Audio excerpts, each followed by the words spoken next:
The World's Greatest Books, Volume 01, Fiction ******, e-text prepared by John Hagerson, Kevin Handy, and Project Gutenberg, distributed proofreaders. The World's Greatest Books joint editors Arthur Mee, editor and founder of the Book of Knowledge, J.A. Hamilton, editor of Harmsworth's Universal Encyclopedia Vol I, Fiction MCMX, Table of Contents about Edmund King of the Mountains, Ainsworth, Harrison, Tower of London, Anderson, Hans Improvisator, Apuleius the Golden Ass, Arabian Nights, Aucassin and Nicolette Auerbach, Berthold on the Height, Austen, Jane, Sense and Sensibility, Pride and Prejudice, Northanger Abbey, Mansfield Park, Emma, Persuasion, Balzac,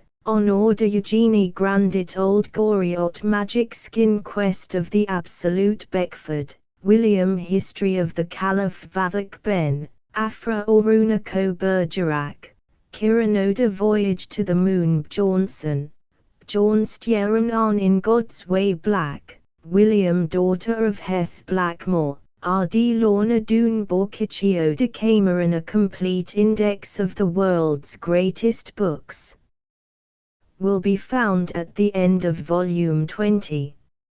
Introduction. An enterprise such as the world's greatest books is to be judged from two different standpoints. It may be judged with respect to its specific achievement, the material of which it consists, or it may be judged with regard to its general utility in the scheme of literature to which it belongs.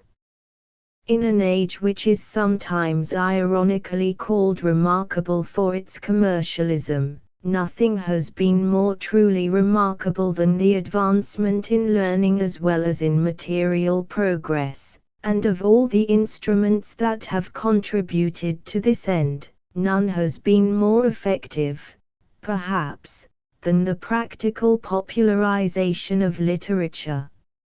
In the world's greatest books, an attempt has been made to effect a compendium of the world's best literature in a form that shall be at once accessible to everyone and still faithful to its originals, or, in other words, it has been sought to allow the original author to tell his own story over again in his own language, but in the shortest possible space. Such a method differs entirely from all those in which an author is represented, either by one or more extracts from his work, or else by a formal summary or criticism of it in a language not his own. And, since the style and language of an original is what often constitutes the wings upon which alone its thought will fly, to have access to its thought without its form is too often to possess a skeleton without the spirit which alone could animate it. Notwithstanding this, however, we are aware that even the world's greatest books will not escape the criticism of a small class of people who will profess to object to this, as to any kind of interference with an author's original, in reply to which it can only be said that such objections are seldom, if ever, made in the true interests of learning, or in a genuine spirit of inquiry, and too often only proceed from a knowledge of books or love of them which goes no deeper than their title page. For better than all books are the truths which books contain, and to condense those truths into a form that makes them available is not only to invest them with new powers and an enlarged range of usefulness, but is also not necessarily to interfere with any of those essential qualities that make up the exquisite literary flavor of a fine original. The selections in the world's greatest books have been collected, and are alphabetically arranged, in 10 different divisions, namely, fiction, lives and letters, history, religion, philosophy, economics, science, poetry and drama, travel and adventure and miscellaneous literature. An important additional feature of the work is the brief, yet highly critical biographical and bibliographical note which accompanies every author and every selection throughout the 20 volumes. To this must be also added the not less important introductories, and other explanations written by experts, which often accompany the selections in the text, cardinal examples of which will be found in particular in the section of religion of this work, in the articles dealing with such subjects as the Book of the Dead, Brahmanism, Confucianism, the Quran, Talmud, etc. With respect to the selections themselves, it may be added that, even where they are derived from foreign originals, they have often been prepared from those originals rather than from any existing translations of them, as in the fine translation of Catullus by Professor White Duff, or the condensations from Euripides, Corneille, Kant, Tacitus, and very many more. In other cases, again, the selections have been specially prepared for the world's greatest books by their authors or their agents, such as the 2 selections by Major Martin Hume in history, by Dr. Bramwell and Sir Francis Galton in science, by Mr. Robert Hitchens in fiction, etc. From this, and still more from the list of authors itself, it will be found, we hope, that besides a completely modern aim, a distinctly proper proportion of modern literature has found a place in the work, and that the best of French, German, Scandinavian, Russian, and other authors take rank in it with American and English, as do the best of the ancients with the best among the moderns.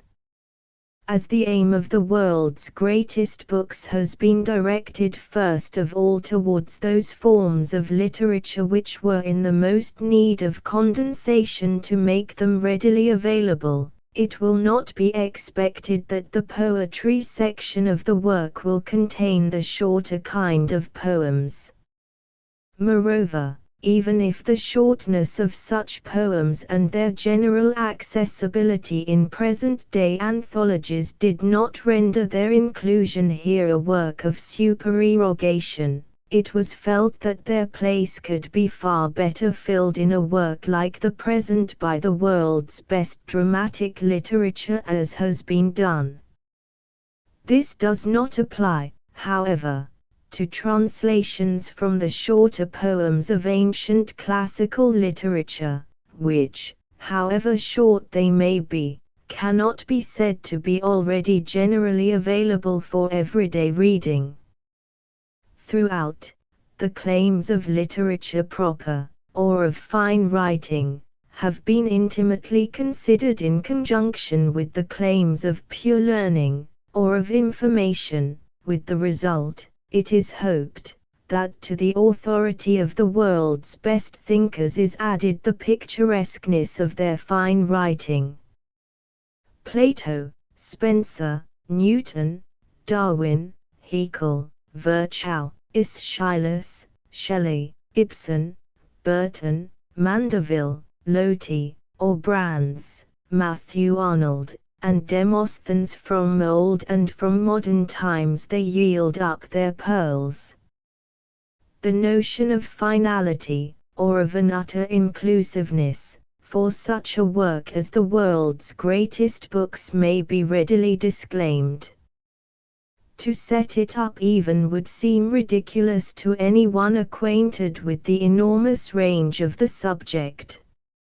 Not so ridiculous, however, may seem the claim to have established a standard and a form of achievement new in the annals of literary production, and one, moreover, whose importance as an educative factor, no less than as a test of the special needs of the era wherein we are living, may be as valid in its own way and in its own time as some of those other contributions which have helped along the revival of learning and of letters, from that first awakening of the Renaissance humanists down to our own day.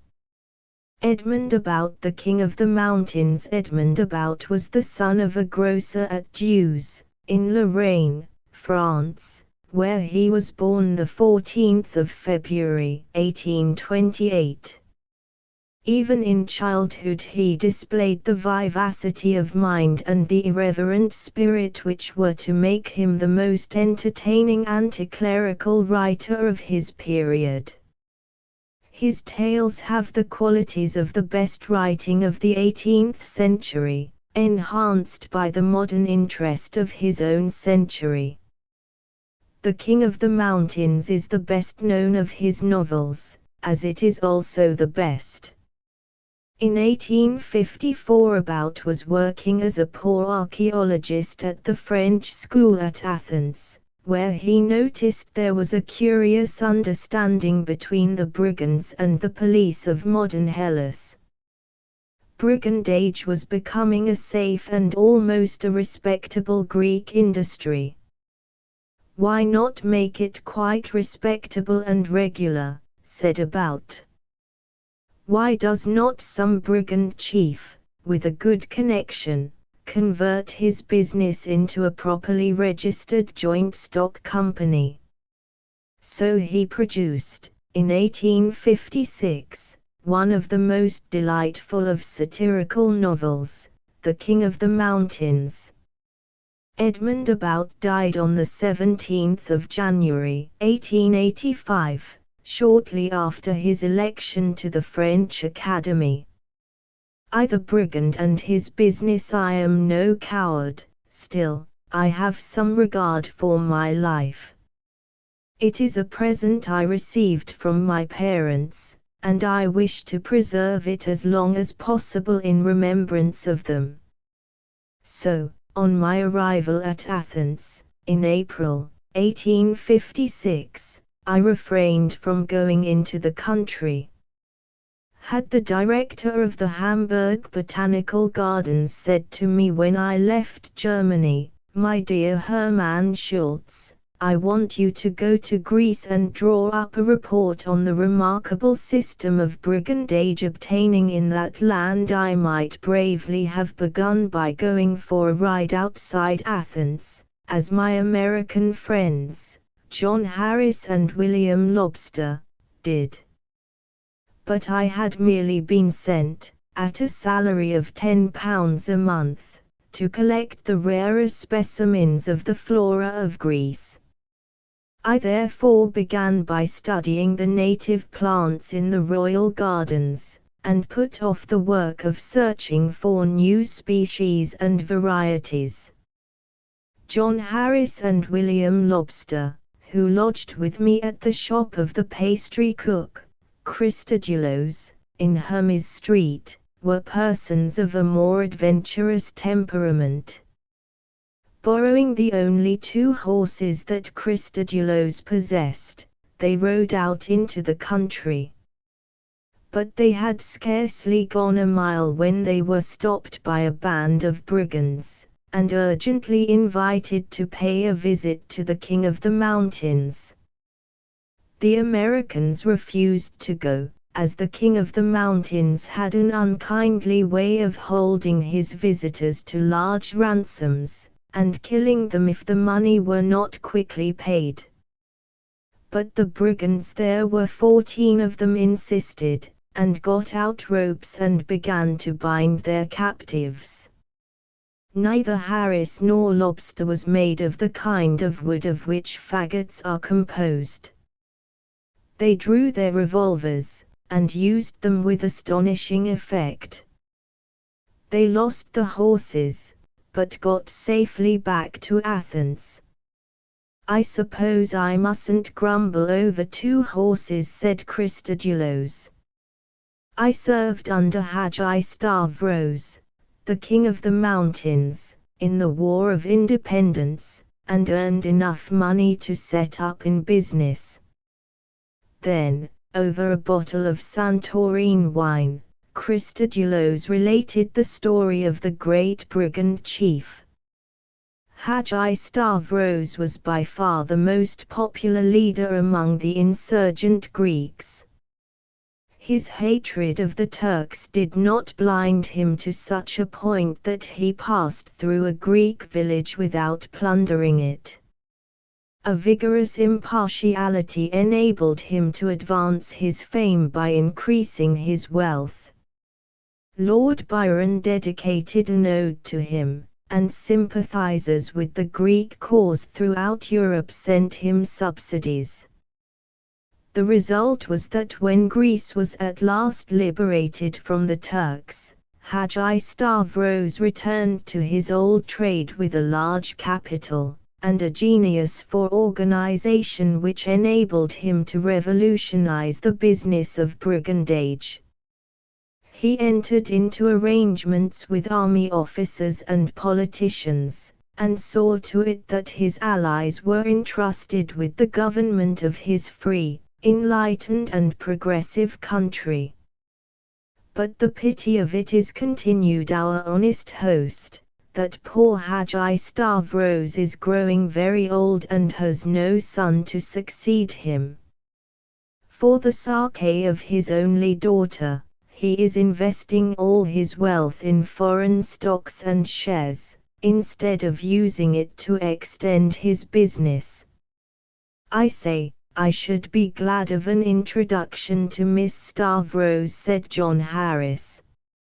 I wouldn't mind throwing up my job as captain of the Fancy, now lying at the Piraeus, in order to marry the richest heiress in Greece. Do you think it is worth getting captured for the sake of meeting her? As Christodoulos was about to reply, the shop bell rang, and a young lady entered. Like 9 out of 10 Athenian girls, she had plain features. Her teeth were white and even, and her hair was beautiful, but that was all. Happily, in this world of ours, the ugliest little goose generally finds some honest gander to admire her. Dmitri, the son of the pastry cook, ran forward with a cry of delight, exclaiming, "It's Photony!" "Gentlemen, let us talk of something else," whispered Christodoulos. "We must not alarm this charming girl with tales about brigands." He then introduced Photony to us. She was, it appeared, the daughter of one of his old companions in arms, Colonel John. Colonel John was apparently a man of means, for Photony was very fashionably dressed, and she was being educated at the best boarding school in Athens. Her father had asked his old friend to allow Photony to come and chat with us, and improve her knowledge of French and German.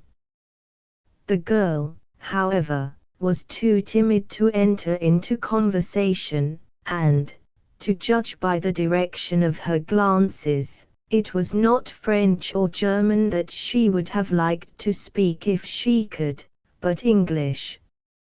John Harris, I admit, is a very good-looking man, but the way Photony began to devour him with her eyes, astonished me.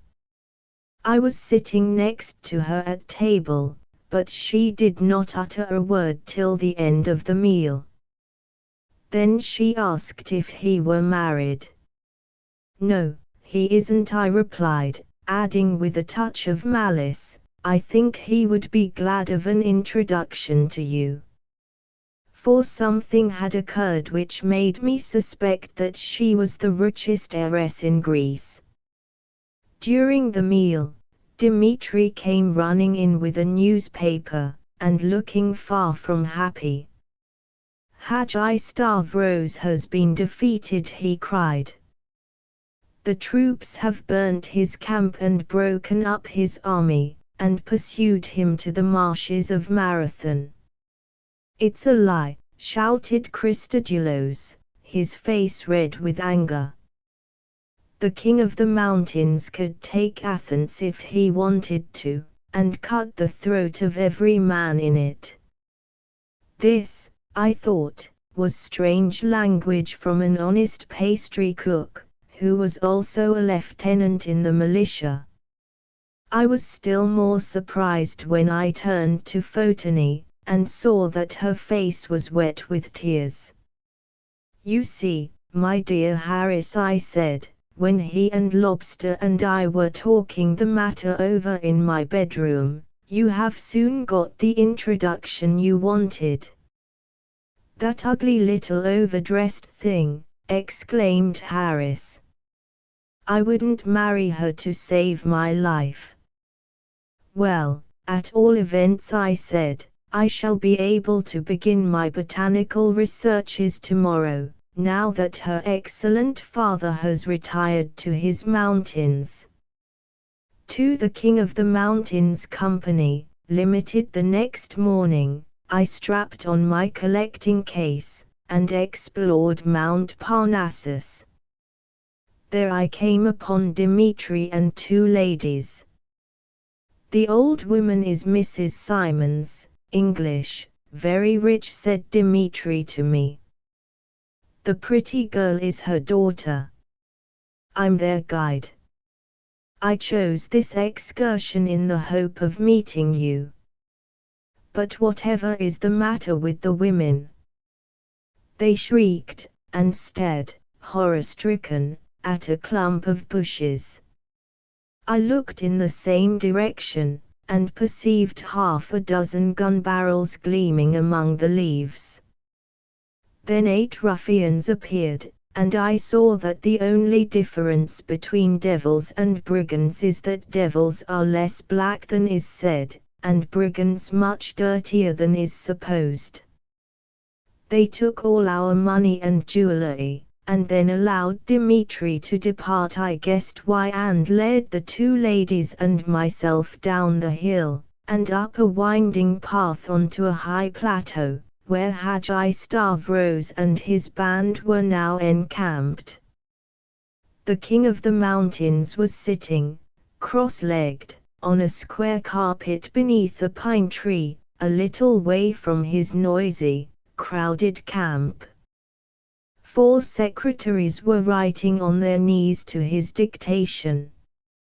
He was undoubtedly a man of majestic appearance. He had a fine figure, tall, supple, and marvelously preserved, and calm, noble features. The only indications of old age were his long white hair and long white moustaches. His dress was very simple: a jacket of black cloth, immense blue cotton trousers, large boots of Russian leather, and a loose red cap. A jeweled belt was the only costly thing he wore. He raised his head at our approach. "You are very welcome," he said with great gravity. "Please sit down while I finish dictating my letters." His servant brought us refreshments, consisting of coffee, Turkish delight, and preserved fruit. Having put us at our ease, the king went on with his correspondence. "This," he said, "is to Messrs. Barley and Company, 31 Cavendish Square, London." "Excuse me, sire," said his secretary, bending over and whispering in his ear. "What does it matter?" said the king in a haughty tone. "I've done nothing wrong. Let all the world come and listen if they want to. Now, take this down."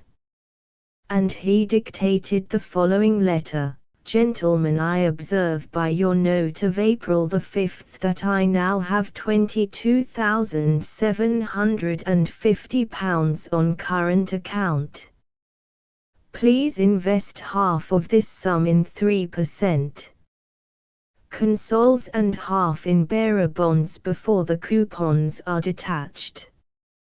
I shall be obliged if you will sell my shares in the Bank of England, and put the proceeds in London omnibuses. That will be a safe investment and, I think, a profitable one. Your obedient servant, Hagi Stavros. P.S. Oblige me by sending 100 guineas to Messrs. Raleigh Brothers as my subscription towards the Hellenic School at Liverpool. Mrs. Simons, who, like her daughter, did not speak Greek, leaned towards me. Mr. Schultz, is he dictating the terms of our ransom? She asked. No, madam, I replied. He is writing to his bankers. Mrs. Simons turned to the box of Turkish delight.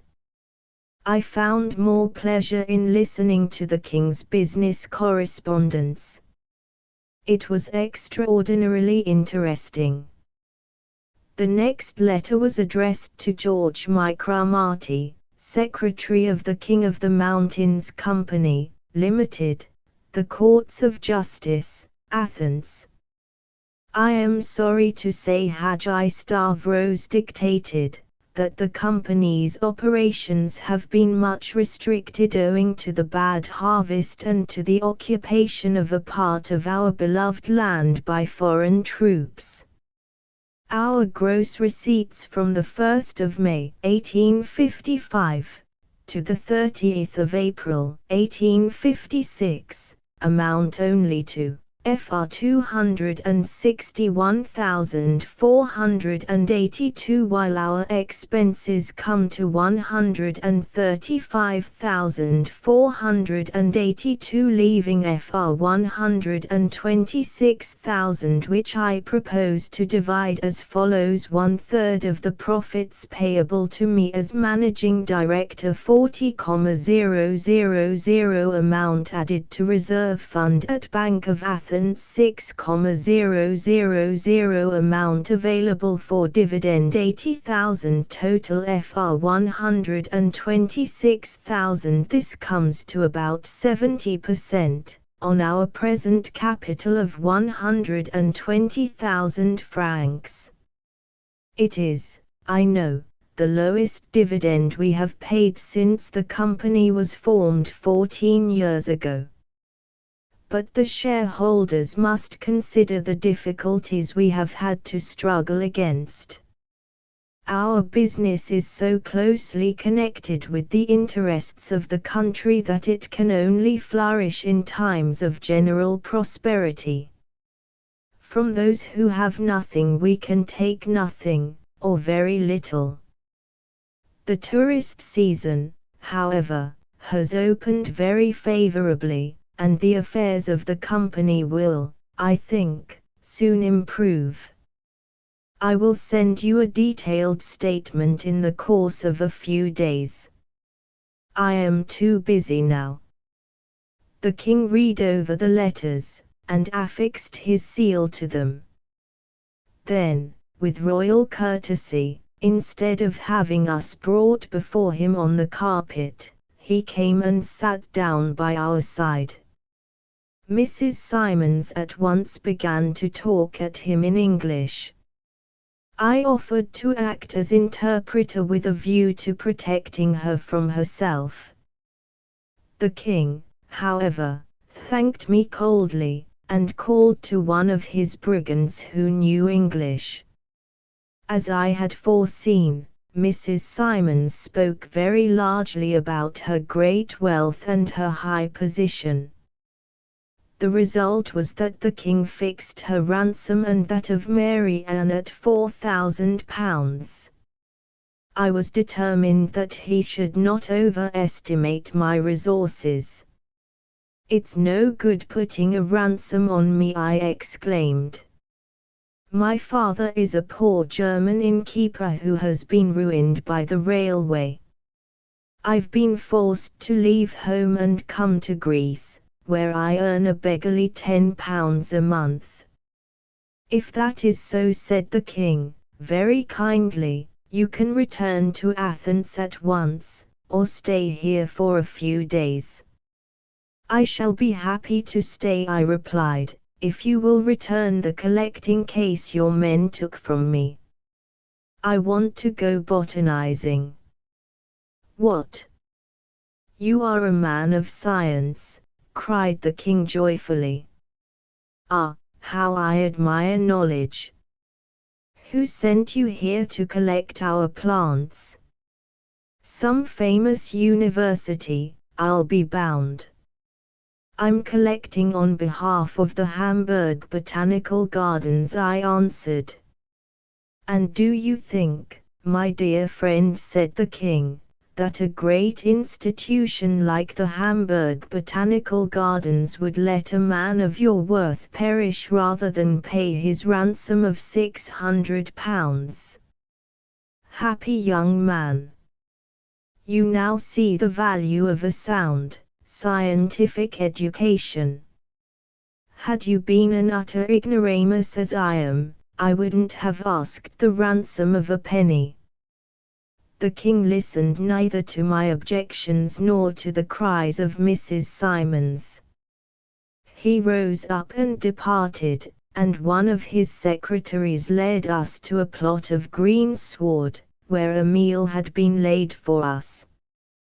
"The king has ordered everything to be done to make your sojourn as pleasant as possible," he said. "He is sorry that his men were so ill-mannered as to rob persons of your importance. Everything they took will be returned to you. You have 30 days in which to pay your ransom. Write to your friends without delay, as the king never grants an extension of time." "But if I can't get the money?" I asked. "You will be killed," said the secretary. I did not know what to do. I knew nobody with £100, much less £600. Then I thought of John Harris.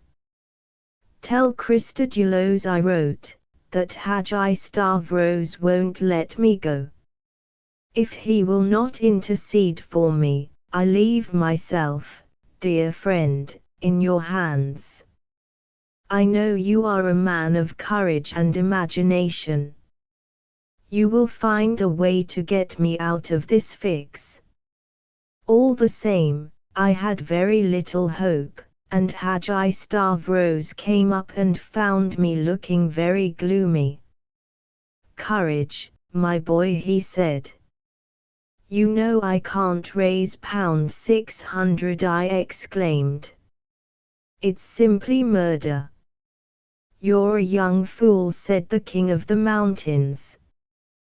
"Were I in your place, my ransom would be paid in 2 days. Don't you understand? Here you have an opportunity of winning a charming wife and an immense fortune." Mary Ann was sitting with her mother outside one of the caves in the rocky enclosure, which were to serve as bedrooms. Close at hand was a stream, which ran through a hole in the rocks, and went tumbling down the precipitous side of the plateau. I saw that the stretch of green sward between the rocks had been a lake. This suggested to me a way of escape. "Suppose," I said to Mary Ann, "that I closed up the hole in the rocks with turf, and let the water run into this hollow ground. Do you think we would be able to climb down by the empty river bed?" She got on the rocks and gazed over the precipice. "I could do it if you would help me." "But I couldn't," said Mrs. Simons, very snappishly. "The whole thing's utterly ridiculous.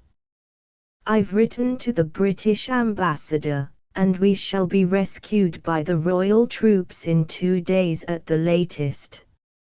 I then told her of the King of the Mountains Company, Limited. "No doubt," I said, "many of the gallant officers in the Greek army have shares in it. 3 a way of escape, and so it proved. 2 days afterwards the king was explaining to me his scheme for transforming brigandage into a peaceful, orderly system of taxation, when 4 shots were fired in the distance. "Get out the Aegean wine," he said. "Pericles is coming with some troops." 60 soldiers came marching into the camp.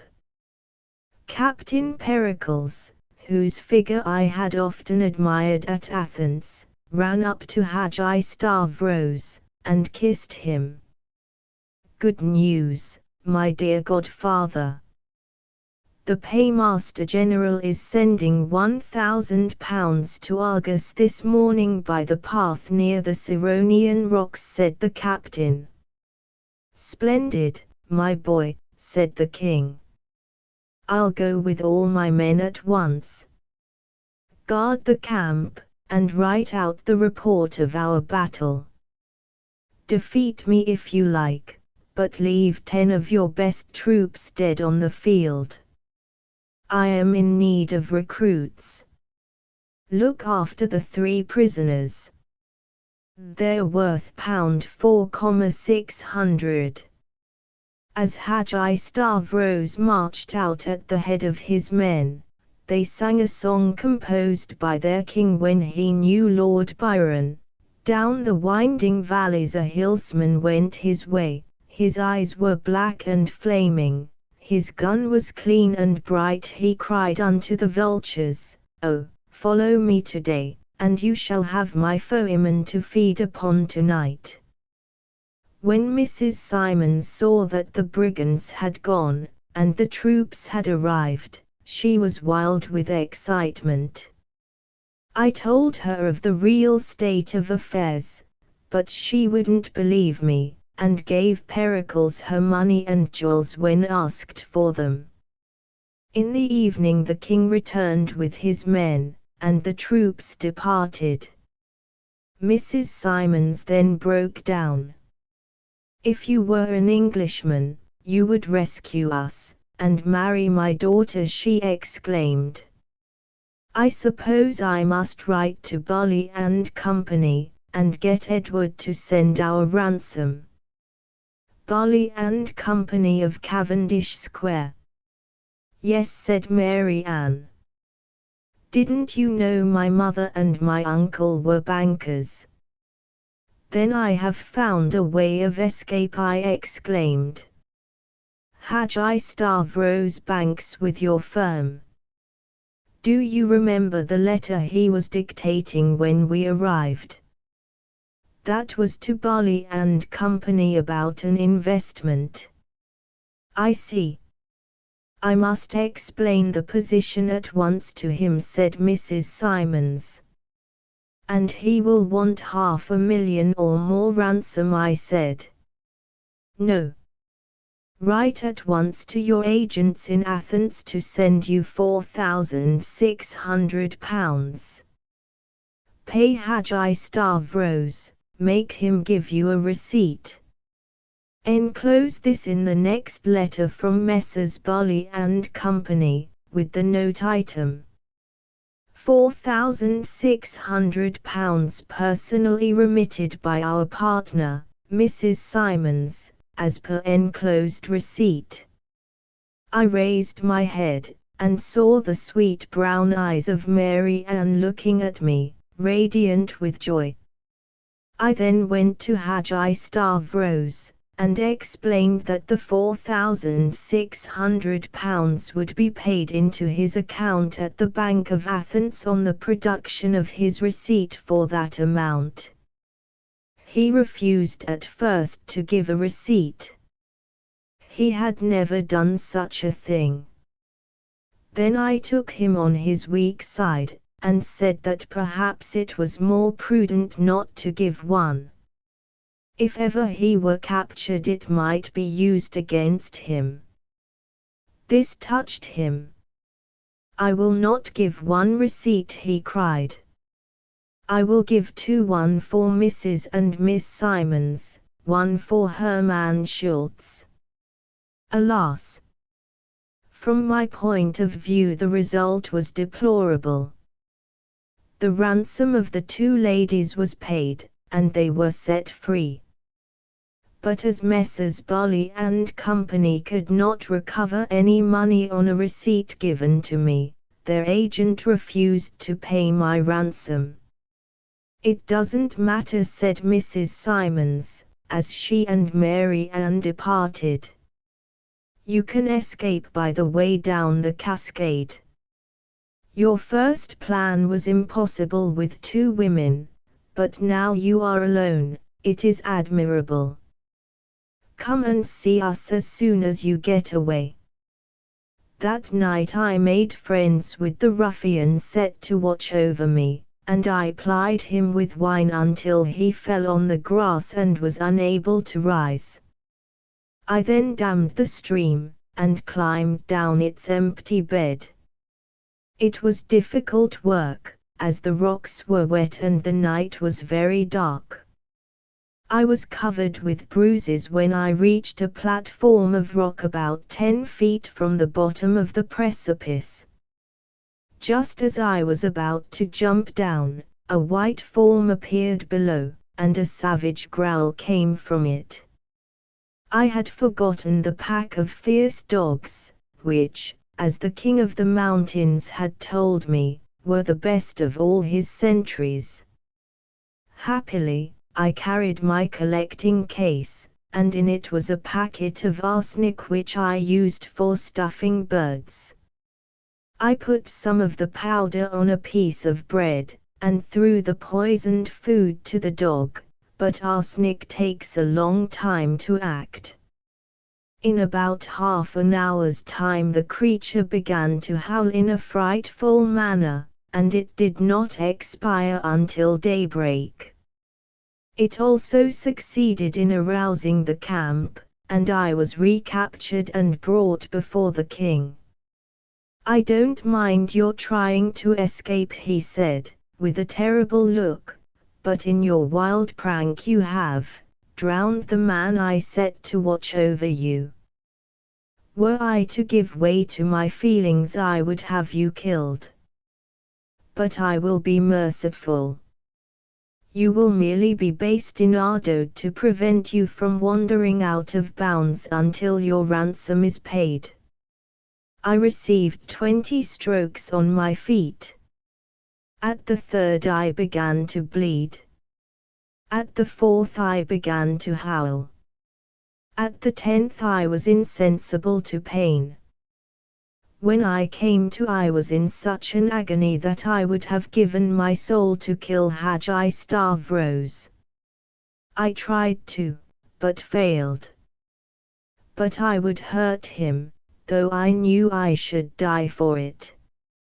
So, with a torrent of invectives, I explained how I tricked him over the ransom of Mrs. Simons and her daughter.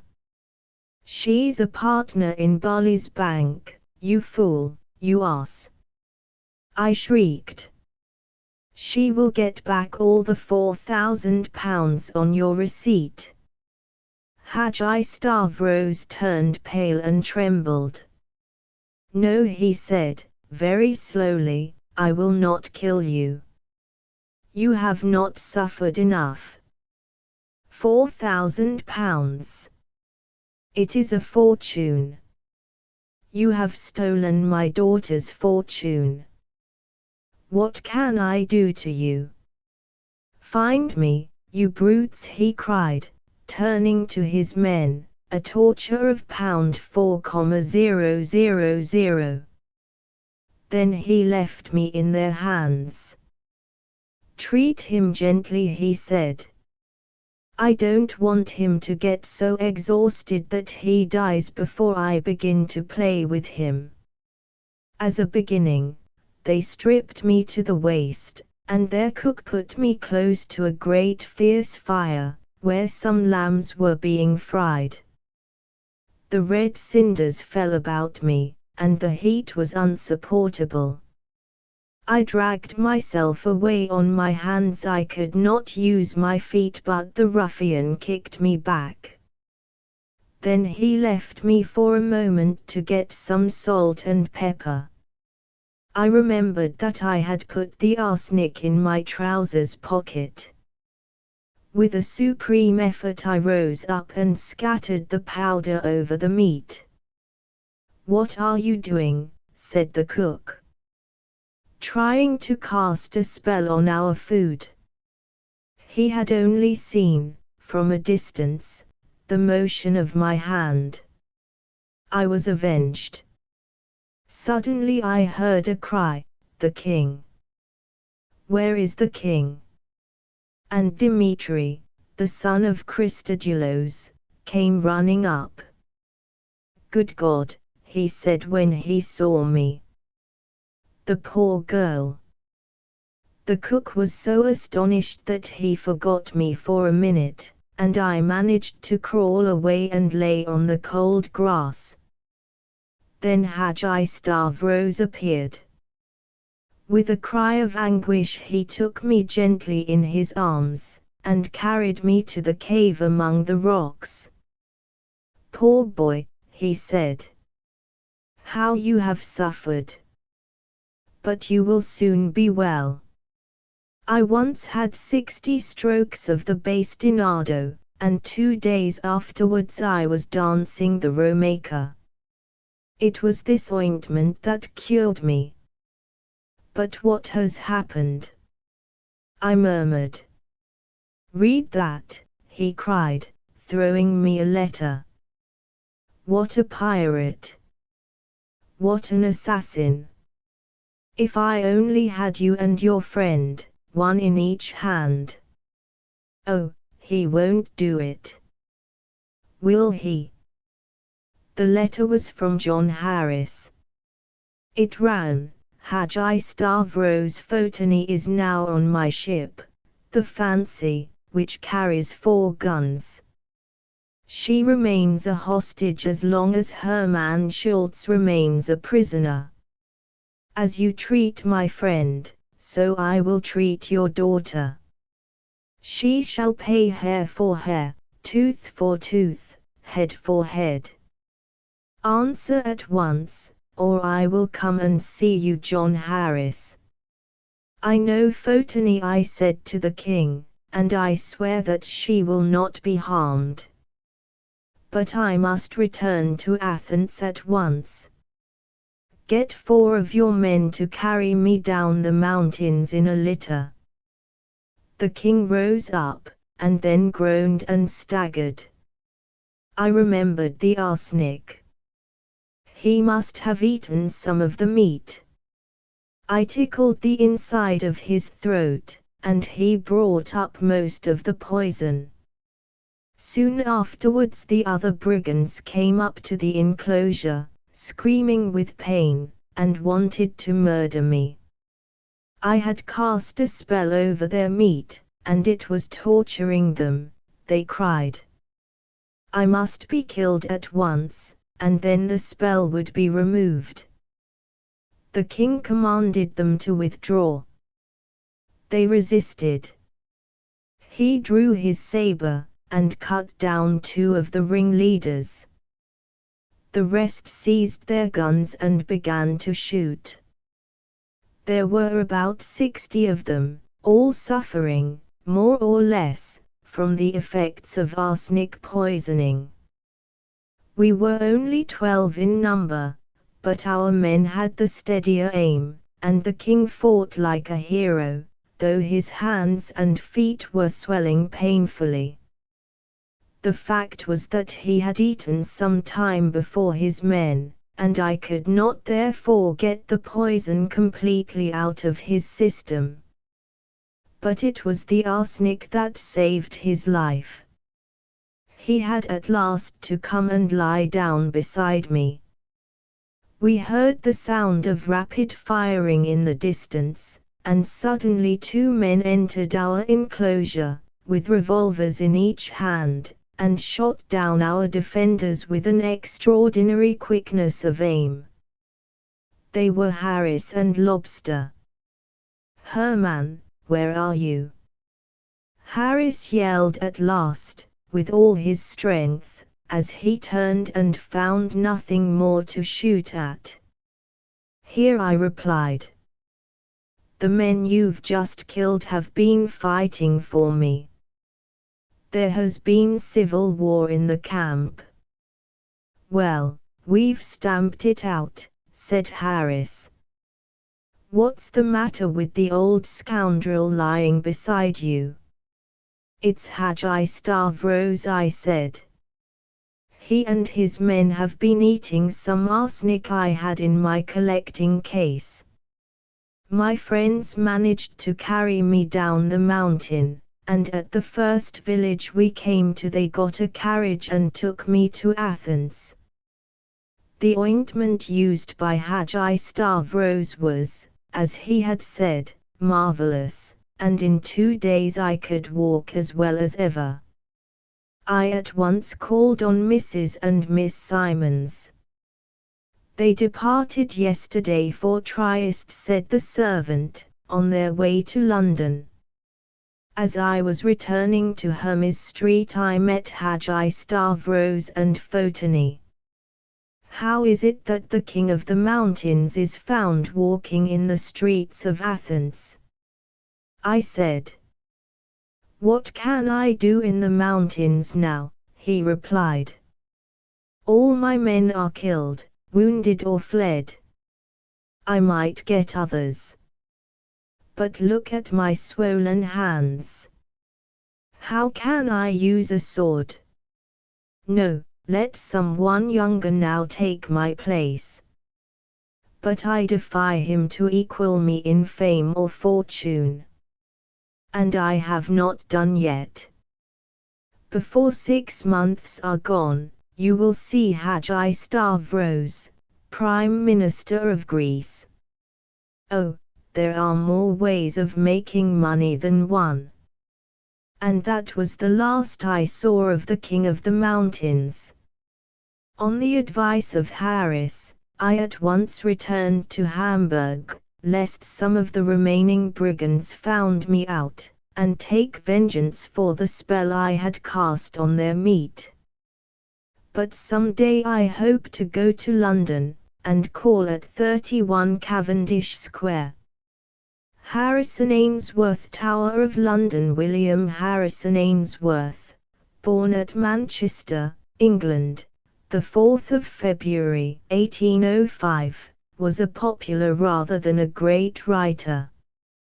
A solicitor's son, he was himself trained in the law, but some adventures in journalism led him finally to the literary life, his first success as a writer of romance being scored with Rookwood in 1834. Tower of London was the 4th work of the novelist, and, according to Ainsworth himself, it was written chiefly with the aim of interesting his fellow countrymen in the historical associations of the Tower. From the popularity of the romance it is reasonable to suppose that it fulfilled its author's hopes in this respect, though it must be confessed its history leaves a good deal to be desired. Here is not the place to discuss the rights and wrongs of Ainsworth's bold liberties in respect to the historical personages he introduces, but there is no doubt that the romance is told with vigor and dramatic movement, and it is an excellent example of the novelist's spirited style of narrative, though, judged on purely literary merits, like his other works, The Tower of London will not bear comparison with the masterpieces of Sir Walter Scott in the field of historical romance. Ainsworth died at Reigate on 3 January 1882. Prisoners in the Tower. Edward VI was dead, poisoned, it was rumoured, by the Duke of Northumberland, Grand Master of the realm. For 3 days had an attempt been made to keep his death secret, so that the proud and ambitious Duke might seize the persons of the Princess Mary and the Princess Elizabeth. But the former, warned in time, had escaped the snare, and the Duke of Northumberland, finding further dissimulation useless, boldly proclaimed his daughter-in-law, Lady Jane Grey, Queen. On the 10th of July, 1553, Queen Jane, the wisest and most beautiful woman in the kingdom, though only 16 years of age, was conducted in state to the Tower, where it was the custom for the monarchs of England to spend the first few days of their reign. But the crowds who watched her departure from Durham House, in the Strand, were silent and sullen. Her youthful beauty and grace might win an involuntary cry of admiration, but the heart of the people was not hers. They recognized that she was but the tool of her father-in-law, whom, because of his overweening ambition, they hated. All the pride and pomp of silken banners and cloth of gold could not mask the gloomy presage of the young queen's reign. The very heavens thundered, and owing to the press of boats that surrounded the procession, many small craft were overturned and their occupants thrown into the water.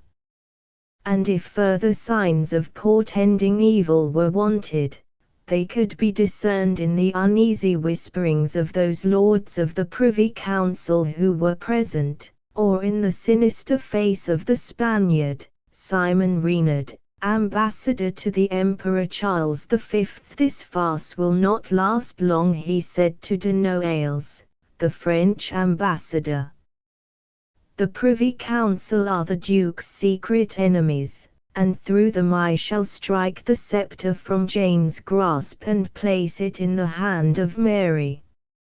Elsewhere in the procession, Cranmer, Archbishop of Canterbury, uttered in a low voice to Ridley, Bishop of London, his fears for the future, while certain lords of the Privy Council, who had planned the assassination of the Duke of Northumberland, and were aware that their plot had been discovered, approached the portals of the Tower in fear and trembling. But there was one man at least who did not share the general depression and uneasiness. Cuthbert Cholmondeley, Esquire to Lord Guilford Dudley, husband of Queen Jane, found much to interest him in the scene.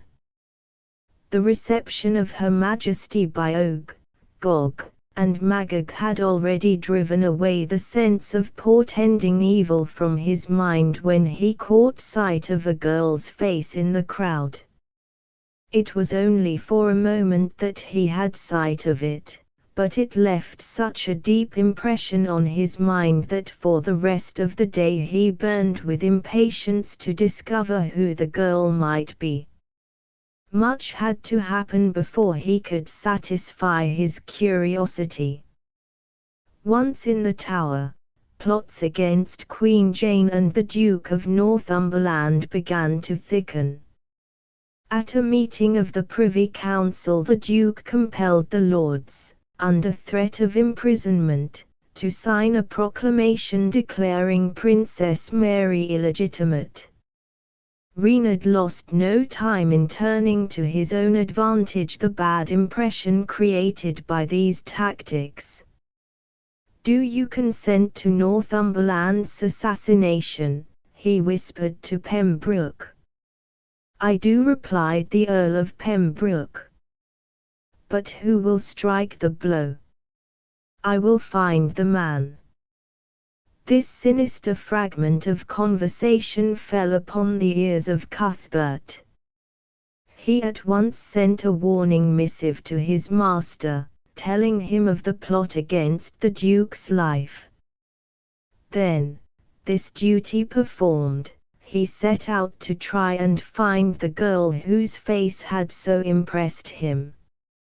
From the giant warders he learned that she was the adopted daughter of Dame Potentia Trusbutt, wife of Peter, the Pantler of the Tower. A mystery surrounded her birth. Her mother had been imprisoned in the Tower by Henry VIII, and in her dungeon had given birth to Cicely. Such was the name of the girl. Magog, seeing Cuthbert's interest, good-naturedly carried him off with him to the Pantlers' quarters. Here a gargantuan feast was in progress, to which the three giants did full justice, devouring whole joints and pasties and quaffing vast flagons of wine, to the great delight of the Pantler and his wife. But Cuthbert had no eyes except for Cicely. He was not content until he was by her side and was able to hear her voice. The attraction between them was mutual, and it was not long before they were whispering the first words of love into one another's ears. While all was merriment, Reynard and Pembroke made their appearance unobserved. They had intercepted Cuthbert's letter, and were anxious to satisfy themselves as to the identity of the rash youth who had dared to cross their path. "Though we have intercepted his missive to Lord Dudley," whispered Reynard, "he may yet betray us. He must not return to the palace." "He shall never return," my lord said a tall, dark man, advancing towards them, "if you will entrust his detention to me." "Who are you?" demanded Reynard, eyeing him suspiciously. "Lawrence Nightgall, the chief gaoler." "What is your motive for this offer?" "Look there," returned Nightgall. "I love that damsel. He has supplanted me, but he shall not profit by his good fortune." "You are the very man I want," cried Reynard, rubbing his hands gleefully. "Lead me where we can speak more freely." The three withdrew unobserved. Half an hour later Cuthbert dragged himself unwillingly from Cicely's side and passed into the open air. As he did so he received a blow on the back of his head which stretched him unconscious on the ground. When he came to his senses he found himself bound by a chain in a gloomy dungeon, a ghastly, dreadful place, but a few feet in height. His first instinct was to try to loosen his bonds, but after vainly lacerating his hands he sank down exhausted. Terrible recollections flashed upon his mind of the pitiless sufferings he had heard that the miserable wretches immured in these dungeons endured before death. For a time these mental tortures were acute, but at last nature asserted herself, and he sank exhausted into sleep. He was awakened by a cry, and perceived the tall, skeleton figure of a woman standing by him. She placed a thin and bony hand upon his shoulder. He shrank back as far as his chain would permit, horror-stricken. The figure pursued him, shrieking, "My child! My child! You have taken my child!" Suddenly she stopped and stood erect.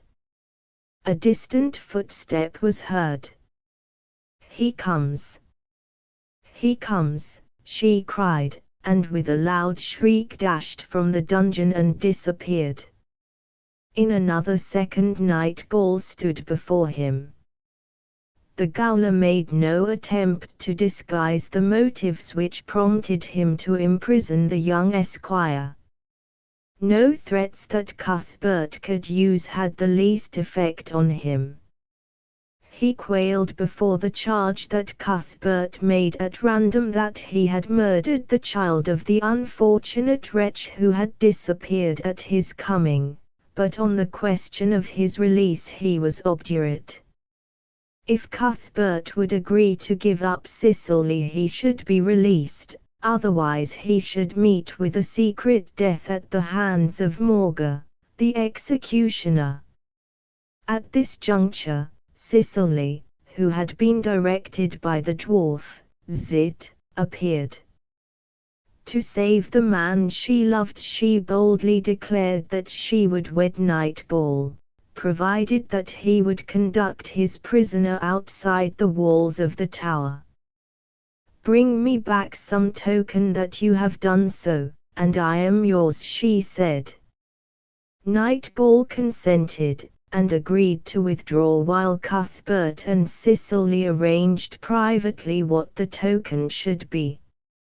Hurriedly Cuthbert gave her a ring to send to Lord Dudley, who, he knew, would at once effect his release. Then, accompanied by Nightgall, Cicely withdrew from the gloomy dungeon. Unable to deliver the ring herself to Lord Dudley, Cicely entrusted that task to Zit. But the vanity of the dwarf prevented the execution of the plan. As he was exhibiting the ring to Oak, Nightgall suddenly approached, and snatched it from him, and, without taking any notice of the little man's threats, made his way to Cicely. When he displayed the ring as the token that her lover had been set free, Cicely, shrieking "Lost! Lost!" fell senseless on the floor. To the 12th day Queen while Reynard's intrigues were maturing, and the Duke of Northumberland had left the Tower on a campaign against the Princess Mary, Cuthbert Cholmondeley was kept languishing in his terrible dungeon. At long intervals Nightgall visited him, and once the wretched prisoner, whom the gaoler called Alexia, came to him, entreating his help against Nightgall. At last Cuthbert decided upon a daring plan of escape. After several days' imprisonment he feigned to be dead. Nightgall, seeing him stretched on the ground, apparently lifeless, chuckled with delight, and, releasing the chain that bound his leg, bent over him with the intention of carrying his body into the burial vault near the moat. But a suspicion crossed his mind, and he drew his dagger, determined to make sure that his prisoner had passed away. As he did so, the young esquire sprang to his feet, and wrested the poniard from his grasp. In another second Nightgall was lying chained to the floor, where his prisoner had been a moment before. Despite the gaoler's threats, Cuthbert set out, determined to liberate Alexia and made good his own escape. He wandered through the terrible torture chambers, released an old man confined in a cell called Little Ease, a cell so low and so contrived that the wretched inmate could not stand, walk, sit, or lie at full length within, and then, unable to discover the whereabouts of the ill-fated Alexia, returned to the gaoler, and, possessing himself of his keys and cloak, started forth once more. After wandering for a long time, chance at last brought him to a secret door, which led into St. John's Chapel in the White Tower. While these events were in progress, Cicely, despairing of her lover's safety, sought an audience of Queen Jane, and poured out her story. Moved by compassion, the Queen gave directions for a search to be made, and, delighted by the grace and charm of Cicely, appointed her one of her attendants. Lord Guilford Dudley, procuring the assistance of Magog, burst open the door leading to the subterranean dungeons beneath the Devlin Tower, and eventually discovered Nightgall, who made a full confession of his crime as the price of his release. Cholmondeley's arrival in St. John's Chapel was opportune. Reynard, with Pembroke by his side, had just demanded the resignation of the crown by Queen Jane, and the Queen, helpless but courageous, had ordered Lord Pembroke to arrest the Spaniard. Pembroke had refused to move, and at this juncture Cholmondeley stepped forward, and, advancing towards the ambassador, said, Simon Reynard, you are the Queen's prisoner." The Spaniard drew his sword, and, with the assistance of the Earl of Pembroke, kept Cuthbert at bay until they were both able to slip through the secret door. Next day, Queen Jane was forced by the Privy Council to resign her crown, and that same night, accompanied by Cuthbert and Cicely, she escaped by a secret passage from the Tower, and, taking a boat, made her way to Shorn House. Here, the following day, she and her husband were arrested, and learned the news that the Duke of Northumberland was in captivity, and that Queen Mary had ascended the throne. Once more Lady Jane was led back to the Tower, and as she entered by the Traitors' Gate she saw Reynard standing hard by, with a smile of bitter mockery in his face. "So," he said, "Epiphany is over. The 12th day Queen has played her part." 3. The price of pardon. Simon Reynard's influence was now for the time supreme. At his instigation the Duke of Northumberland was tricked into a confession of the Roman Catholic faith on the scaffold, and then executed. Ambitious that Mary should marry Philip of Spain, he contrived by intrigue to kill her affection for Courtenay, the young Earl of Devon, and succeeded so successfully that Courtenay was placed under arrest, and the Princess Elizabeth, with whom the Earl had fallen in love, became the victim of her sister's jealousy. Cuthbert, though not confined in a cell, was kept prisoner in the Tower, and occupied quarters in the Pantler's house. Cicely had disappeared, and nothing had been heard of her since the arrest of Lady Jane Grey at Shorn House. Consumed with anxiety for the safety of the girl he loved, the esquire began to suspect that she had been kidnapped by Nightgall. He determined to find her at all cost, and getting it to steal the gaoler's keys, he once more made his way to the subterranean dungeons. Cell after cell he searched, but nowhere could he find a trace of his beloved Cicely. All that he discovered was the dead body of Alexia. He made haste to return to his quarters, and had almost reached them when Nightgall appeared, and at once placed him under arrest for stealing his keys.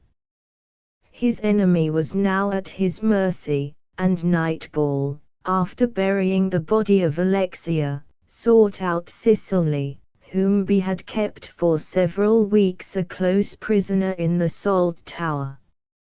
He told her that he was about to remove her to another prison in the tower leading to the Iron Gate. "I will never go thither of my own accord," replied Cicely, shrinking terrified from him. "Release me, villain, I will die sooner than become your bride." "We shall see that," growled the gaoler, seizing hold of her. "You shall never be set free unless you consent to be mine."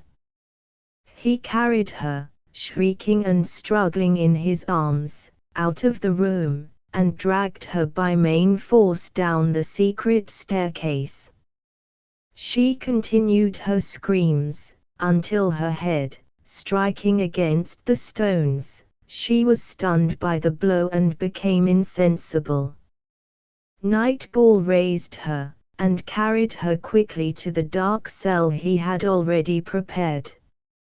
Here she would have languished for months without seeing anybody save Nightgall, except for a curious chain of circumstances.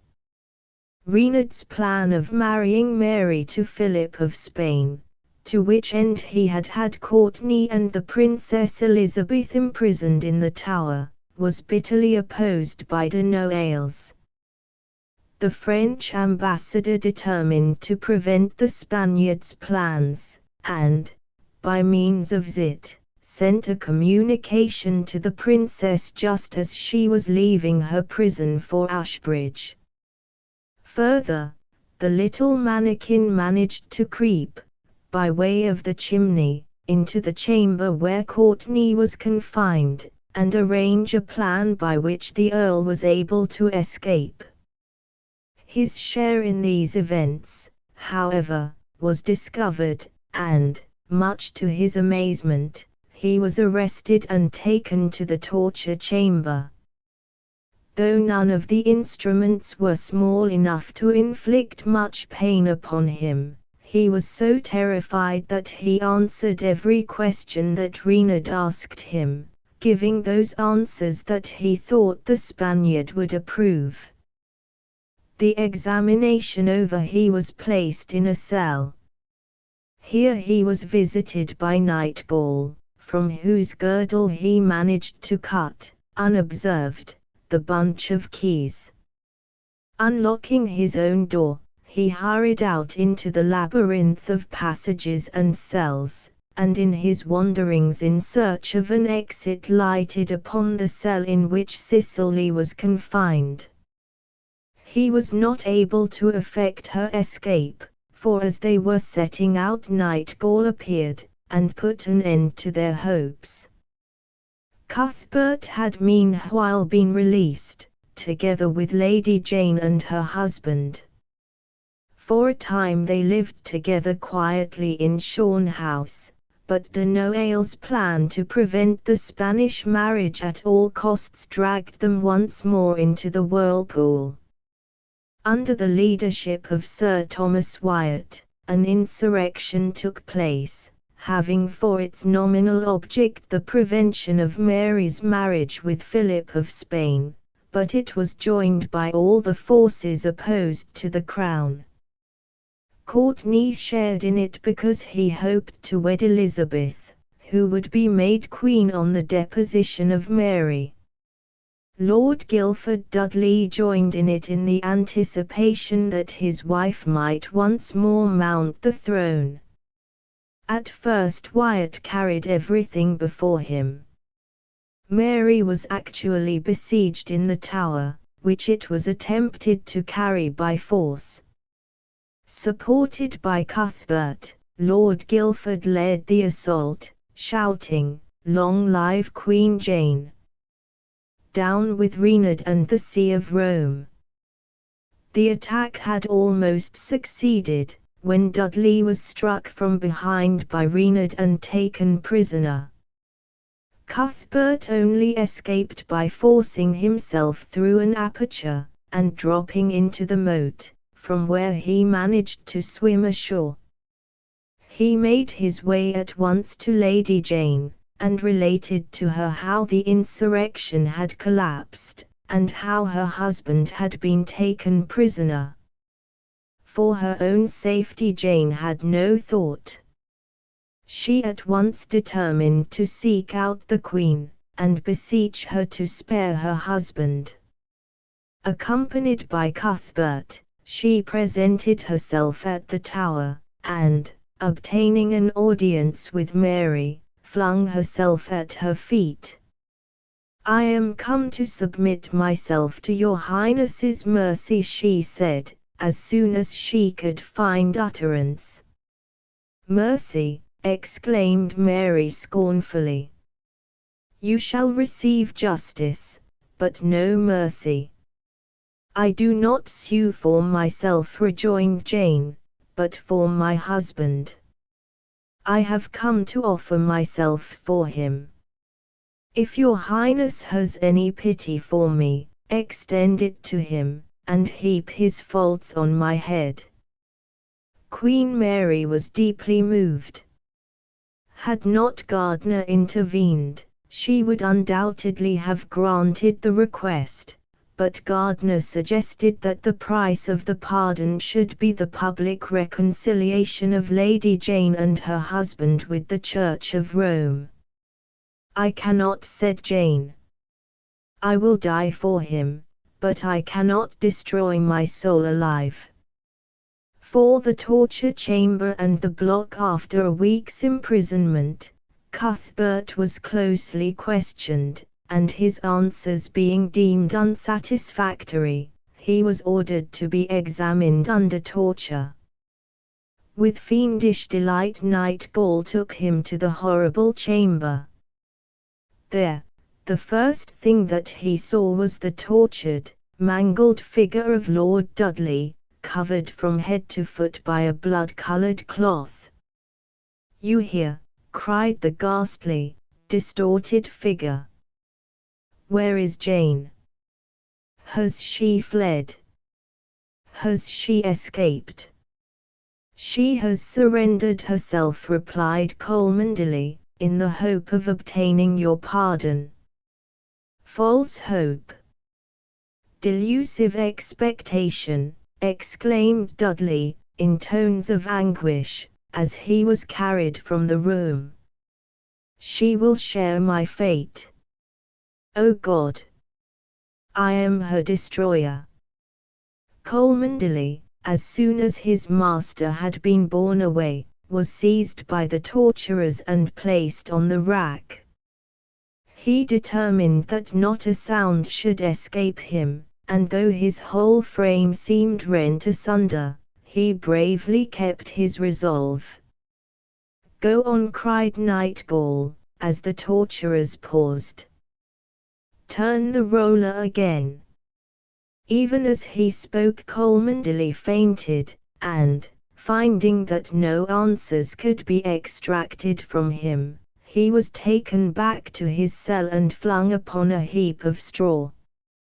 As he lay there, Nightgall, with diabolical cruelty, brought Cicely to his side, and bade her look on his nerveless arms and crippled limbs, and mockingly offered to set him free if Cicely would marry him of her own free will. When at Cuthbert's instigation she refused, he forced her away, shrieking for help. Cuthbert sank once more into insensibility. He came to his senses again to find that men were chafing his limbs and bathing his temples, and that Reynard was in his cell. At the Spaniard's order he was given a cup of wine, and the rest having withdrawn, Reynard questioned him further. While this examination was going on, the cell door opened softly, and a masked figure appeared. It was Nightgall, who, bribed by de Noailles, had come to assassinate Reynard. He flung himself on his intended victim, and was about to dispatch him with his poniard, when Cuthbert, summoning up all his strength, intervened. Finding that he had 2 men to deal with instead of 1, the gaoler sprang to his feet, and rushed from the dungeon. Reynard followed him, furious with rage, and Cuthbert at once took advantage of the opportunity to escape. After some search he discovered the whereabouts of Cicely, and together the lovers, happy once more at being united, if only for a short time, succeeded in finding their way out of the dungeons. As soon as they emerged into the open air they were arrested by the warders, and taken to the guardroom in the White Tower, where Cicely received a warm welcome from the 3 giants. There was no time to relate their adventures before Reynard appeared, walking before a litter upon which was borne the mangled body of Nightgall, who, in his attempt to escape the Spaniard's sword, had been forced to jump from an embrasure of the White Tower. The wretch was dying, but with his last breath he attempted to make some amends for all the evil he had done in his life.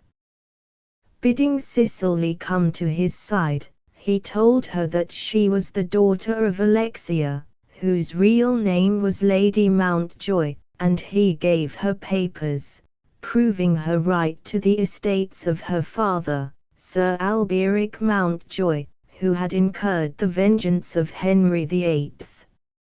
Reynard, grateful to Cholmondeley for saving his life, secured his pardon. Cicely also returned to the side of Lady Jane Grey, and watched the splendid fortitude and unswerving courage with which her unfortunate mistress prepared for the scaffold. The day before her death her wish that Cicely and Cuthbert should be united was granted, and they were married in her presence by Master John Bradford, Prebendary of St. Paul's. At last Monday, the 12th of February, 1544, dawned, and Lady Jane Grey was led out to the scaffold. On the way she passed the headless corpse of Lord Guildford, being borne to the grave. Cicely accompanied the beautiful girl to the last.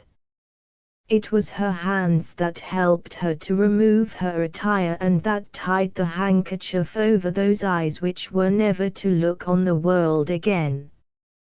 Blindfolded, Jane groped for the block, crying, "What shall I do? Where is it?"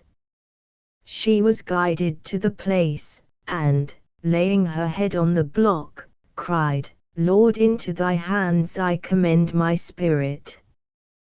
The axe then fell, and one of the fairest and wisest heads that ever sat on human shoulders fell also. Hans Christian Andersen. The improvisator Hans Christian Andersen was born at Odense, in Denmark, on the 2nd of April, 1805, the son of a poor bootmaker. His life was full of exciting incidents. His early years in particular constitute a record of hard struggle, poverty and lack of recognition. When 9 he tried his hand at tragedy and comedy, and was sent, after his father's death in 1819, to Copenhagen, where he engaged in various occupations with little success, until his talents attracted the attention of a few influential personages, who provided him with the means for continuing his studies.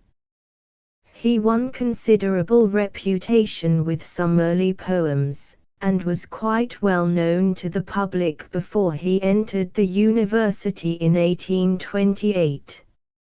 He next published a satirical story, and after a journey in Italy, his famous novel, The Improvisator, which gave him an opportunity for a brilliant series of word pictures describing the life and character of the parts of Italy he had visited. Apart from his world-famous fairy tales, by which he set no great store, being ambitious of fame as a novelist, he wrote several successful plays, epic poems and novels. His fairy tales have been translated practically into every language. Hans Andersen died at the age of 70, in Copenhagen, on the 4th of August, 1875. A boyhood in Rome. My earliest recollections take me back to my tender youth, when I lived with my widowed mother in a little garret in a Roman square. She supported us by sewing and by the rent of a larger room, sublet to a young painter. On the house opposite there was an image of the Virgin, before which, when the evening bells rang, I and the neighbors' children used to kneel and sing in honor of the Mother of God and the Child Jesus. Once an English family stopped to listen, and the gentleman gave me a silver coin, because of my fine voice, as my mother told me. My mother's confessor, Fra Martino, always showed great kindness to me, and I spent many hours with him at the convent. It was through him that I became chorister in the Capuchin church, and was allowed to carry the great censer.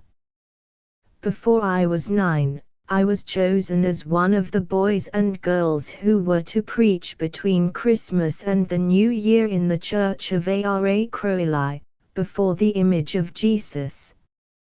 I had no fear, and it seemed decided that I, of all children, gave most delight, but after me came a little girl of exquisitely delicate form, bright countenance, and so melodious a voice that even my mother, with all her pride of me, awarded her the palm, and declared that she was just like an angel.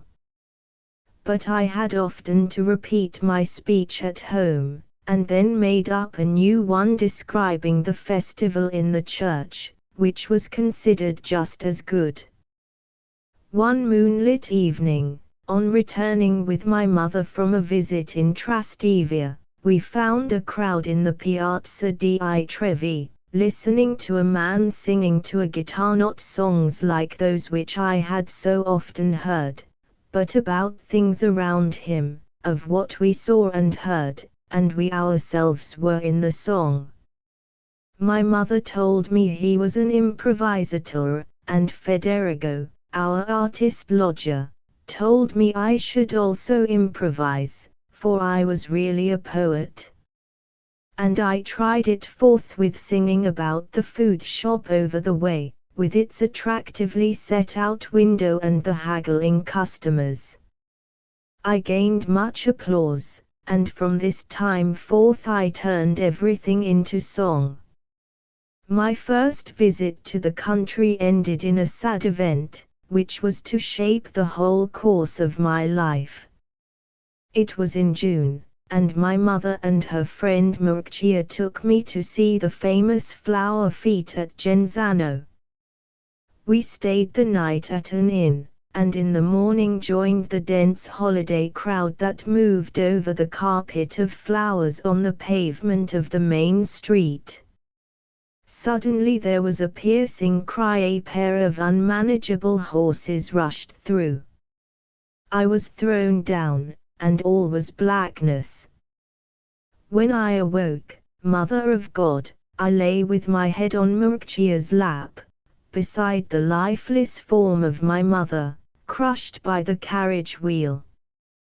The occupant of the carriage, a gentleman of the Borghese family, had escaped with a shaking, and sent a servant in rich livery with a purse containing 20 scudi for the motherless child. Murcia took me back to Rome. It was decided that her parents, who kept flocks in the Campagna, honest people to whom my 20 scudi would be wealth, should take charge of me. Thus, in the dreary Campagna, with honest Benedetto and kindly Domenica, I spent the summer and the early autumn in the ancient tomb which they had transformed into a hut. The first week it rained incessantly, then, with the sun, came the insufferable heat, increasing in intensity from day to day, from week to week. Even the buffaloes lay like dead masses upon the burnt-up grass, unless, excited to madness by the poison stings of myriads of flies, that covered them as if they were carrion, they rushed in mad career to the Tiber to roll themselves in the yellow water. One day, towards sunset, I was just opening the door to leave the hut, when a man darted in so suddenly that I was thrown down. With lightning speed he shut the door, and in a distressed tone uttered the name of the Madonna, when a violent blow shattered the door, and the whole opening was filled with the head of a fierce buffalo, whose body was tightly squeezed into the doorway. The stranger seized a gun from the wall, took aim, and shot the beast. The danger over, he lifted me from the ground, and said, "Blessed be Madonna. You have saved my life." He inquired about me. I was made to show him my abominable sketches upon bits of paper and to sing to him, and caused him astonishment at my improvising about the Madonna and himself and the buffalo. He finally asked Domenica to bring me next morning to see him at the Borghese Palace. He was the powerful prince himself, who had unwittingly been the cause of my poor mother's death. Too, in the school of life, the prince, his daughter Francesca, and her fiancé Fabiani, overwhelmed me with kindness. The visit had to be frequently repeated, and I became quite accustomed to the splendors of the palazzo. Finally, Eccellenza decided to have me educated in the Jesuit school, and I had to bid farewell to good Domenica and to enter upon my school life. New occupations engrossed me, new acquaintances presented themselves, the dramatic portion of my life began to unfold itself. Here years compressed themselves together. I became particularly attached to one of my school fellows, Bernardo, a gay, almost dissolute son of a Roman senator. When he suddenly left school to join the Papal Guard, the whole world seemed to me empty and deserted. One day I saw him pass my window on a prancing horse. I rushed out, but ran across the porter's wife of the Borghese Palace, who informed me that the young Eccellenza and her husband had just arrived. Would I not come to give them welcome? To the palace I went, was graciously received by Fabiani and Francesca, who brought me their little daughter Flaminia, the little abbess as she was called, having been destined from her birth for the life of a nun. The child had wonderfully bright eyes, and came towards me as though we were old acquaintances, laughing and chattering, and showing me her toys. On my way back, early in the evening, as luck would have it, I almost ran into the arms of Bernardo. He was delighted to see me, told me of his merry life and adventures, and wanted to drag me into an artist's tavern to drink a bottle of wine. That was impossible for me, a Jesuit's pupil. I refused. As we walked on we met a crowd hustling an old Jew. A thick-set brute of a fellow wanted to force him to jump over a long stick, and everybody shouted, "Leap, Jew!" Bernardo sprang forth, snatched the stick out of the fellow's hand, brandished his sword, and cried in a strong, manly voice, "Leap yourself, or I shall cleave your head." He made him jump, and jump again, and struck him lightly with the flat of his sword. The crowd veered round at once, laughed and applauded, the old Jew meanwhile making his escape. "Come," said I, when we were out of the crowd, "come. Let them say what they may, I will drink a bottle of wine with you. May we always be friends." I met Bernardo again some time after at the Vatican. His joy equaled mine, and he immediately plunged into confidences. One day, when straying into the ghetto, he had encountered the old Jew of our adventure, bowing and scraping, and requesting the honor of receiving him in his house. They entered, wine was brought to him by a dark Jewish maiden, of such beauty as to set his whole blood on fire. Since then he had vainly tried to see her. He visited the Jew's house on all sorts of pretexts, but his charmer remained invisible. He now made the amazing proposition that I should take up the study of Hebrew with the old Jew, and thus help him in this affair. I explained the utter impossibility of aiding him in a project of this nature.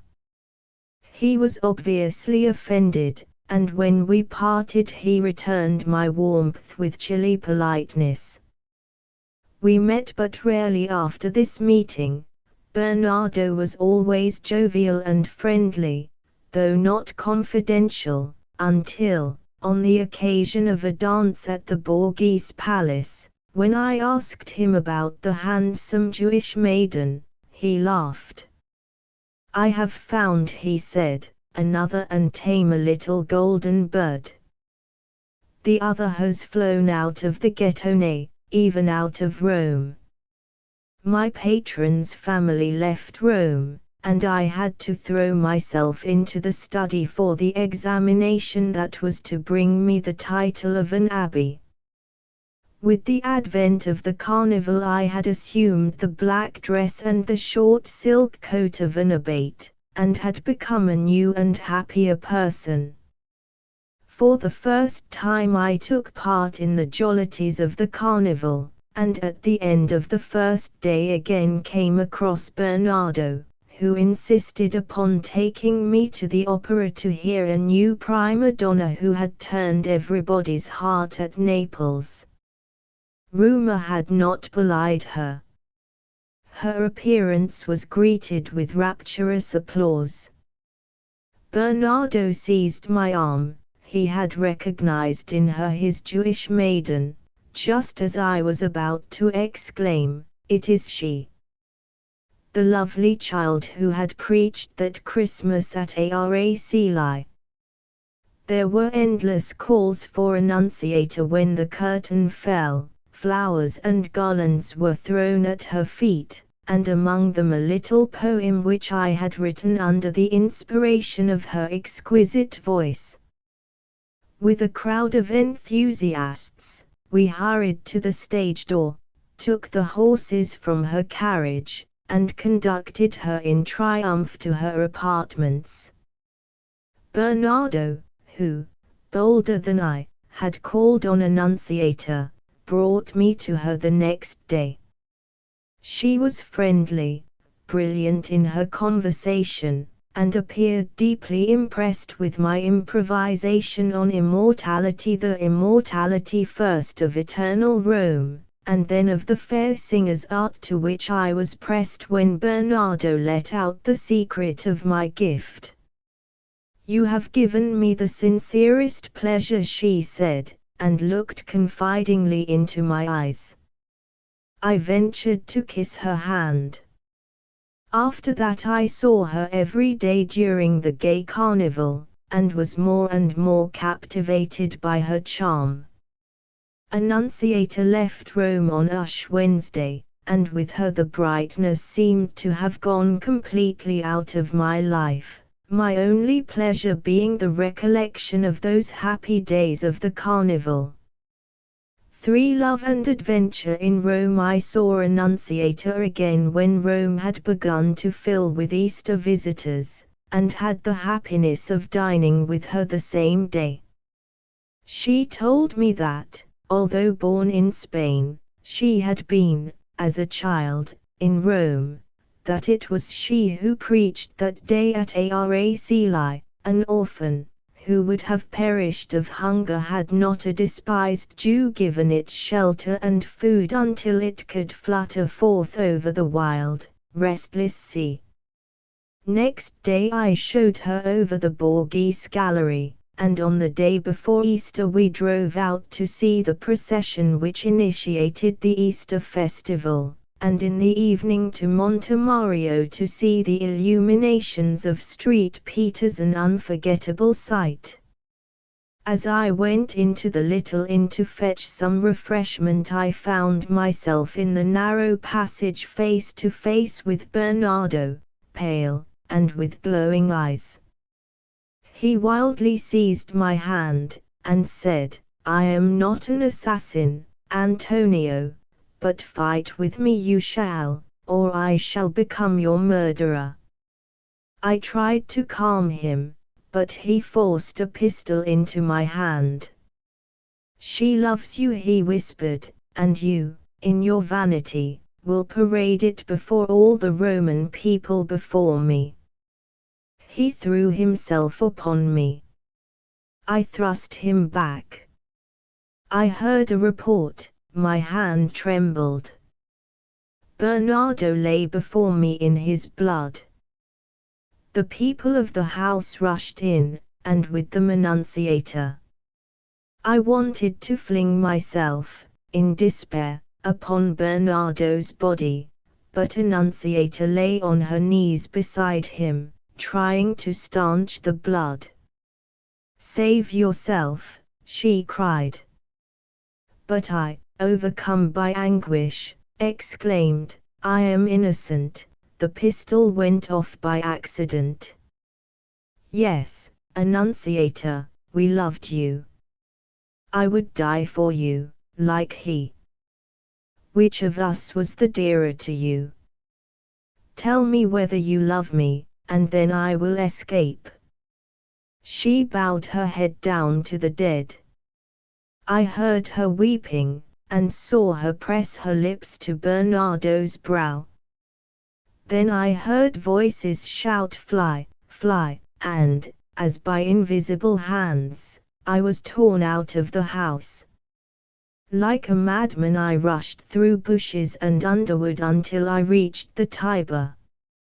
Among the ruins of a tomb I came across 3 men sitting around a fire, to whom I explained that I wanted a boat to cross the river.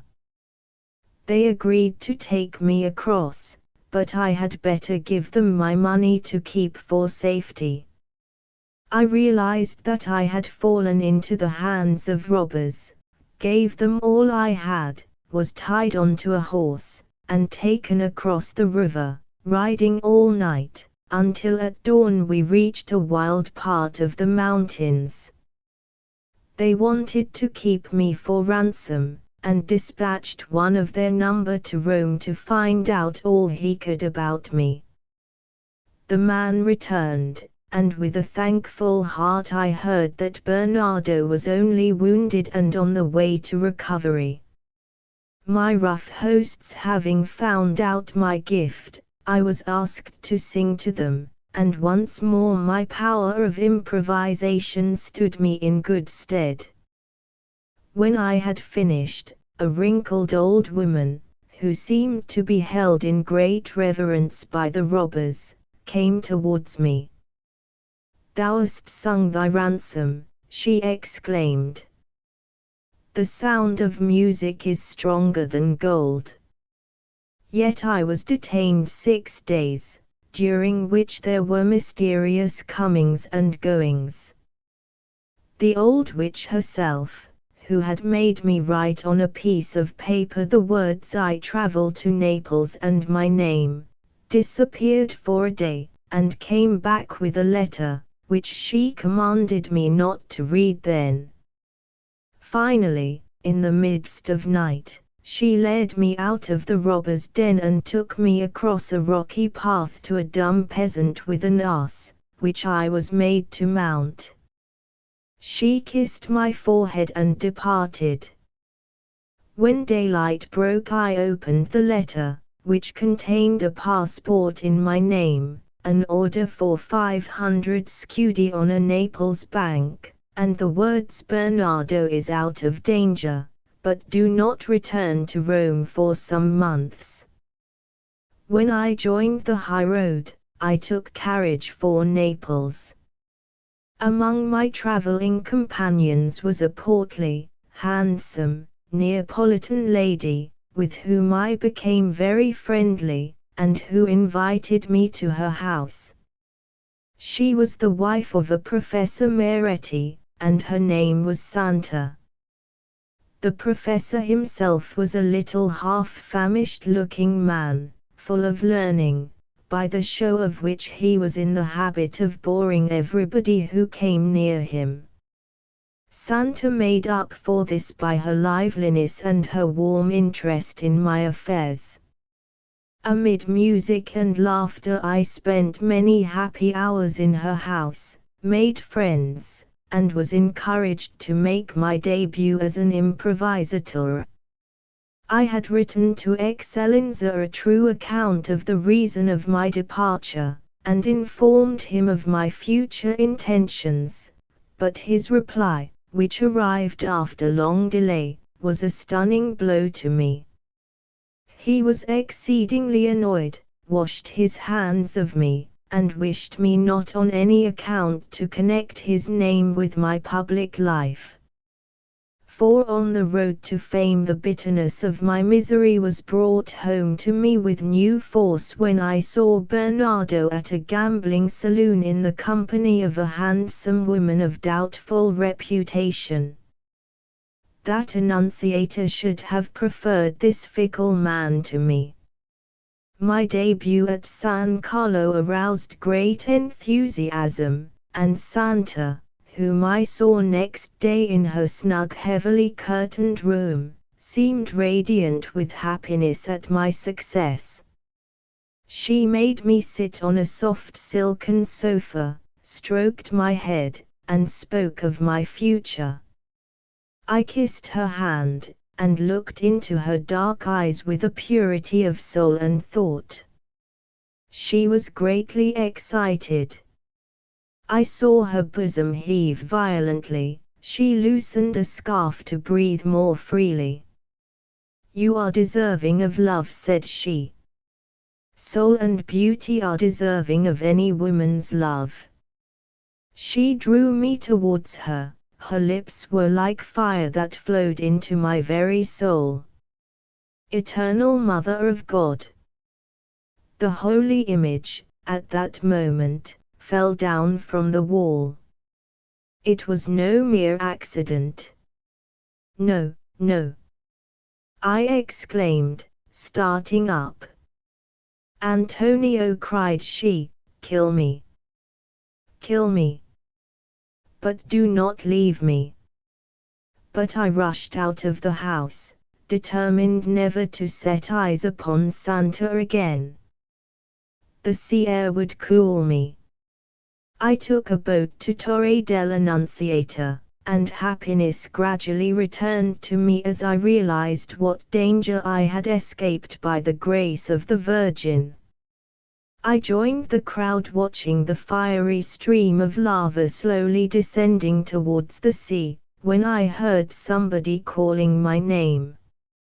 It was Fabiani, who insisted on taking me at once to see Francesca. The welcome was hearty.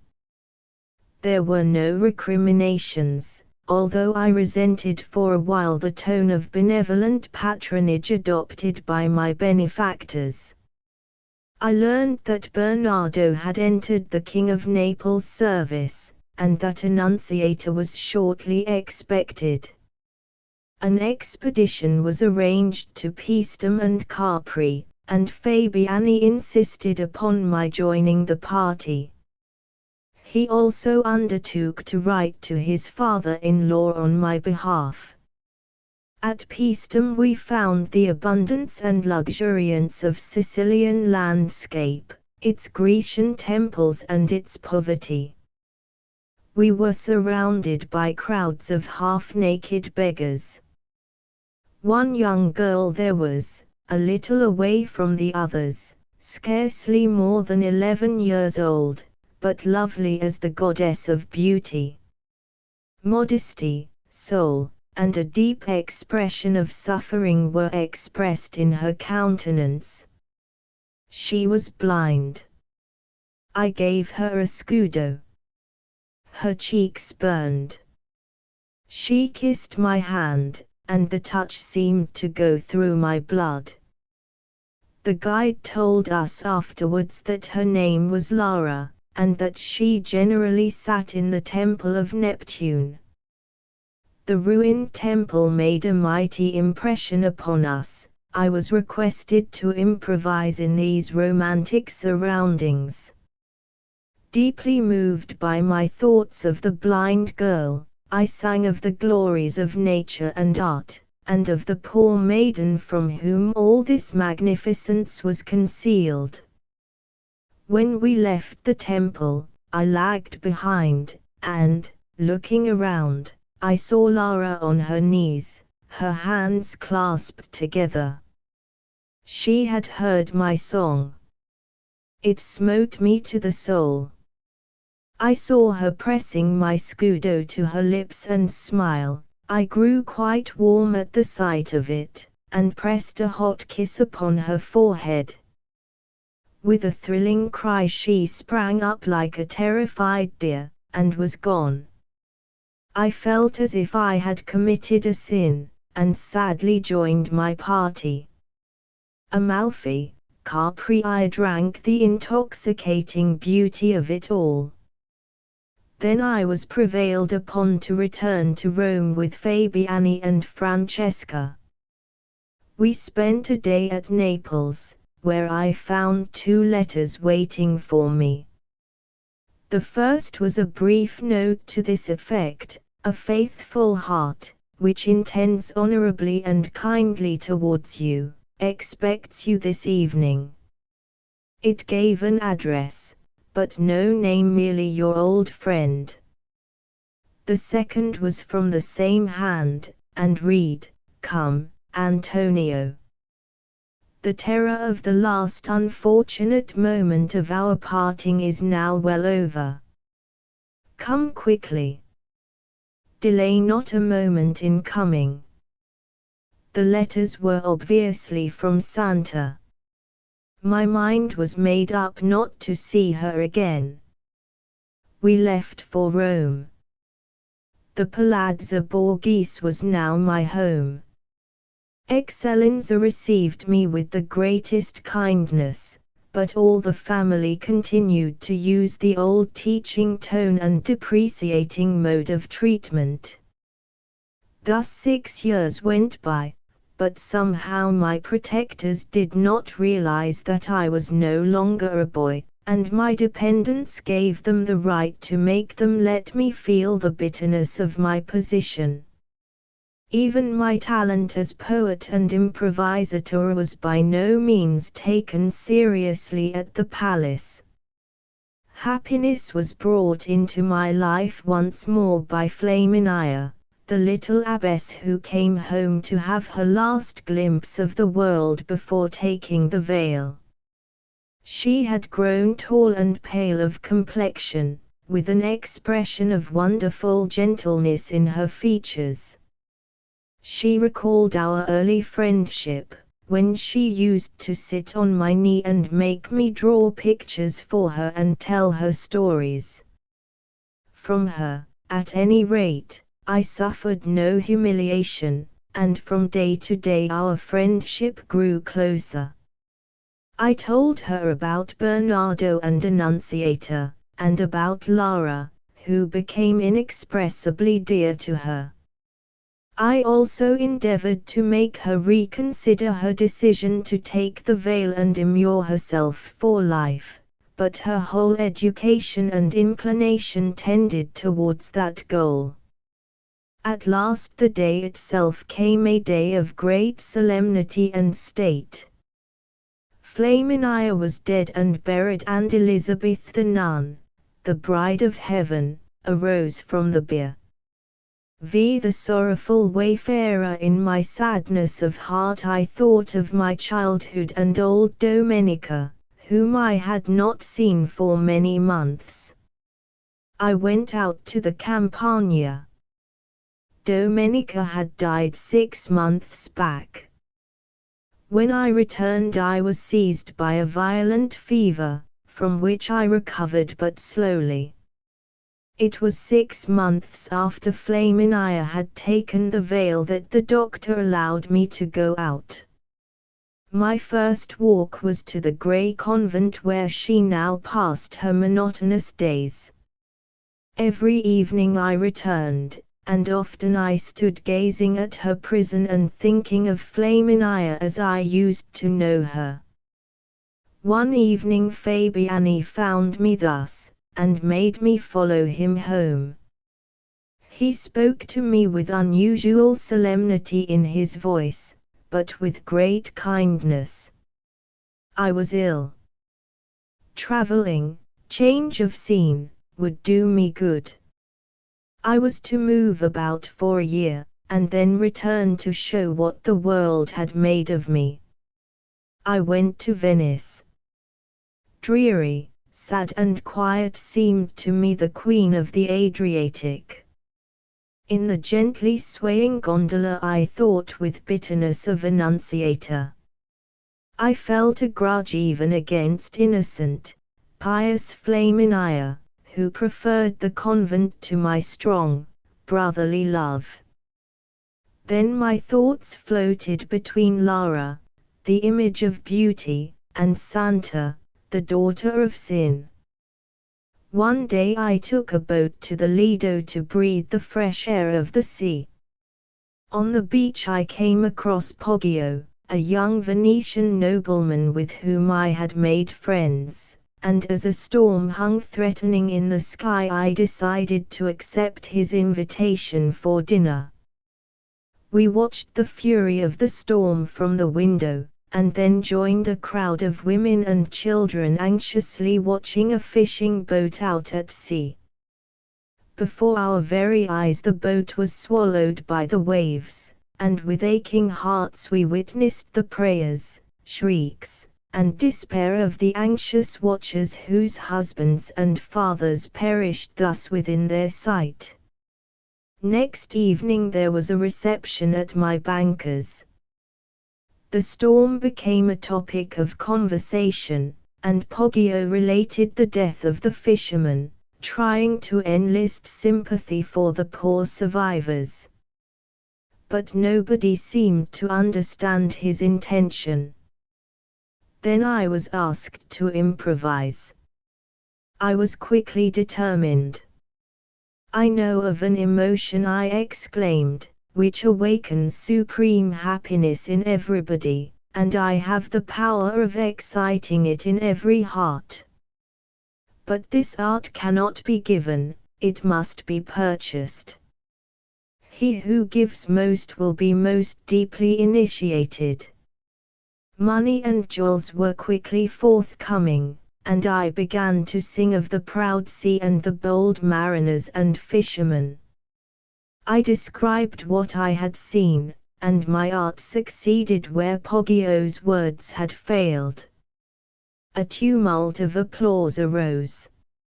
A young lady sank at my feet, seized my hand, and with her beautiful, tear-filled eyes gave me a look of intense gratitude, which agitated me in strange fashion. Then she withdrew as if in horror at what she had done.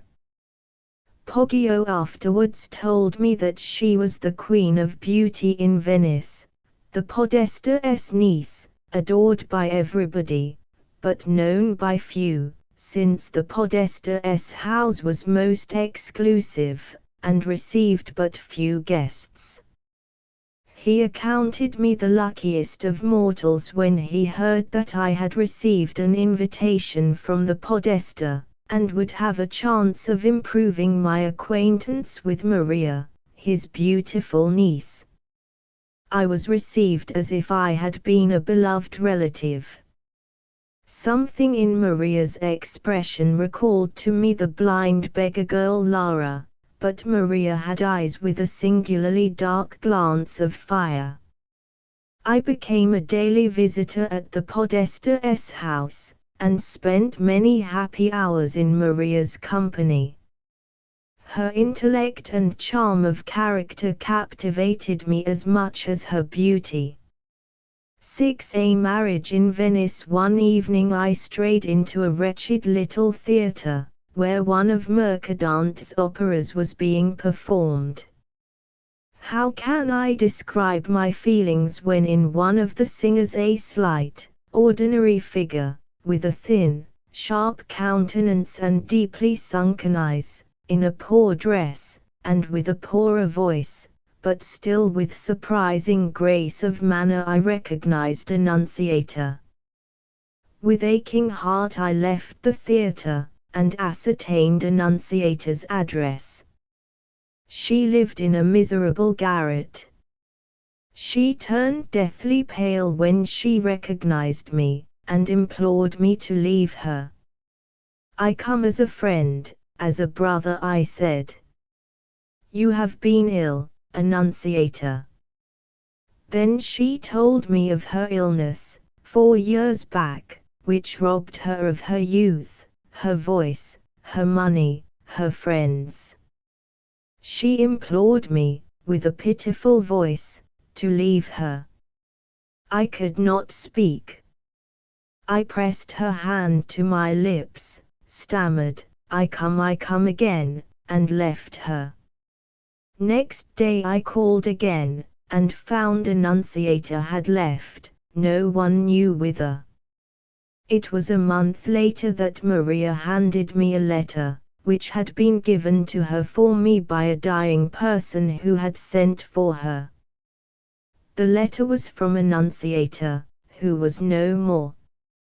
It told me of her happiness at having seen me once more, told me that she had always loved me, that her pain at having to part from me had made her conceal her face on what she then believed to be Bernardo's dead body, told me that it was she who had sent me those 2 letters in Naples, who had believed my love was dead, since I left for Rome without sending her a reply.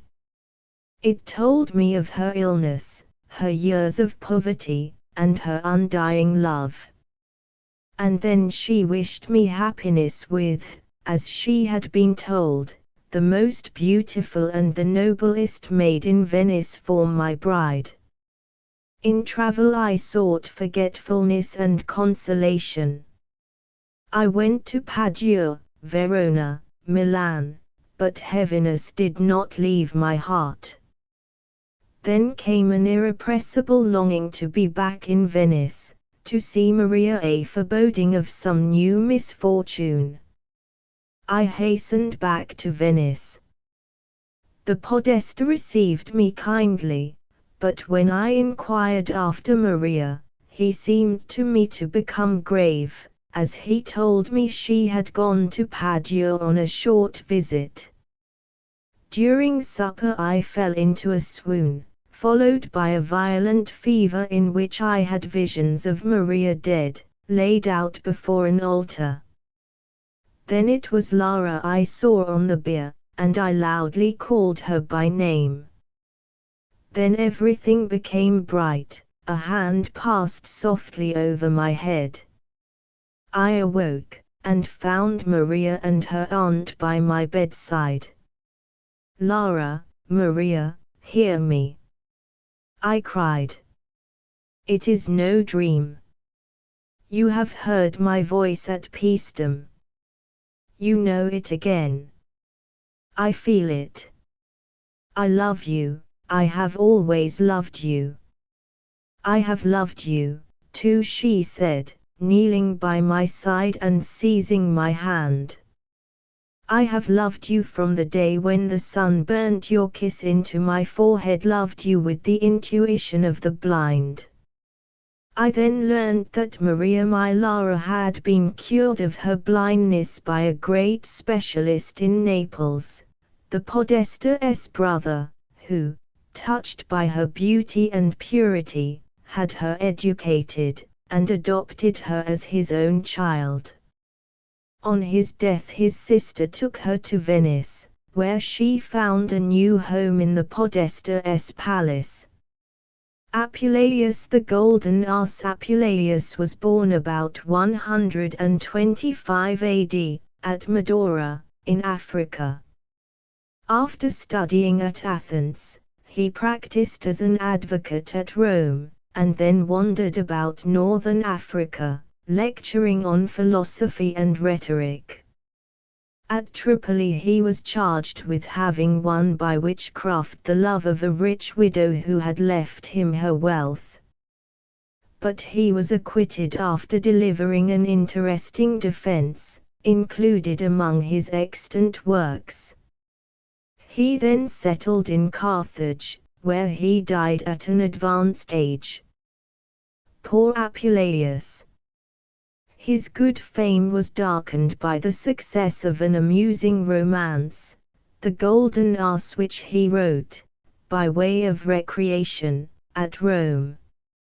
He related the story of the adventures which befell a young Greek nobleman who, by an extreme curiosity in regard to witchcraft, got changed into a donkey.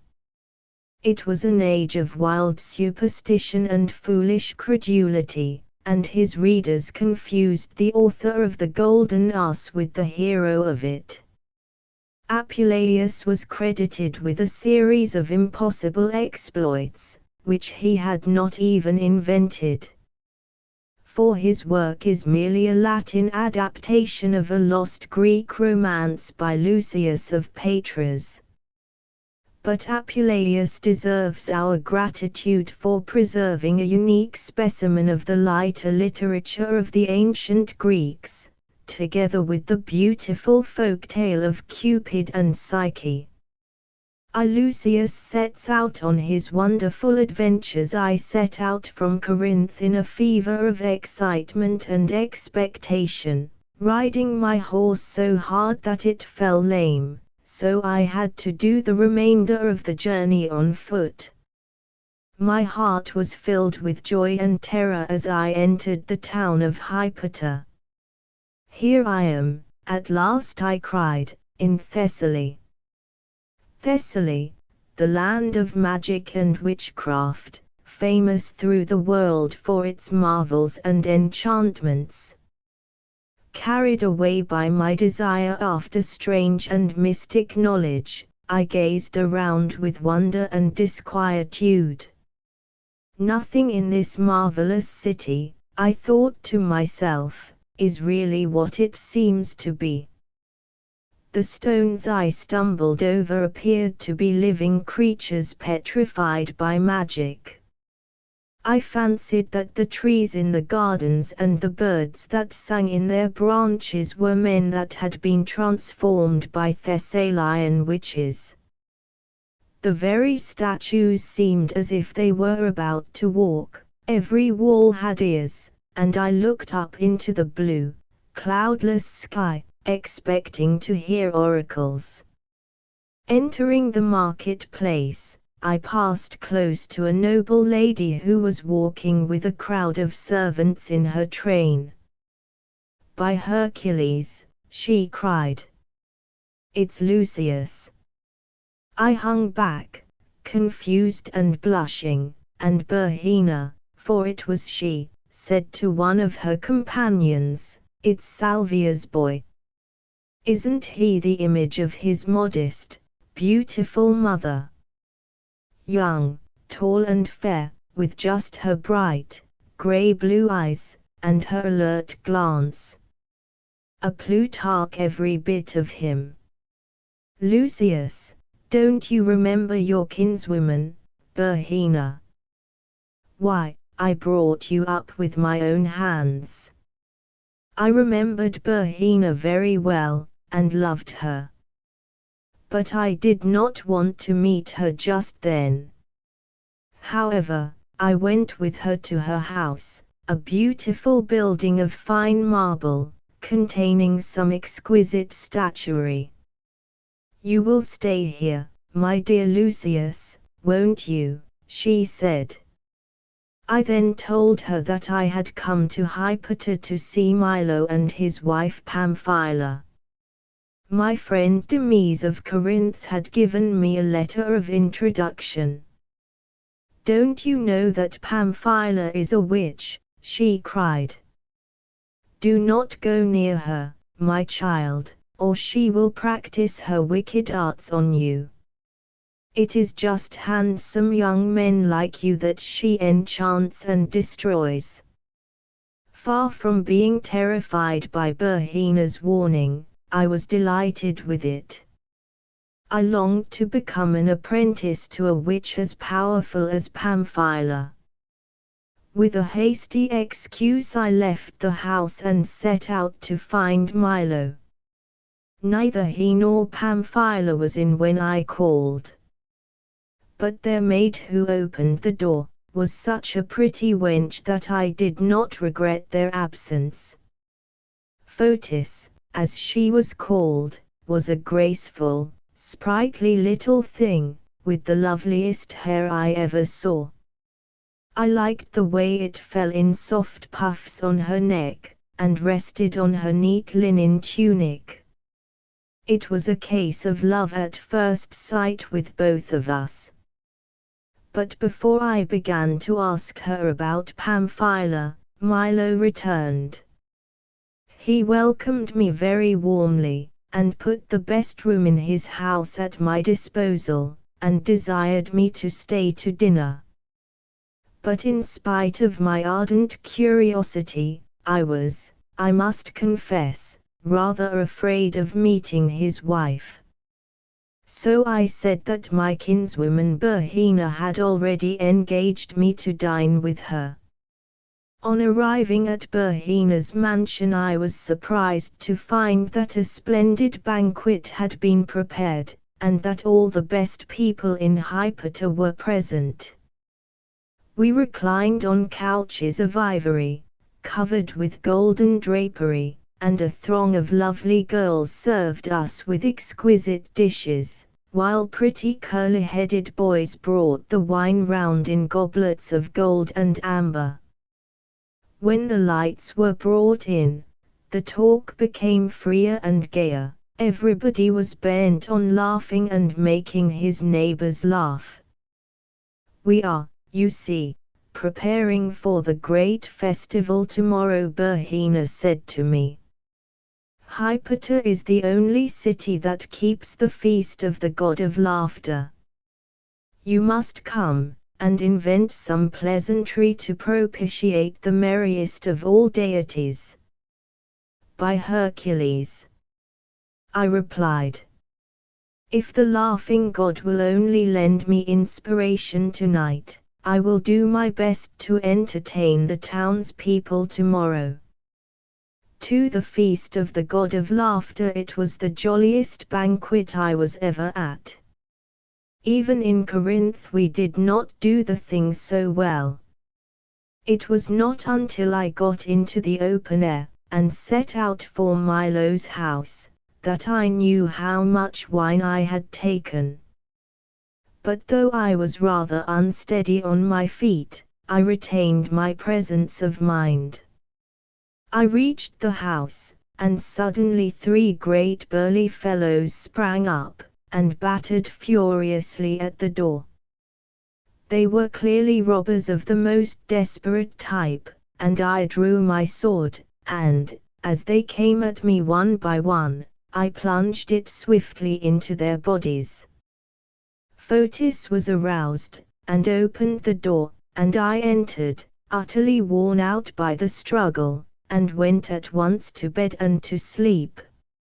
Early in the morning I was awakened by a great clamor. A throng of people burst into my bedroom, and 2 lictors arrested me, and dragged me to the forum. But as they took me through the streets and squares, everybody turned out to see me, and the crowd grew so great that the forum was not large enough to hold the people, and I was led to the theatre. There the lictors pushed me down through the proscenium, as though I were a victim for sacrifice, and put me in the center of the orchestra. Citizens, said the prefect of the watch, as I was going on my rounds late last night, I saw this ferocious young foreigner, sword in hand, slashing and stabbing 3 inoffensive creatures. When I arrived they were lying dead upon the ground.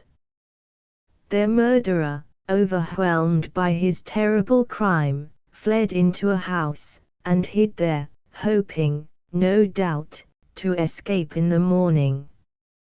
Men of Hypatia, you do not allow your own fellow townsmen to commit murder with impunity. Shall, then, this savage, brutal alien avoid the consequences of his fearful crime? For some time I could not reply. The suddenness of the whole thing terrified me, and it was with a voice broken with sobs that I at last managed to make my defense.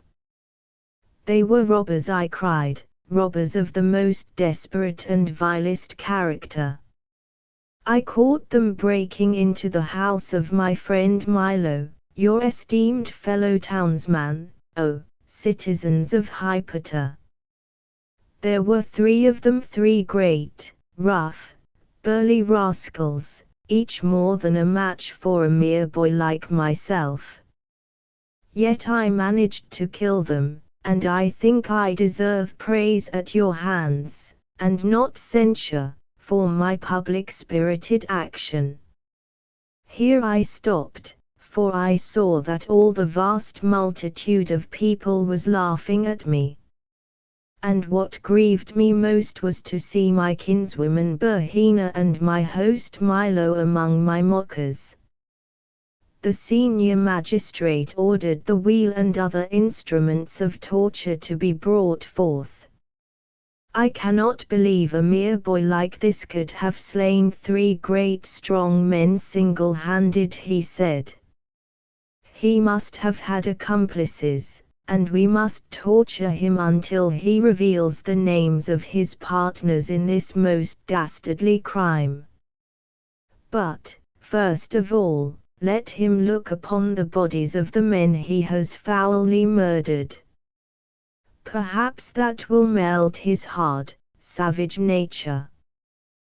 The lictors then led me to the bier, and forced me to uncover the bodies. Ye gods!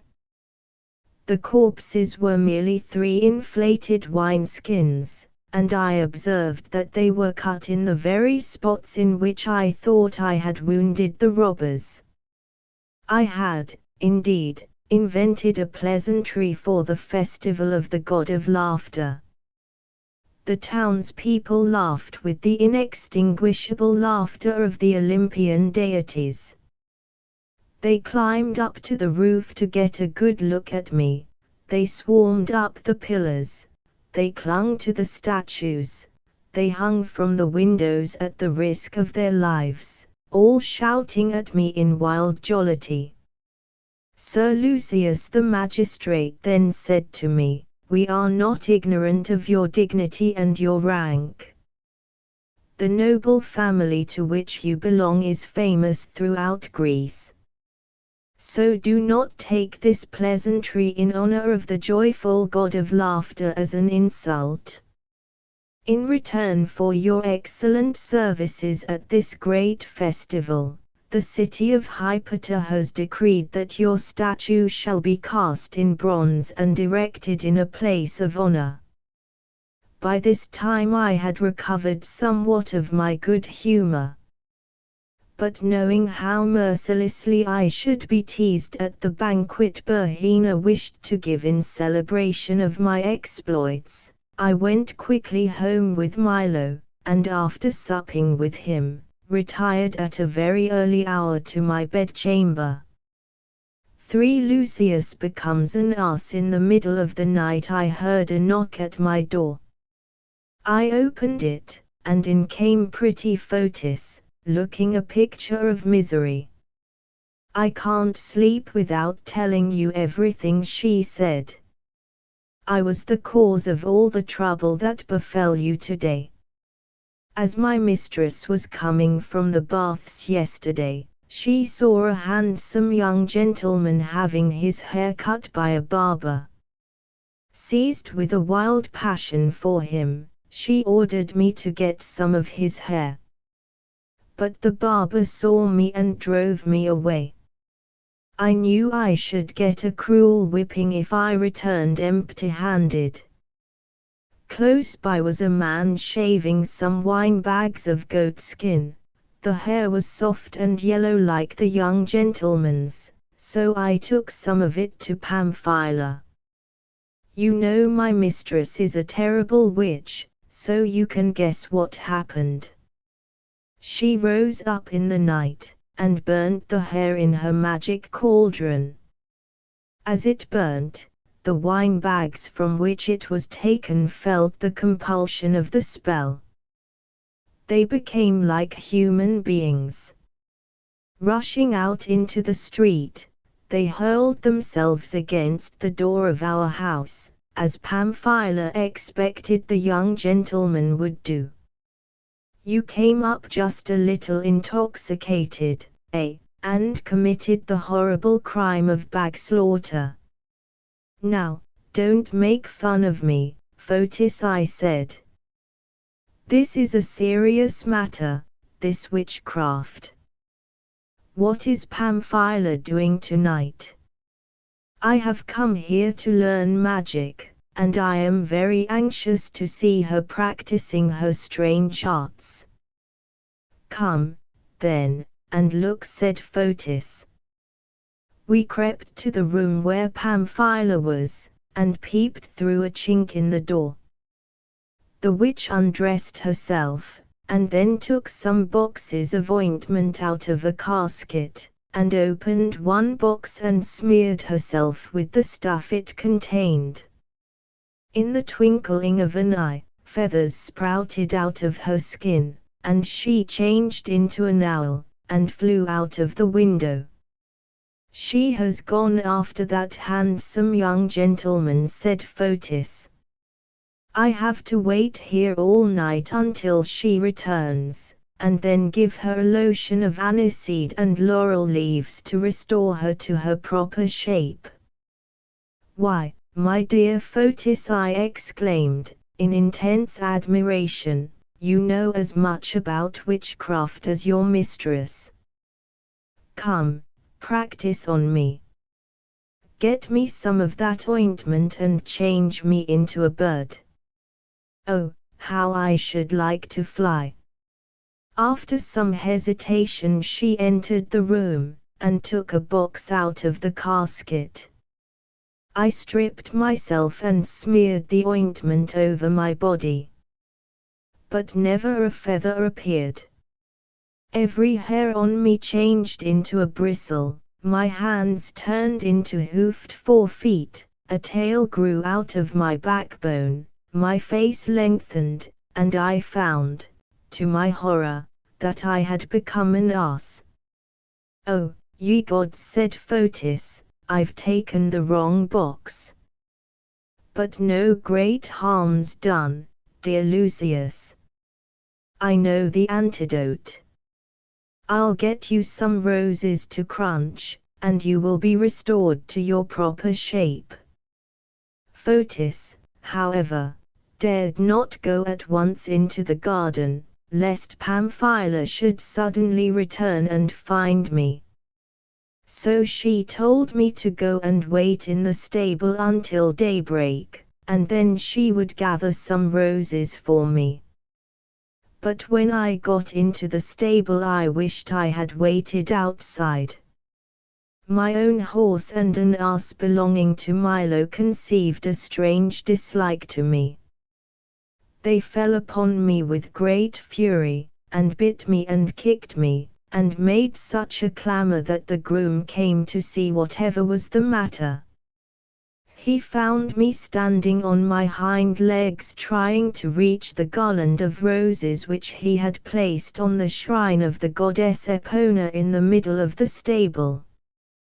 What a sacrilegious brute, he cried, falling upon me savagely.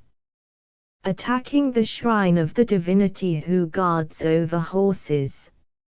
I'll lame you, that I will. As he was palabering me with a great cudgel, a band of fierce men armed with swords and carrying lighted torches appeared. At the sight of them the groom fled in terror. Help! Help! Robbers! I heard Milo and Fotis cry. But before the groom was able to fetch the watch, the robbers forced their way into the house, and broke open Milo's strong box. Then they loaded me and the horse and the ass with the stolen wealth, and drove us out into the mountains. Unused to the heavy burden laid on me, I went rather slowly. This enraged the robbers, and they beat me until I was well nigh dead. But at last I saw a sight which filled me with the wildest joy. We passed a noble country house, surrounded by a garden of sweet-smelling roses. I rushed open-mouthed upon the flowers. But just as I strained my curling lips towards them, I stopped. If I changed myself into a man, the robbers would kill me, either as a wizard, or out of fear that I would inform against them.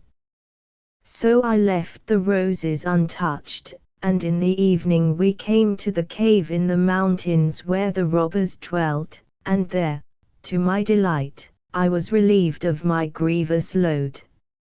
Soon afterwards another band of robbers arrived, carrying a young and lovely maid arrayed as a bride. Her beautiful features were pale, and wet with tears, and she tore her hair and her garments. "Take this girl," said the robbers to the old woman who waited upon them, "and comfort her. Tell her she's in no danger. Her people are rich, and will soon ransom her." Chariot, for such was the name of the beautiful bride, fell weeping into one of the old women's arms. "They tore me away from Tlepolemus," she said, when he was about to enter my bridal chamber. Our house was decked with laurel, and the bridal song was being sung, when a band of swordsmen entered with drawn swords, and carried me off. Now I shall never see my bridegroom again. "Yes, you will, dearie," said the old woman.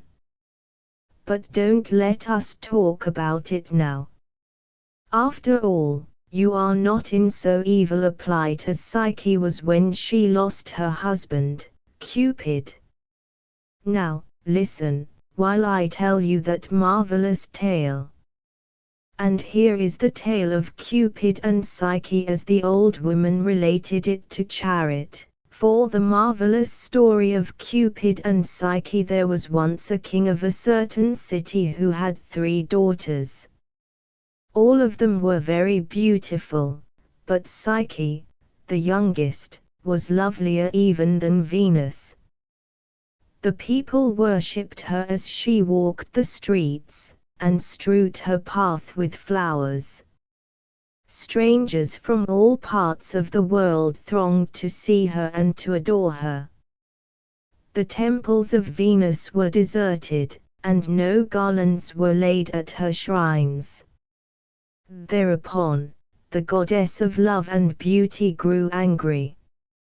She tossed her head with a cry of rage, and called to her son, Cupid, and showed him Psyche walking the streets of the city.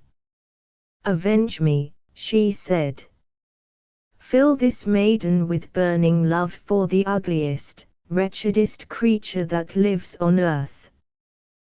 The king was thereupon commanded by an oracle to array his daughter in bridal robes, and set her upon a high mountain, so that she might be wedded to a horrible monster. All the city was filled with grief and lamentation when Psyche was led out to her doom, and placed upon the lonely peak. Then a mighty wind arose, and carried the maiden to an enchanted palace, where she was waited on by unseen spirits who played sweet music for her delight, and fed her with delicious food. But in the darkness of night someone came to her couch and wooed her tenderly, and she fell in love with him and became his wife. And he said, Psyche, you may do what you will in the palace I have built for you. But one thing you must not do, you must not attempt to see my face. Her husband was very sweet and kind, but he came only in the night time, and in the daytime Psyche felt very lonesome.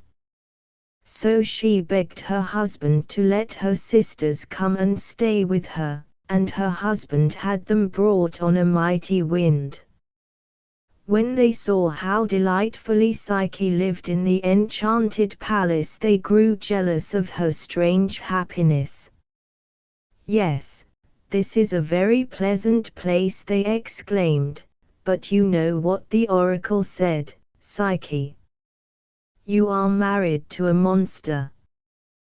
That is the reason why he will not let you see his face.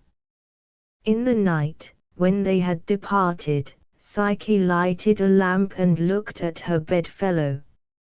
Oh, joy! It was Cupid, the radiant young god of love, reposing in his beauty. In her excitement, Psyche let a drop of burning oil fall from the lamp upon his right shoulder.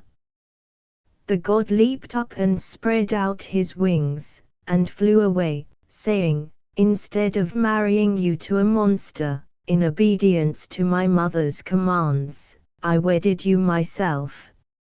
And this is how you serve me. Farewell, Psyche. Farewell.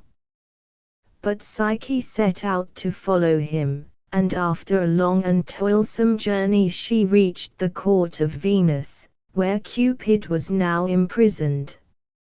Venus seized her and beat her, and then set her on dangerous tasks, and tried to bring about her death. But Psyche was so lovely and gentle that every living creature wished to help her and save her. Then Venus, fearing that Cupid would escape and rescue his wife, said, Psyche, take this casket to Proserpine, in the kingdom of the dead, and ask her to fill it with beauty. Psyche was in despair. No mortal had ever returned from the kingdom of the dead. She climbed a high tower, and prepared to throw herself down, and die. But the very stones took pity upon her. Go to Taenarus, they said, and there you will find a way to the underworld. Take 2 copper coins in your mouth, and 2 honey cakes in your hands. Psyche traveled to Taenarus, near Lacedaemon, and there she found a hole leading to the underworld. A ghostly ferryman rowed her over the river of death, and took one of her copper coins. Then a monstrous dog with 3 heads sprang out, but Psyche fed him with one of her honey cakes, and entered the hall of Proserpine, the queen of the dead. Proserpine filled the casket, and by means of the last honey cake and the last copper coin, Psyche returned to the green, bright earth. But, alas! She was over-curious, and opened the casket to see the divine beauty it contained. A deadly vapor came out and overpowered her, and she fell to the ground. But Cupid, who had now escaped from his prison, found her lying on the grass, and wiped the vapor from her face. Taking her in his arms, he spread out his wings, and carried her to Olympus, and there they lived together in unending bliss, with their little child, whose name is Joy. The further strange adventures of the ass. While the old woman was entertaining the beautiful captive with this charming tale, a tall, fierce young man in ragged clothes stalked boldly in among the robbers. Long life to you, brave comrades, he said. Don't judge me by these rags, my boys. They're a disguise. Have you heard of Hemus, the famous Thracian brigand? If so, you've heard of me. My band has been cut up, but I'm bringing what men I still have to you. Shall we join forces? The robbers had just lost their own captain, so they received Hemus with great joy, and made him their leader. Soon afterwards 10 of his men came in, loaded with swollen wine bags.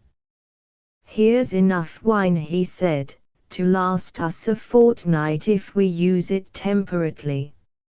Let us celebrate this glorious day by finishing it at one sitting. The robbers at once fell furiously to drinking, and their new captain forced Chariot to come and sit beside him. After a little wooing, she began to cling to him, and return his kisses. Oh, what a frail, fickle, faithless race are women! I said to myself. Scarcely 2 hours ago she was crying her eyes out for her bridegroom, now here she is, fondling a wretched assassin. What an ass I was! It was some time before I noticed that the new captain did not drink himself, and that the men he brought with him were only pretending to drink, while forcing the wine on the other robbers, who soon became too drunk to drink, and rolled over in a deep sleep. Up, boys, and disarm and bind these ruffians, said the new captain, who was none other than Tlepolemus, the bridegroom of the fair Chariot. And leaving his servants to perform this task, he put Chariot on my back, and led me to his native town. All the inhabitants poured out into the street to see us pass, and they loudly acclaimed Tlepolemus for his valor and ingenuity in rescuing his lovely bride, and capturing the robbers. Chariot did not forget me in the scenes of rejoicing. She patted my head and kissed my rough face, and bade the groom of the stud feed me well, and let me have the run of the fields. Now I shall at last be able to get a mouthful of roses, I thought, and recover my human shape. But, alas! The groom was an avaricious, disobedient slave, and he at once sold me to a troop of those infamous beggarly priests of Cybele, who cart the Syrian goddess about the public squares to the sound of cymbals and rattles. The next morning my new owners smeared their faces with rouge, and painted their eyes with black grease. Then they dressed themselves in white tunics, and set their wretched goddess on my back, and marched out, leaping and brandishing great swords and axes. On coming to the mansion of a wealthy man, they raised a wild din, and whirled about, and cut themselves and scourged themselves until they were covered with blood. The master of the mansion was so impressed with this savage and degrading spectacle that he gave the priests a good sum of money, and invited them into his house. They took the goddess with them, and I scampered out into the fields searching for some roses. But I was quickly brought back by the cook. His master had given him a fat haunch from an enormous stag to roast for the priest's dinner, and a dog had run off with it. In order to avoid being whipped for his carelessness, the slave resolved to let the priests dine off a haunch of their own ass. He locked the door of the kitchen, so that I could not escape, and then took a long knife and came to kill me.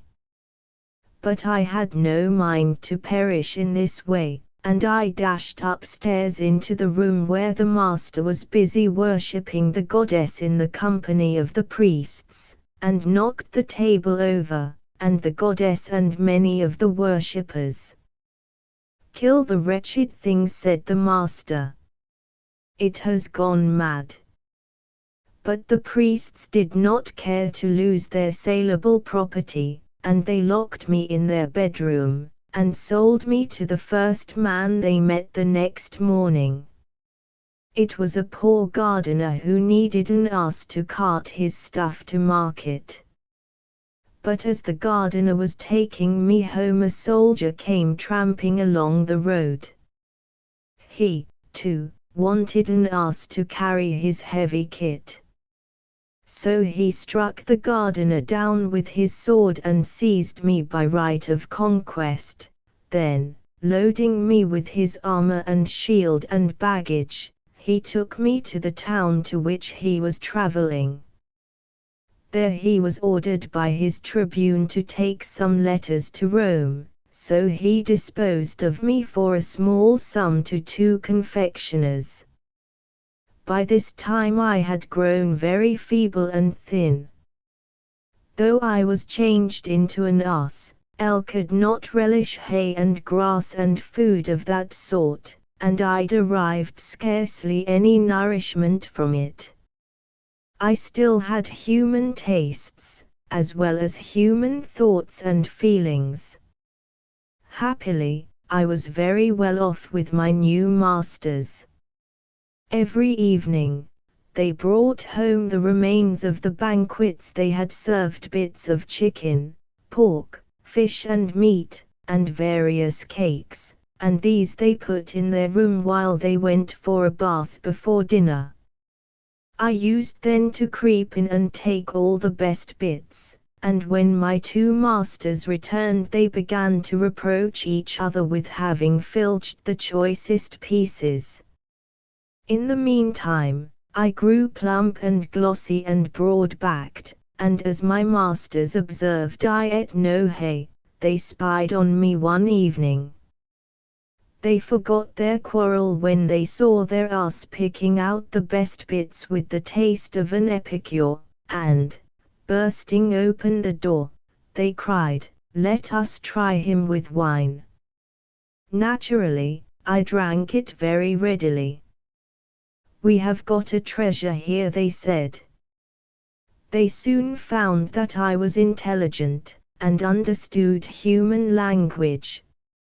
And after training me they took me to Corinth, and exhibited me there, and made a great deal of money.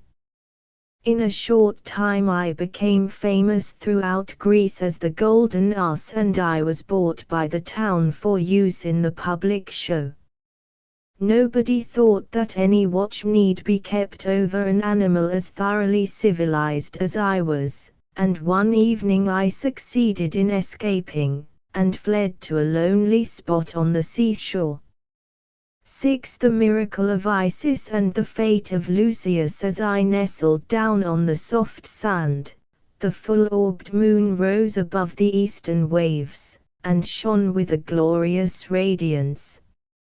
My heart opened to the mysteries of the sacred night, and I sprang up, and bathed 7 times in the cleansing water of the sea. Then, with tears upon my cheeks, I prayed to Isis, the mighty Saviour Goddess, O Queen of Heaven, who dost enlighten the world with thy lovely beams as thou goest on thy lonely way, hear me now and help me, in my peril and misery and misfortune. Restore me, O mighty Goddess, to my rightful shape, and let Lucius return to the bosom of his family. Sleep fell swiftly upon my eyes, and in my sleep the goddess visited me. She rose up, a vision of light, from the waters. On her head was a crown of radiant flowers, shaped like the moon, and serpents coiled about her temples, and her divine body was arrayed in a robe of shining darkness embroidered with innumerable stars. "See, Lucius," she said, with a voice that breathed a great sweetness over me, "Isis appears in answer to your prayer." Cease now to weep and mourn, for I am come in pity of your lot to show favor to you.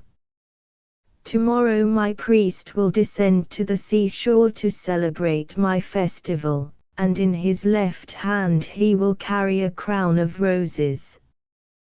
Go forth without fear, and take the crown of roses, and then put off the shape of a beast, and put on the form of a man. Serve me well all the days of your life, and when you go down to the grave you shall see me as a light amid the darkness, as a queen in the palace of hell. By my favor you shall be lifted up into the fields of paradise, and there you shall worship and adore me for all eternity. The Savior Goddess then vanished, and I awoke, and the dawn was in the sky, and the waves of the sea were dancing in the golden light. A long procession was winding down from the city to the shore to the sound of flutes and pipes. First came a great multitude of people carrying lamps and torches and tapers in honor of the constellations of heaven, then a choir of sweet-voiced boys and girls in snowy garments, and next a train of men and women luminous in robes of pure white linen. These were the initiates, and they were followed by the prelates of the sacred mysteries, and behind them all walked the high priest, bearing in his right hand the mystic rattle of Isis, and in his left hand the crown of roses. By divine intervention, the crowd parted and made a way for me, and when I came to the priest he held out the roses, and I ate them, and was changed into a man. The people raised their hands to heaven, wonder-stricken by the miracle, and the fame of it went out over all the world. The priest initiated me into the mysteries of Isis and Osiris, and I shaved my head, and entered the college of pastors, and became a servant of the high gods. The Arabian Nights, or the 1001 Nights. There is as much doubt about the history of the 1001 Nights as that which veils the origin of the Homeric poems. It is said that a certain Caliph Shahryar, having been deceived by his wife, slew her, and afterwards married a wife only for one day, slaying her on the morning after. When this slaughter of women had continued some time, he became wedded to one Shahrazad, daughter of his vizier, who, by telling the commander of the faithful exciting stories and leaving them unfinished every dawn, so provoked the Caliph's curiosity that he kept her alive, and at last grew so fond of her that he had no thought of putting her to death. As for the authorship of the stories, they are certainly not the work of one mind, and have probably grown with the ages into their present form. The editions published for Christian countries do not represent the true character of these legends, which are often exceedingly sensual. The European versions of this extraordinary entertainment began in 1704 with the work of one Antoine Galland, professor of Arabic at the College of France, a Frenchman who, according to Sir Richard Burton, possessed in a high degree that art of telling a tale which is far more captivating than culture or scholarship. Sir R. Burton, see Volume 19, summed up what may be definitely believed of the Nights in the following conclusion: the framework of the book is purely Persian perfunctorily Arabized, the archetype being the Hazar of Sanat. The oldest tales may date from the reign of Al-Mansur, in the 8th century, others belong to the 10th century, and the latest may be ascribed to the 16th. The work assumed its present form in the 13th century. The author is unknown, for the best reason, there never was one.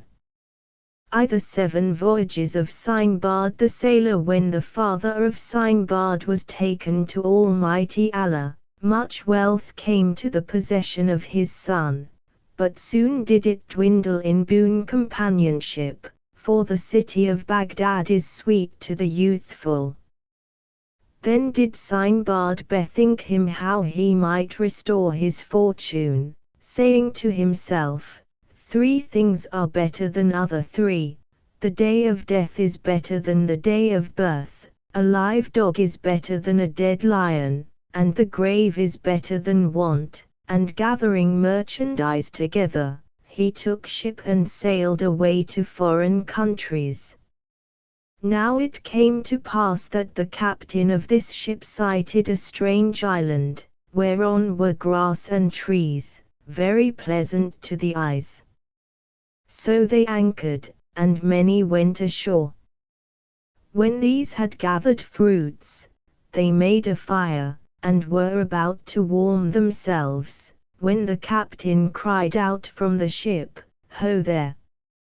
Passengers, run for your lives and hasten back to the ship and leave your gear and save yourselves from destruction.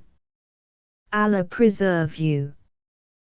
For this island whereon ye stand is no true island, but a great fish stationary a middlemost of the sea, whereon the sand hath settled and trees have sprung up of old time, so that it is become like unto an island, but when ye lighted fires on it, it felt the heat and moved, and in a moment it will sink with you into the depths of the sea and ye will be drowned." When the fish moved, the captain did not wait for his passengers, but sailed away, and Sinbad, seizing a tub, floated helpless in the great waters. But by the mercy of Allah he was thrown upon a true island, where a beautiful mare lay upon the ground, who cried at his approach. Then a man started up at the mare's cry, and seeing Sinbad, bore him to an underground chamber, where he regaled the waif with plenteous food. To him did this man explain how he was a groom of King Merjan, and that he brought the king's mares to pasture on the island, hiding underground while the stallions of the sea came up out of the waves unto the mares. Presently Sinbad saw this strange sight, and witnessed how the groom drove the stallions back to the waves when they would have dragged the mares with them. After that he was carried before King Merjan, who entreated him kindly, and when he had amassed wealth, returned by ship to Basra, and so to Baghdad. But becoming possessed with the thought of traveling about the ways of men, he set out on a second voyage. And it came to pass that he landed with others on a lovely island, and lay down to sleep, after he had eaten many delicious fruits. Awaking, he found the ship gone. Then, praying to Almighty Allah, like a man distracted, he roamed about the island, presently climbing a tree to see what he could see. And he saw a great dome afar, and journeyed to it. There was no entrance to this white dome, and as he went round about it, the sun became suddenly darkened, so that he looked towards it in fear, and lo! A bird in the heavens whose wings blackened all light. Then did Sinbad know that the dome was an egg, and that the bird was the bird roc, which feeds its young upon elephants. Sore afraid, he hid himself, and the bird settled upon the egg, and brooded upon it. Then Sinbad unwound his turban, and, tying one end to the leg of the great bird and the other about his own middle, waited for the dawn. When the dawn was come, the bird flew into the heavens, unaware of the weight at its foot, and Sinbad was borne across great seas and far countries. When at last the bird settled on land, Sinbad unfastened his turban, and was free. But the place was filled with frightful serpents, and strewn with diamonds. Sinbad saw a dead sheep on the ground, with diamonds sticking to its carcass, and he knew that this was a device of merchants, for eagles come and carry away these carcasses to places beyond the reach of the serpents, and merchants take the diamonds sticking to the flesh. So he hid himself under the carcass, and an eagle bore him with it to inhabited lands, and he was delivered. Again it came to him to travel, and on this his third voyage the ship was driven to the mountain of Zub, inhabited by hairy apes. These apes seized all the goods and gear, breaking the ship, but spared the men. Then they perceived a great house and entered it, but nobody was there. At nightfall, however, a frightful giant entered, and began to feel the men one by one, till he found the fattest, and him the giant roasted over a fire and ate like a chicken. This happened many days, till Sinbad encouraged his friends, and they heated 2 iron spits in the fire, and while the giant slept put out his eyes. While they ran to the shore, where they had built a raft, the giant, bellowing with rage, returned with 2 ghouls, and pelted the raft with rocks, killing some, but the rest escaped. However, 3 only were alive when they reached land. The shore on which these 3 landed was occupied by an immense serpent, like a dragon, who instantly ate one of the 3, while Sinbad and the other climbed up a tree. Next day the serpent glided up the tree, and ate the second. Then Sinbad descended, and with planks bound himself all round so that he was a man surrounded by a fence. Thus did he abide safe from the serpent till a ship saved him. Now on his 4th voyage Sinbad's ship was wrecked, and he fell among hairy men, cannibals, who fattened all that they caught like cattle, and consumed them. He being thin and wasted by all his misfortunes, escaped death, and saw all his comrades fattened and roasted, till they went mad, with cries of anguish. It chanced that the shepherd, who tended these men in the folds, took pity on Sinbad and showed him the road out of danger, which taking, he arrived, after divers adventures and difficulties, at the country of a great king. In this country all were horsemen, but the saddle was unknown, so Sinbad made first the king, and afterwards the vizier, both saddle and stirrups, which so delighted them that he was advanced to great fortune and honor. Then was he married to a maiden most beautiful and chaste, so lovely to behold that she ravished the senses, and he lived like one in a dream. But it came to pass that she died, and when they buried her they took Sinbad and shut him in the place of the dead with her, giving him a little food and water till he should die. Such was the custom, that husband and wife should accompany the dead wife or husband in the place of the dead, a mighty cave strewn with dead bodies, dark as night, and littered with jewels. While Sinbad bewailed his lot in this place, the doors opened, a dead body of a man was brought in, and with it his live wife, to whom food was given. Then Sinbad killed this fair lady with the bone of a leg, took her food and jewels, and thus did he serve all the live people thrust into the cavern. One day he heard a strange sound far up the cavern, and perceived in the distance a wild beast. Then he knew that there must be some entrance at that far end, and journeying thither, found a hole in the mountain which led to the sea. On the shore Sinbad piled all his jewels, returning every day to the cavern to gather more, till a ship came and bore him away. His fifth voyage was interrupted by rocks, whose egg the sailors had smashed open to see the interior of what they took to be a dome. These birds flew over the ship with rocks in their claws, and let them fall onto the ship, so that it was wrecked. Sinbad reached shore on a plank, and wandering on this island perceived an old man, very sad, seated by a river. The old man signaled to Sinbad that he should carry him on his back to a certain point, and this Sinbad very willingly bent himself to do.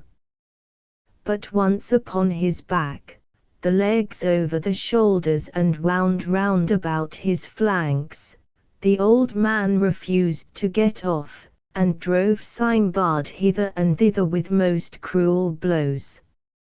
At last Sinbad took a gourd, hollowed it out, filled it with grape juice, stopped the mouth, and set it in the sun.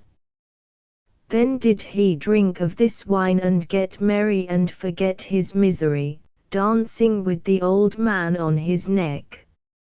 So the old man asked for the gourd, and drank of it, and fell sleepy, and dropped from Sinbad's neck, and Sinbad slew him. After that, Sinbad amassed treasure by pelting apes with pebbles, who threw back at him cocoa nuts, which he sold for money. On his sixth voyage Sinbad was wrecked on the most frightful mountain which no ship could pass. The sight of all the useless wealth strewn upon this terrible place of wreck and death drove all the other passengers mad, so that they died. But Sinbad, finding a stream, built a raft, and drifted with it, till, almost dead, he arrived among Indians and Abyssinians. Here he was well treated, grew rich, and returned in prosperity to Baghdad. But once again did he travel, and this time his vessel encountered in the middle seas 3 vast fish-like islands, which lashed out and destroyed the ship, eating most, but Sinbad escaped. When he reached land he found himself well cared for among kind people, and he grew rich in an old man's house, who married him to his only daughter. One day after the old man's death, and when he was as rich as any in that land, lo! all the men grew into the likeness of birds, and Sinbad begged one of them to take him on his back on the mysterious flight to which they were now bent. After persuasion the man-bird agreed, and Sinbad was carried up into the firmament till he could hear the angels glorifying God in the heavenly dome. Carried away by ecstasy, he shouted praise of Allah into the holy place, and instantly the bird fell to the ground, for they were evil and incapable of praising God. But Sinbad returned to his wife, and she told him how evil were those people, and that her father was not of them, and induced him to carry her to his own land. So he sold all his possessions, took ship, and came to Baghdad, where he lived in great splendor and honor, and this was the 7th and last voyage of Sinbad the sailor. To the tale of the 3 apples the Caliph Harun al-Rashid, walking by night in the city, found a fisherman lamenting that he had caught nothing for his wife and children. "Cast again," said the Caliph, "and I will give thee 100 gold pieces for whatsoever cometh up." So the man cast his net, and there came up a box, wherein was found a young damsel foully murdered. Now, to this murder confessed 2 men, a youth and an old man, and this was the story of the youth. His wife fell ill, and had a longing for apples, so that he made the journey to Basra, and bought 3 apples from the Caliph's gardener. But his wife would not eat them. One day, as he sat in his shop, passed a slave, bearing one of the apples. The husband asked how he came by it, whereat replied the slave that his mistress gave it him, saying that her wittol of a husband had journeyed to Basra for it. Then in rage the young man returned and slew his wife.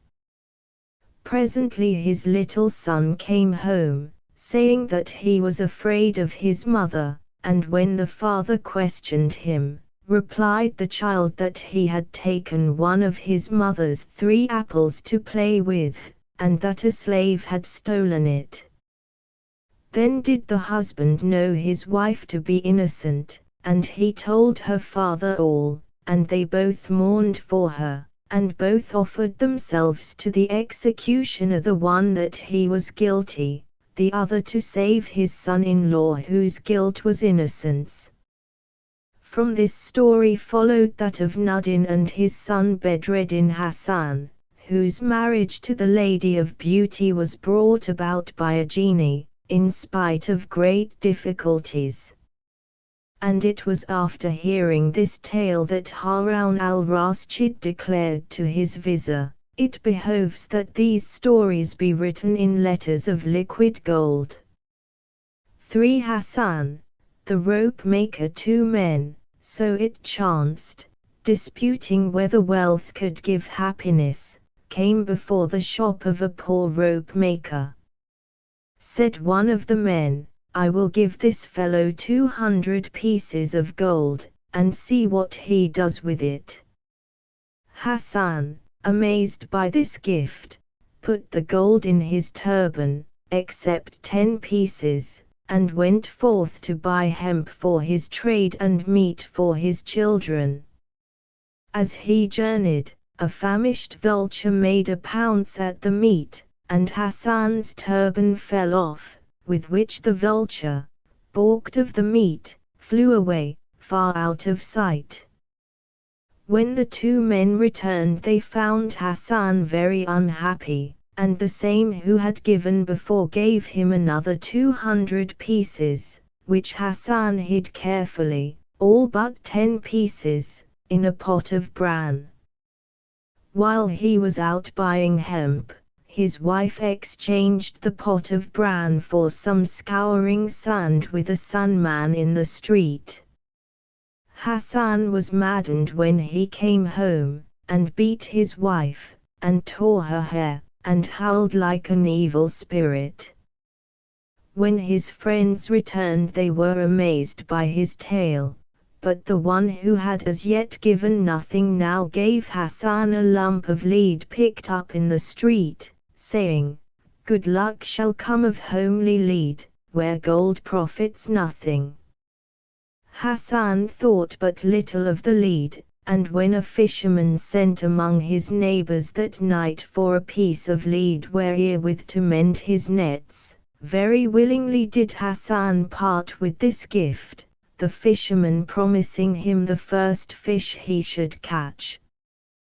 When Hassan's wife cut open this fish to cook it, she found within it a large piece of glass, crystal clear, which she threw to the children for a plaything. A Jewess who entered the shop saw this piece of glass, picked it up, and offered a few pieces of money for it.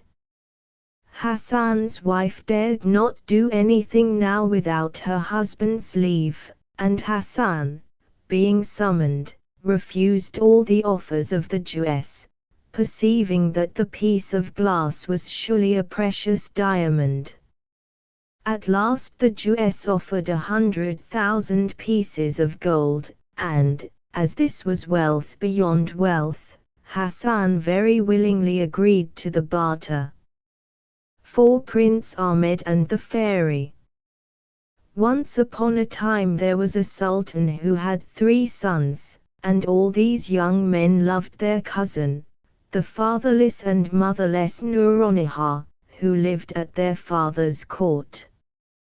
To decide which should marry the princess, the sultan bade them go forth, each a separate way, and, after a time, determined to end their travels by assembling at a certain place. "He of you who brings back from his travels the greatest of rarities," said the sultan, "he shall marry the princess, my niece." To Almighty Allah was confided the rest. The eldest of the princes, Housin by name, consorted with merchants in his travels, but saw nothing strange or wonderful till he encountered a man crying a piece of carpet for 40 pieces of gold. "Such is the magic of this carpet," protested the man, "that he who sits himself upon it is instantly transported to whatsoever place he desires to visit, be it over wide seas or tall mountains." The prince bought this carpet, amused himself with it for some time, and then flew joyfully to the place of assembly. Hither came the second prince, Ali, who brought from Persia an ivory tube, down which, if any man looked, he beheld the sight that most he desired to see, and the third prince, the young Ahmed, who had bought for 35 pieces of gold a magic apple, the smell of which would restore a soul almost passed through the gate of death. The 3 princes, desiring to see their beloved princess, looked down Ali's ivory tube, and, lo! the tragic sight that met their gaze, for the princess lay at the point of death. Swiftly did they seat themselves upon Housin's magic carpet, and in a moment of time found themselves beside the princess, whom Ahmed instantly restored to life and beauty and health by his magic apple. As it seemed impossible to decide which of these rare things was the rarest, the sultan commanded that each prince should shoot an arrow, and he whose arrow flew farthest should become the husband of Nouronihar. Housin drew the first bow, then Ali, whose arrow sped much farther, and then Ahmed, whose arrow was not to be found. Housin, in despair, gave up his right of succession to the throne, and, with a blighted heart, went out into the wilderness to become a holy man. Ali was married to the princess, and Ahmed went forth into the world to seek his lost arrow. After long wandering, Ahmed found his arrow among desolate rocks, too far for any man to have shot with the bow, and, while he looked about him, amazed and dumbfounded, he beheld an iron door in the rocks, which yielded to his touch and led into a very sumptuous palace. There advanced towards him a lady of surpassing loveliness, who announced that she was a genie, that she knew well who he was, and had sent the carpet, the tube, and the apple, and had guided his arrow to her door. Furthermore, she confessed to the prince great love for him, and offered him all that she possessed, leading him to a vast and magnificent chamber, where a marriage feast was prepared for them. Prince Ahmed was happy for some while, and then he thought of his father, grieving for him, and at last obtained leave from the beautiful genie to go on a visit to his home. At first his father was glad to see him, but afterwards jealousy of his son and the son's secret place of dwelling, and suspicion that a son so rich and powerful might have designs on his throne, led his father to lay hard and cruel burdens on Prince Ahmed. However, all that he commanded Ahmed performed by help of the genie, even things the most impossible. He brought a tent which would cover the Sultan's army, and yet, folded up, lay in the hollow of a man's hand. This and many other wonderful things did Ahmed perform, till the Sultan asked for a man 1.5 feet in height, with a beard 30 feet long, who could carry a bar of iron weighing 500 weight. Such a man the genie found, and the Sultan, beholding him, turned away in disgust, whereat the dwarf flew at him in a rage, and with his iron bar smote him to death. Thus, too, did the little man treat all the wicked courtiers and sorcerers who had incensed the Sultan against his son. And Ahmed and the genie became Sultan and Sultana of all that world, while Ali and Nouronihar reigned over a great province bestowed upon them by Prince Ahmed. As for Housin, he forsook not the life of a holy man living in the wilderness. The hunchback. There lived long ago a poor tailor with a pretty wife to whom he was tenderly attached. One day there came to his door a hunchback, who played upon a musical instrument and sang to it so amusingly that the tailor straightway carried him to his wife. So delighted by the hunchback's singing was the tailor's wife that she cooked a dish of fish and the three sat down to be merry. But in the midst of the feast a bone stuck in the hunchback's throat, and before a man could stir he was dead. Afraid that they should be accused of murder, the tailor conspired with his wife what they should do. "I have it," said he, and getting a piece of money he sallied forth at dark with the hunchback's body and arrived before the house of a doctor. Here knocked he on the door, and giving the maid a piece of money, bade her hasten the doctor to his need. So soon as the maid's back was turned, he placed the hunchback on the top stair and fled. Now the doctor, coming quickly, struck against the corpse so that it fell to the bottom of the stairs. "Woe is me, for I have killed a patient," said he, and fearing to be accused of murder, carried the body into his wife. Now they had a neighbor who was absent from home, and going to his room they placed the corpse against the fireplace. This man, returning and crying out, "So it is not the rats who plunder my larder," began to palaver the hunchback, till the body rolled over and lay still. Then in great fear of his deed, this Mussulman carried the corpse into the street, and placed it upright against a shop. Came by a Christian merchant at dawn of day, and running against the hunchback tumbled him over, then thinking himself attacked he struck the body, and at that moment the watch came by and haled the merchant before the Sultan. Now the hunchback was a favorite of the Sultan, and he ordered the Christian merchant to be executed. To the scaffold, just when death was to be done, came the Mussulman, and confessed that he was the murderer. So the executioner released the Christian, and was about to hang the other, when the doctor came and confessed to being the murderer. So the doctor took the place of the Mussulman, when the tailor and his wife hastened to the scene, and confessed that they were guilty. Now, when this story came to the ears of the Sultan, he said, Great is Allah, whose will must be done, and he released all of them, and commanded this story of the hunchback to be written in a book.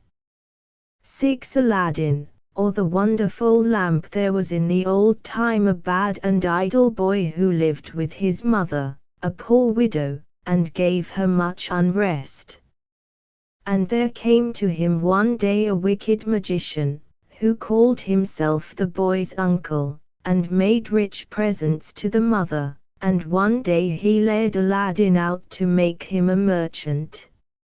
Now, the magician knew by his magic of a vast hoard of wealth, together with a wonderful lamp, which lay in the earth buried in Aladdin's name.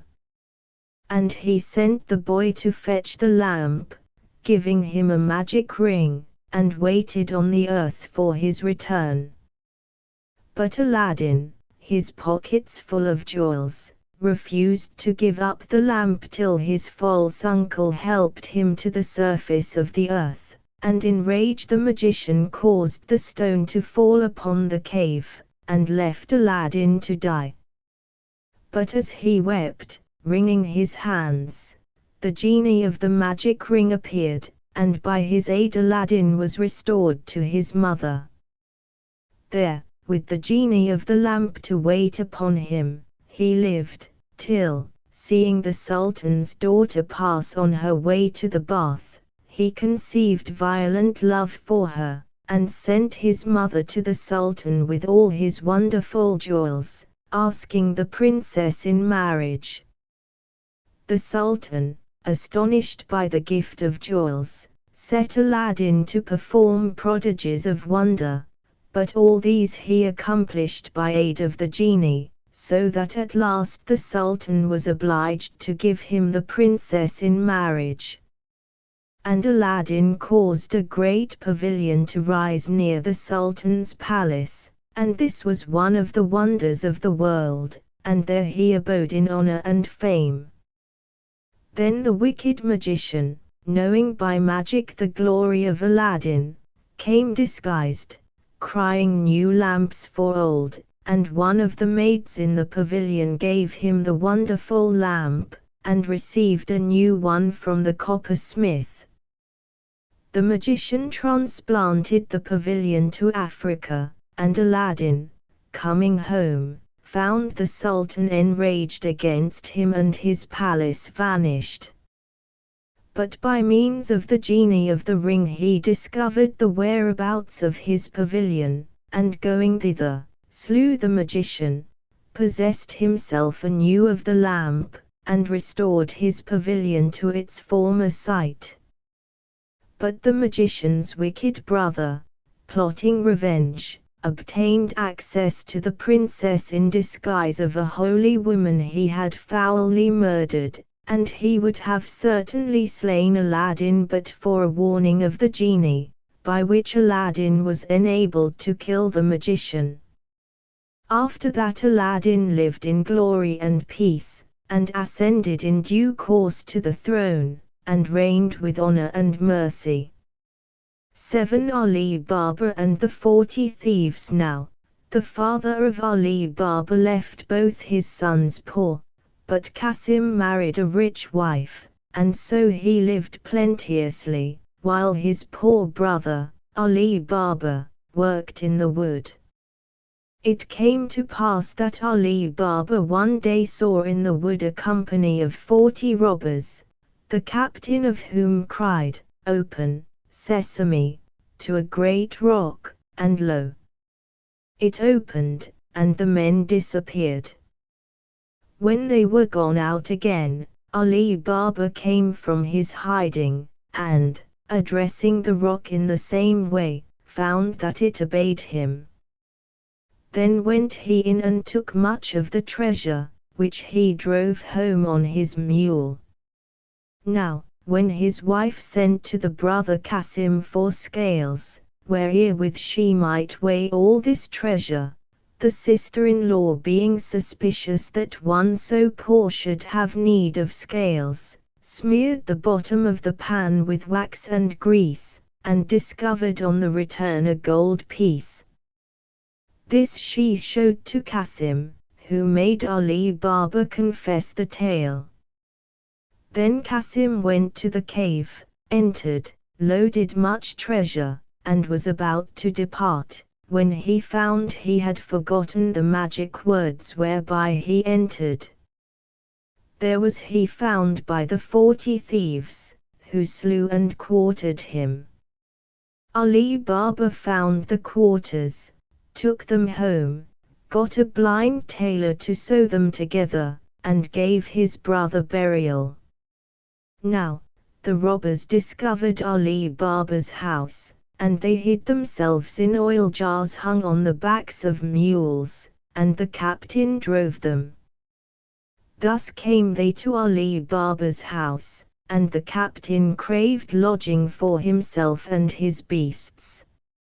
Surely would Ali Baba have been captured, tortured, and put to death but for his maid, the faithful and astute Morgiana, who discovered men in the jars, and, boiling cans of oil, poured it upon them one by one, and so delivered her master. But the captain had escaped, and Ali Baba still went in great fear of his life. But when he returned, disguised so that he might have puzzled the wisest, Morgiana recognized the enemy of her master, and she was dancing before him and filling his eyes with pleasure, and when it came for her to take the tambourine and go round for larges, she strengthened her heart and, quick as the blinding lightning, plunged a dagger into his vitals. Thus did the faithful Morgiana save her master, and he married her to his nephew, the son of Qasim, and they lived long in great joy and blessing. 8. The Fisherman and the Genie. There was once a poor fisherman who every day cast his net 4 times into the sea.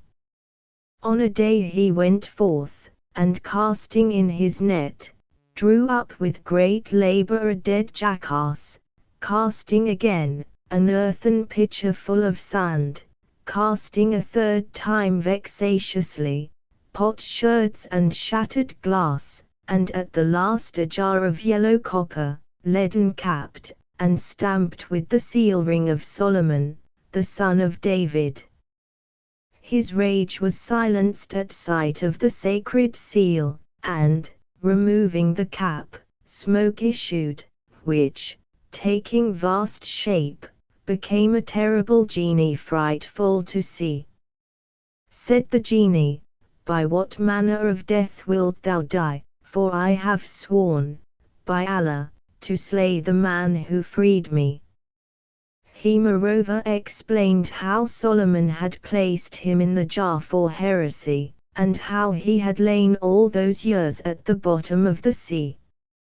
For 100 years, he said, he swore that he would make rich forever and ever the man who freed him, for the next 100, that for such an one he would open the hoards of the earth, then, that he would perfectly fulfill such an one's 3 wishes, finally, in his rage, that he would kill the man who freed him.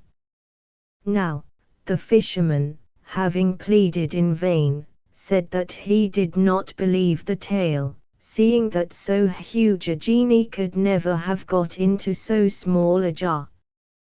Whereat the genie made smoke of himself, and re-entered the vase.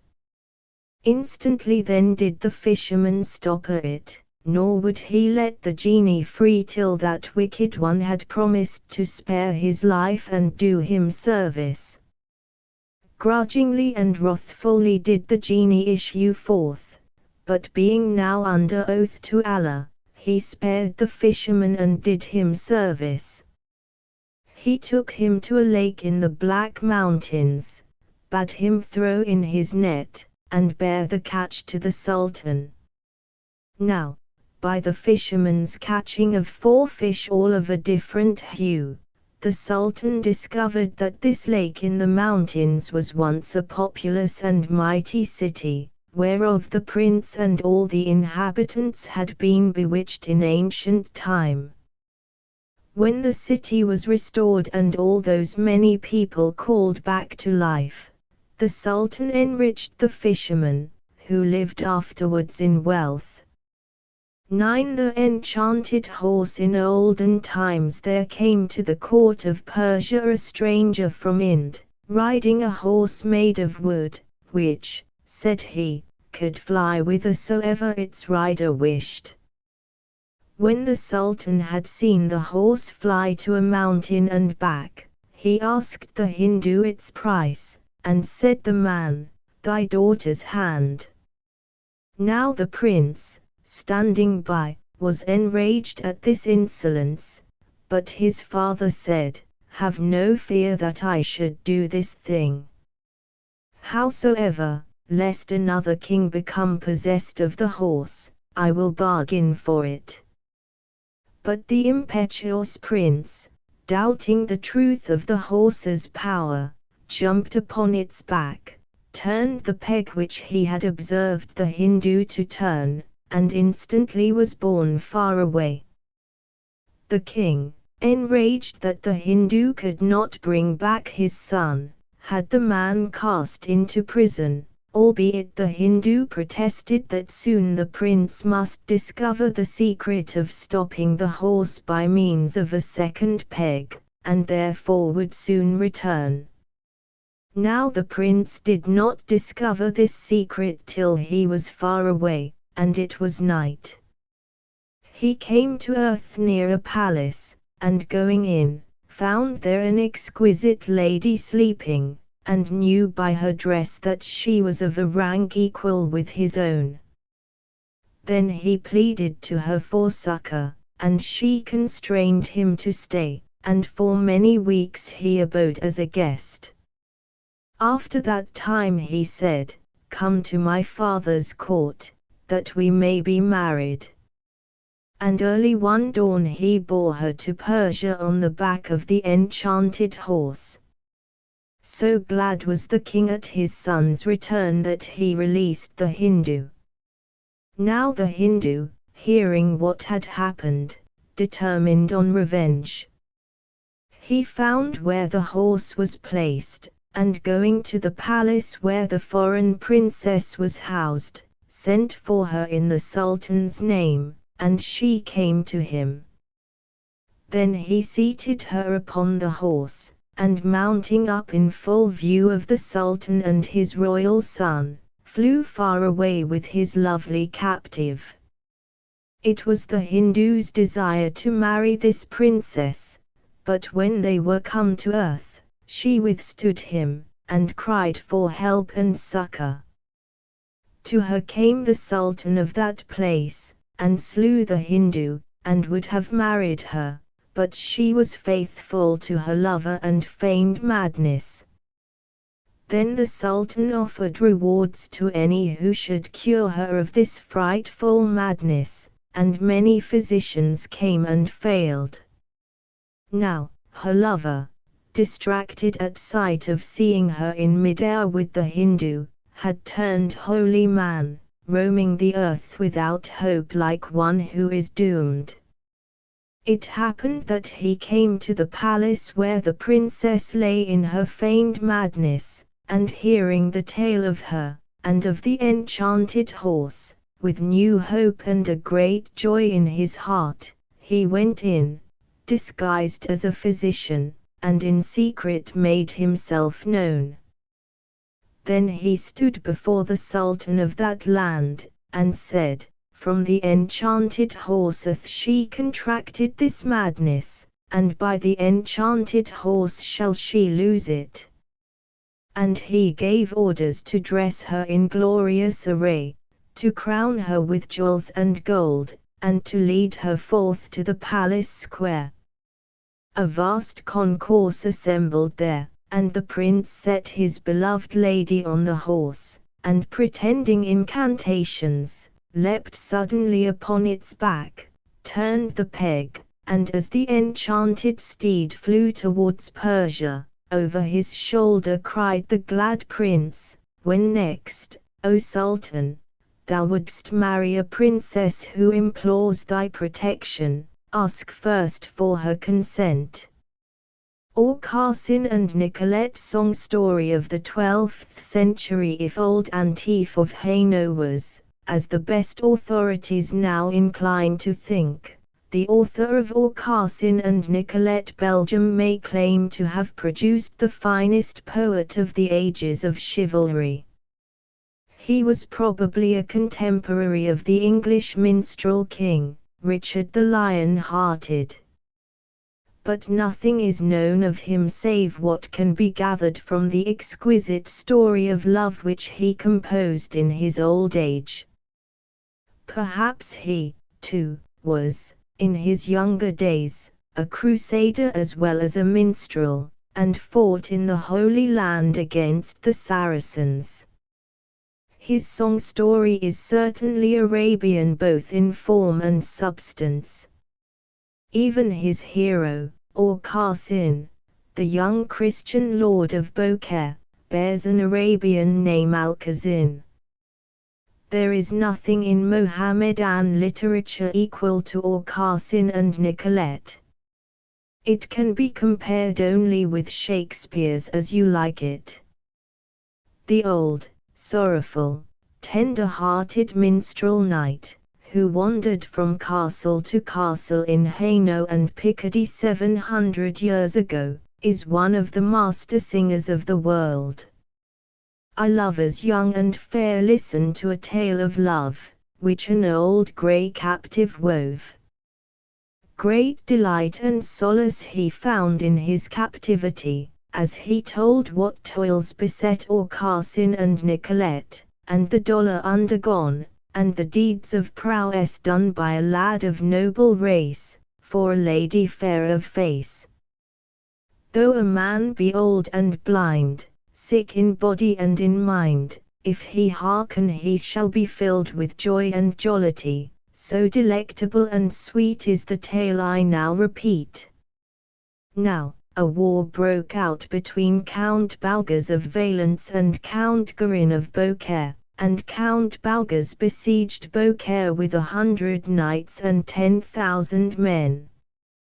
Then Count Garin, who was old and feeble, said to his fair young son, Aucassin, "Now, son, go and defend our land and people." "I tell you," said Aucassin, "I will never draw sword unless I have my sweet love Nicolette to wife." "And I tell you," said his father, "that I would liefer lose life and land than see you wedded to her." "What? A Saracen girl, bought by one of my captains? A slave? A heathen? A witch? God! I will burn her in a fire, and you with her." "Stay," said Aucassin. "I will make an agreement. I will fight Count Beaugès, if you will let me speak to Nicolette after the battle." "I agree," said his father. And he said this because Count Beaugès was well Knight Master of Beaucaire. Aucassin went out to battle in great joy. But his father went in great anger to the captain that had bought Nicolette from the Saracens, and said, "If I lay hands on that heathen girl, I will burn her in a fire, and you also, unless you have a care." And the captain who had adopted Nicolette as his daughter was afraid both for himself and for his godchild. And he hid her in the tower that stood in the garden of his house. In the tower that Nicolette prisoned is, may no man get. Pleasant is her room to see, carved and painted wondrously. But no pleasure can she find in the paintings, to her mind. Look! For she is standing there by the window, with her hair yellow like autumnal wheat when the sunshine falls on it.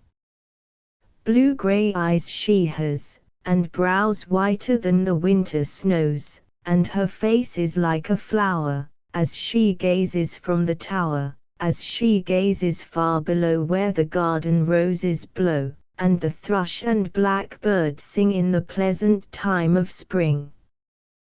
Woe is me, she cries, that I in a prison cell must lie, parted by a cruel spite from my young and lovely knight. By the eyes of God, I swear prisonment I will not bear. Here for long I shall not stay, love will quickly find a way. In the meantime, Aucassin mounted a great war horse, and rode out to battle. Still dreaming of Nicolette, he let the reins fall, and his horse carried him among his foes. They took him prisoner, and sent word to Count Balgaz to come and see them hang the heir of Beaucaire. Ha, said Aucassin, waking out of his dream. Ha, my God! My Saviour! If they hang me, I shall never see my sweet love Nicolette again. Striking out in a great passion, he made a havoc about him, like a boar that turns at bay on the hounds in a forest. 10 knights he struck down, and 7 he wounded. Then, spying Count Balgaz, that had come to see him hanged, he lashed at his helm, and stunned him, and took him prisoner to Beaucaire. Father, he said, here is Count Balgaz. The war is ended. Now let me see Nicolette. I will not, said his father. That is my last word in this matter. So help me, God. Count Balgaz, said Aucassin, you are my prisoner. I will have a pledge from you, give me your hand. Count Balgaz gave his hand. Pledge me, said Aucassin, that if I set you free, you will do my father all the hurt and damage and shame you can, for he is a liar. In God's name, said Count Balgaz, put me to ransom and take all my wealth, but do not mock me. Are you my prisoner? Said Aucassin. Yes, said Count Balgaz. Then, so help me, God, said Aucassin, I will now send your head from your shoulders unless I have that pledge. Thereupon Count Balgaz pledged him, and Aucassin set him free. Then Aucassin went to the captain that was godfather to Nicolette. What have you done with my sweet lady? He asked. You will never again see Nicolette, my fair lord, said the captain. What would you gain if you took the Saracen maid to bed? Your soul would go to hell. You would never win to heaven. And what of that? Said Aucassin. Who is it that win to heaven? Old priests, and cripples that grovel and pray at altars, and tattered beggars that die of cold and hunger. These only go to heaven, and I do not want their company. So I will go to hell. For there go all good scholars and the brave knights that died in wars, and sweet ladies that had many lovers, and harpers, and minstrels, and great kings. Give me but my Nicolette, and gladly I will keep them company. To Love's Song in a Dungeon. Aucassin returned very sorrowfully to the castle, and there his father put him into a dungeon. Aucassin is cast and bound in a dungeon underground, never does the sunlight fall shining on his prison wall, only one faint ray of it glimmers down a narrow slit. But does Aucassin forget his sweet lady, Nicolette? Listen. He is singing there, and his song is all of her. Though for love of thee I die in this dungeon where I lie, wonder of the world, I will worship thee and praise thee still.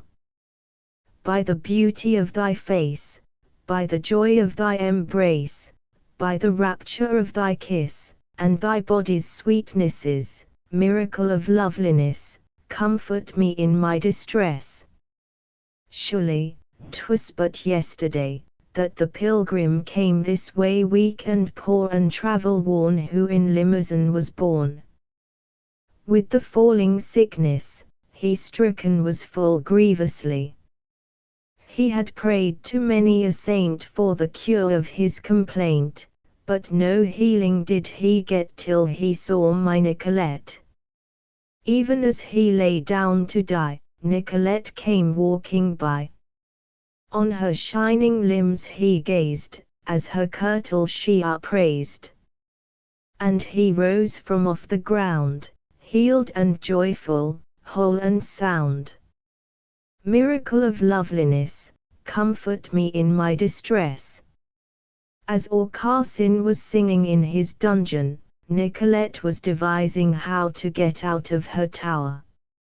It was now summer time, in the month of May, when the day is warm, long and clear, and the night still and serene. Nicolette lay on her bed, and the moonlight streamed through the window, and the nightingale sang in the garden below, and she thought of Aucassin, her lover, whom she loved, and of Count Garin, who hated her. I will stay here no longer, said Nicolette, or the Count will find me and kill me. The old woman that was set to watch over her was asleep. Nicolette put on her fine silken kirtle, and took the bedclothes and knotted them together, and made a rope. This she fastened to the bar of her window, and so got down from the tower. Then she lifted up her kirtle with both hands, because the dew was lying deep on the grass, and went away down the garden.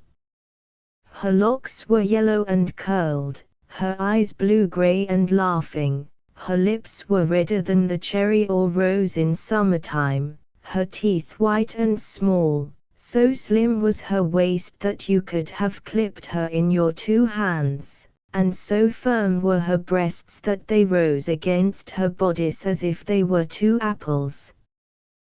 The daisies that bent above her instep, and broke beneath her light tread, looked black against her feet, so white the maiden was.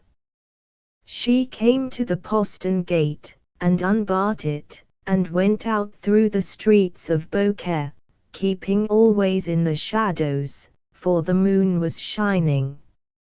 And so she got to the dungeon where her lover, Aucassin, lay. She thrust her head through the chink, and there she heard Aucassin grieving for her whom he loved so much. "Ah, Aucassin," she said, "never will you have joy of me. Your father hates me to death, and I must cross the sea, and go to some strange land." "If you were to go away," said Aucassin, "you would kill me. The first man that saw you would take you to his bed. And, then, do you think I would wait till I found a knife? No. I would dash my head to pieces against a wall or a rock." "Ah," she said, "I love you more than you love me." "Nay, my sweet lady," said he. "Woman cannot love man as much as man loves woman. Woman only loves with her eyes, man loves with his heart." Aucassin and Nicolette were thus debating, when the soldiers of the Count came marching down the street. Their swords were drawn, and they were seeking for Nicolette to slay her. "God, it were a great pity to kill so fair a maid," said the warden of the dungeon. "My young lord Aucassin would die of it, and that would be a great loss to Beaucaire." would that I could warn Nicolette." And with that, he struck up a merry tune, but the words he sang to it were not merry. "Lady with the yellow hair, lovely, sweet and debonair, now take heed. Death comes on thee unaware. Turn thee now, oh, turn and flee, death is coming suddenly. And the swords flash that seek to murder thee. May God reward you for your fair words," said Nicolette. Wrapping herself in her mantle, she hid in the shadows until the soldiers went by. Then she said farewell to Aucassin, and climbed up the castle wall where it had been broken in the siege. But steep and deep was the moat, and Nicolette's fair hands and feet were bleeding when she got out. But she did not feel any pain, because of the great fear that was on her lest she should fall into the hands of the Count's men.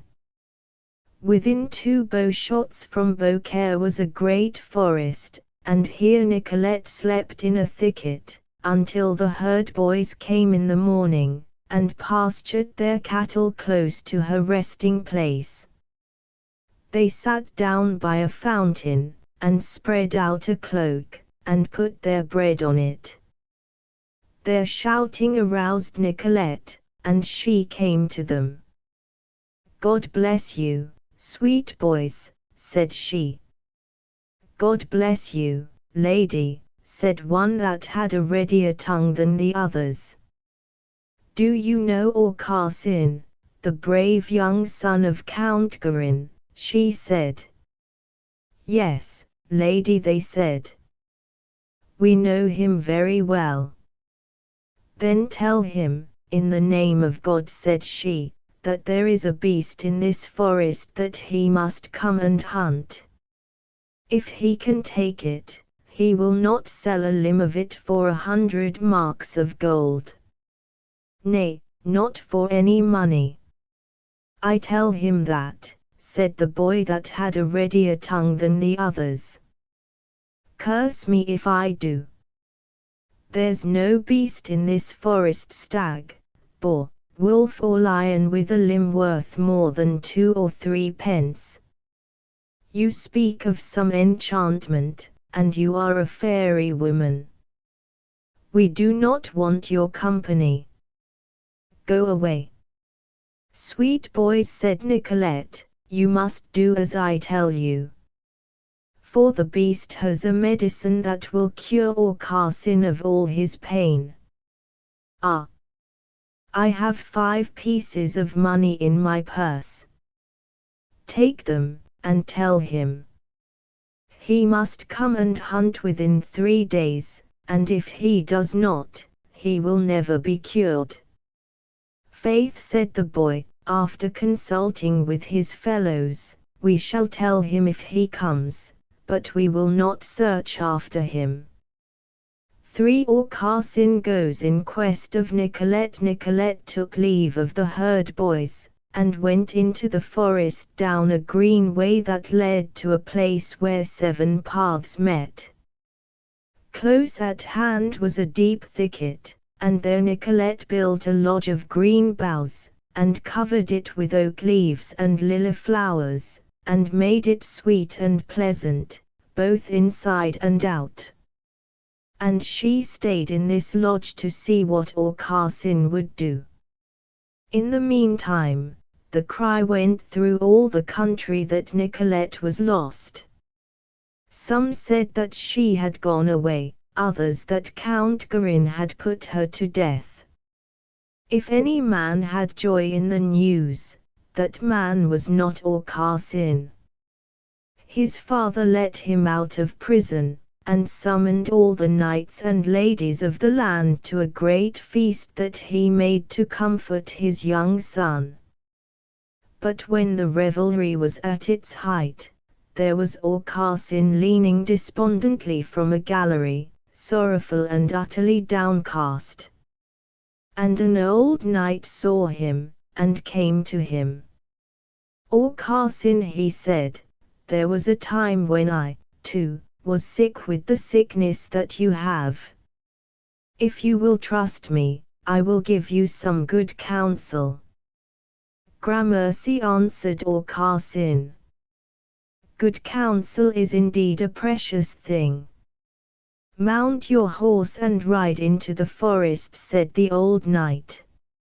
You will see the flowers and the sweet herbs, and hear the birds singing. And, perchance, you may also hear a word that will take away your sickness. Gramercy said Aucassin. That is what I will do. He stole out of the hall, and went to the stable, and bridled and saddled his horse, and rode swiftly out into the forest. By the fountain he found the herd boys. They had spread a cloak out on the grass, and were eating their bread and making merry. Jolly herd boys, every one, Martin, Emery, and John, Aubrey, Oliver, and Matt. By the fountain side they sat. Here, said John, comes Aucassin, son of our good Count Garin. Faith, he is a handsome boy. Let us wish him luck and joy. And the girl with yellow hair wandering in the forest there, Aubrey said. She gave us more gold than we have seen before. Say, what shall we go and buy? Cakes, said greedy Emery. Flutes and bagpipes. Johnny said. No, cried Martin, knives instead. Knives and swords. Then we can go out to war and fight the foe. Sweet boys, said Aucassin, as he rode up to them, sing again the song that you were singing just now, I pray you. We will not, said Aubrey, who had a readier tongue than the others. Do you not know me, then, said Aucassin. Yes, said Aubrey. You are our young lord, Aucassin. But we are not your men, but the Count's. Sweet boys, sing it again, I pray you, said Aucassin. God's heart, cried Aubrey. Why should I sing for you, if I do not want to? There is no man in this country save Count Garin that dare drive my cattle from his fields and corn lands, if I put them there. He would lose his eyes for it, no matter how rich he were. So, now, why should I sing for you, if I do not want to? In the name of God, said Aucassin, take these 10 sous, and sing it. Sir, I will take your money, said Aubrey, but I will not sing you anything. Still, if you like, I will tell you something. By God, said Aucassin, something is better than nothing. Sir, said Aubrey, then, we were eating our bread by this fountain, between Prime and Tierce, and a maid came by, the loveliest thing in all the world. She lighted up the forest with her beauty, so we thought she was a fairy woman. But she gave us some money, and we promised that if you came by we would tell you to go hunting in the forest. In there is a beast of marvelous value. If you took it you would not sell one of its limbs for many marks of gold, for it has a medicine that will cure your sickness. Now I have told you all. And you have told me enough, sweet boy, said Aucassin. Farewell. God give me good hunting. And, as he spurred his horse into the forest, Aucassin sang right joyously, track of boar and slot of deer, neither do I follow here. Nicolette, I hotly chase down the winding woodland ways, thy white body, thy blue eyes, Thy sweet smiles and low replies, God in heaven give me grace, once to meet thee face to face, once to meet as we have met, Nicolette, oh, Nicolette. For love in the forest furiously did his horse bear him on through the thorns and briars that tore his clothes and scratched his body, so that you could have followed the track of his blood on the grass. But neither hurt nor pain did he feel, for he thought only of Nicolette. All day he sought for her in the forest, and when evening drew on, he began to weep because he had not found her. Night fell, but still he rode on, and he came at last to the place where the 7 roads met, and there he saw the lodge of green boughs and lily flowers which Nicolette had made. Ah, heaven, said Aucassin, here Nicolette has been, and she has made this lodge with her own fair hands. For the sweetness of it, and for love of her, I will sleep here tonight. As he sat in the lodge, Aucassin saw the evening star shining through a gap in the boughs, and he sang, Star of Eve. Oh, star of love, gleaming in the sky above. Nicolette, the bright of brow, dwells with thee in heaven now. God has set her in the skies to delight my longing eyes, and her clear and yellow hair shines upon the darkness there. Oh, my lady, would that I swiftly up to thee could fly. Meet thee, greet thee, kiss thee, fold thee to my aching heart, and hold thee. Here, without thee, nothing worth can I find upon the earth. When Nicolette heard Aucassin singing, she came into the bower, and threw her arms around his neck and kissed him.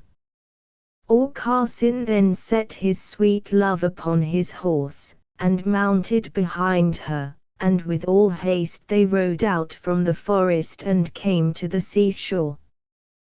There Aucassin saw a ship sailing upon the sea, and he beckoned to it, and the sailors took him and Nicolette on board, and they sailed to the land of Torlor. And the king of Torlor welcomed them courteously, and for 2 whole years they lived in great delight in his beautiful castle by the sea.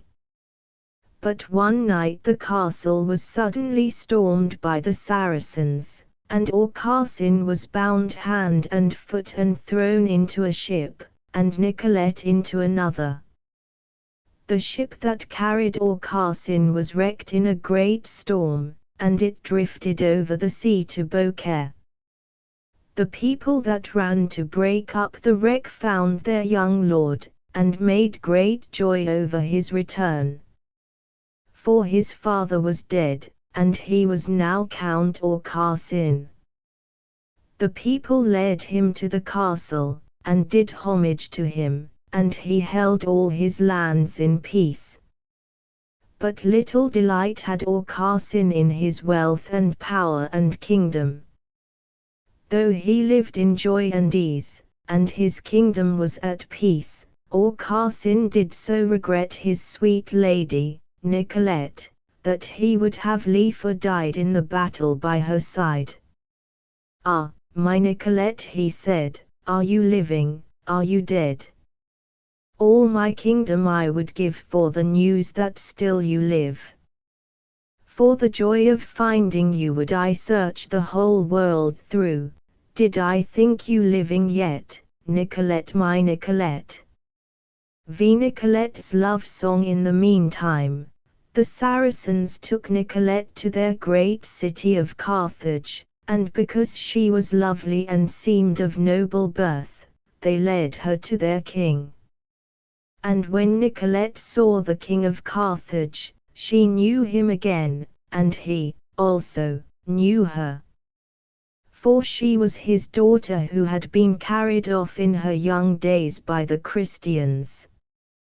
Her father held a great feast in honor of Nicolette, and would have married her to a mighty king of Paynim. But Nicolette had no mind to marry anyone but Aucassin, and she devised how she might get news of her lover. One night she smeared her face with a brown ointment, and dressed herself in minstrel's clothes, and took a viol, and stole out of her father's palace to the seashore. There she found a ship that was bound for Provence, and she sailed in it to Beaucaire. She took her viol, and went playing through the town, and came to the castle. Aucassin was sitting on the castle steps with his proud barons and brave knights around him, gazing sorrowfully at the sweet flowers, and listening to the singing of the birds. "Shall I sing you a new song, sire?" said Nicolette. "Yes, fair friend," said Aucassin, "if it be a merry one, for I am very sad." "If you like it," said Nicolette, "you will find it merry enough." She drew the bow across her viol, and made sweet music, and then she sung, "Once a lover met a maid wandering in a forest glade, where she had a pretty house framed with flowers and leafy boughs. Maid and lover merrily sailed away across the sea, to a castle by the strand of a strange and pleasant land. There they lived in great delight till the Saracens by night stormed the keep, and took the maid, with the captives of their raid. Back to Carthage they returned, and the maiden sadly mourned. But they did not make of her paramour or prisoner. For the king of Carthage said, when he saw the fair young maid, "Daughter," and the maid replied, "Father." And they laughed and cried. For she had been stolen when she was young by Christian men. And the captain of Beaucaire bought her as a slave girl there. Once her lover loved her well, now, alas! he cannot tell who she is. Does he forget Aucassin his Nicolette? Aucassin leaped down the castle steps, and took his lady in his arms. Then she went to the house of her godfather, the captain of the town, and washed all the brownness from her face, and clad herself in robes of rich silk. And, early on the morrow, Count Aucassin wedded her, and made her lady of Beaucaire, and they had great joy of one another. And here my song story ends. I know no more. Berthold Auerbach on the Height. Berthold Auerbach, a German poet and author of Jewish descent, was born at Nordstetten, in Württemberg, on the 28th of February 1812. On the completion of his studies at the universities of Tübingen, Munich and Heidelberg, he immediately devoted himself to literature. His first publication dealt with Judaism and recent literature and was to be followed by a series of novels taken from Jewish history. Of this intended series he actually published, with considerable success, Spinoza and Poet and Merchant. But real fame and popularity came to him when he began to occupy himself with the life of the general people, which forms the subject of his best-known works. In these later books, of which On the Height is perhaps the most characteristic and certainly the most famous, he revealed an unrivaled insight into the soul of the southern German country folk, and especially of the peasants of the Black Forest and the Bavarian Alps. His descriptions are remarkable for their fresh realism, graceful style and humor. In addition to these qualities, his last books are marked by great subtlety of psychological analysis. On the Height was first published at Stuttgart in 1861, and has been translated into several languages. Auerbach died at Cannes on the 8th of February 1882, when all Germany was preparing to celebrate his 70th birthday. A peasant nurse in a royal palace. Walpurga was as in a dream. It had all happened so quickly. Only a fortnight ago, on the walk home from Sunday Mass at the village church, her Hansia had to make a hay bed for her on a stone heap by the roadside. She had thought she could not get back to the cottage in time, but she recovered after a while and bravely walked home. Her mother was with her in the hour of suffering, as she had been with her through all the joys and sorrows of her simple life.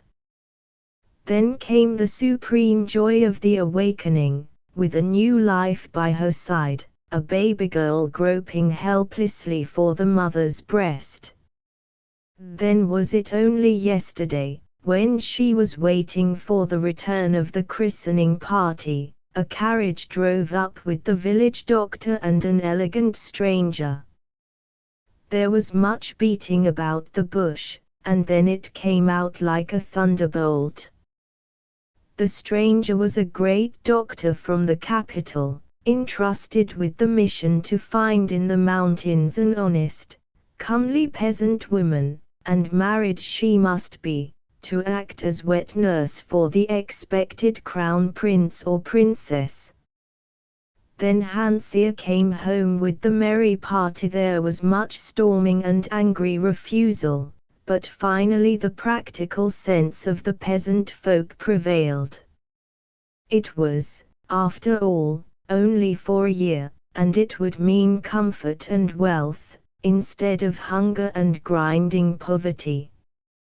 And scarcely had their consent been wrung from them, when shouting and cheering announced the great event of the crown prince's birth. Then came that strange, long drive over hill and dale, through the dark night, and now, in the royal palace, she tried to collect herself, to grasp the meaning of all that splendor, the unintelligible ceremonious talk and bearing of those about her.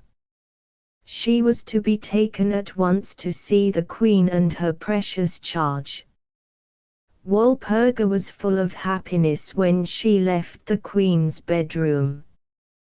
Touched by the comely young peasant woman's naive and familiar kindliness, the Queen, who seemed to her beautiful as an angel, had kissed her, and, on noticing a tear, had said, "Don't cry, Walpurga. You are a mother, too, like myself." The little prince took to his nurse without much trouble, and she soon became accustomed to her new life, although her thoughts often dwelled longingly on her native mountains, her own child and mother and husband. How they would miss her! She knew her Hansia was a good man at heart, but not particularly shrewd, and easily gulled or led astray. Meanwhile, her high spirits, her artless bluntness, the quaint superstitions of the mountain child, gained her the goodwill and approval of the king and queen, of Dr. Gunther, the court physician, of the whole royal household, and, above all, of the lady-in-waiting, Countess Irma Wildenort. To the love affairs of a king, Countess Irma's letters to Emmy, her only convent friend, contained little of idle gossip and of things that had happened. They had no continuity. They were introspective, and took the form of a diary taken up at odd moments and left again to be continued, sometimes the following day, sometimes after a week. They revealed intellectual development far in advance of her years, and clear perception of character. The queen lives in an exclusive world of sentiment and would like to raise everybody to her exalted mood, Liana-like, in the morning glow and evening glow of sentiment, never in white daylight. She is most gracious towards me, but we feel it instinctively there is something in her and in me that does not harmonize. Here all of them think me boundlessly naive, because I have the courage to think for myself. The king loves reserve, but also gay freeness.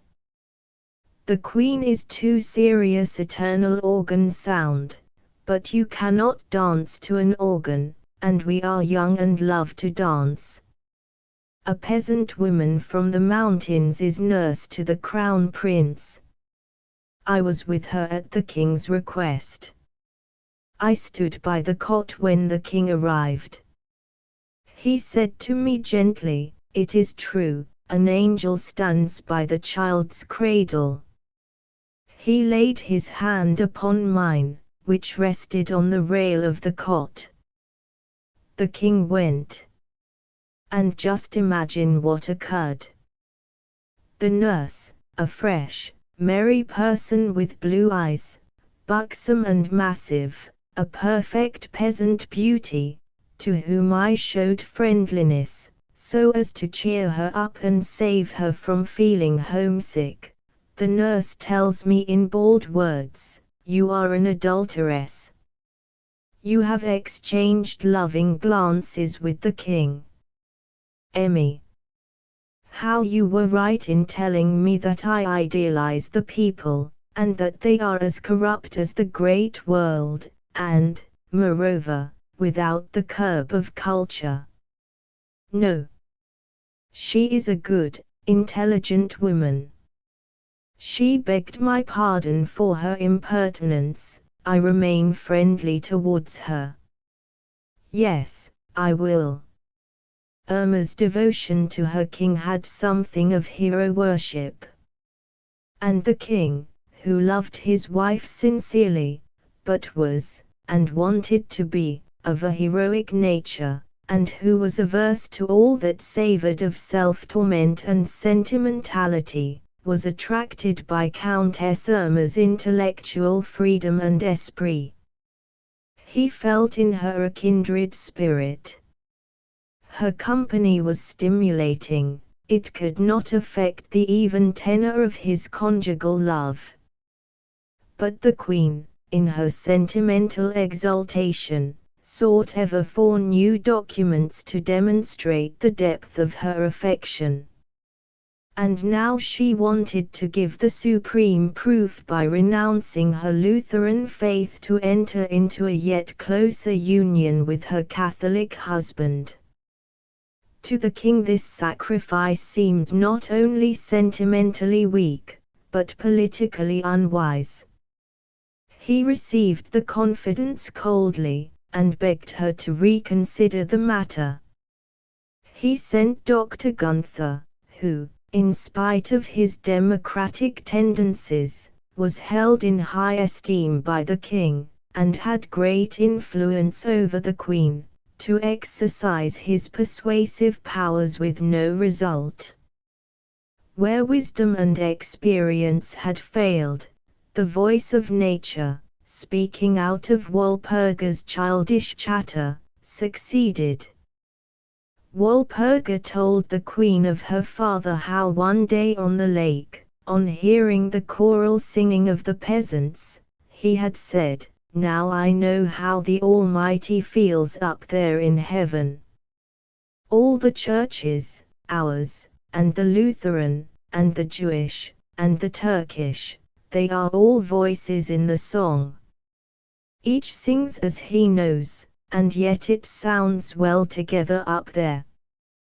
The queen was radiant next day, when she informed her spouse that she had the courage of her own inconsistency and that she had resolved to do his will. The sacrifice was received with coolness. Was it that her noble act was construed as further evidence of weakness? The king had left town for some distant watering place, and had requested Irma to write to him at times. Knowing her love of flowers, he had given orders for a fresh bouquet to be placed every day in her room, and, perhaps to conceal the favor, in the rooms of 2 other ladies of the court. Irma considered both the thought and the expedient unworthy of her hero, and resolved not to write to him. She spent much of her time at the studio of a professor of the academy, who not only modeled a bust of her for a figure of Victory to be placed on the new arsenal, but gave her instruction in his art. In spite of this new occupation, she found herself in a state of feverish excitement, which became almost unbearable when the Queen showed her a passage in a letter just received from the King. "Please make Countess Irma send me regular reports about our son. Remember me to the dear 4th leaf of our clover leaf." She was indignant at this unworthy attempt at forcing her to write. Was Walpurga right after all? Were lovers' glances to be exchanged over the child's cradle? She longed for solitude and peace. On the way to her room she had to stop to think where she was. A gallop might cool her feverish head. She ordered her horse to be saddled, but had scarcely changed into her riding habit when a letter was handed to her, which was unsealed with trembling fingers. It was a simply worded invitation from her father, who wished to see her again after her long absence at court. Here was salvation, balm for her aching heart. She gave a few orders, then hurried to the Queen's apartments to obtain leave of absence, and, accompanied by her maid, sped to her paternal home the same evening as fast as the horses would carry her. The days passed quickly at the manor house, where Irma, for the first time, gained an insight into the noble mind and firm character of her father.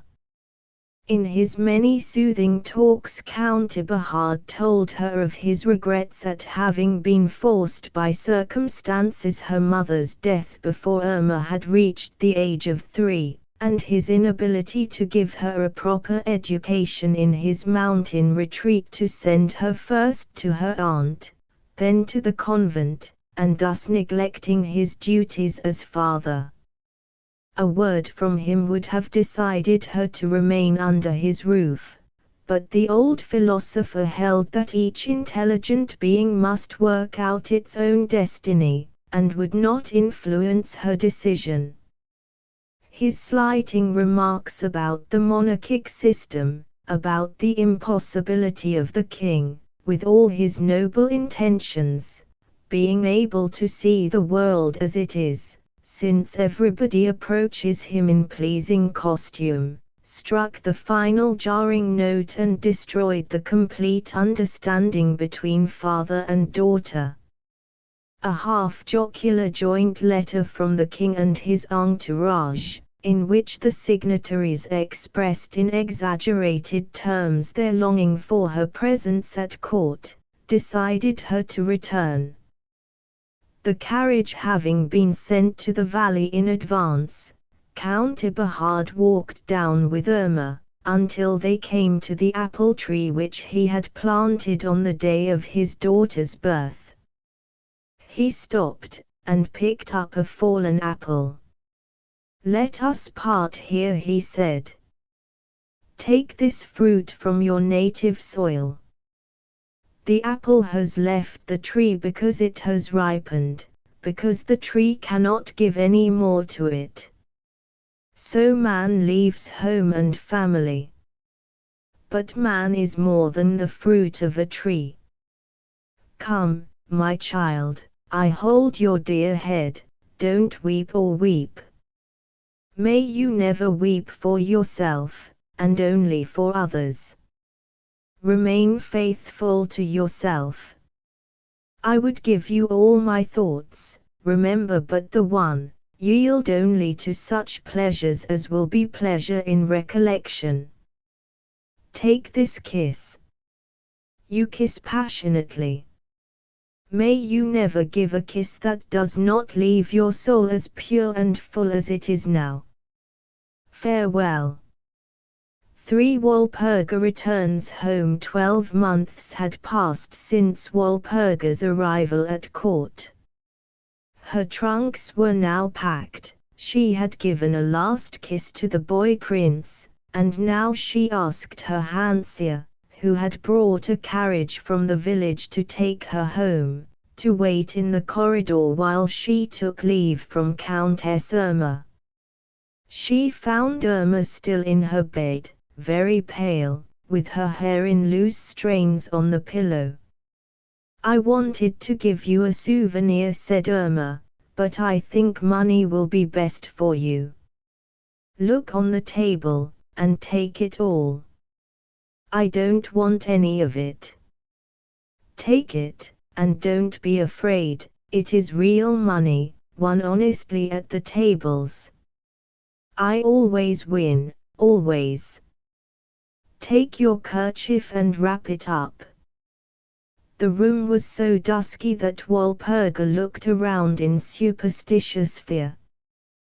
The money might be evil. She quickly made the sign of the cross over it, and put it into her ample pocket. And now, farewell, said Irma. Be happy. You are happier than any of us. If ever I don't know where to go, I shall come to you. You'll have me, won't you? Now go. I must sleep. And don't forget me, Walpurga. Don't thank me, don't speak. Oh, please let me speak, just one word. We both can't know which of us will die, and then it would be too late. I don't know what's the matter with you. You are not well, and you may get worse. You often have cold hands and hot cheeks. I wronged you that day, soon after I arrived. I'll never think bad of you again, no one shall say evil of you, but, please, get away from the castle. Go home, to enough, exclaimed Irma, thrusting forth her hands as though Walpurga's words were stones thrown at her. Farewell, and don't forget me. She held out her hand for Walpurga to kiss. It was hot and feverish. Walpurga went. The parrot in the anteroom screamed, "Goodbye, Irma." Walpurga was frightened, and ran away as though she were chased. Walpurga's homecoming was not pleasure unalloyed. She did not miss the luxuries to which she had become accustomed. She rather relished the hard, manual labor, to which she applied herself with full energy. But her baby was a stranger to her, cried when she wished to take her up, and became only gradually accustomed to her. Her faculties had been sharpened, too. She felt a certain shyness in her husband, noticed his weaknesses, and was deeply hurt when, on the second evening after her return, he went to the inn, so that people should not say he was under her thumb. Then, Handseer, coaxed by the shrewd innkeeper, had set his heart upon acquiring the inn, now that they had wealth, and upon thus becoming the most important man in the village. But with much tact and cleverness Walpurga made him give up the plan, thereby arousing the innkeeper's hostility, which became rampant when the reunited couple did not appear at a kind of fete which he gave, ostensibly in their honor, but really to benefit by the proceeds. By this slight the esteem and admiration of the whole village were turned to ill will and spite. Hansia and Walpurga were almost boycotted, but their isolation made them draw closer together, work harder, and enjoy to the fullest the harmony of their domestic life.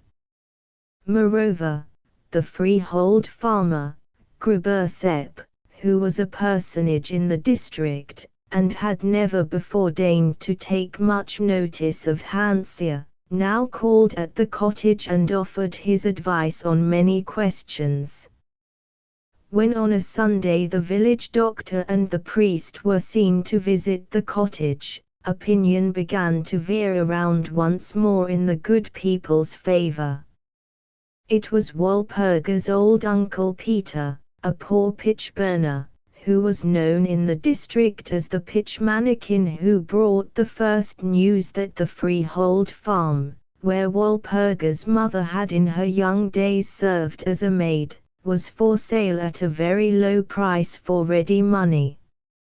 It was 6 hours from the lake, in the mountains, splendid soil, fine forest, everything perfect. Hansia decided to have a look at it, and Grubersepp went with him to value it.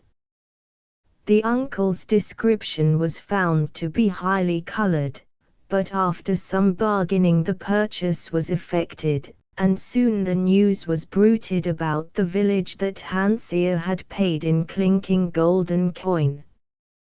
The whole village, with a brass band, was assembled on the shore when Hansia and Walpurga, with their family and worldly possessions, embarked to cross the lake on the first stage of their flitting. All vexations were forgotten in the hearty send-off, and as the boat glided across the silent lake it was followed by music, cheering, jodeling, and the booming of mortars. They approached the opposite shore and Hansia pointed out the figure of Uncle Peter waiting for them with the cart and the furniture, when Walpurga suddenly ceased rowing, and gave a startled cry. Heavens! What's that? I could swear, when I was singing I thought if only my good Countess Irma could see us here together, how happy she would be. And just now it seemed to me as though come on, let's land, said Hansia.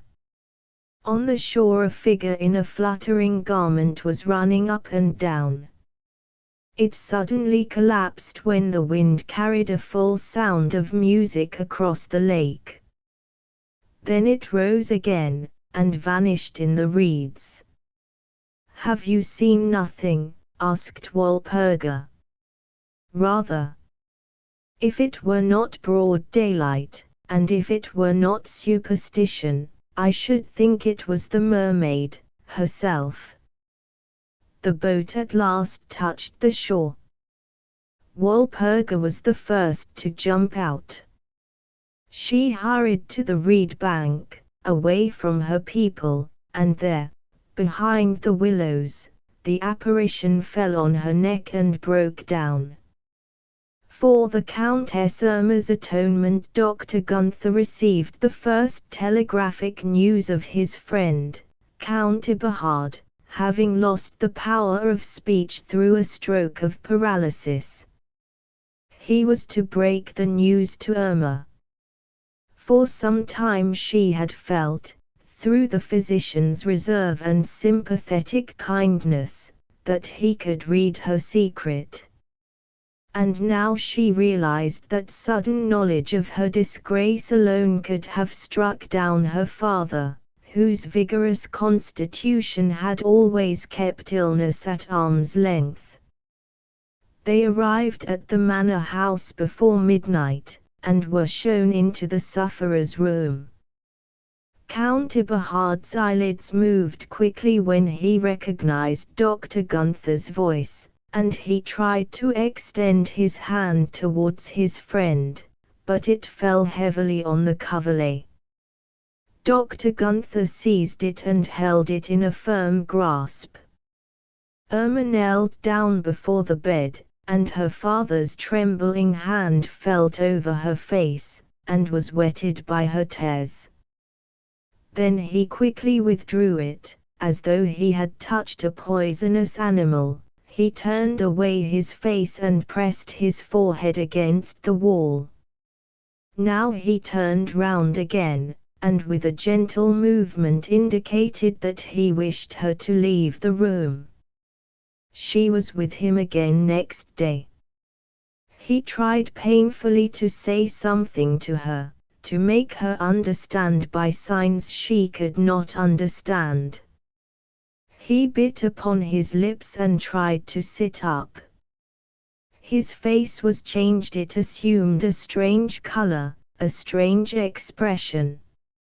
Irma saw with a shudder what was happening. She knelt down and laid her cheek upon his hand. He withdrew the hand. With supreme effort he wrote a word, a short word, with his finger upon her forehead. She saw, she heard, she read it in the air, on her forehead, on her brain, in her soul. She gave a scream, and fell senseless to the ground.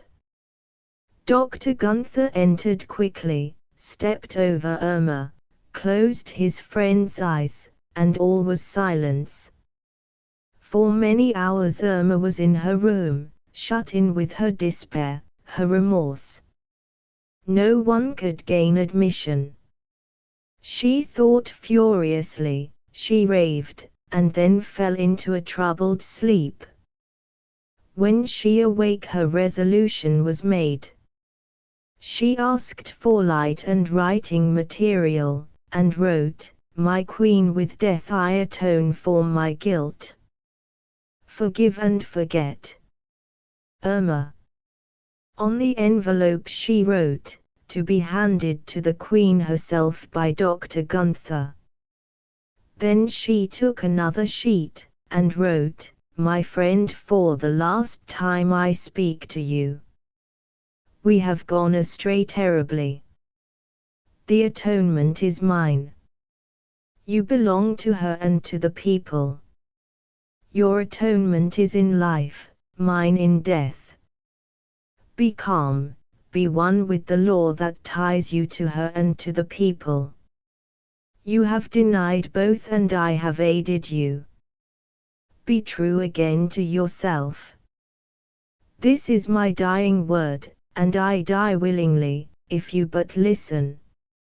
Listen to this voice, and do not forget it. But forget her who speaks to you. I will not be remembered."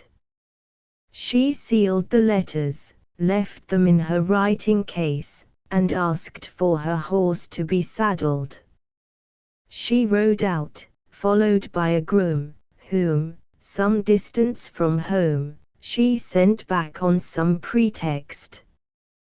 When he was out of sight, she galloped off at full speed, dismounted, struck her horse with the whip to make it run away, and lost herself in the wood in the direction of the lake. Va court scandal. Irma's torn boots were found on a rock by the lake, her hat floating on the waters.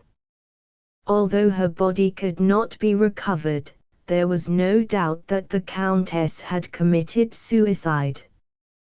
Her father's death must have bereft her of reason.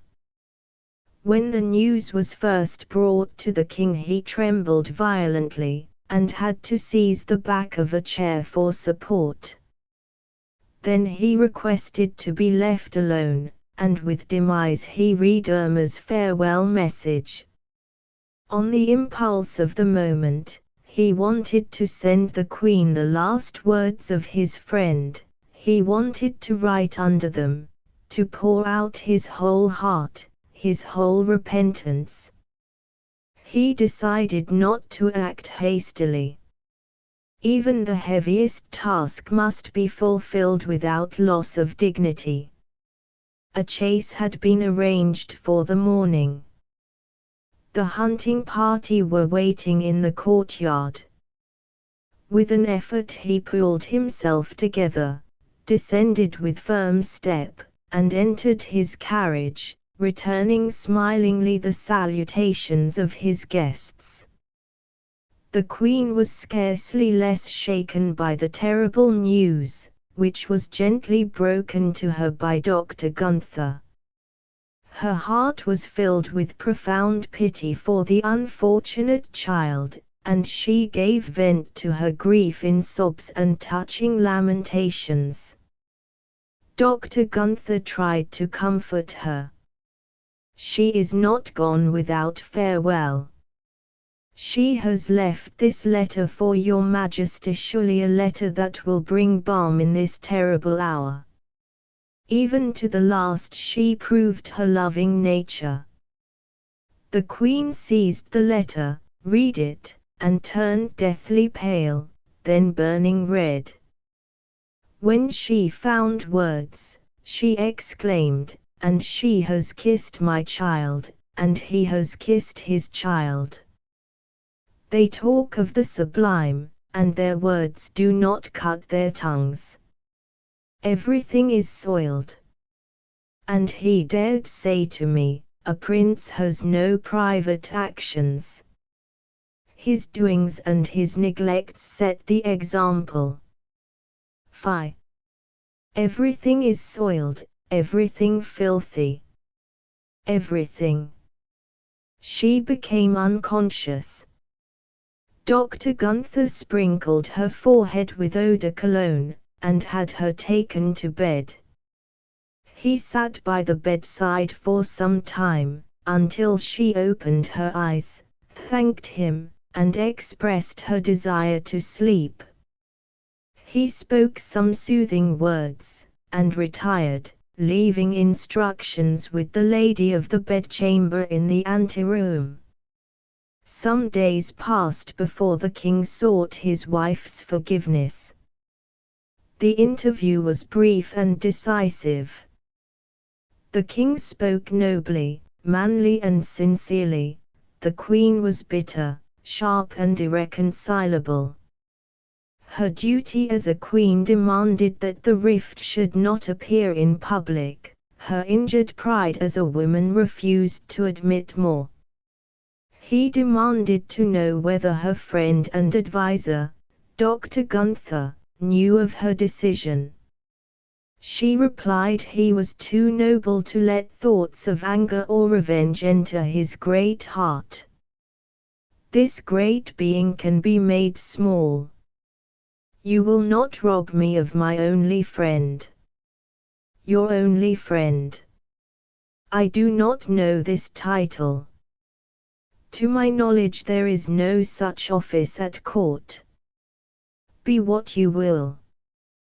Be alone and seek for support in yourself.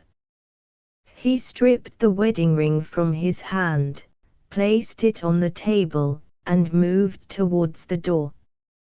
He hesitated a moment. Will she call him back? She looked after him. Will he turn around? The moment passed. The door closed. In the evening a court was held, and the queen appeared, pale, but smiling, on her husband's arm. They spoke confidentially, and nobody noticed the missing ring.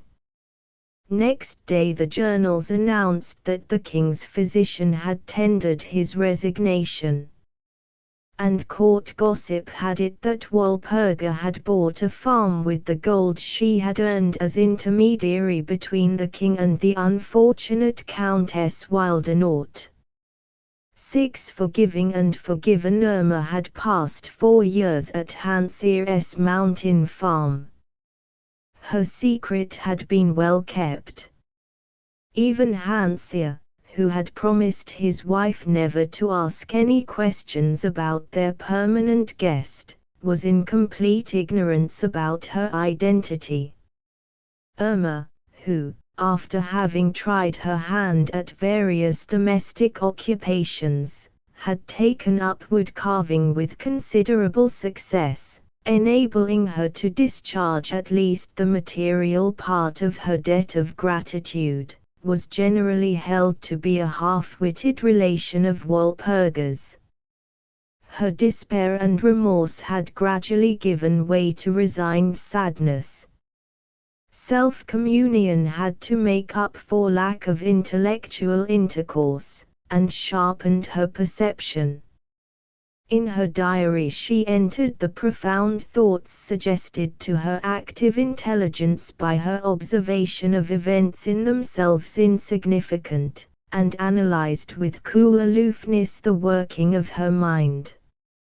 She never entertained the thought of finding a refuge in the convent. Her atonement was to be wrought, not by compulsion, but by free will. And so the weeks passed, and the months, and the years. They had all helped in the building of a wooden cowherd's hut on the height of the mountain, a few hours' climb from the farm. Now Irma felt the need for more complete solitude, away even from her simple friends. Up there, on the height, she would find peace and complete her atonement. And so it was decided to let her have her way, and to let her stay in the hut, with Peter and his daughter. The first 2 days and nights a cloud lingered around them, forming a veil of dense fog, but on the third day Irma was awakened by the sun and stepped out to see the awakening of nature. The grandeur, the immensity of it all, the pure scented air, the voices of the birds, filled her heart with gladness. A sun ray struck her forehead. The forehead was pure, she felt it.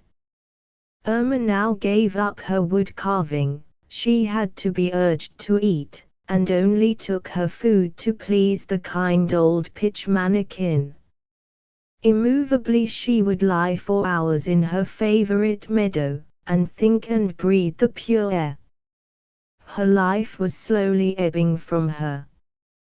A sudden vision of the king with his companions of the chase galloping past her in pursuit of a stag gave her the final shock.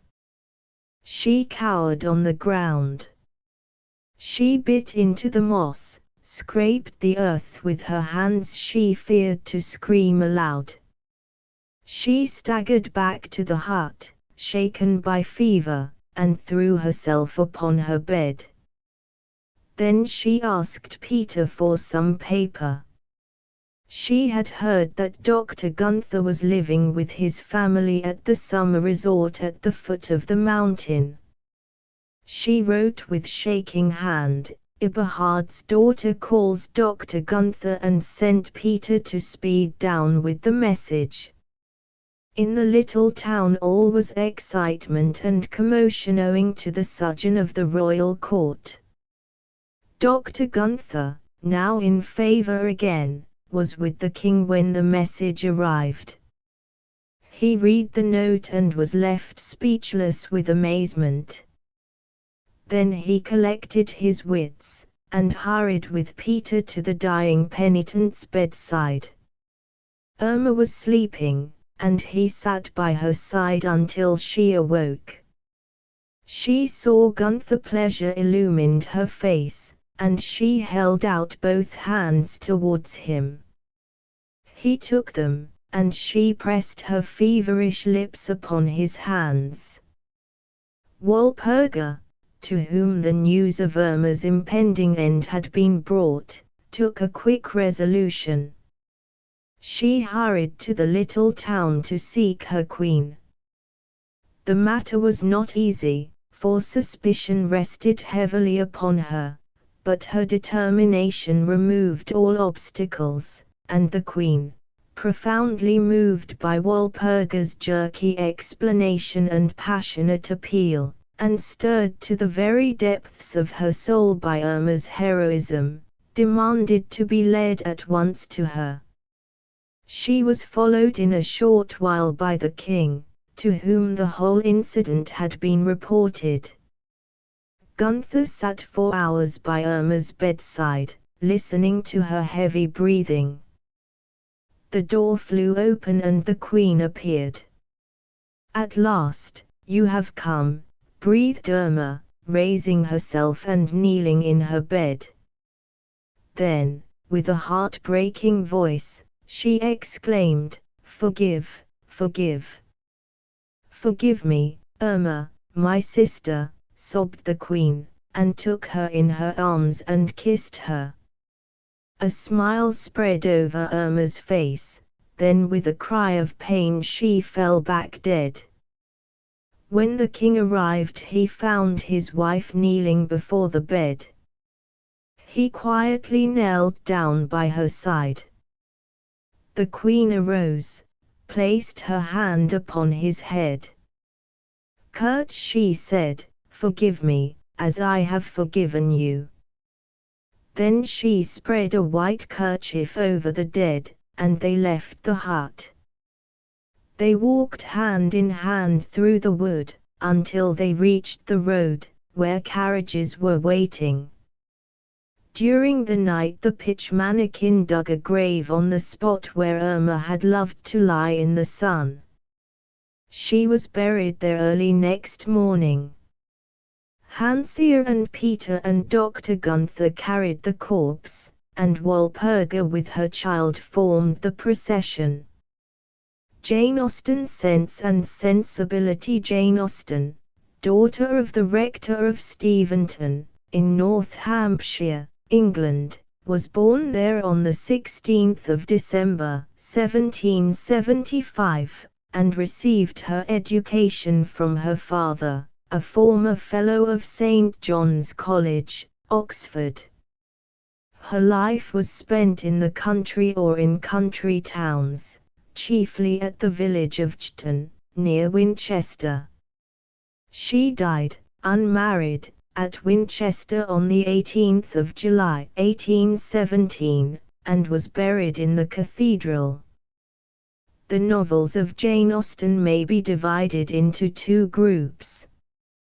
The first three, Sense and Sensibility, Pride and Prejudice, and Northanger Abbey, were all written, in first draft, at any rate, between 1792 and 1798. These are the novels composed during the author's residence at Steventon, which she left in 1801. There succeeded an interval of practically 14 years, 1798 to 1812, during which time the novelist let her mind lie absolutely fallow. As a natural consequence of the comparatively secluded life which Jane Austen led, the society with which she deals in her novels is a rather restricted one. It is the world of the country gentleman and of the upper professional class. From a very early age Jane Austen had a taste for writing tales, and the first draft of Sense and Sensibility, then called Eleanor and Mary Ann, was composed as early as 1792. The book was recast under its present title between 1797 and 1798. And again revised prior to its publication in 1811. In addition to the 6 novels on which her fame is based, all of which were issued anonymously, Jane Austen has to her credit some agreeable letters, a fragment of a story called The Watsons, and a sort of novelet which bears the name of Lady Susan. The Dashwoods of Norland Park. Mr. Henry Dashwood, of Norland Park, Sussex, died leaving his widow and his 3 daughters, Eleanor, Mary Ann and Margaret, to the generosity of Mr. John Dashwood, his son by his first wife and the heir to his estate.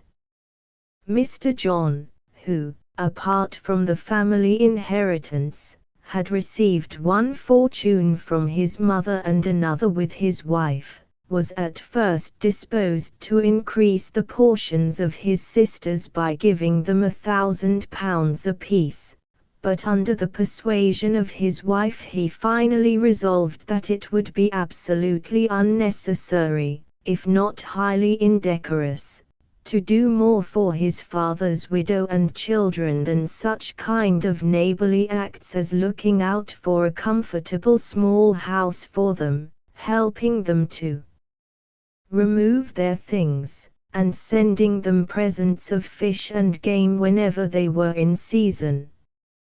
Taking account of this resolve, as expressed in Mr. John Dashwood's frequent talk of the increasing expenses of housekeeping, and of the perpetual demands made upon his purse, and exasperated, too, by the manifest disapprobation with which Mrs. John Dashwood looked upon the growing attachment between her own brother, Edward Ferrars, and Eleanor, Mrs. Henry Dashwood and her daughters left their old home with some abruptness and went to live in Devonshire, where their old friend, Sir John Middleton, of Barton Park, had provided them with a cottage close to his own place.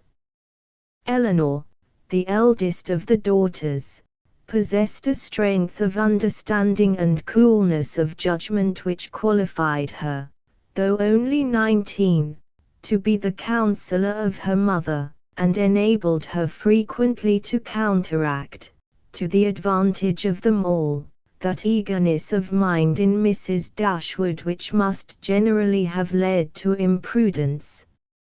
She had an excellent heart.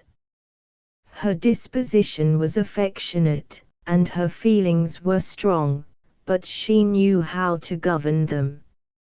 It was a knowledge which her mother had yet to learn, and which one of her sisters had resolved never to be taught. Marianne's abilities were, in many respects, quite equal to Eleanor's. She was sensible and clever, but eager in everything. Her sorrows, her joys could have no moderation.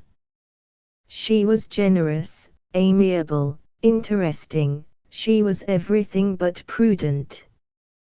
The resemblance between her and her mother was strikingly great, and her excess of sensibility, which Eleanor saw with concern, was by Mrs. Dashwood valued and cherished. Margaret, the other sister, was good-humoured, but she had already imbibed a good deal of Marianne's romance, without having much of her sense, and, at 13, she did not bid fair to equal her sisters at a more advanced period of life. But whatever the virtues or failings of the Dashwood ladies, their society was very welcome at Barton Park. Sir John Middleton was a good-looking man about 40, thoroughly good-humoured in manner and countenance, friendly and kind-hearted in disposition, who delighted in collecting about him more young people than his house would hold.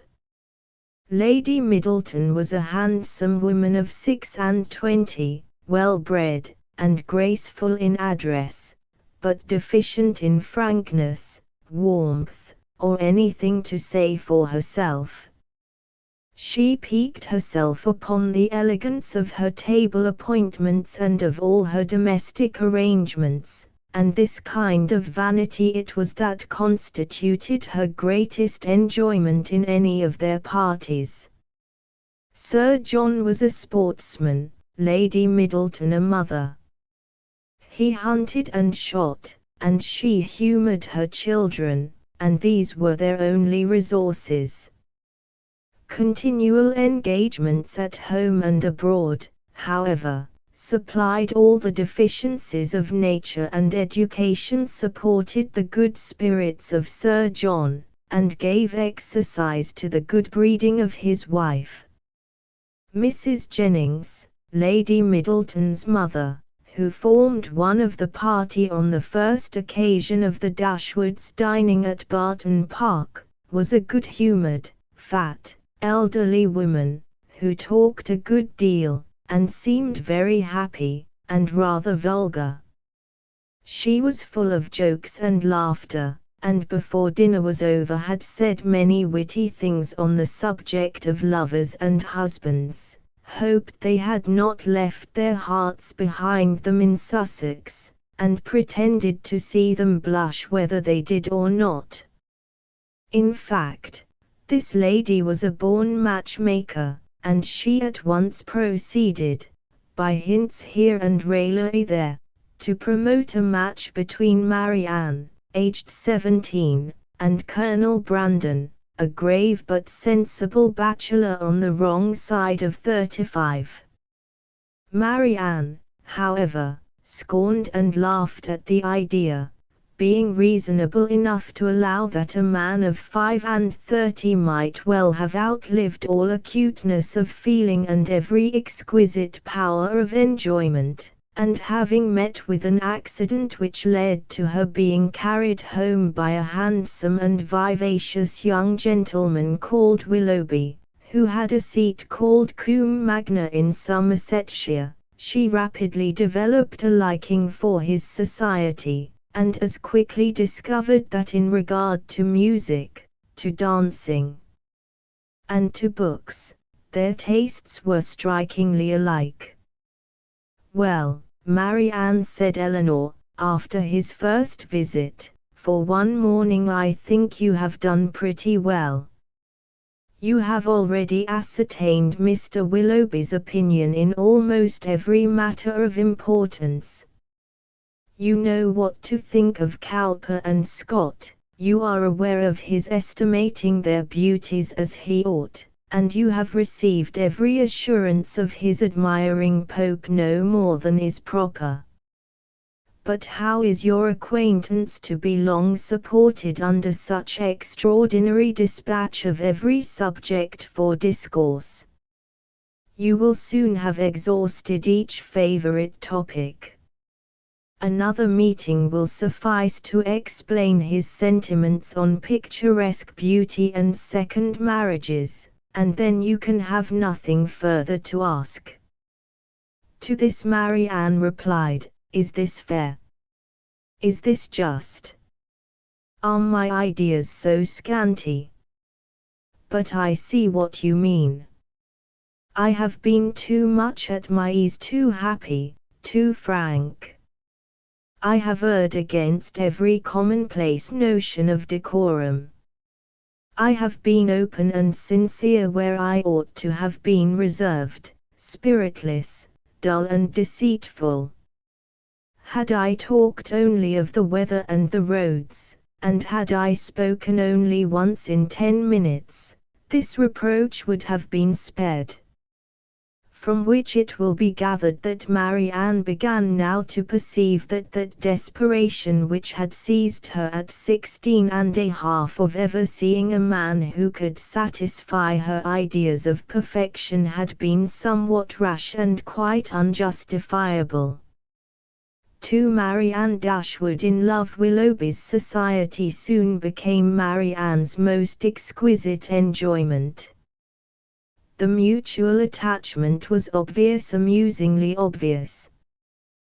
They read, they talked, they sang, they danced, they drove together, and they even agreed in depreciating Colonel Brandon as the kind of man whom everybody spoke well of and nobody cared about, whom all were delighted to see, and nobody remembered to talk to.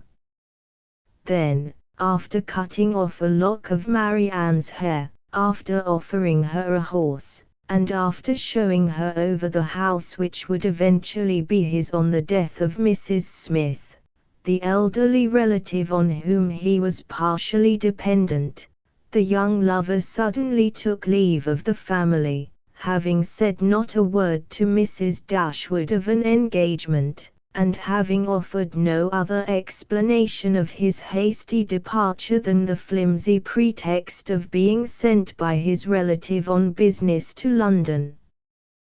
Willoughby left for London a few days after Colonel Brandon had also been unexpectedly summoned to the same place, and he expressed no hope of any rapid return into Devonshire.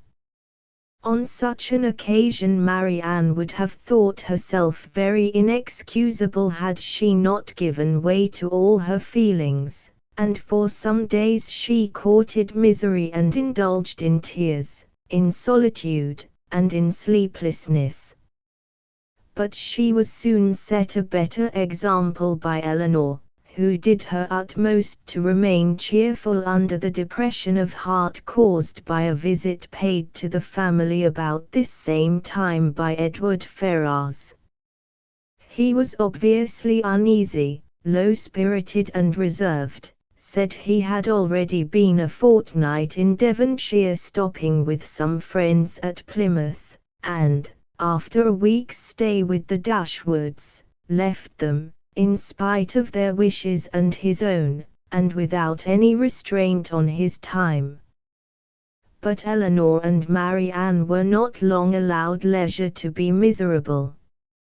Sir John's and Mrs. Jennings' active zeal in the cause of society soon procured them some other new acquaintance to see and observe. One of these couples was Lady Middleton's brother-in-law and younger sister, Mr. and Mrs. Palmer. It was impossible for anyone to be more thoroughly good-natured or more determined to be happy than Mrs. Palmer. The studied indifference, insolence, and discontent of her husband gave her no pain, and when he scolded or abused her, she was highly diverted. "Mr. Palmer is so droll," she used to say in a whisper to Eleanor, "he is always out of humour." One day, at dinner, his wife said to him, with her usual laugh, "My love, you contradict everybody. Do you know that you are quite rude?" To which he replied, "I did not know I contradicted anybody in calling your mother ill-bred." But the good-natured old lady was in no wise affronted. "You may abuse me as much as you please," she said. "You have taken Charlotte off my hands, and cannot give her back again. So there I have the whip hand of you." The other couple of new friends whom Sir John's reluctance to keep even a third cousin to himself provided for them were the Misses Steele. In a morning's excursion to Exeter, Sir John and Mrs. Jennings had met with two young ladies whom Mrs. Jennings had the satisfaction of discovering to be her relations, and this was enough for Sir John to invite them directly to the park as soon as their engagements at Exeter were over.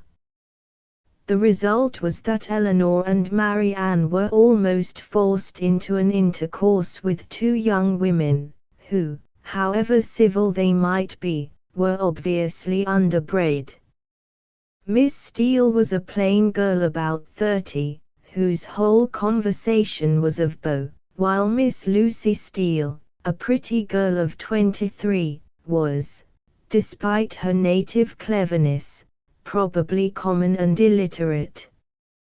Marianne, however, who had never much toleration for anything like impertinence, vulgarity, inferiority of parts, or even difference of taste from herself, soon checked every endeavour at intimacy on their side by the coldness of her behaviour towards them, but Eleanor, from politeness, submitted to the attentions of both, but especially to those of Lucy, who missed no opportunity of engaging her in conversation, or of striving to improve their acquaintance by an easy and frank communication of her sentiments, until one day, as they were walking together from the park to the cottage, she asked Eleanor if she were personally acquainted with Mrs. John Dashwood's mother, Mrs. Ferrars, and, in explanation of her question,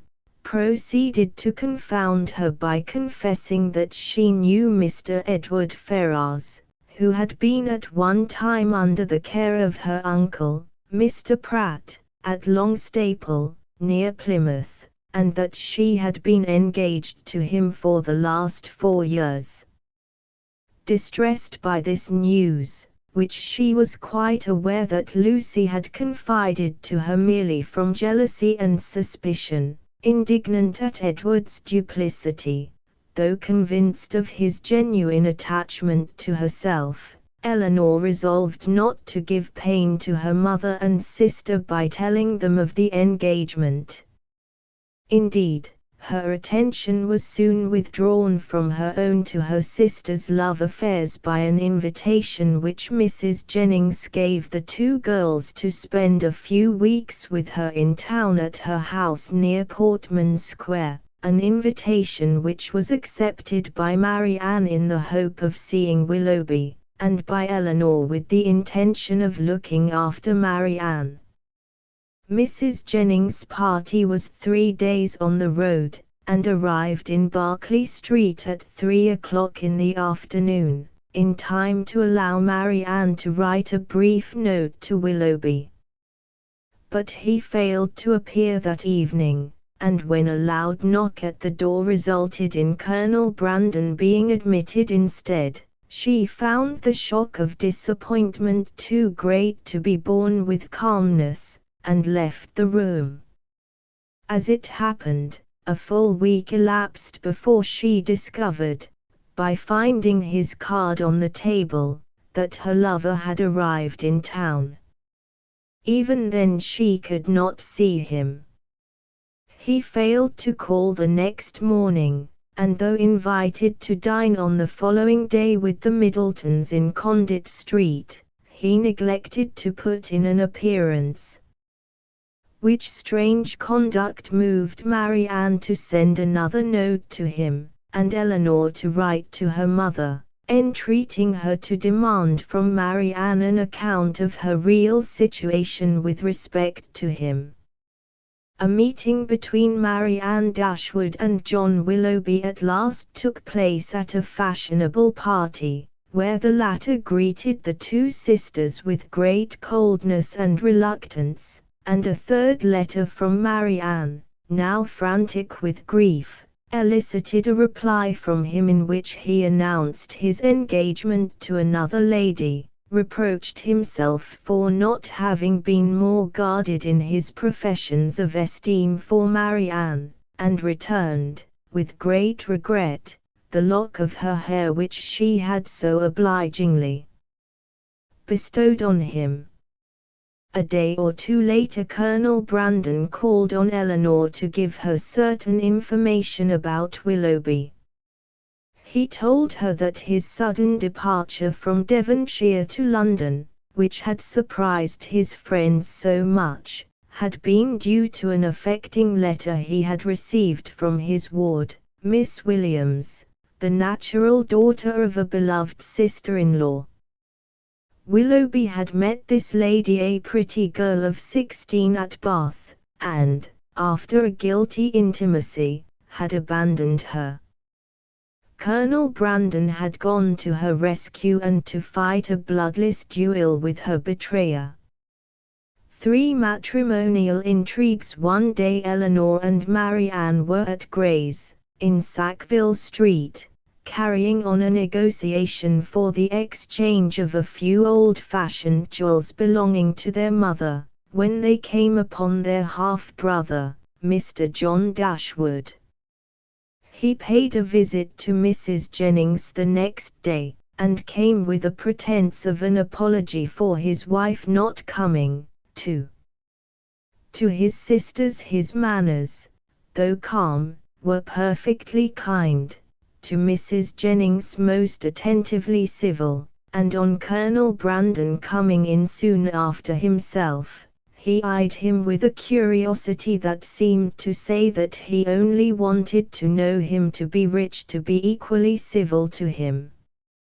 After staying with them half an hour, he asked Eleanor to walk with him to Conduit Street, and to introduce him to Sir John and Lady Middleton, and as soon as they were out of the house he began to make inquiries about Colonel Brandon.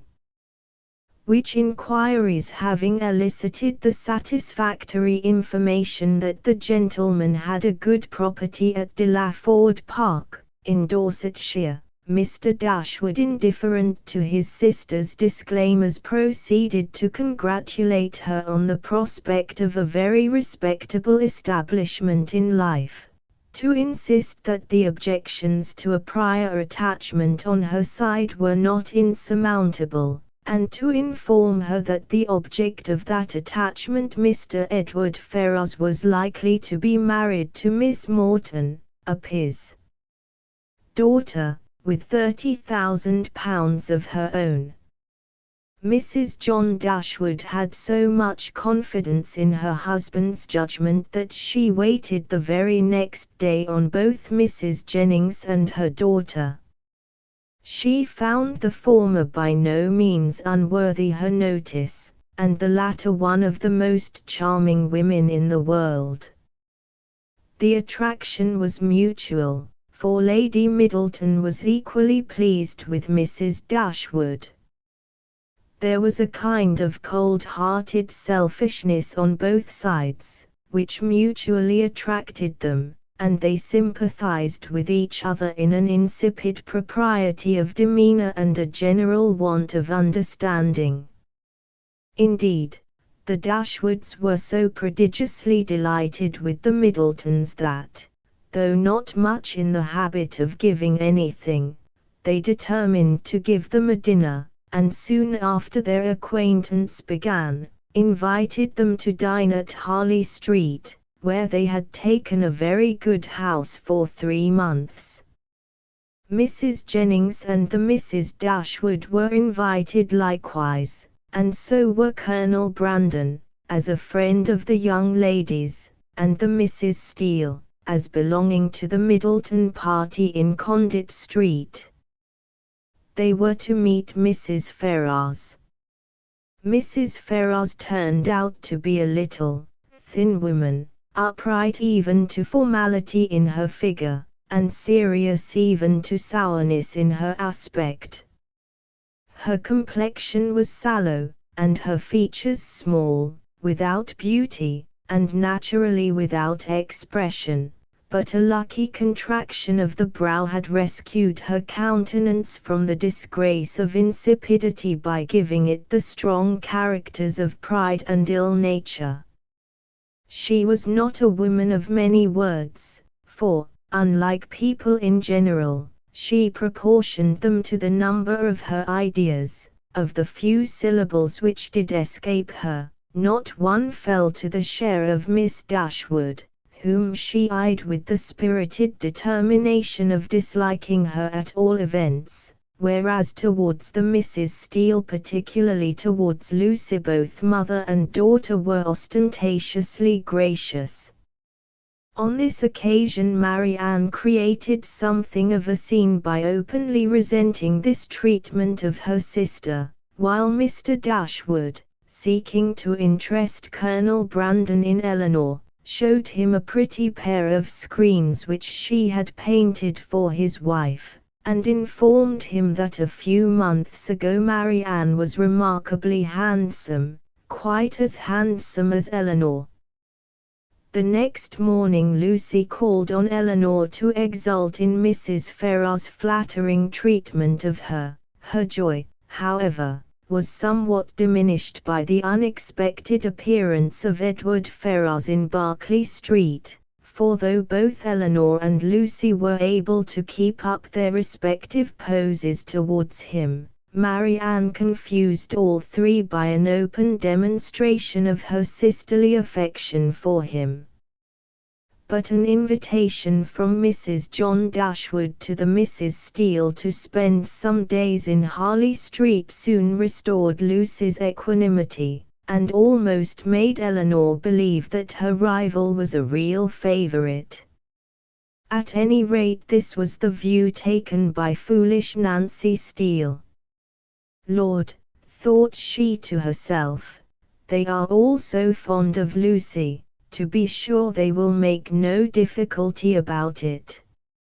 And so away she went and told Mrs. Dashwood all about Lucy's engagement to Edward Ferrars, the result of which was that the married lady fell into hysterics, while the Misses Steele were hastily bundled out of the house. Eleanor, on hearing this news from Mrs. Jennings, soon saw the necessity of preparing Marianne for its discussion. She lost no time, therefore, in making her acquainted with the real truth, and in endeavoring to bring her to hear it talked of by others, without betraying that she felt any uneasiness for her sister or any resentment towards Edward. At first Marianne wept in grief and amazement. Then she began to ascribe Eleanor's long reticence about the engagement to lack of real depth of feeling, and it was not till the latter had done a deal of protesting that the younger girl was able to give her sister due credit for self-sacrifice and generosity. So when Mr. John Dashwood came round to his sisters to tell them how Edward had refused to break off his engagement, and how Mrs. Ferrars, on hearing of this, had resolved to cut him off with a shilling, and to do all in her power to prevent his advancing in any profession, and had settled on his brother Robert an estate of £1,000 which she had intended to bestow on him, Marianne let her indignation burst forth only when her brother had quitted the room. A few days later, Eleanor met Nancy Steele in Kensington Gardens, who gave her a certain information, which subsequently turned out to have been derived from listening at the keyhole. This was to the effect that Edward, out of consideration for Lucy, who would be marrying a man with no prospects and with no means save £2,000, had offered to give her up, but that Lucy had protested her affection for him, was determined not to give him up, and was building hopes on his taking orders and getting a living. Fortunately, the much-desired living came far sooner than Lucy could have expected, for Colonel Brandon, with characteristic kindness, offered the presentation of the rectory of Delaford to Edward through Eleanor. For a happy ending to love's troubles, anxious though the Misses Dashwood were to get back to Barton, they could not refuse an invitation from the Palmers to spend a few days with them. But, thanks to the romantic folly of Marianne, who, because she fancied she could see Combe Magna, Willoughby's place, from Cleveland, must needs take 2 evening walks in the grounds just where the grass was the longest and the wettest, the house party enjoyed not the pleasantest of times. Marianne had to take to bed, and became so feverish and delirious that Colonel Brandon volunteered to fetch Mrs. Dashwood himself. The next evening Eleanor, who was acting as her sister's most devoted nurse, and was hourly expecting her mother's arrival, was astounded by a visit from Willoughby, who, having met Sir John Middleton in the lobby of Drury Lane Theatre the previous night, and thus heard of Marianne's serious illness, had set forth post-haste to make inquiries, and was now delighted to find her out of danger. Attempting an exculpation of himself, he confessed that at first meeting Marianne he had tried to engage her regard without a thought of returning it, that afterwards he grew sincerely fond of her, but put off from day to day paying her his formal addresses, and that just at the moment when he was going to make a regular proposal to her, Mrs. Smith's discovery of his liaison with Miss Williams, and his refusal to right matters by marrying the young lady, dismissed him from his relative's house, and favor prevented him from declaring his love to Marianne, and, in the embarrassed state of his finances, seemed to render marriage with a wealthy woman his only chance of salvation. He repudiated the charge of having deserted Miss Williams, declaring that he did not know the straits to which she had been reduced. He also alluded to the violence of her passion, and the weakness of her understanding, as some excuses for the apparent heartlessness of his own conduct. He then went on to explain his treatment of Marianne's letters, how he had already previous to the arrival of the Dashwoods in town become engaged to Miss Sophia Gray, how, with his head and heart full of Marianne, he was forced to play the happy lover to Sophia, and how Sophia, in her jealousy, had opened Marianne's third letter and dictated the reply. "What do you think of my wife's style of letter writing? Delicate, tender, fully feminine, was it not?" said he. "You are very wrong, Mr. Willoughby," said Eleanor. "You ought not to speak in this way either of Mrs. Willoughby or my sister. You have made your own choice. It was not forced on you. Your wife has a claim to your politeness, to your respect, at least. She must be attached to you, or she would not have married you." "Do not talk to me of my wife," said he, with a heavy sigh. "She does not deserve your compassion. She knew I had no regard for her when we married. And now, do you pity me, Miss Dashwood? Have I explained away any part of my guilt?" "Yes. You have certainly removed something a little," said Eleanor. "You have proved yourself, on the whole, less faulty than I had believed you." When Mrs. Dashwood arrived at Cleveland, Eleanor at once gave her the joyful news of Marianne's material improvement in health and, after an affectionate but nearly silent interview had taken place between mother and sick child, the former proceeded to express to Eleanor her admiration for Colonel Brandon's disposition and manners, and her expectation that he and Marianne would make a match of it. The Colonel, it seemed, had told Mrs. Dashwood on the way of his affection for her daughter. Marianne, however, at first seemed to have other plans.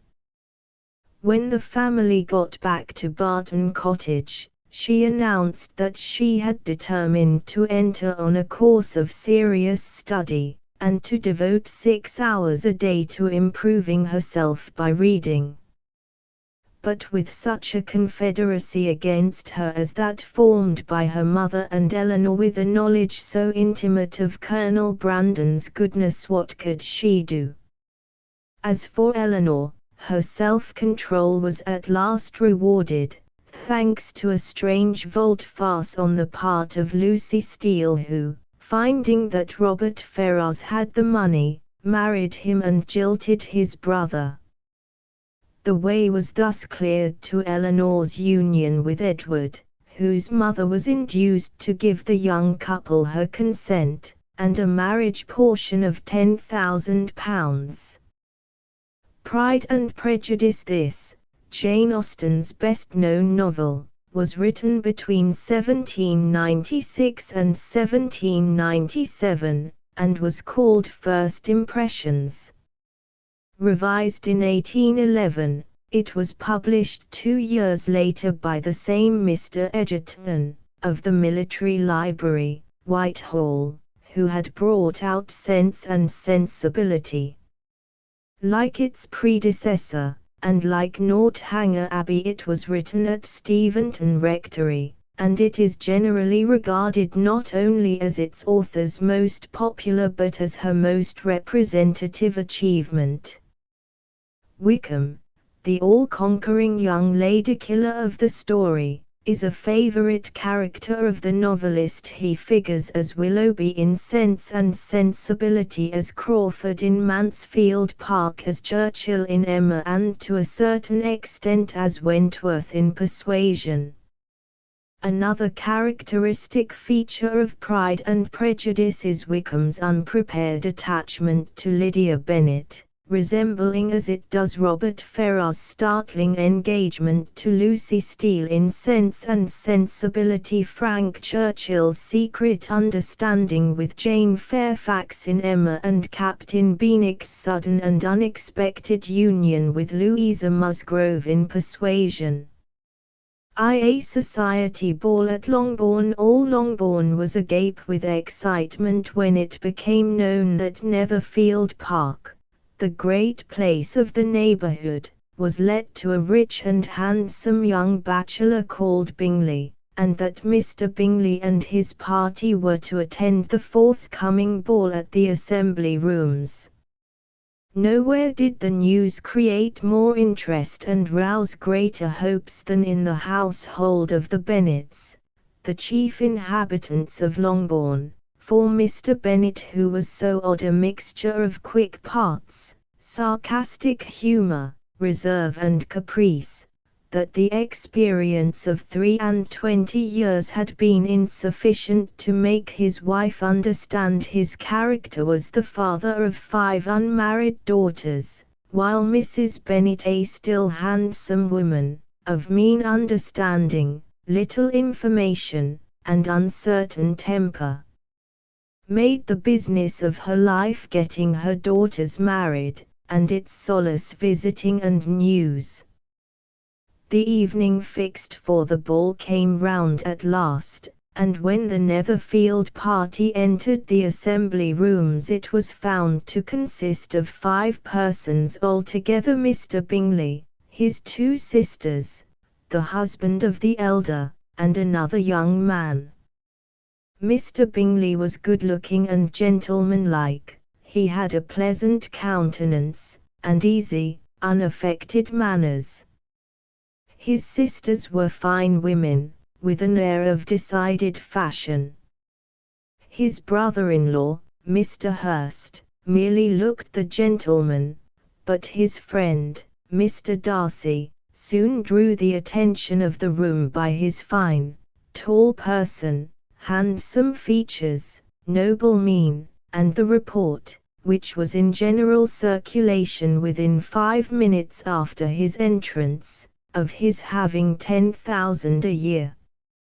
He was looked at with great admiration for about half the evening, till his manners gave a disgust which turned the tide of his popularity, for he was found to be proud, to be above his company, and above being pleased. Mr. Bingley had soon made himself acquainted with all the principal people in the room. He was lively and unreserved, danced every dance, was angry that the ball closed so early, and talked of giving one himself at Netherfield. What a contrast between him and his friend! Mr. Darcy danced only once with Mrs. Hurst, and once with Miss Bingley, and declined being introduced to any other lady. It so happened that Elizabeth, the second eldest of the Bennet girls, had been obliged, by the scarcity of gentlemen, to sit down for 2 dances, and during part of that time Mr. Darcy had been standing near enough for her to overhear a conversation between him and Mr. Bingley, who came from the dance for a few minutes. "Come, Darcy," said he, "I must have you dance. I hate to see you standing about by yourself in this stupid manner. You had much better dance." "I certainly shall not. You know how I detest it, unless I am particularly acquainted with my partner at such an assembly as this it would be insupportable. Your sisters are engaged, and there is not another woman in the room whom it would not be a punishment to me to stand up with. I would not be so fastidious as you are, cried Bingley, for a kingdom. Upon my honor, I never met with so many pleasant girls in my life as I have this evening, and there are several of them, you see, uncommonly pretty. You are dancing with the only handsome girl in the room, said Mr. Darcy, looking at the eldest Miss Bennet. Oh, she is the most beautiful creature I ever beheld. But there is one of her sisters sitting down just behind you who is very pretty, and I dare say very agreeable. Do let me ask my partner to introduce you. Which do you mean?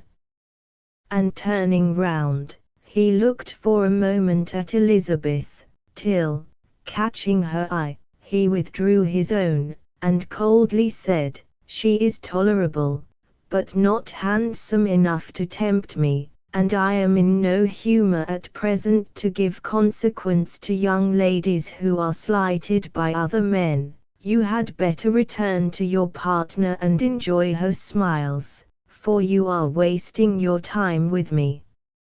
Mr. Bingley followed his advice. Mr. Darcy walked off, and Elizabeth remained, with no very cordial feelings towards him. She told the story, however, with great spirit among her friends, for she had a lively, playful disposition, which delighted in anything ridiculous. To the Bennet girls and their lovers, despite its rather unpromising commencement, the course of a few days placed the acquaintance of the Bennets with the Bingleys on a footing approaching friendship, and soon matters began to stand somewhat as follow. It was obvious that Charles Bingley and Jane Bennet were mutually attracted, and this despite the latter's outward composure, which, like her amiability of manner and charity of view, was apt to mislead the superficial observer. On the other hand, while the Bingley ladies expressed themselves as willing to know the two elder Miss Bennets and pronounced Jane a sweet girl, they found the other females of the family impossible. Mrs. Bennet was intolerably stupid and tedious. Mary, who, being the only plain member of her family, piqued herself on the extent of her reading and the solidity of her reflections, was a platitudinous moralist, while Lydia and Kitty were loud, silly, giggling girls, who spent all their time in running after men. As for Mr. Darcy, the indifference he at first felt to Elizabeth Bennet was gradually converted into a sort of guarded interest. Originally he had scarcely allowed her to be pretty, but now he admired the beautiful expression of her dark eyes. To this discovery succeeded some others equally mortifying. Though he had detected more than one failure of perfect symmetry in her form, he was forced to acknowledge her figure to be light and pleasing, and in spite of his asserting that her manners were not those of the fashionable world, he was caught by their easy playfulness. He began to wish to know more of her, and, as a step towards conversing with her himself, attended to her conversation with others, while, since both he and she were of a satirical turn, they soon began to exchange little rallying, challenging speeches, so that Caroline Bingley, who was openly angling for Darcy herself, said to him one night, "How long has Miss Elizabeth Bennet been such a favourite? And pray when am I to wish you joy?" To which remarks he merely replied, That is exactly the question which I expected you to ask. A lady's imagination is very rapid, it jumps from admiration to love, from love to matrimony, in a moment. I knew you would be wishing me joy. Meantime, the friendship subsisting between the two families was advanced by a visit of some days paid by the two Bennet sisters to the Bingleys, at whose house Jane, thanks to her mother's scheming, was laid up with a bad cold. On this occasion Jane was coddled and made much of by her dear friends Caroline and Mrs. Hurst, but Elizabeth was now reckoned too attractive by one sister, and condemned as too sharp-tongued by both. "Eliza Bennet," said Miss Bingley, when the door was closed on her, "is one of those young ladies who seek to recommend themselves to the other sex by undervaluing their own, and with many men, I dare say, it succeeds. But in my opinion it is a very mean art." "Undoubtedly," replied Darcy, to whom this remark was chiefly addressed. "There is meanness in all the arts which ladies sometimes condescend to employ for captivation. Whatever bears affinity to cunning is despicable." Miss Bingley was not so entirely satisfied with this reply as to continue the subject. Nevertheless, Darcy's growing attachment to Eliza was little dreamt of by that young lady. Indeed, her prejudice against him was strengthened by her pleasant intercourse with a handsome and agreeable young man called Wickham, an officer of the militia regiment quartered at Meryton, the nearest town to Longbourn. He told her how he was the son of a trusted steward of Darcy's father, and had been left by the old gentleman to his heir's liberality and care, and how Darcy had absolutely disregarded his father's wishes, and had treated his protégé in cruel and unfeeling fashion. On the top of this disclosure, and just as it seemed certain that Bingley was on the point of proposing to Jane, the whole Netherfield party suddenly abandoned Hertfordshire and returned to town, partly, as Elizabeth could not help thinking, in consequence of the behaviour of her family at a ball given at Netherfield Park, where it appeared to her that, had they made an agreement to expose themselves as much as they could during the evening, they could not have played their parts with more spirit or finer success.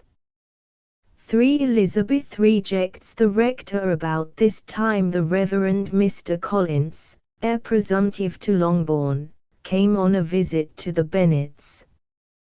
He was a tall, heavy-looking young man of 25. His air was grave and stately, and his manners were very formal. He was a strange mixture of pomposity, servility, and self-importance, a creature most abjectly, yet most amusingly, devoid of anything like tact, taste, or humor. Being ready to make the Bennet girls every possible amends for the unwilling injury he must eventually do them, he thought first of all of offering himself to Jane, but hearing that her affections were pre-engaged, he had only to change from Jane to Elizabeth. It was soon done while Mrs. Bennet was stirring the fire. His proposal he made to the younger lady in a long, set speech, in which he explained, first of all, his general reasons for marrying, and then his reasons for directing his matrimonial views to Longbourn, finally assuring her that on the subject of the small portion she would bring him no ungenerous reproach should ever pass his lips when they were married. It was absolutely necessary to interrupt him then, so Elizabeth told him he was too hasty, thanked him for his proposals, and declined them.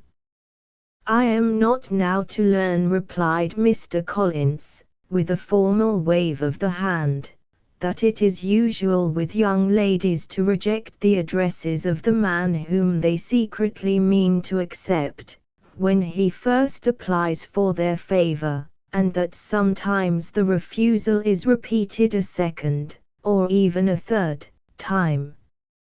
I am, therefore, by no means discouraged by what you have said, and shall hope to lead you to the altar ere long." "Upon my word, sir," cried Elizabeth, "your hope is rather an extraordinary one after my declaration. I do assure you that I am not one of those young ladies, if such young ladies there are, who are so daring as to risk their happiness on the chance of being asked a second time. I am perfectly serious in my refusal.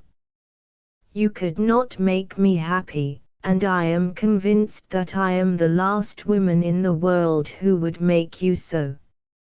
Nay, were your friend, Lady Catherine, to know me, I am persuaded she would find me in every respect ill qualified for the situation." "Were it certain that Lady Catherine would think so," said Mr. Collins, very gravely. "But I cannot imagine that her ladyship would at all disapprove of you. And you may be certain that when I have the honor of seeing her again, I shall speak in the highest terms of your modesty, economy, and other amiable qualifications." Twice more was Mr. Collins refused, and even then he would not take no for an answer.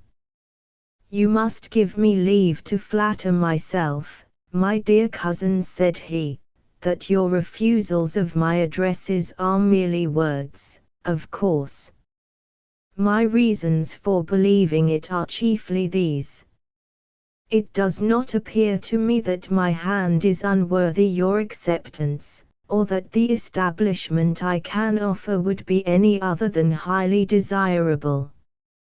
My situation in life, my connections with the family of de Boer, and my relationship to your own, are circumstances highly in my favor, and you should take it into further consideration that, in spite of your manifold attractions, it is by no means certain that another offer of marriage may ever be made to you.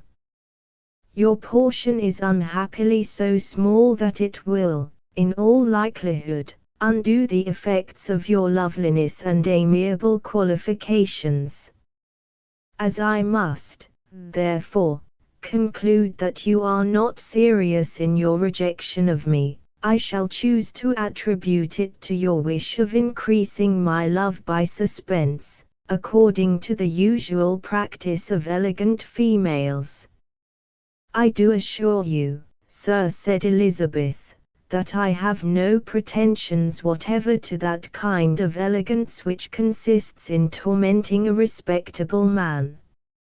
I would rather be paid the compliment of being believed sincere. I thank you again and again for the honor you have done me in your proposals, but to accept them is absolutely impossible. My feelings in every respect forbid it. Can I speak plainer? Do not consider me now as an elegant female intending to plague you, but as a rational creature speaking the truth from her heart.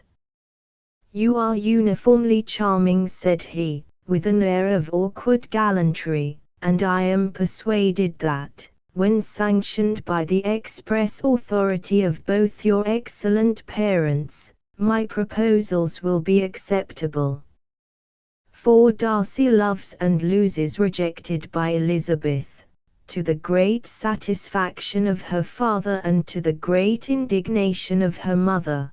The rector of Hunsford lost no time in betaking himself to Elizabeth's dearest friend, Charlotte Lucas, who, being a girl with unromantic, not to say prosaic, views of marriage, readily accepted and married him, thereby moving to further disgust and anger poor Mrs. Bennet, who was already wondering and repining at Mr. Bingley's returning no more into Hertfordshire. Jane suffered in silence, and despite Elizabeth's efforts to point out the duplicity of Caroline Bingley, was inclined to believe the protestations that the latter made in her letters from London of Bingley's growing attachment to Darcy's sister Georgiana. Mr. Bennet treated the matter in his customary ironical way. "So, Lizzie," said he, one day, "your sister is crossed in love, I find. I congratulate her. Next to being married, a girl likes to be crossed in love a little now and then. It is something to think of, and gives her a sort of distinction among her companions. When is your turn to come? You will hardly bear to be long outdone by Jane. Now is your time. Here are officers enough at Meryton to disappoint all the young ladies in the country. Let Wickham be your man. He is a pleasant fellow, and would jilt you creditably." "Thank you, sir, but a less agreeable man would satisfy me. We must not all expect Jane's good fortune." "True," said Mr. Bennet, "but it is a comfort to think that, whatever of that kind may befall you, you have a mother who will always make the most of it." As it turned out, Wickham, though he had not arrived at an intimacy which enabled him to jilt Elizabeth, yet most certainly transferred his attentions very shortly from her to a Miss King, who, by the death of her grandfather, had come into £10,000. Elizabeth, however, was quite heart-whole, and she and her former admirer parted on friendly terms when she left Longbourn to pay her promised visit to Mr. and Mrs. Collins at Hunsford. There she found Charlotte, managing her home and her husband with considerable discretion, and, as the rectory adjoined Rosings Park, the seat of Lady Catherine de Bourgh, the patroness of the living, she was introduced to that lady, in whom she could discover nothing but an insolent aristocratic woman, who dictated to everyone about her, meddled in everybody's business, aimed at marrying her sickly daughter to Darcy, and was, needless to say, slavishly adored by Mr. Collins.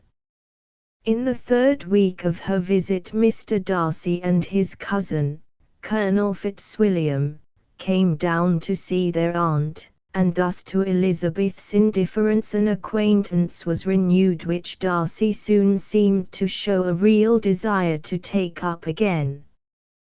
He sought her society at Rosings Park, he called familiarly at the rectory, he waylaid her in her favourite walk, and all the time, in all his intercourse with her, he revealed such a mixture of interest and constraint as demonstrated only too clearly that some internal struggle was going on within him. Mrs. Collins began to hope for her friend, but Elizabeth, who had received from Colonel Fitzwilliam ample confirmation of her suspicion that it was Darcy who had persuaded Bingley to give up Jane, was now only more incensed against the man who had broken her sister's peace of mind. On the very evening of the day on which she had extracted this piece of information from his cousin, Darcy, knowing her to be alone, called at the rectory, and, after a silence of several minutes, came towards her in an agitated manner. "In vain have I struggled," he said. "It will not do. My feelings will not be repressed. You must allow me to tell you how ardently I admire and love you." Elizabeth's astonishment was beyond expression. She stared, colored, doubted, and was silent. This he considered sufficient encouragement, and the avowal of all that he felt, and had long felt, for her immediately followed. He spoke well, but there were feelings besides those of the heart to be detailed. His sense of her inferiority, of marriage with her being a degradation, of the family obstacles which judgment had always opposed to inclination, were dwelt on with a warmth which seemed due to the consequence he was wounding, but was very unlikely to recommend his suit. In truth, it was already lost, for though Elizabeth could not be insensible to the compliment of such a man's affection, her intentions did not vary for an instant. Accusing him of having ruined, perhaps forever, the happiness of her sister Jane, and of having blighted the career of his former friend Wickham, she reproached him with the uncivil style of his declaration, and gave him her answer in the words, "You could not have made me the offer of your hand in any possible way that would have tempted me to accept it." Soon after, Darcy took his leave, but the next day he accosted Elizabeth in the park, and handed her a letter, which he begged her to read. She read it, and had the mortification to discover not only that Darcy made some scathing but perfectly justifiable comments on the objectionable members of her family, but that he was able to clear himself of both the charges she had brought against him. He maintained that in separating Bingley from Jane he had not the slightest notion that he was doing the latter any injury, since he never credited her with any strong attachment to his friend, and he assured Elizabeth that, though Wickham had always been an idle and dissipated person, he had more than fulfilled his father's intentions to him, and that Wickham had repaid him for his generosity by trying to elope with his young sister Georgiana, a girl of 15. When Elizabeth returned to Longbourn, she found it a relief to tell Jane of Darcy's proposal, and of his revelation of Wickham's real character, but she thought it best to suppress every particular of the letter in which Jane herself was concerned. Via an elopement some 2 months later, Elizabeth went on a tour in Derbyshire with her maternal uncle and aunt, Mr. and Mrs. Gardiner.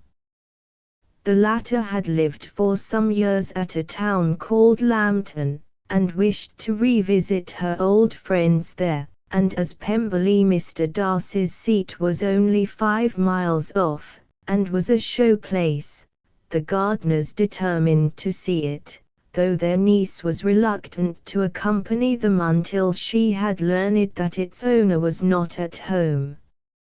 As they were being shown over the place, Elizabeth could not help reflecting that she might have been mistress of it, and she listened with surprise as the old housekeeper told them that she should never meet with a better master, that she had never had a cross word from him in her life, that as a child he was always the sweetest-tempered, most generous-hearted boy in the world, and that there was not one of his tenants or servants but would testify to his excellent qualities as a landlord and a master. As they were walking across the lawn, the owner of Pemberley himself suddenly came forward from the road, and as if to justify the praises of his housekeeper, and to show that he had taken to heart Elizabeth's former complaints of his behavior, proceeded to treat the Gardiner party with the greatest civility, and even cordiality. He introduced his sister to them, asked them to dinner, invited Mr. Gardner to fish at Pemberley as often as he chose, and, in answer to a spiteful remark of Miss Bingley's to the effect that he had thought Elizabeth pretty at one time, made the crushing reply, "Yes, but that was only when I first knew her, for it is many months since I have considered her as one of the handsomest women of my acquaintance." But just when Elizabeth's growing esteem and gratitude might have deepened into affection for Darcy, circumstances were communicated to her in a letter from Jane which seemed to render it in the highest degree improbable that so proud and fastidious a man as he would ever make any further advances. Lydia, who had got herself invited by some friends to Brighton in order to be near the militia regiment which had been transferred there from Meryton, had eloped with Wickham, and the pair, instead of going to Scotland to be married, appeared, though their whereabouts could not yet be discovered, to be living together in London unmarried.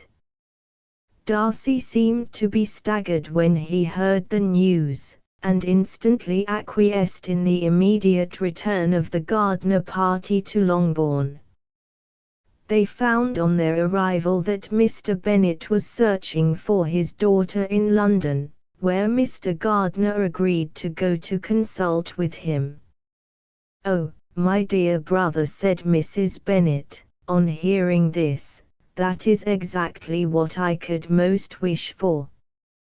And now do, when you get to town, find them out wherever they may be, and if they are not married already, make them marry.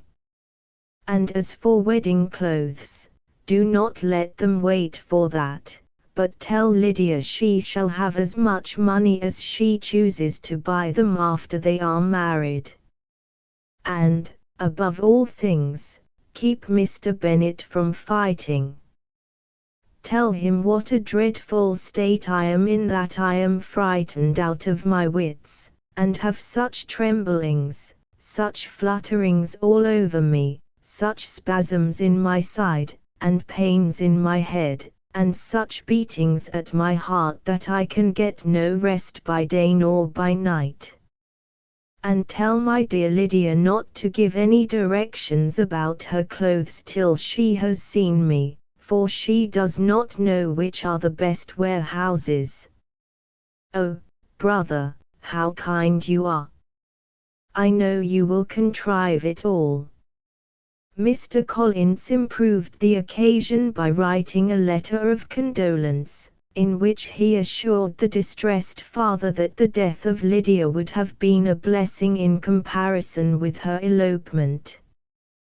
But, unfortunately, much of this instruction was wasted, the distress of the Bennets proving less irremediable than their cousin had anticipated or their neighbors feared, for, thanks, as it seemed, to the investigations and to the generosity of Mr. Gardner, the eloping couple were discovered, and it was made worth Wickham's while to marry Lydia. Longbourn society bore the good news with decent philosophy, though, to be sure, it would have been more for the advantage of conversation had Miss Lydia Bennet come upon the town. 3 Bennet weddings after arrangements had been made for Wickham's entering the regulars and joining a regiment at Newcastle, his marriage with Lydia took place, and the young couple were received at Longbourn. Their assurance was quite reassuring. "Well, mamma," said Lydia, "and what do you think of my husband? Is not he a charming man? I am sure my sisters must all envy me. I only hope they may have half my good luck. They must all go to Brighton. That is the place to get husbands. What a pity it is, mamma, we did not all go." "Very true. And if I had my will we should. But, my dear Lydia, I don't at all like your going such a way off. Must it be so? Oh, Lord, yes. There is nothing in that. I shall like it of all things. You and Papa and my sisters must come down and see us. We shall be at Newcastle all the winter, and I dare say there will be some balls, and I will take care to get good partners for them all. I should like it beyond anything, said her mother. And then, when you go away, you may leave one or two of my sisters behind you, and I dare say I shall get husbands for them before the winter is over. I thank you for my share of the favors, said Elizabeth, but I do not particularly like your way of getting husbands. Indeed, from some remark which Lydia let slip about Darcy being at the wedding, Elizabeth soon began to think that it was only due to outside efforts that Mrs. Wickham had succeeded in getting her own husband. An application for information which she made to her Aunt Gardiner confirmed this suspicion. Darcy, it seems, had hurried up to London immediately on hearing of the elopement, and he it was who, thanks to his knowledge of Wickham's previous history, found out where Lydia and he were lodging, and by dint of paying his debts to the tune of £1,000, buying his commission, and settling another £1,000 on Lydia, persuaded him to make her an honest woman. That is to say, thought Elizabeth, Darcy had met, frequently met, reasoned with, persuaded, and finally bribed the man whom he always most wished to avoid, and whose very name it was punishment to him to pronounce. Meantime, Bingley, accompanied by Darcy, made his reappearance at Netherfield Park and at the Bennets, and Elizabeth had the mortification of seeing her mother welcome the former with the greatest effusiveness, and treat the latter coldly and almost resentfully. Any friend of Mr. Bingley's will always be welcome here, to be sure, but else I must say that I hate the very sight of him, said Mrs. Bennet, as she watched the two men approaching the house to pay their first visit. Despite, however, rather than by reason of, this surfeit of amiability on the part of the mother, the lovers quickly came to an understanding, and this, strangely enough, in the absence of Darcy, who had gone up to town.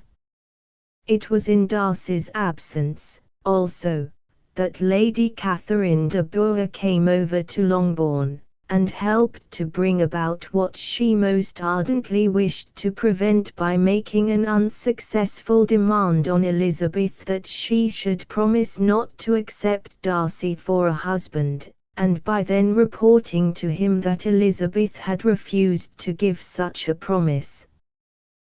The natural result followed. Elizabeth mustered up courage one day to thank Darcy for all he had done for Lydia, and this subject soon led him to affirm that in that matter he had thought only of Elizabeth, and to renew successfully his former proposals of marriage. When Mrs. Bennet first heard the great news she sat quite still, and unable to utter a syllable, and at first even Jane and her father were almost incredulous of the engagement, because they had seen practically nothing of the courtship. But in the end they were all convinced, and Mr. Bennet's decisive comment was, "I admire all my three sons-in-law highly. Wickham, perhaps, is my favourite, but I think I shall like your husband quite as well as Jane's. If any young men come for Mary or Kitty, send them in, for I am quite at leisure. Northanger Abbey was written in 1798, revised for the press in 1803, and sold in the same year for £10 to a Bath bookseller, who held it in such light esteem that, after allowing it to remain for many years on his shelves, he was content to sell it back to the novelist's brother, Henry Austen, for the exact sum which he had paid for it at the beginning, not knowing that the writer was already the author of 4 popular novels.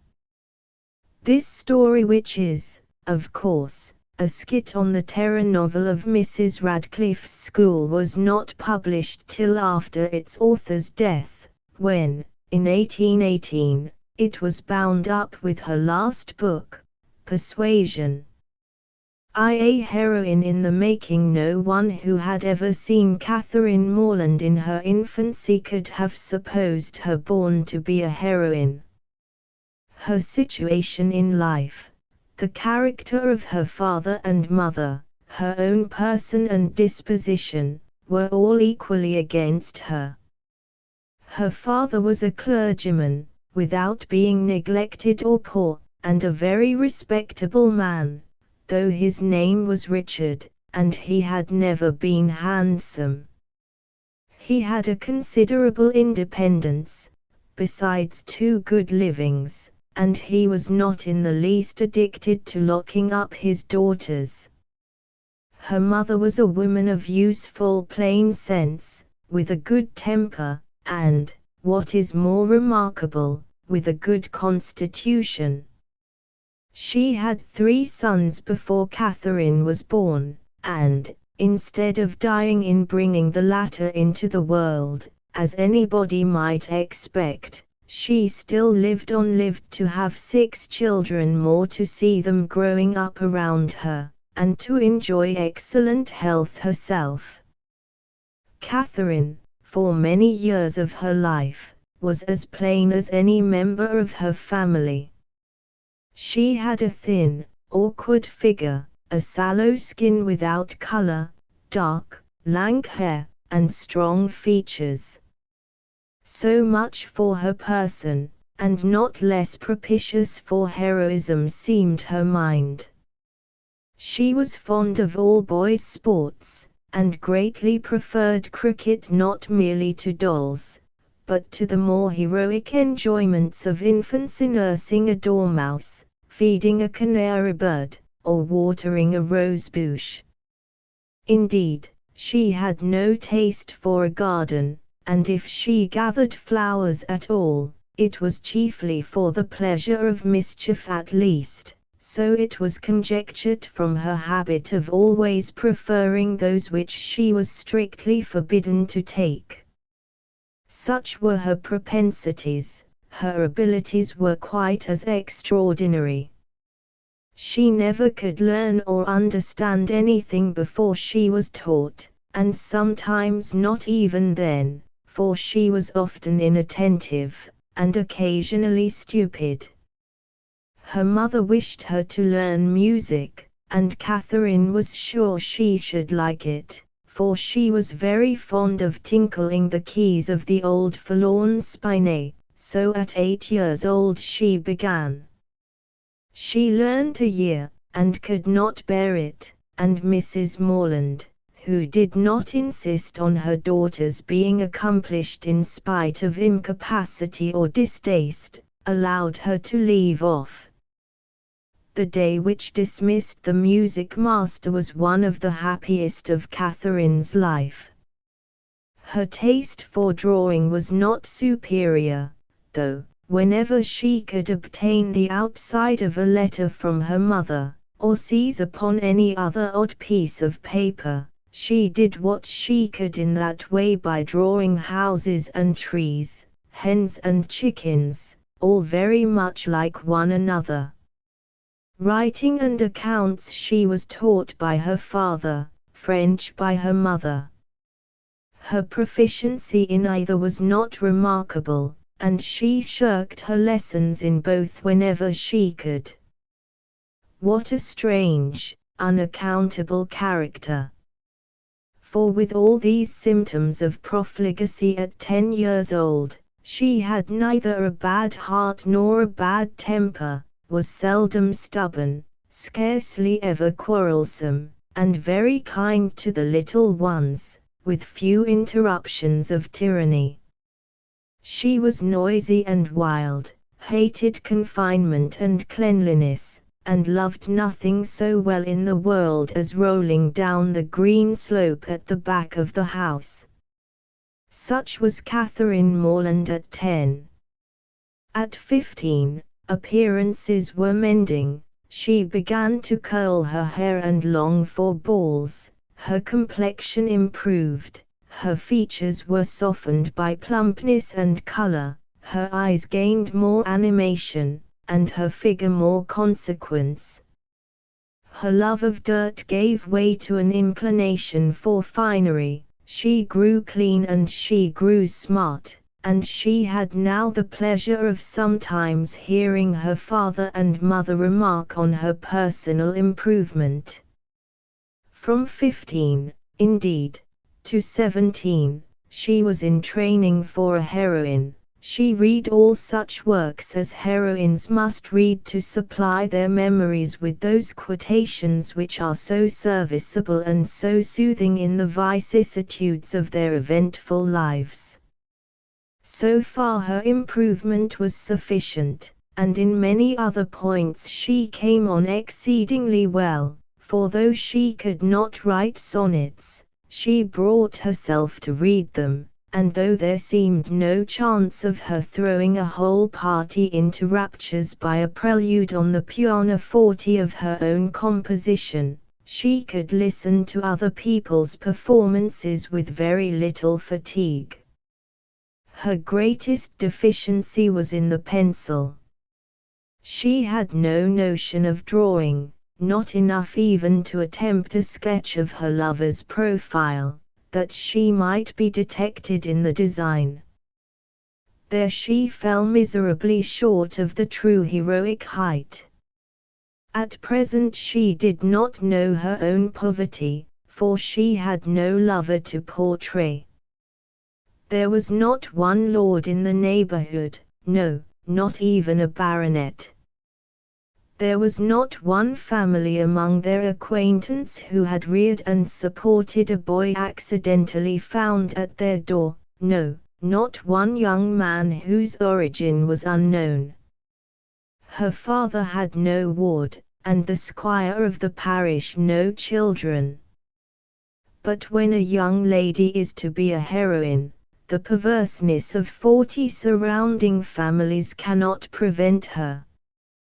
Something must and will happen to throw a hero in her way.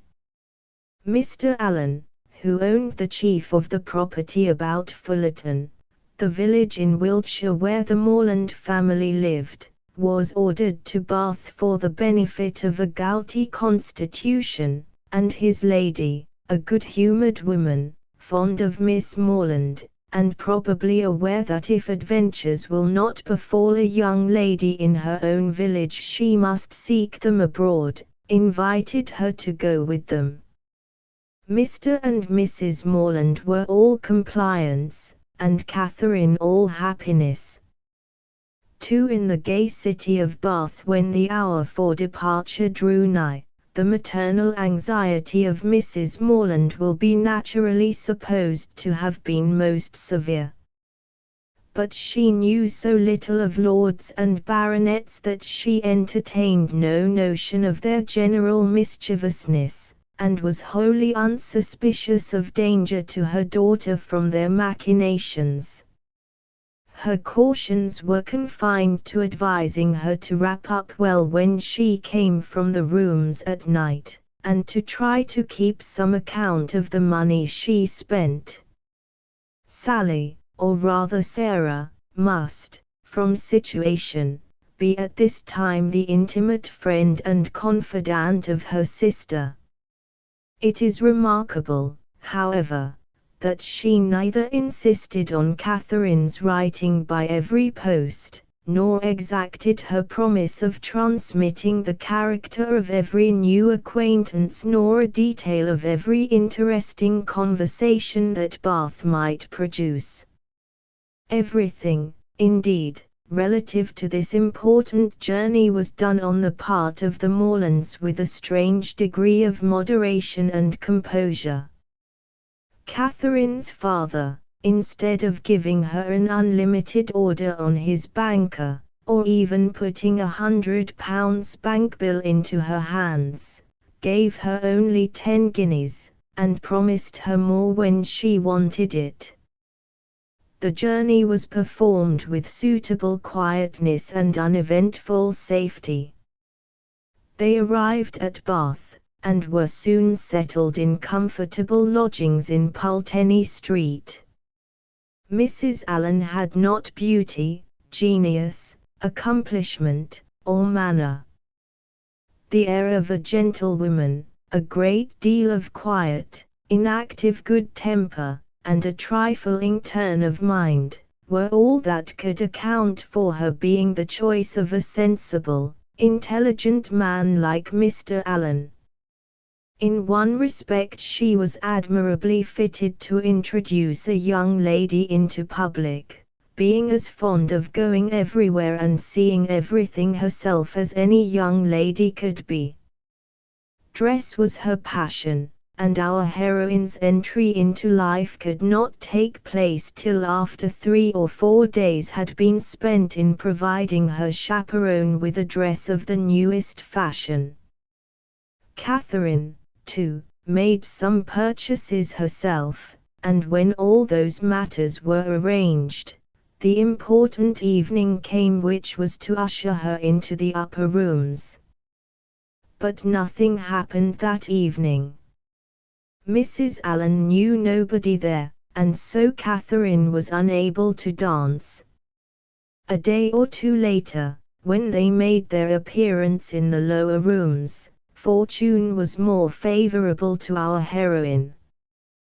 The master of the ceremonies introduced to her a very gentlemanlike young man as a partner. His name was Tilney. He was a clergyman, seemed to be about 4 or 25, was rather tall, had a pleasing countenance, a very intelligent and lively eye, and, if not quite handsome, was very near it.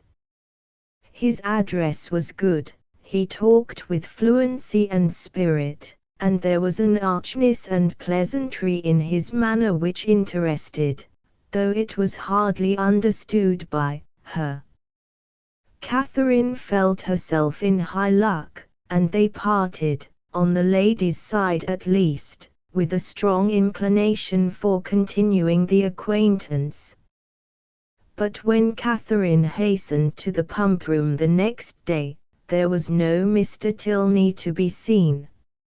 Instead, Mrs. Allen had the good fortune to meet an acquaintance at last in the person of a Mrs. Thorpe, a former schoolfellow whom she had seen only once since their respective marriages.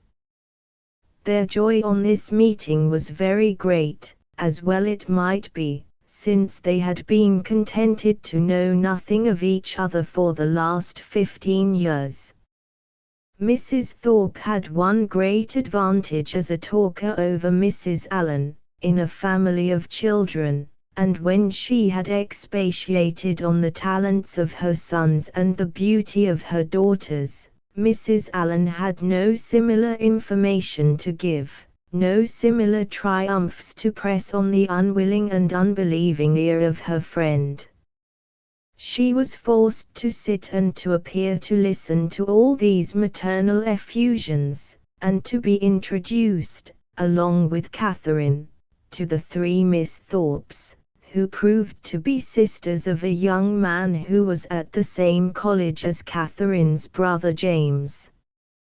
James, indeed, had actually spent the last week of the Christmas vacation with the family near London. The progress of the friendship thus entered into by Catherine and Isabella, the eldest of the Miss Thorpes, was quick as its beginning was warm, and they passed so rapidly through every gradation of increasing tenderness that there was shortly no fresh proof of it to be given to their friends and themselves. They called each other by their Christian name, were always arm in arm when they walked, pinned up each other's train for the dance, and were not to be divided in the set, and if a rainy morning deprived them of other enjoyments, they were still resolute in meeting in defiance of wet and dirt, and shut themselves up to read novels together. One day, after they had been talking of Udolpho, of other horrid books, and of their favourite complexion in a man, they met Catherine's brother James and Isabella's brother John in a gig. On introduction, the latter proved to be a smart young man of middle height, who, with a plain face and ungraceful form, seemed fearful of being too handsome unless he wore the dress of a groom, and too much like a gentleman unless he were easy where he ought to be civil, and impudent where he might be allowed to be easy. James, of course, was attached to Isabella. "She has so much good sense," he said, "and is so thoroughly unaffected and amiable." At the dance at the upper rooms which took place on the evening of the same day, Mr. Tilney made his reappearance, and introduced his sister to Catherine. Miss Tilney had a good figure, a pretty face, and a very agreeable countenance. Her air, though it had not all the decided pretension, the resolute stylishness, of Miss Thorpe's, had more real elegance, and her manners showed better sense and better breeding. She seemed capable of being young and attractive at a ball, without wanting to fix the attention of every man near her. Catherine Morland among her friends, unfixed as Catherine's general notions were of what a man ought to be, she could not entirely repress a doubt of Mr. John Thorpe's being altogether completely agreeable. A tattler and a swaggerer, having elicited, as he thought, from Catherine that she was the destined heiress of Mr. Allen, he twice endeavoured to detach her, by a glaring lie, from keeping engagements with the Tilneys, and when he did succeed in persuading her to go with him in his gig, she found that the whole of his talk ended with himself and his own concerns. He told her of horses which he had bought for a trifle and sold for incredible sums, of racing matches in which his judgment had infallibly foretold the winner, of shooting parties in which he had killed more birds, though without having one good shot, than all his companions together, and described to her some famous days spent with the foxhounds, in which his foresight and skill in directing the dogs had repaired the mistakes of the most experienced huntsman, and in which the boldness of his riding, though it had never endangered his own life for a single moment, had been constantly leading others into difficulties which, he calmly concluded, had broken the necks of more than one person. All this rather wearied Catherine, and not even his relating to her that Mr. Tilney's father, General Tilney, whom he was talking to one night at the theatre, had declared her the finest girl in Bath, could reconcile her to the idea that Mr. John Thorpe had the faculty of giving universal pleasure. It was a visit which she paid to Miss Tilney to apologize for not keeping an engagement which Mr. John had caused her to break, that first introduced her to the General. A handsome, stately, well-bred man, with a temper that made him a martinet to his own children, he received her with a politeness, and even a deference, that delighted and surprised her. But whereas Catherine's simplicity of character made her growing attachment to Mr. Tilney obvious to that gentleman and to his sister, it was not so clear that he reciprocated her feelings. Generally he amused himself by talking down to her or making fun of her in a good-natured way. One day they were speaking of Mrs. Radcliffe's works, and more particularly of the mysteries of Udolpho. "I have read all of Mrs. Radcliffe's works," said he, "and most of them with great pleasure." "I am very glad to hear it, indeed," replied Catherine, "and now I shall never be ashamed of liking Udolpho myself. But I really thought that young men despised novels amazingly." "It is amazingly, it may well suggest amazement if they do, for they read nearly as many as women," was Mr. Tilney's answer. "I myself have read hundreds and hundreds. Do not imagine that you can cope with me in a knowledge of Julia's and Louisa's. Consider how many years I have had the start of you. I had entered on my studies at Oxford while you were probably a good little girl working your sampler at home. Not very good, I am afraid. But now, really, do you not think Udolpho the nicest book in the world?" "The nicest, by which I suppose you mean the neatest." "That must depend on the binding," said he. "I am sure," cried Catherine hastily, "I did not mean to say anything wrong, but it is a nice book, and why should I not call it so?" "Very true," said Henry, "and this is a very nice day, and we are taking a very nice walk, and you are two very nice young ladies." "Oh, it is a very nice word indeed, it does for everything." Originally perhaps, it was applied only to express neatness, propriety, delicacy, or refinement. People were nice in their dress, in their sentiments, or in their choice. But now every commendation on every subject is comprised in that one word. Meanwhile, Catherine was required to interest herself in her friend's love affairs. Isabella surprised her one day with the news that she was engaged to her brother James, and, obviously under the impression that her lover was the heir of a wealthy man, seemed to wonder whether his parents would acquiesce in the engagement. But despite her affection for James, she danced with Mr. Tilney's elder brother, Captain Tilney, at a ball which was given while her betrothed was absent on the necessary visit to his parents, and when letters were received from him, announcing their consent to the match and the agreement of Mr. Morland to resign a living of £400 to his son and to bequeath to him by will an estate of the same value, Isabella looked grave first at the smallness of the income, and then at the fact that it would be nearly 3 years before James would be old enough to take it.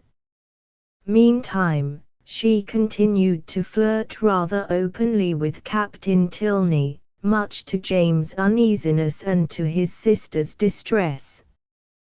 But Catherine was to some extent reassured as to the captain's conduct by his brother Henry, and she was so overjoyed by receiving an invitation from General Tilney to pay a visit to Northanger Abbey, his beautiful country seat, that a parting interview with Isabella and James, at which he was in excellent spirits and she most engagingly placid, left her blissfully convinced that the behavior of the lovers was a model of judicious affection.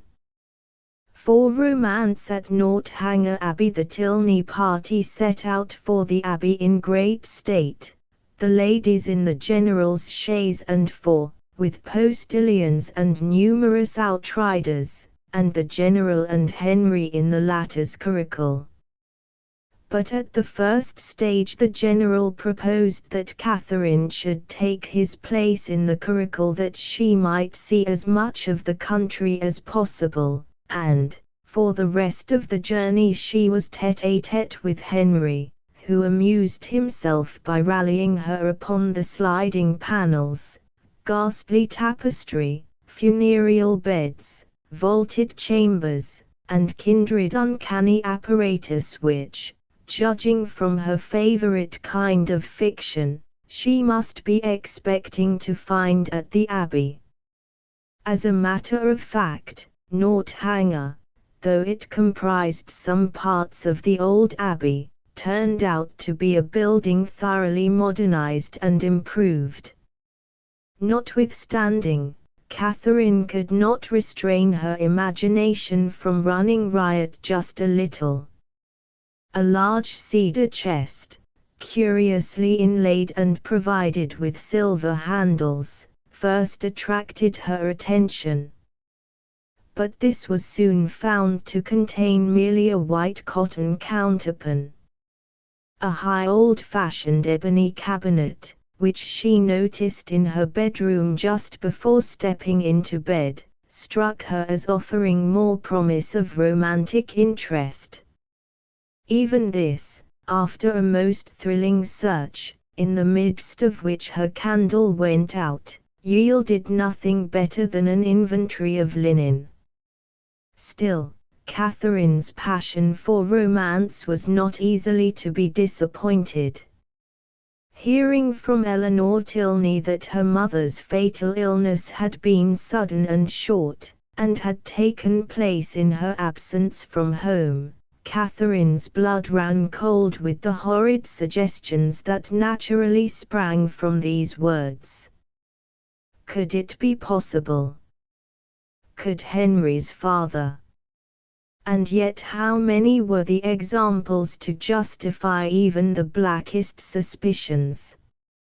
And when she saw him in the evening, while she worked with her friend, slowly pacing the drawing-room for an hour together in silent thoughtfulness, with downcast eye and contracted brow, she felt secure from all possibility of wronging him.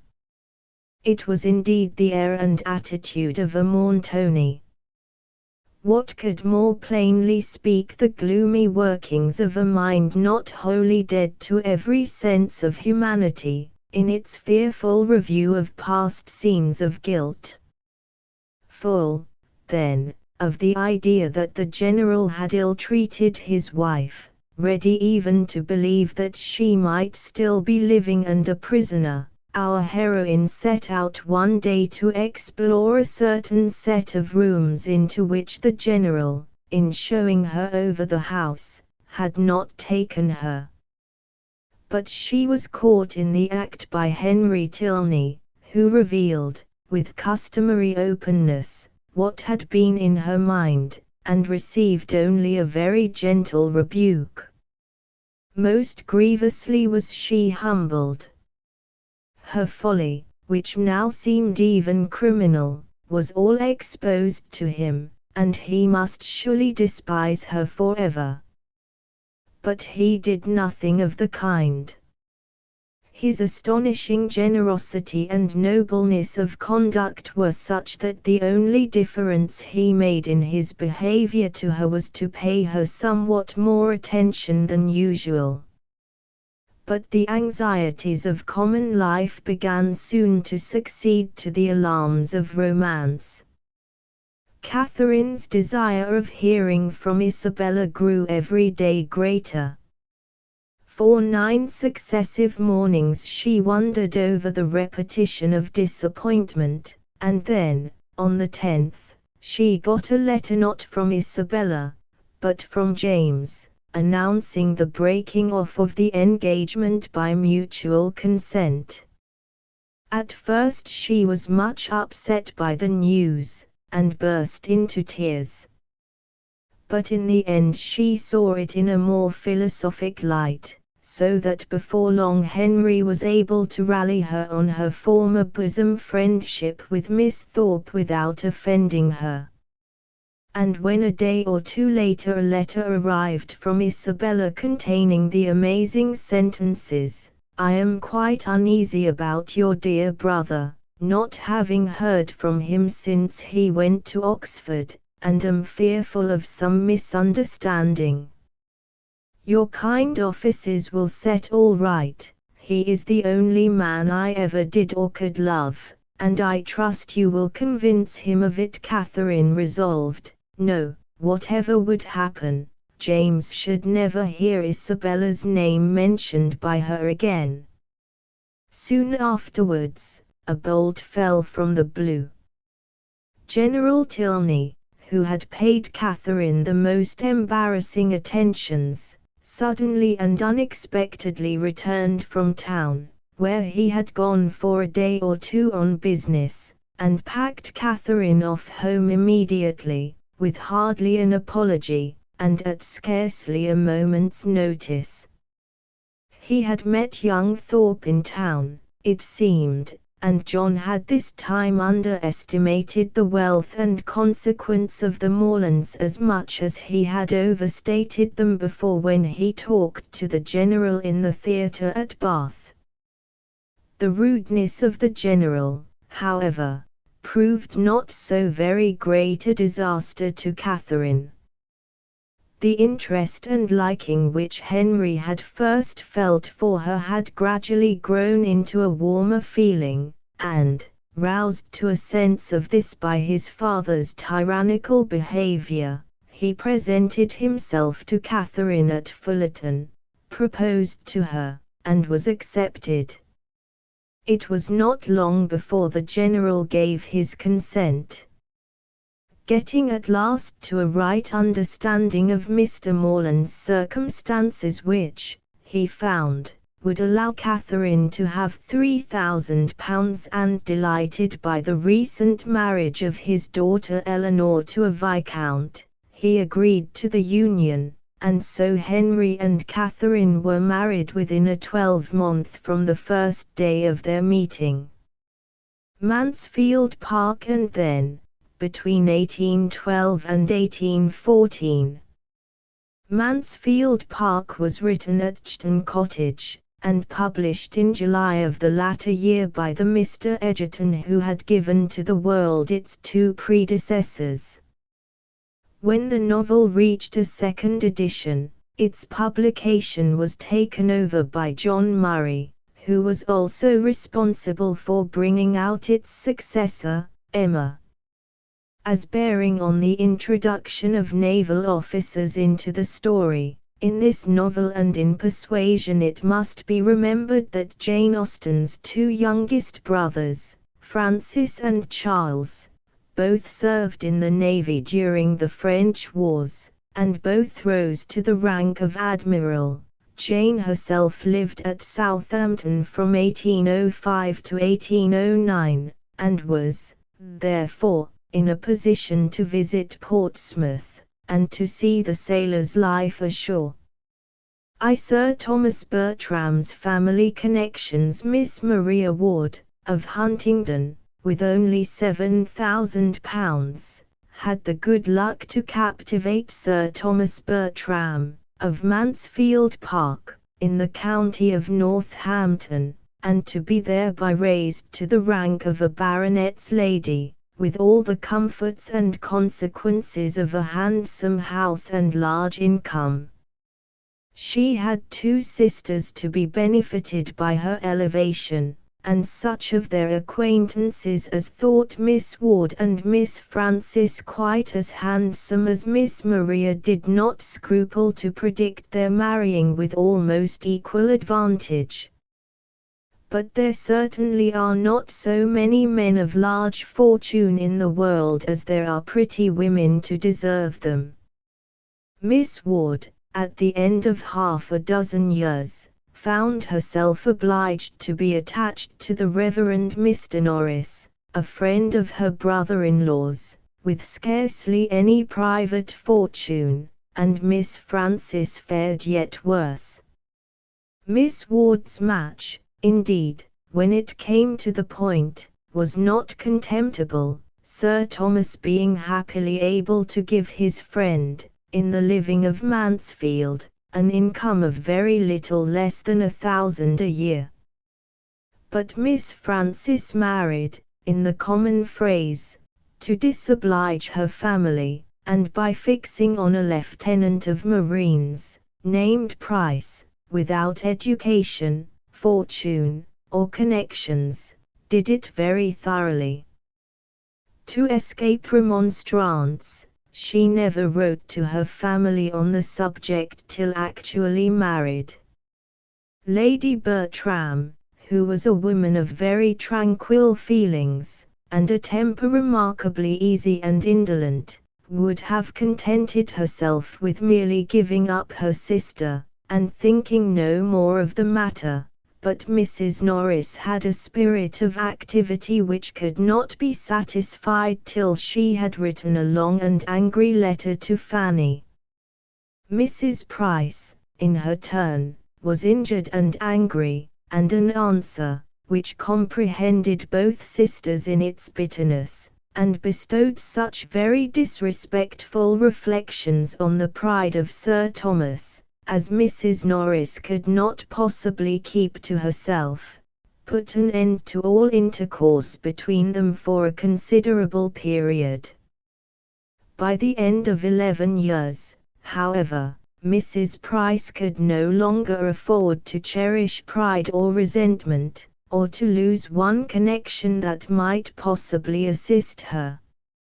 A very small income, a large and still increasing family, a husband disabled for active service, but not the less equal to company and good liquor, made her eager to regain the friends she had so carelessly sacrificed, and she addressed Lady Bertram a letter which spoke so much contrition and despondence as could not but dispose them all to a reconciliation.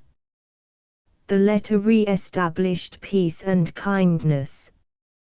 Sir Thomas sent friendly advice and professions. Lady Bertram dispatched money and baby linen for the expected child, and Mrs. Norris wrote the letters.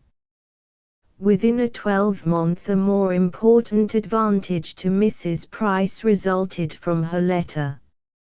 Mrs. Norris, who was often observing to the others that she seemed to be wanting to do more for her poor sister, proposed that the latter should be entirely relieved from the charge and expense of her eldest daughter, Fanny, a girl of 10, and Sir Thomas, after debating the question, assented.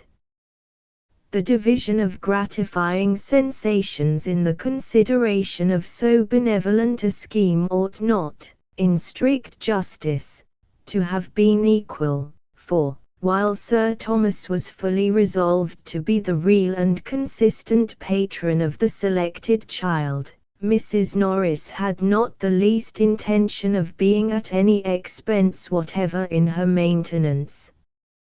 As far as walking, talking and contriving reached, she was thoroughly benevolent, and nobody knows better how to dictate liberality to others.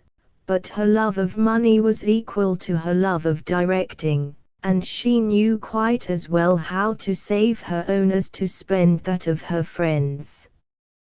Fanny Price proved to be small for her age, with no glow of complexion or any other striking beauty, exceedingly timid and shy, and shrinking from notice, but her air, though awkward, was not vulgar, her voice was sweet, and when she spoke her countenance was pretty. Sir Thomas and Lady Bertram received her very kindly, and Sir Thomas, seeing how much she needed encouragement, tried to be all that was conciliating.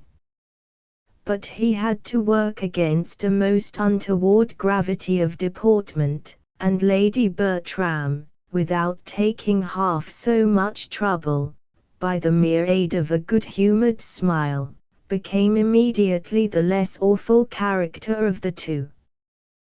The young people were all at home, and sustained their share in the introduction very well, with much good humor and little embarrassment.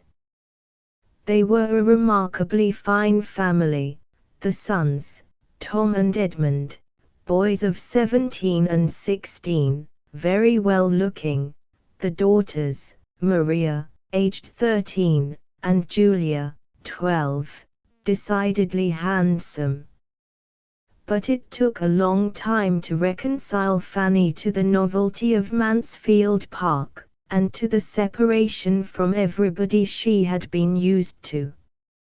Nobody meant to be unkind, but nobody put himself out of the way to secure her comfort.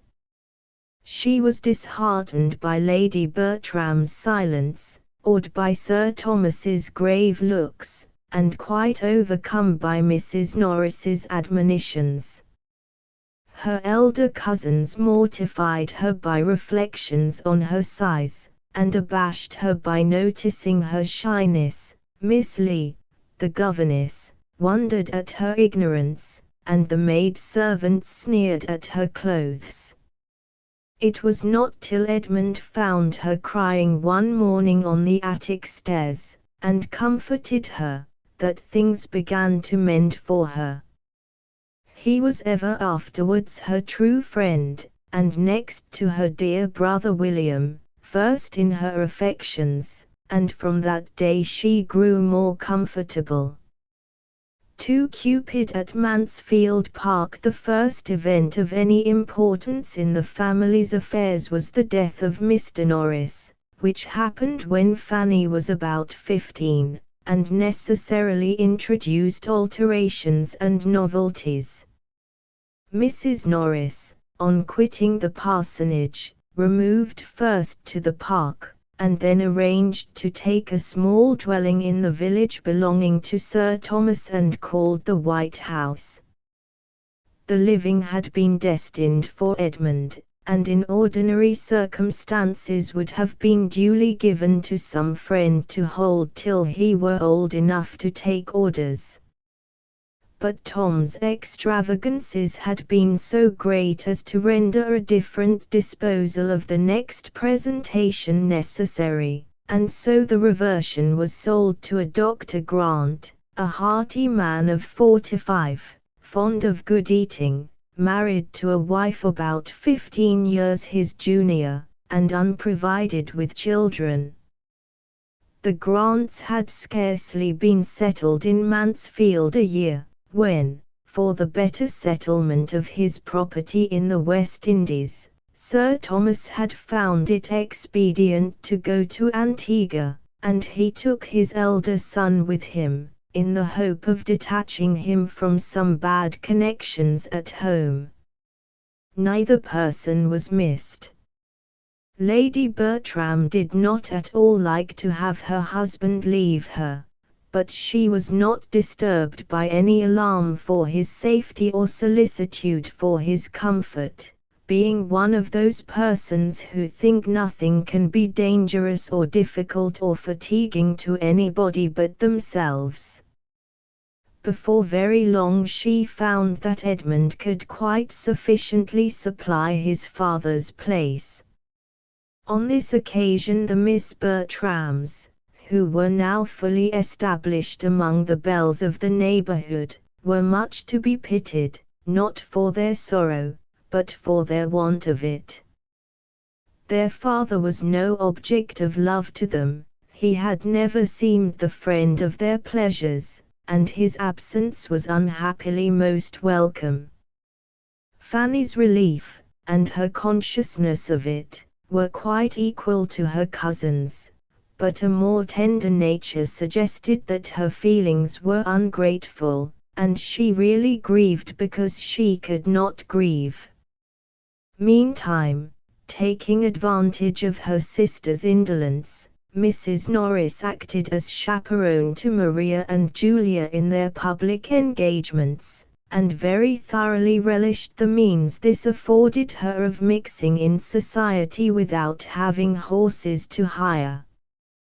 Fanny had no share in the festivities of the season, but she enjoyed being avowedly useful as her aunt's companion, and talked to Lady Bertram, listened to her and read to her with never a thought of envying her cousins their gaieties.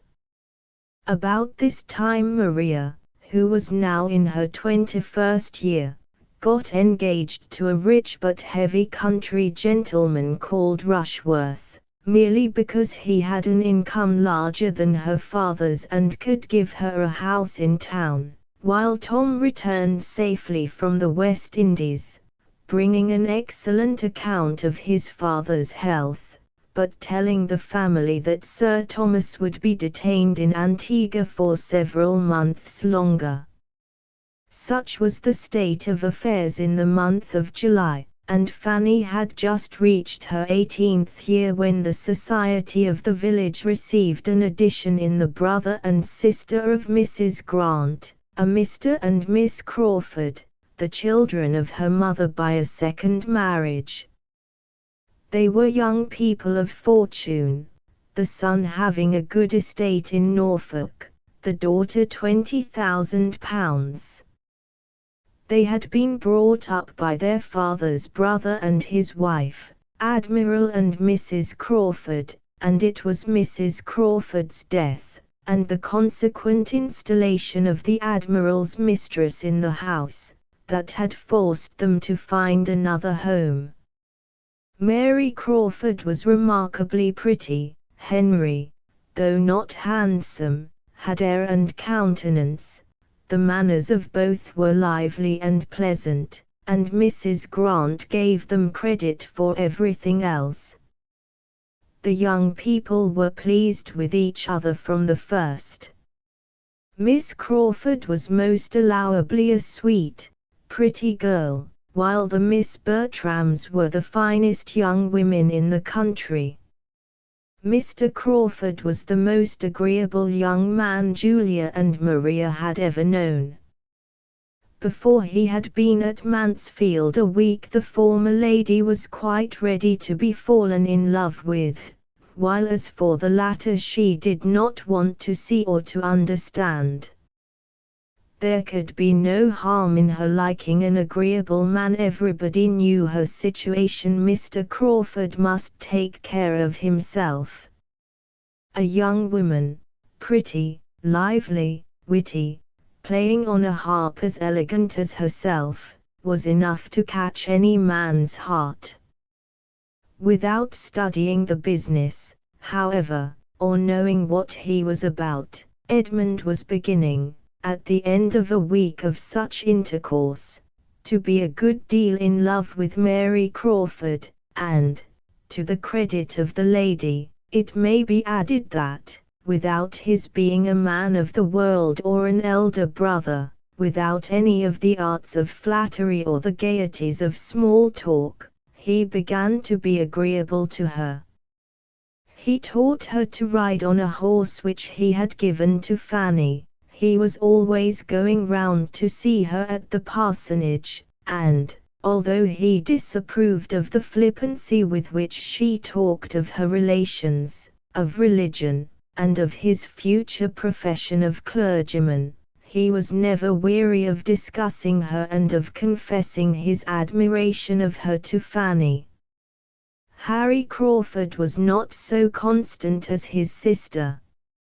On an expedition to Southerton Court, Mr. Rushworth's place, he flirted with Julia on the way down, and with Maria when Southerton was reached, leaving poor Mr. Rushworth no resource but to declare to Fanny his surprise at anyone calling so undersized a man as his rival handsome.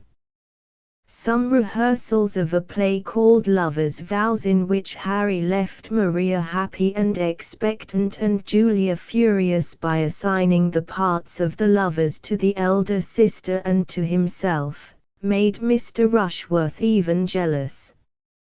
But this theatrical scheme, to which even Edmund had been forced to lend a reluctant co-operation merely with a view of preventing outside actors being introduced, happily came to nothing, thanks to the unexpected arrival of Sir Thomas. 3. Fanny in society. Maria was now expecting the man she loved to declare himself, but instead of making such a declaration of attachment, Harry Crawford left the neighborhood almost immediately on the plea of having to meet his uncle at Bath.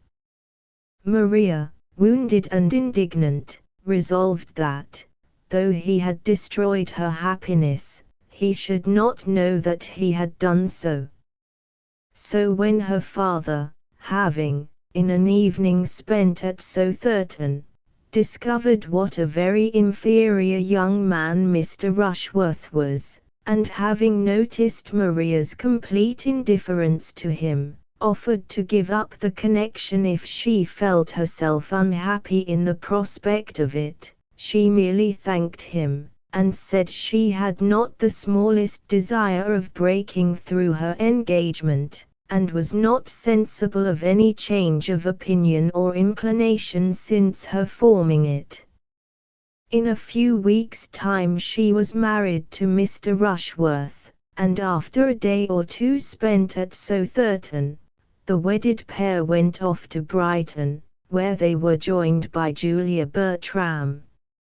Meantime, Fanny, as the only young lady left at the park, became of importance. Sir Thomas decided that she was pretty, Miss Crawford cultivated her society, and Mrs. Grant asked her to dinner. This last mentioned attention disturbed Lady Bertram. "So strange," she said. For Mrs. Grant never used to ask her.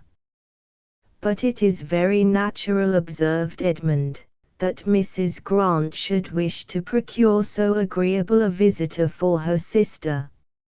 "Nothing can be more natural," said Sir Thomas, after a short deliberation, "nor, were there no sister in the case, could anything, in my opinion, be more natural." Mrs. Grant's showing civility to Miss Price, to Lady Bertram's niece, could never want explanation. "The only surprise I can feel is that this should be the first time of its being paid." Fanny was right in giving only a conditional answer. She appears to feel as she ought.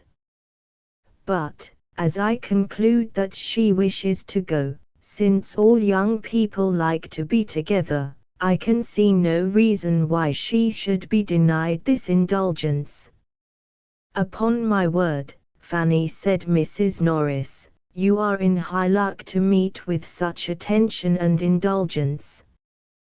You ought to be very much obliged to Mrs. Grant for thinking of you, and to your aunt for letting you go, and you ought to look upon it as something extraordinary, for I hope you are aware that there is no real occasion for your going into company in this sort of way, or ever dining out at all, and it is what you must not depend upon ever being repeated.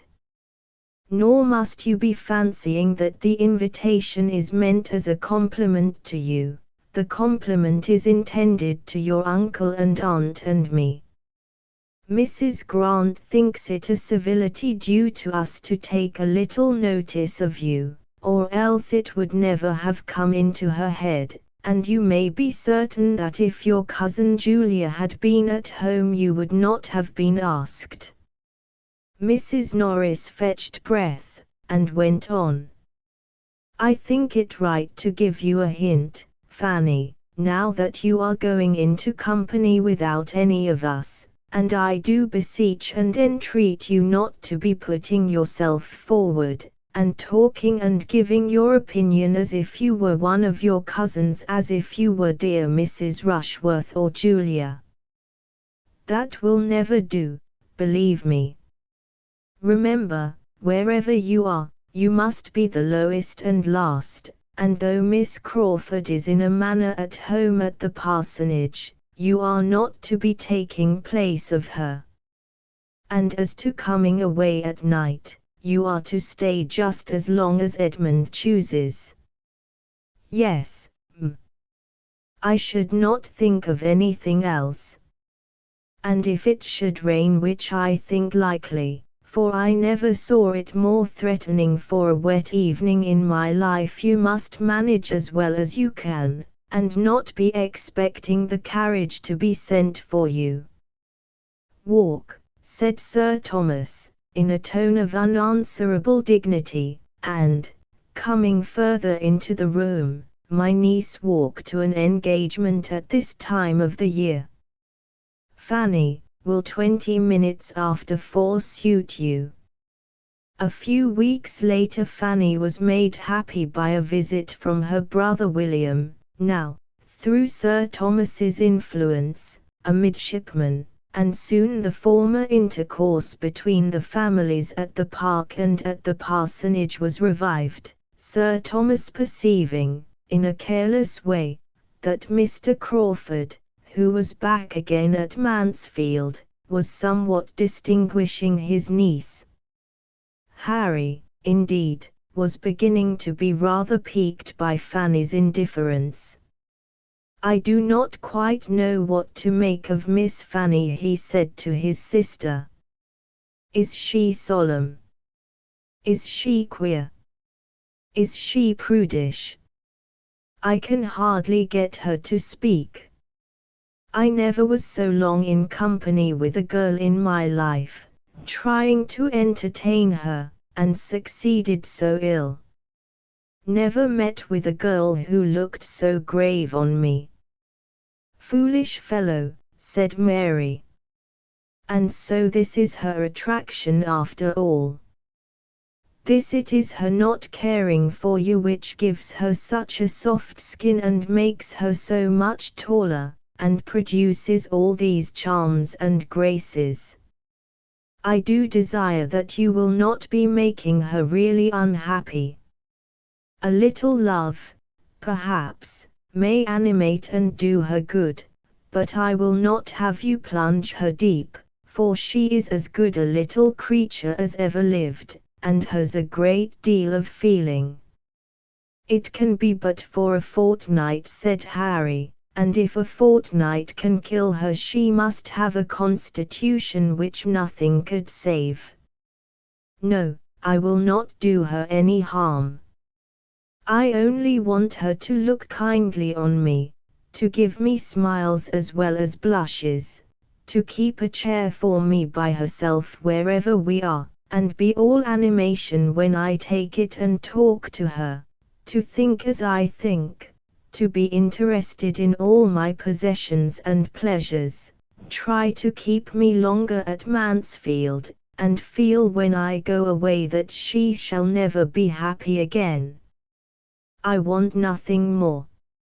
Moderation itself, replied Mary. I can have no scruples now.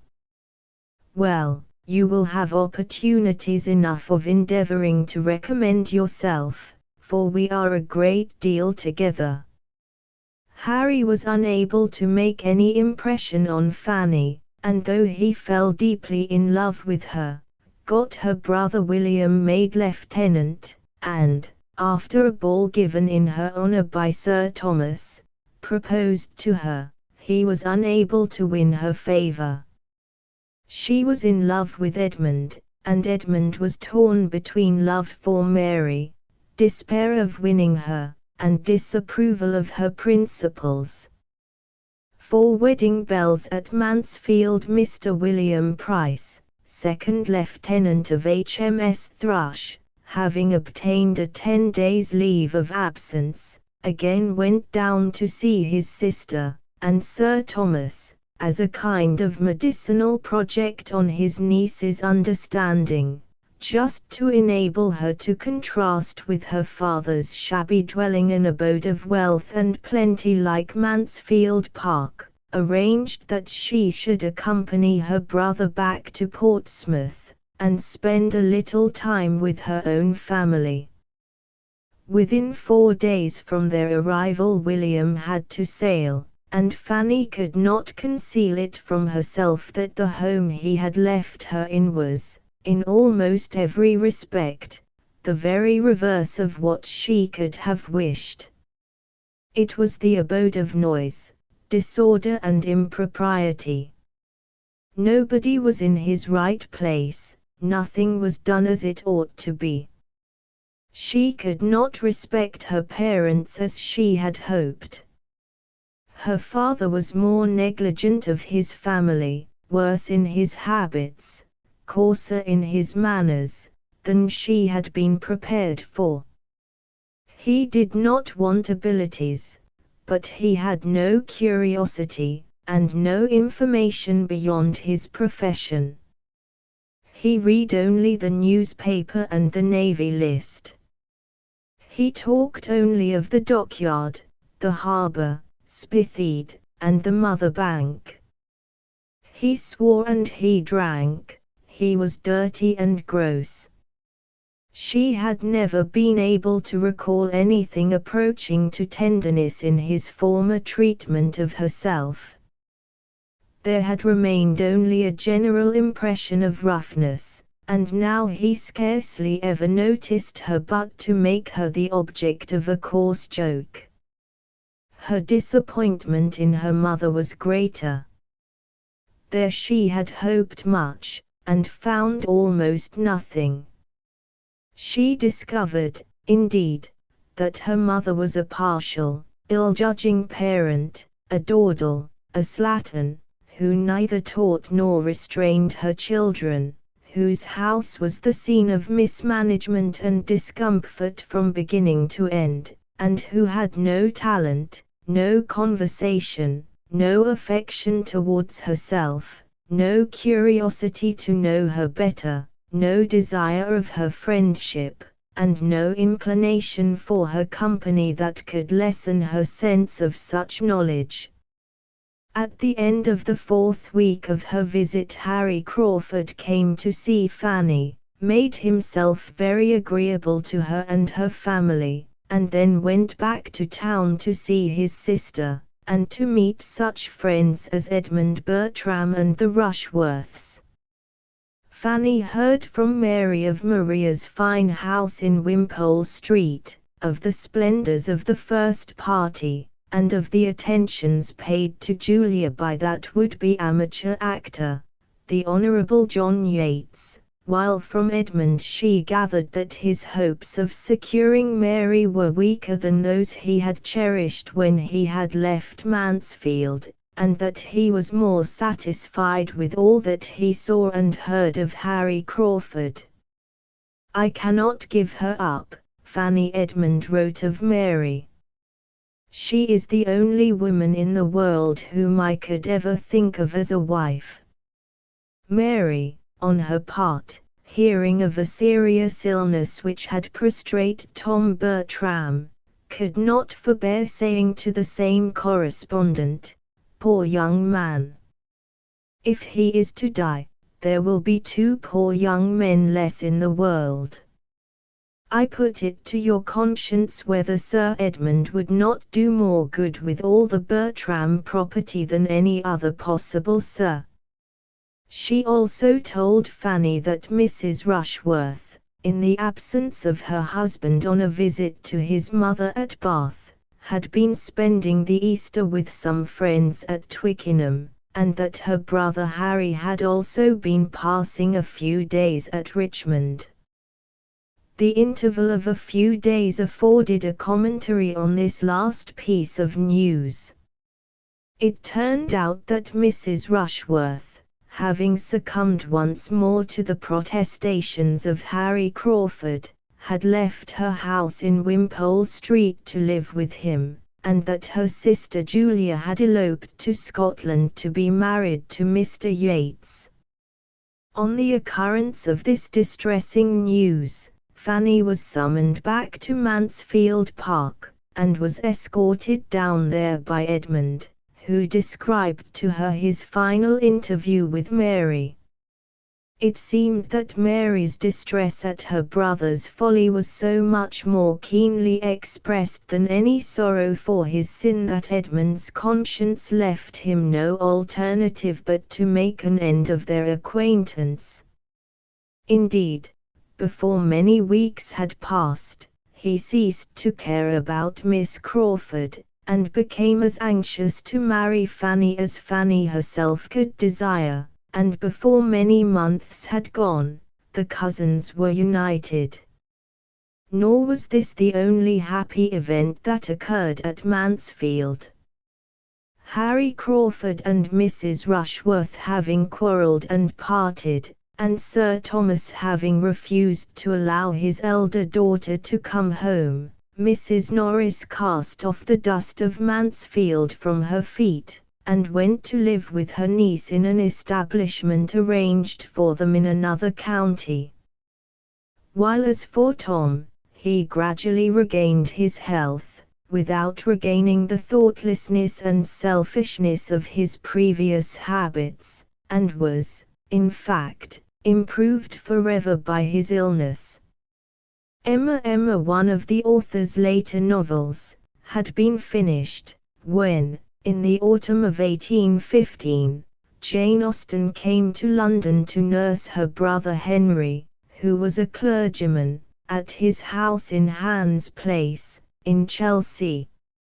He was being attended by one of the Prince Regent's physicians, who seems to have learned in this way the secret of the authorship of Mansfield Park and its predecessors.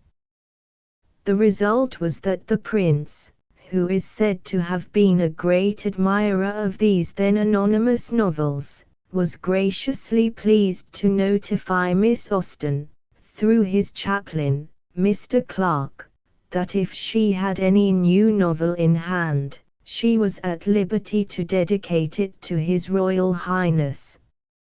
Emma was accordingly dedicated to the prince. It was reviewed, along with its author's other novels, in the Quarterly, and the anonymous reviewer, who took no notice of Mansfield Park, turns out to have been none other than Sir Walter Scott. In his diary for the 14th of March, 1826, Sir Walter further praised Miss Austen's exquisite touch and her gift for true description and sentiment. The social amenities of Highbury. Emma Woodhouse, handsome, clever, and rich, with a comfortable home and happy disposition, was the younger of the two daughters of a most affectionate and indulgent father, and had, in consequence of her sister's marriage, been mistress of his house from a very early period.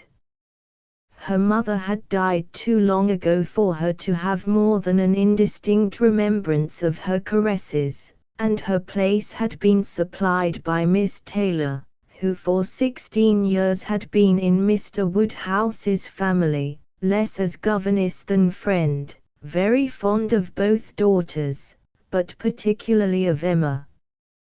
For years the two ladies had been living together, mutely attached, Emma doing just what she liked, highly esteeming Miss Taylor's judgment, but chiefly directed by her own. The real evils, indeed, of Emma's situation were the power of having rather too much her own way, and a disposition to think a little too well of herself.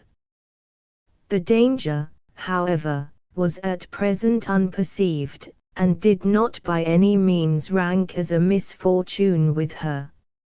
Sorrow came, a gentle sorrow. Miss Taylor married. It was Miss Taylor's loss which first brought grief. It was on the wedding day of this beloved friend, with the wedding over and the bride people gone, that Emma first sat in mournful thought of any continuance. The event had every promise of happiness for her friend. Mr. Weston was a man of unexceptionable character, easy fortune, suitable age, and pleasant manners, and there was some satisfaction in considering with what self-denying, generous friendship she had always wished and promoted the match. But it was a black morning's work for her.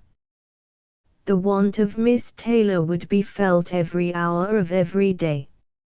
She had been a friend and companion such as few possessed, intelligent, well-informed, useful, gentle, knowing all the ways of the family, interested in all its concerns, and peculiarly interested in herself, in every pleasure, every scheme of hers, one to whom she could speak every thought, and who had such an affection for her as could never find fault.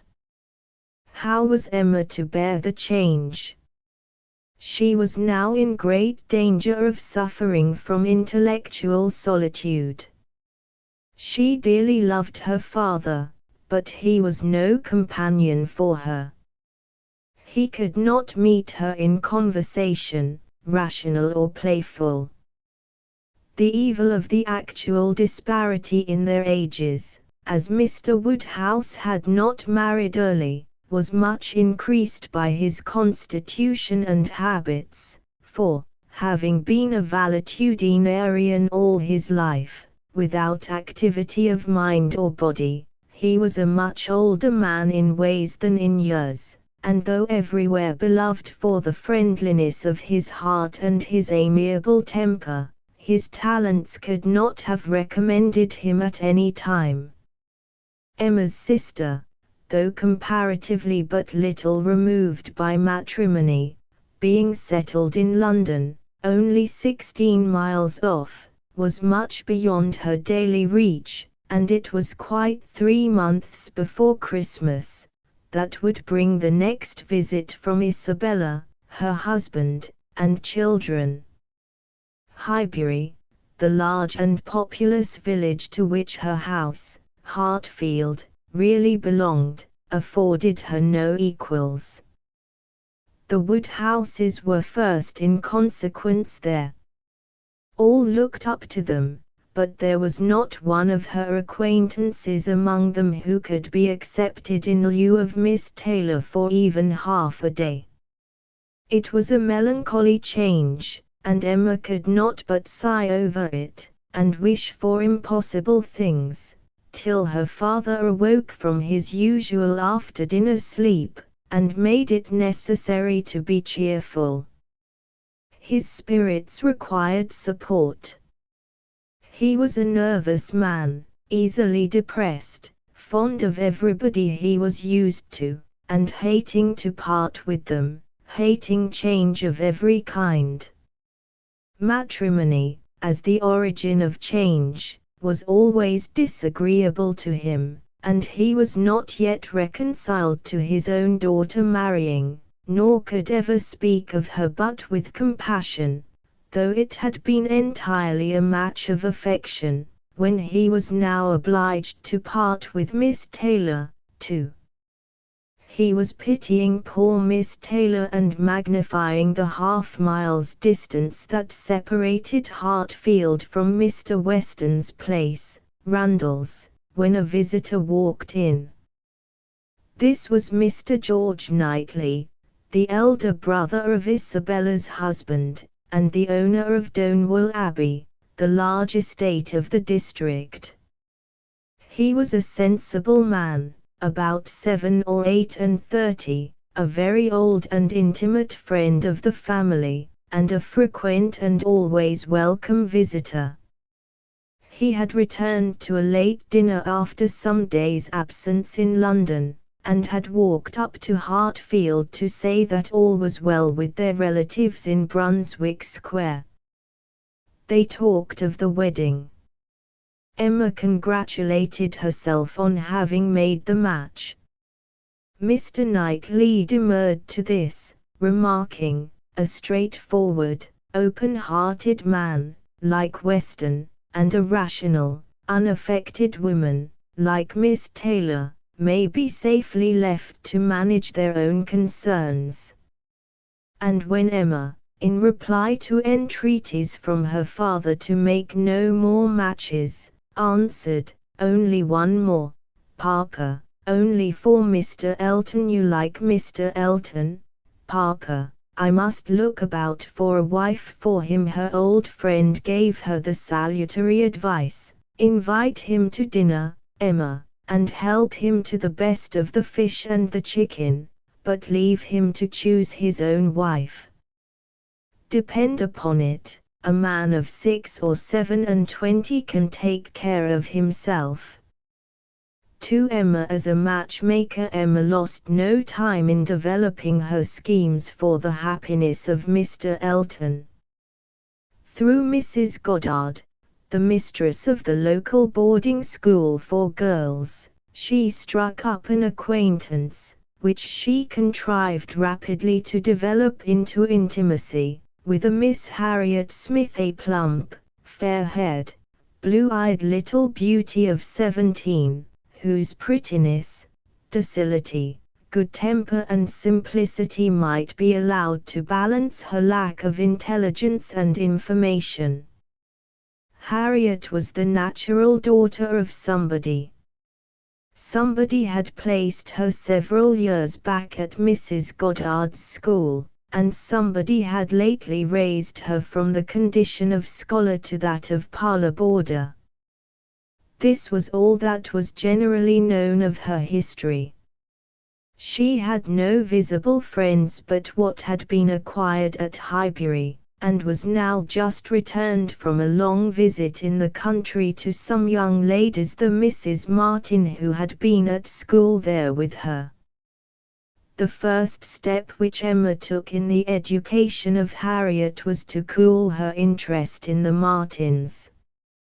She pointed out that Mr. Robert Martin, who held a large farm from Mr. Knightley in Donwell parish, was too young to marry at 24, that he had, besides, an awkward look, an abrupt manner, and an uncouth voice, and that, moreover, he was quite plain-looking and wholly ungenteel, whereas Mr. Elton, who was good-humoured, cheerful, obliging and gentle, was a pattern of good manners and good looks, and seemed to be taking quite an interest in Harriet. So indeed it appeared. Mr. Elton seemed delighted with being in the society of Emma and Harriet. He praised Harriet as a beautiful girl, congratulated Emma on the improvement she had wrought in her, contributed a charade to Harriet's riddle book, and took a most animated interest in a portrait which Emma began to paint of her. But Mr. Knightley was not so complacent. "I think Harriet," he said to Mrs. Weston, "the very worst sort of a companion that Emma could possibly have. She knows nothing herself, and looks upon Emma as knowing everything. Her ignorance is hourly flattery. How can Emma imagine she has anything to learn herself while Harriet is presenting such a delightful inferiority? And as for Harriet, Hartfield will only put her out of conceit with all the other places she belongs to. She will grow just refined enough to be uncomfortable with those among whom birth and circumstances have placed her." This was in the early stages of the intimacy. Later in the day, when he learned that Emma had taken so decided a hand in the affairs of Harriet as to persuade her to decline a formal offer of marriage from Mr. Martin, he told her plainly, "I have always thought it a very foolish intimacy, though I have kept my thoughts to myself, but now I perceive that it will be a very unfortunate one for Harriet. You will puff her up with such ideas of her own beauty, and what she has claim to, that, in a little while, nobody within her reach will be good enough for her. Robert Martin has no great loss if he can but think so, and I hope it will not be long before he does. Your views for Harriet are best known to yourself, but, as you make no secret of your love of matchmaking, I shall just hint to you as a friend that, if Elton is the man, I think it will be all labor in vain. Emma laughed and disclaimed. Depend upon it, he continued, Elton will not do. Elton is a very good sort of a man, and a very respectable vicar of Highbury, but not at all likely to make an imprudent match. He is as well acquainted with his own claims as you can be with Harriet's, and I am convinced that he does not mean to throw himself away.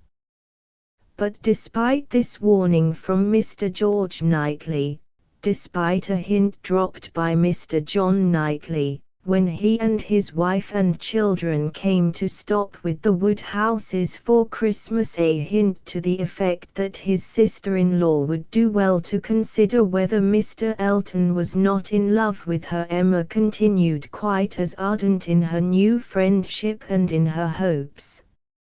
As to herself, she told Harriet that she was not going to be married at present, and had very little intention of ever marrying at all, though when Harriet reminded her of Miss Bates, who was the daughter of a former vicar of Highbury and lived in a very small way with her mother, a very old lady almost past everything but tea and quadrille, she confessed that if she thought she would ever be like Miss Bates, so silly, so satisfied, so smiling, so prosing, so undistinguishing, so unfastidious, and so garrulous, she would marry tomorrow.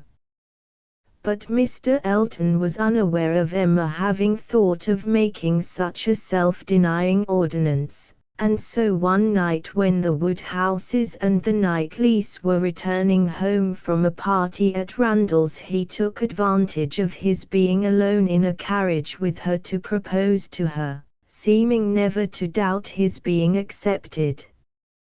When he learned, however, for whom his hand had been destined, he became very indignant and contemptuous.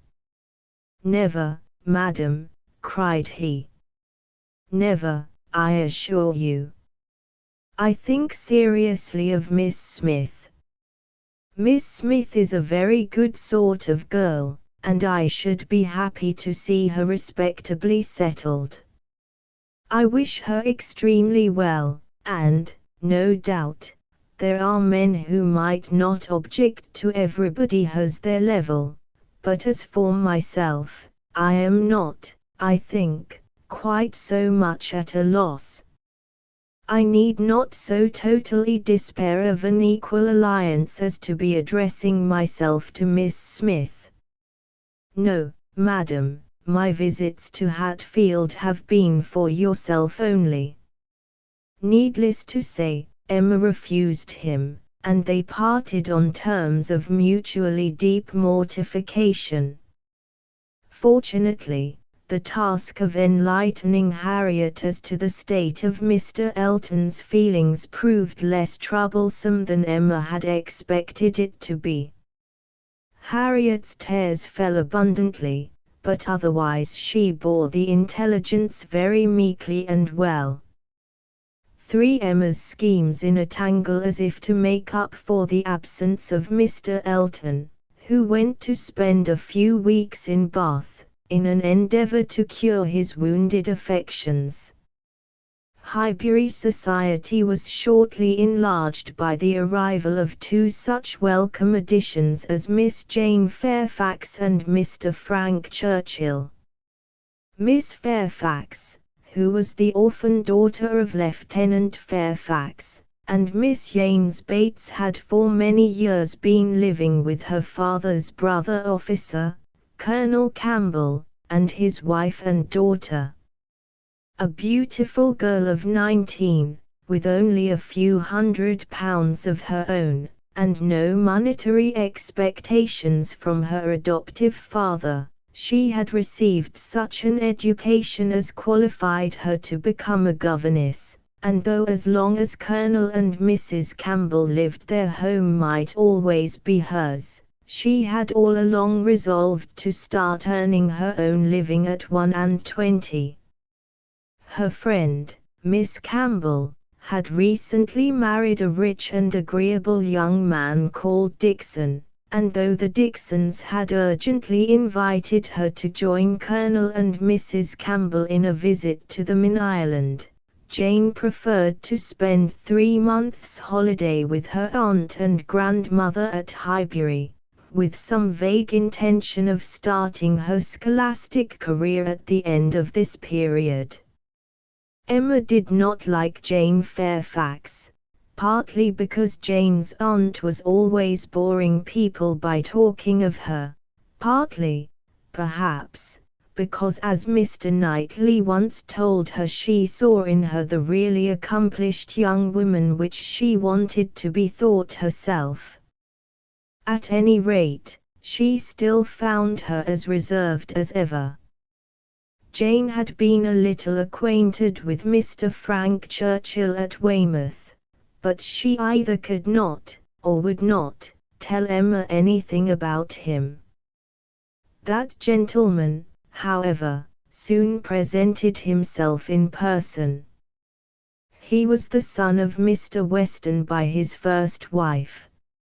At the age of 3 he had been adopted by his maternal uncle, Mr. Churchill, and so avowedly had he been brought up as their heir by Mr. and Mrs. Churchill, who had no children of their own, that on his coming of age he had assumed the name of Churchill. For some months he had been promising to pay a visit to his father and stepmother to compliment them on their marriage, but on the pretext of his not being able to leave in Scum, his uncle's place, it had been repeatedly postponed. Emma was inclined to make allowances for him as a young man dependent on the caprices of relations.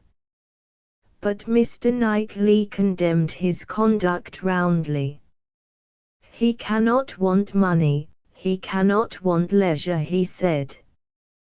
"We know, on the contrary, that he has so much of both that he is glad to get rid of them at the idlest haunts in the kingdom." Notwithstanding, when he did arrive, Frank Churchill carried all before him by reason of his good looks, sprightliness, and amiability. Emma and he soon became great friends. He favoured an idea of hers, that Jane's refusal to go to the Dixons in Ireland was due either to Mr. Dixon's attachment to her, or to her attachment to Mr. Dixon. When a Broadwood pianoforte arrived for Jane, which was generally taken to be a gift from Colonel Campbell, he agreed with her in thinking that this was another occurrence for which Mr. Dixon's love was responsible, and he was busily engaged in planning out the details of a projected ball at the Crown Inn when a letter from Mr. Churchill urging his instant departure compelled him to make a hurried return to Inscombe. Meanwhile, while Emma was entertaining no doubt of her being in love with Frank, and only wondering how deep her feeling was, while she was content to think that Frank was very much in love with her, and was concluding every imaginary declaration on his side with a refusal of his proposals, Mr. Elton returned to Highbury with his bride, Miss Augusta Hawkins. To give Mrs. Elton her maiden name, was the younger of the 2 daughters of a Bristol tradesman, and was credited with having £10,000 of her own.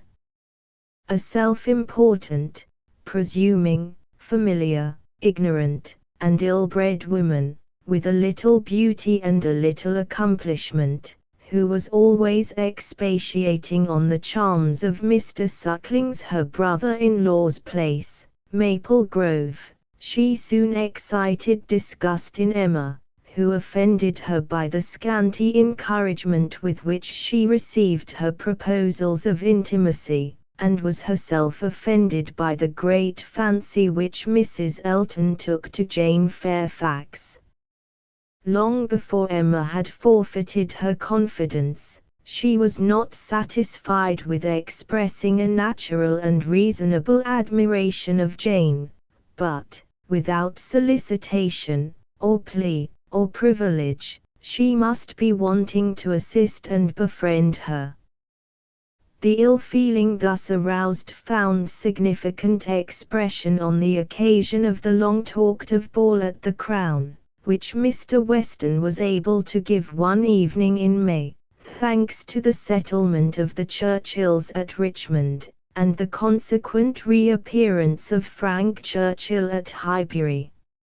Indeed, Emma met with two annoyances on that famous evening.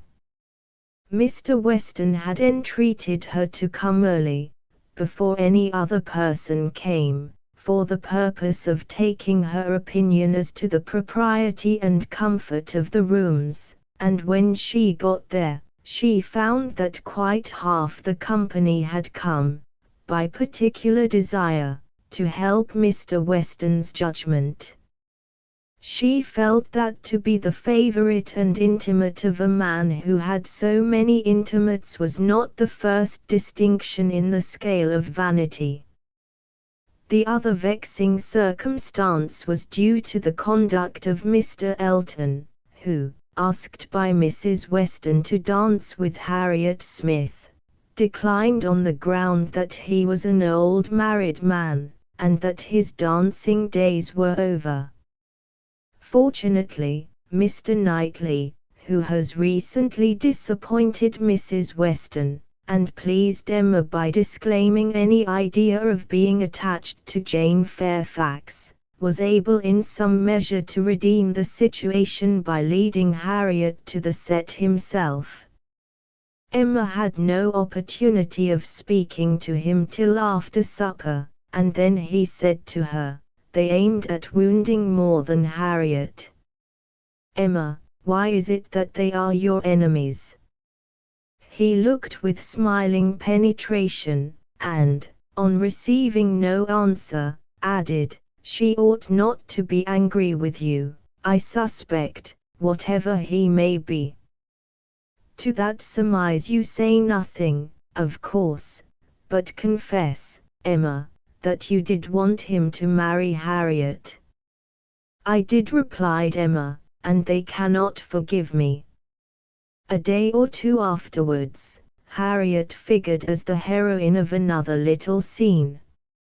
She was rescued by Frank Churchill from an encounter with some gypsies, and after telling Emma, in a very serious tone, a few days later, that she should never marry, confessed that she had come to this resolution because the person she might prefer to marry was one so greatly her superior in situation. For love finds its own way, his own attentions, his father's hints, his stepmother's guarded silence, all seemed to declare that Emma was Frank Churchill's object. But while so many were devoting him to Emma, and Emma herself was making him over to Harriet, Mr. Knightley began to suspect him of some inclination to trifle with Jane Fairfax. When Mr. Knightley mentioned these suspicions to Emma, she declared them sheer imagination, and said that she could answer for there being no attachment on the side of the gentleman, while he himself, as if to ridicule the whole idea, flirted outrageously with Emma on an excursion to Box Hill at which Jane was present, and even asked the former lady to choose a wife for him. The next day Emma, calling on Miss Bates, learned that Jane, who was at present too unwell to see her, had just accepted a post as governess, obtained for her by Mrs. Elton, and that Frank Churchill had been summoned to return immediately to Richmond in consequence of Mrs. Churchill's state of health. On the following day an express arrived at Randalls to announce the death of Mrs. Churchill. Emma, seeing in this latter event a circumstance favourable to the union of Frank and Harriet, for Mr. Churchill, independent of his wife, was feared by nobody, now only wished for some proof of the former's attachment to her friend.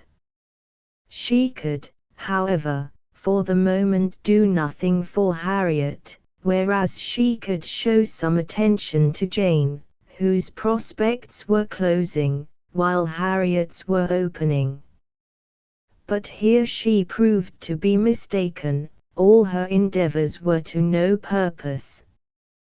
The invalid refused everything that was offered, no matter what its character, and Emma had to console herself with the thought that her intentions were good, and would have satisfied even so strict an investigator of motives as Mr. Knightley. One morning, about 10 days after Mrs. Churchill's death, Emma was called downstairs to Mr. Weston, who asked her to come to Randalls as Mrs. Weston wanted to see her alone. Relieved to find that the matter was not one of illness, either there or at Brunswick Square, Emma resolved to wait patiently till she could see her old friend. But what was her surprise, on Mr. Weston leaving them together, when his wife revealed the fact that Frank and Jane had been secretly engaged since October of the previous year.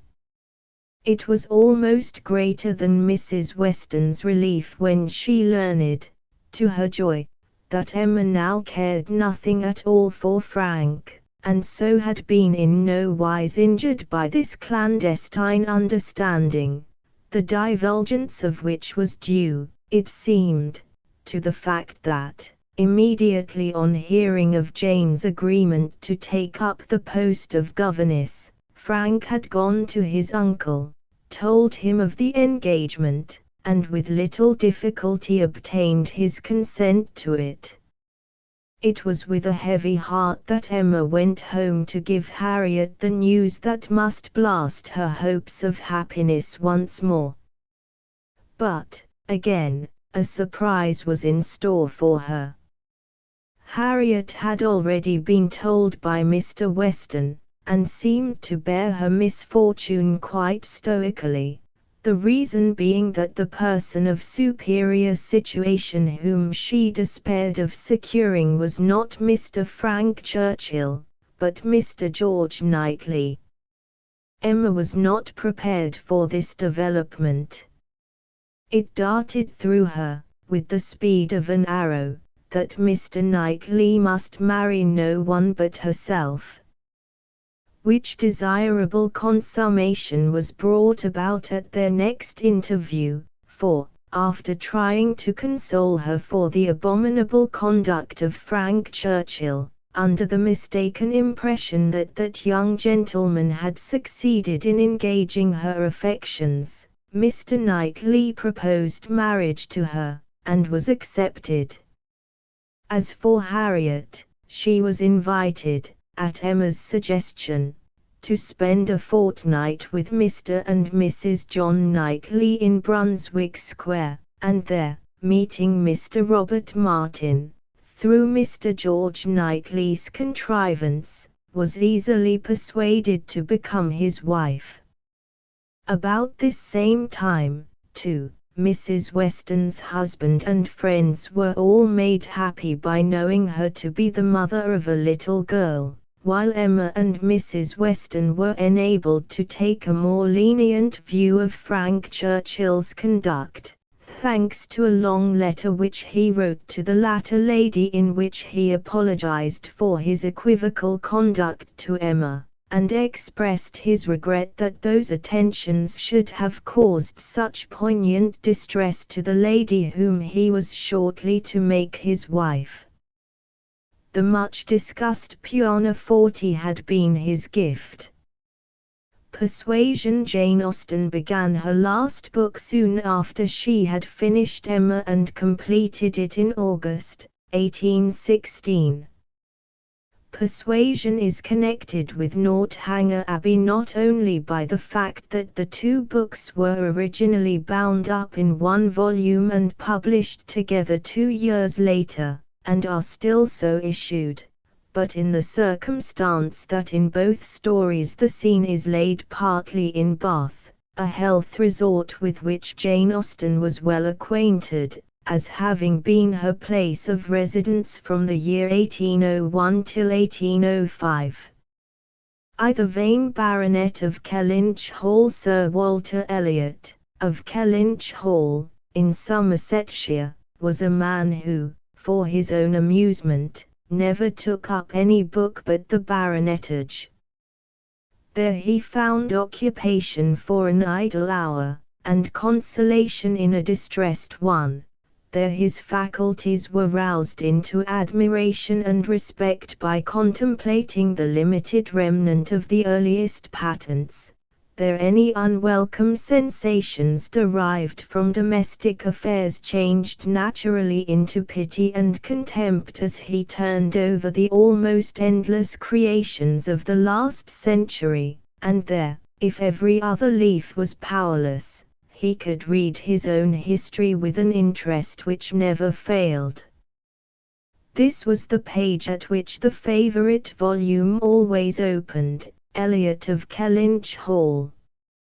Walter Elliot, born the 1st of March, 1760, married the 15th of July, 1784, Elizabeth, daughter of James Stevenson, Esquire, of South Park, in the county of Gloucester, by which lady, who died 1800, he has issue. Elizabeth, born the 1st of June, 1785, Anne, born the 9th of August, 1787, a stillborn son, the 5th of November, 1789, Mary, born the 20th of November, 1791. Precisely thus had the paragraph originally stood from the printer's hands.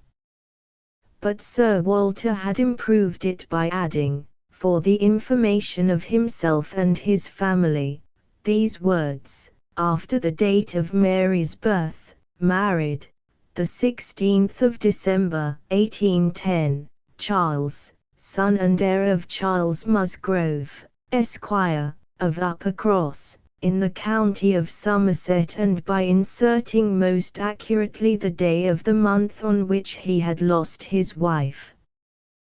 Then followed the history and rise of the ancient and respectable family in the usual terms, how it had been first settled in Cheshire, how mentioned in Dugdale, serving the office of High Sheriff, representing a borough in 3 successive parliaments, exertions of loyalty and dignity of baronet, in the first year of Charles II, with all the Marys and Elizabeths they had married, forming altogether 2 handsome duodecimo pages, and concluding with the arms and motto, principal seat, Kellynch Hall, in the county of Somerset, and Sir Walter's handwriting again in the finale, heir presumptive, William Walter Elliot, Esquire, great-grandson of the 2nd Sir Walter.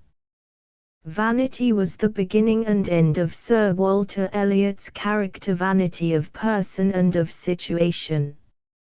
He had been remarkably handsome in his youth, and, at 54, was still a very fine man. Few women could think more of their personal appearance than he did, nor could the valet of any new-made lord be more delighted with the place he held in society. He considered the blessing of beauty as inferior only to the blessing of a baronetcy, and the Sir Walter Elliot, who united these gifts, was the constant object of his warmest respect and devotion. His good looks and his rank had a fair claim on his attachment, since to them he must have owed a wife of very superior character to anything deserved by his own. Lady Elliot had been an excellent woman, sensible and amiable, whose judgment and conduct, if they might be pardoned the youthful infatuation which made her Lady Elliot, had never required indulgence afterwards. 3 girls, however, the 2 eldest 16 and 14 were an awful legacy for a mother to bequeath, an awful charge rather to confide to the authority of a conceited, silly father. Fortunately, Lady Elliot had one very intimate friend, Lady Russell, a sensible, deserving woman, who had been brought, by strong attachment to herself, to settle close by her in the village of Kellynch, and on her kindness Lady Elliot mainly relied for the best help and maintenance of the good principles and instruction which she had been anxiously giving her daughters. Elizabeth had succeeded at 16 to all that was possible of her mother's rights and consequence, and being very handsome, and very like himself, her influence had always been great, and they had gone on together most happily. His 2 other children were of very inferior value. Mary had acquired a little artificial importance by becoming Mrs. Charles Musgrove, but Anne, with an elegance of mind and sweetness of character which must have placed her high with any people of real understanding, was nobody with either father or sister. To Lady Russell, indeed, she was a most dear and highly valued goddaughter, favourite and friend. Lady Russell loved them all, but it was only in Anne that she could fancy the mother to revive again. It sometimes happens that a woman is handsomer at 29 than she was 10 years before, and, generally speaking, it is a time of life at which scarcely any charm is lost. It was so with Elizabeth, still the same handsome Miss Elliot that she had begun to be 13 years ago, and Sir Walter might be excused, therefore, in forgetting her age, or, at least, be deemed only half a fool for thinking himself and Elizabeth as blooming as ever, amid the wreck of the good looks of everybody else. Elizabeth did not quite equal her father in personal contentment. She had the consciousness of being 29 to give her some regrets and some apprehensions. Moreover, she had been disappointed by the heir presumptive, the very William Walter Elliot, Esquire, whose rights had been so generously supported by her father. Soon after Lady Elliot's death, Sir Walter had sought Mr. Elliot's society, and had introduced him to Elizabeth, who was quite ready to marry him. But despite the assiduity of the baronet, the younger man let the acquaintance drop, and married a rich woman of inferior birth, for whom, at the present time, the summer of 1814, Elizabeth was wearing black ribbons. Anne, too, had had her disappointment. 8 years ago, before she had lost her bloom, when, in fact, she had been an extremely pretty girl, with gentleness, modesty, taste and feeling added, she had fallen in love with Captain Wentworth, a young naval officer who had distinguished himself in the action off Domingo, but her father and Lady Russell had frowned upon the match, and, persuaded chiefly by the arguments of the latter that it would be prejudicial to the professional interests of her lover, who had still his fortune to make. She had rather weakly submitted to have the engagement broken off. But though he had angrily cast her out of his heart, she still loved him, having in the meantime rejected Charles Musgrove, who subsequently consoled himself by marrying her sister Mary. So that when her father's embarrassed affairs compelled him to let Kellynch Hall to Admiral Croft, an eminent seaman who had fought at Trafalgar, and had happened to marry a sister of Captain Wentworth, she could not help thinking, with a gentle sigh, as she walked along her favourite grove, a few months more, and he, perhaps, may be walking here. To Anne Elliot and her old lover Sir Walter and Elizabeth went to Bath, and settled themselves in a good house in Camden Place, while it was arranged that Anne should divide her time between Uppercross Cottage where Mr. and Mrs. Charles Musgrove lived and Kellynch Lodge, and come on from the latter house to Bath when Lady Russell was prepared to take her. Sir Walter had included in his party a Mrs. Clay, a young widow, with whom, despite the fact that she had freckles and a projecting tooth, and was the daughter of Mr. Shepherd, the family solicitor, Elizabeth had recently struck up a great friendship. Anne had tried to warn her sister against this attractive and seemingly designing young woman, but her advice had not been taken in good part, and she had to content herself with hoping that, though her suspicion had been resented, it might yet be remembered. At Uppercross she found things very little altered. The Musgroves saw too much of one another. The two families were so continually meeting, so much in the habit of running in and out of each other's houses at all hours, that their various members inevitably found much to complain of in one another's conduct. These complaints were brought to Anne, who was treated with such confidence by all parties that if she had not been a very discreet young lady she might have considerably increased the difficulties of the situation. Mary she found as selfish, as querulous, as ready to think herself ailing, as lacking in sense and understanding, as unable to manage her children as ever. Charles Musgrove was civil and agreeable. In sense and temper he was undoubtedly superior to his wife, though neither his powers nor his conversation were remarkable.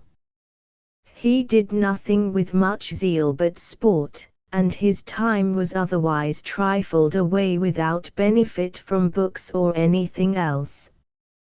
He had, however, excellent spirits, which never seemed much affected by his wife's occasional moroseness, and he bore with her unreasonableness sometimes to Anne's admiration. As for the Miss Musgroves, Henrietta and Louisa, young ladies of 19 and 20, they were living to be fashionable, happy and merry.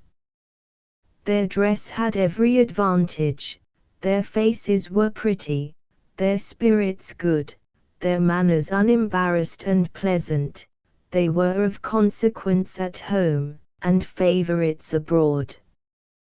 The Crofts took possession of Kellynch Hall with true naval alertness, and, naturally enough, intercourse was soon established between them and the Musgroves. Soon it was known that the Admiral's brother-in-law, Captain Wentworth, had come to stop with them, and one day he made the inevitable call at the cottage on his way to shoot with Charles. It was soon over. Anne's eyes half met his, a bow, a courtesy passed. He talked to Mary, said all that was right, said something to the Miss Musgroves, enough to mark an easy footing. Charles showed himself at the window. All was ready. Their visitor had bowed and was gone. The Miss Musgroves were gone, too, suddenly resolving to walk to the end of the village with the sportsman. She had seen him, they had met. They had been once more in the same room. Now, how were his sentiments to be read? On one question she was soon spared all suspense, for, after the Miss Musgroves had returned and finished their visit at the cottage, she had this spontaneous information from Mary: "Captain Wentworth is not very gallant by you, Anne, though he was so attentive to me." Henrietta asked him what he thought of you. "You were so altered he should not have known you again," he said. Doubtless it was so, and she could take no revenge, for he was not altered, or not for the worse. No, the years which had destroyed her bloom had only given him a more glowing, manly, open look, in no respect lessening his personal advantages. Altered beyond his knowledge. Frederick Wentworth had used such words, or something like them, but without an idea that they would be carried round to her. He had thought her wretchedly altered, and, in the first moment of appeal, had spoken as he felt. He had not forgiven Anne Elliot. She had used him ill, deserted and disappointed him, and worse, in doing so had shown weakness and timidity. He had been most warmly attached to her, and had never seen a woman since whom he thought her equal. It was now his object to marry. He was rich, and, being turned on shore, intended to settle as soon as he could be tempted. "Yes, here I am, Sophia," he said to his sister, "quite ready to make a foolish match. Anybody between 15 and 30 may have me for the asking. A little beauty, and a few smiles, and a few compliments to the Navy, and I am a lost man." It looked, indeed, as if he would soon be lost, either to Louisa or to Henrietta. It was soon up across with him almost every day. The Musgroves could hardly be more ready to invite than he to come, and as for Henrietta and Louisa, they both seemed so entirely occupied by him that nothing but the continued appearance of the most perfect goodwill between themselves could have made it credible that they were not decided rivals. Indeed, Mr. Charles Hayter, a young curate with some expectations, who was a cousin of the Musgroves, began to get uneasy. Previous to Captain Wentworth's introduction, there had been a considerable appearance of attachment between Henrietta and himself, but now he seemed to be very much forgotten. Love-making at Lyme Regis. At this interesting juncture the scene of action was changed from Uppercross to Lyme Regis, owing to Captain Wentworth's receipt of a letter from his old friend Captain Harville, announcing his being settled at this latter place. Captain Wentworth, after a visit to Lyme Regis, gave so interesting an account of the adjacent country that the young people were all wild to see it. Accordingly, it was agreed to stay the night there, and not to be expected back till the next day's dinner. They found Captain Harville a tall, dark man, with a sensible, benevolent countenance, a little lame, but unaffected, warm and obliging. Mrs. Harville, a degree less polished than her husband, seemed to have the same good feelings and cordiality, while Captain Benwick, who was the youngest of the 3 naval officers and a comparatively little man, had a pleasing face and a melancholic air, just as he ought to have. He had been engaged to Captain Harville's sister, and was now mourning her loss. They had been a year or 2 waiting for fortune and promotion. Fortune came, his prize money as lieutenant being great. Promotion, too, came at last, but Fanny Harville did not live to know it. She had died the preceding summer while he was at sea, and the friendship between him and the Harvilles having been augmented by the event which closed all their views of alliance, he was now living with them entirely. A man of retiring manners and of sedentary pursuits, with a decided taste for reading, he was drawn a good deal to Anne Elliot during this excursion, and talked to her of poetry, of Scott and Byron, of Marmion and the Lady of the Lake of the Giaour and the Bride of Abydos. He repeated with such feeling the various lines of Byron which imaged a broken heart, or a mind destroyed by wretchedness, and looked so entirely as if he meant to be understood, that Anne ventured to recommend to him a larger allowance of prose in his daily study. Another interesting person whom the Uppercross party met at Lyme was Mr. Elliot. He did not recognize Anne and her friends, or did they till he had left the town find out who he was, but he was obviously struck with Anne, and gazed at her with a degree of earnest admiration which she could not be insensible of. She was looking remarkably well, her very regular, very pretty features having the bloom and freshness of youth restored by the fine wind which had been blowing on her complexion, and by the animation of eye which it had also produced. It was evident that the gentleman admired her exceedingly. Captain Wentworth looked round at her, in a way which showed his noticing of it. He gave her a momentary glance, a glance of brightness, which seemed to say, "That man is struck with you, and even I, at this moment, see something like Anne Elliot again." But the folly of Louisa Musgrove, and the consequences that attended it, soon obliterated from Anne's memory all such recollections as these. Louisa, who was walking with Captain Wentworth, persuaded him to jump her down the steps on the lower cob. Contrary to his advice, she ran up the steps to be jumped down again, and, being too precipitate by a second, fell on the pavement and was taken up senseless. Fortunately, no bones were broken, the only injury was to the head, and Captain and Mrs. Harville insisting on her being taken to their house, she recovered health so steadily that before Anne and Lady Russell left Kellynch Lodge for Bath there was talk of the possibility of her being able to be removed to Uppercross. When the accident occurred, Captain Wentworth's attitude was very much that of the lover. "Oh, God!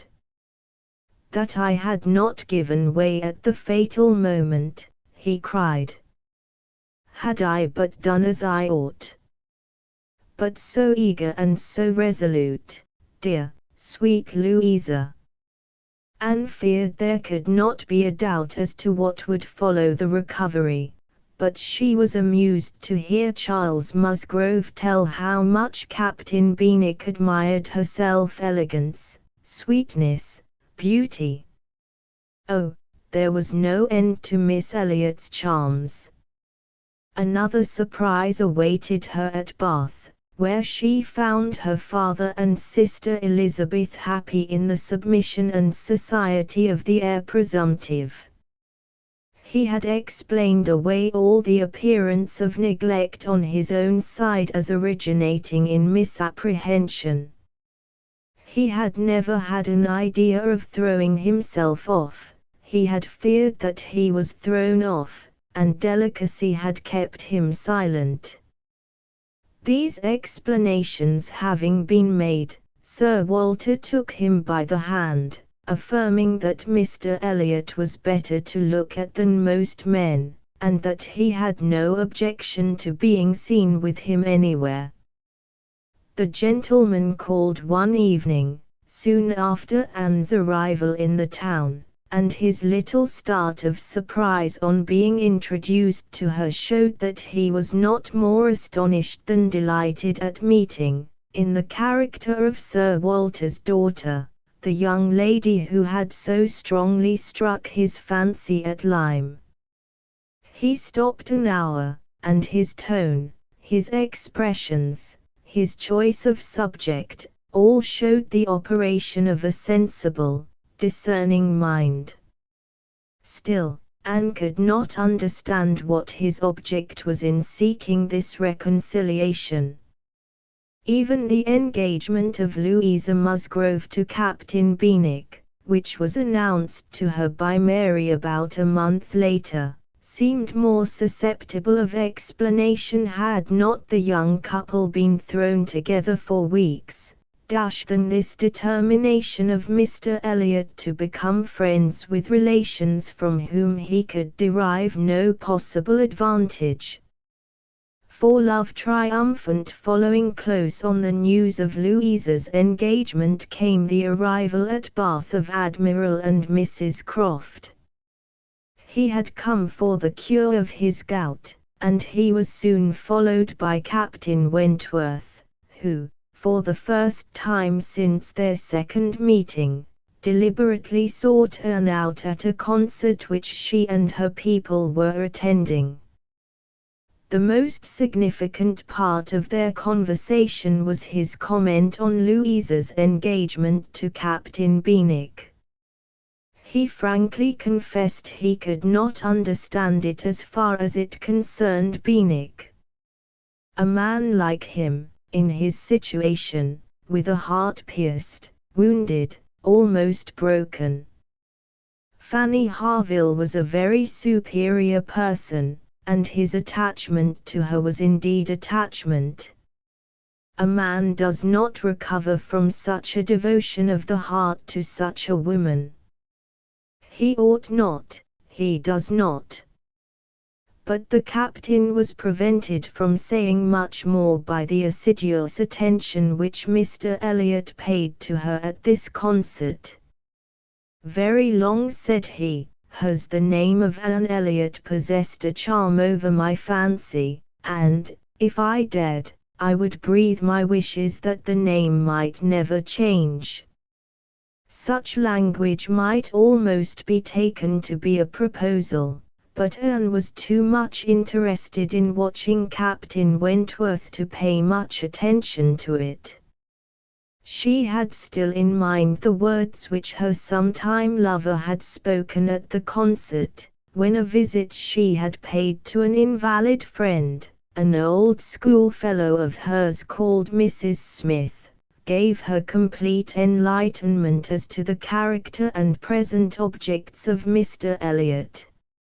Mrs. Smith, who was a widow, and whose husband had been a bosom friend of Mr. Elliot's, described him as a man without heart or conscience, a designing, wary, cold-blooded being, who thinks only of himself, who for his own interest or ease would be guilty of any cruelty, or any treachery that could be perpetrated without risk of damaging his general character. She told how he had encouraged her husband, to whom he was under great obligations, to indulge in the most ruinous expense, and then, on his death, caused her endless difficulties and distress by refusing to act as his executor.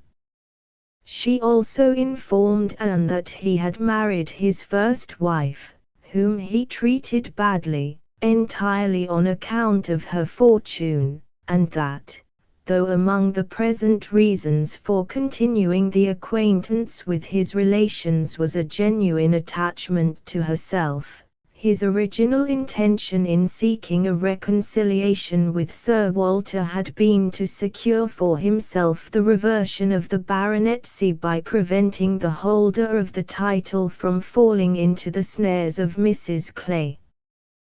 The next day a party of the Musgroves appeared at Camden Place.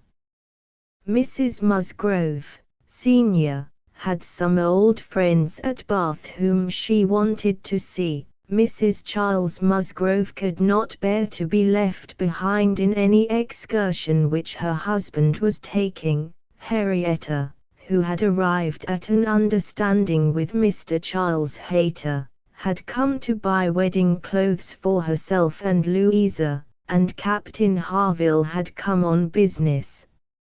It was on a visit to the Musgroves, who were stopping at the White Hart Hotel, that Anne had a momentous conversation with the last-named person. The captain had been reverting to the topic of his friend Benwick's engagement, and Anne had been saying that women did not forget as readily as men. "No, no," said Harville, "it is not man's nature to forget. I will not allow it to be more man's nature than woman's to be inconstant and to forget those they do love or have loved. I believe the reverse. I believe in a true analogy between our bodily frames and our mental, and that as our bodily frames are stronger than yours, so are our feelings." "Your feelings may be the stronger," replied Anne, "but the same spirit of analogy will authorize me to assert that ours are the more tender. Man is more robust than woman, but he is not longer lived, which exactly explains my view of the nature of their attachment." Captain Wentworth, who was sitting down at a writing table in another part of the room, engaged in correspondence, seemed very much interested in this conversation, and a few minutes later he placed before Anne, with eyes of glowing entreaty, a letter addressed to Miss E. "I offer myself to you again," he wrote, "with a heart even more your own than when you almost broke it 8 years and a half ago. Dare not say that man forgets sooner than woman, that his love has an earlier death. I have loved none but you." To such a declaration there could be but one answer, and soon Frederick Wentworth and Anne Elliot were exchanging again those feelings and those promises which once before had seemed to secure everything, but which had been followed by so many years of division and estrangement. This time there was no opposition to the engagement. Captain Wentworth's wealth, personal appearance, and well-sounding name enabled Sir Walter to prepare his pen, with a very good grace, for the insertion of the marriage in the volume of honour. As for Mr. Elliot, the news of his cousin Anne's engagement burst on him with unexpected suddenness. He soon quitted Bath, and on Mrs. Clay's leaving it shortly afterwards and being next heard of as established under his protection in London, it was evident how double a game he had been playing, and how determined he was to save himself at all events from being cut out by one artful woman at least.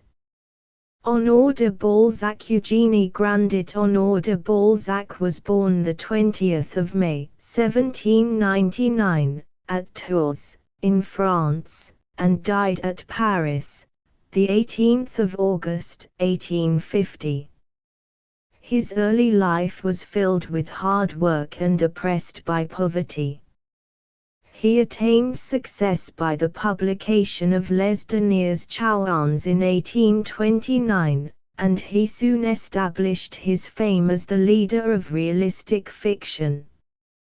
In spite of frequent coarseness, he stands for all time as a great writer by reason of his powers of character analysis. Eugenie Grandit is, justly, one of the most famous of Balzac's novels.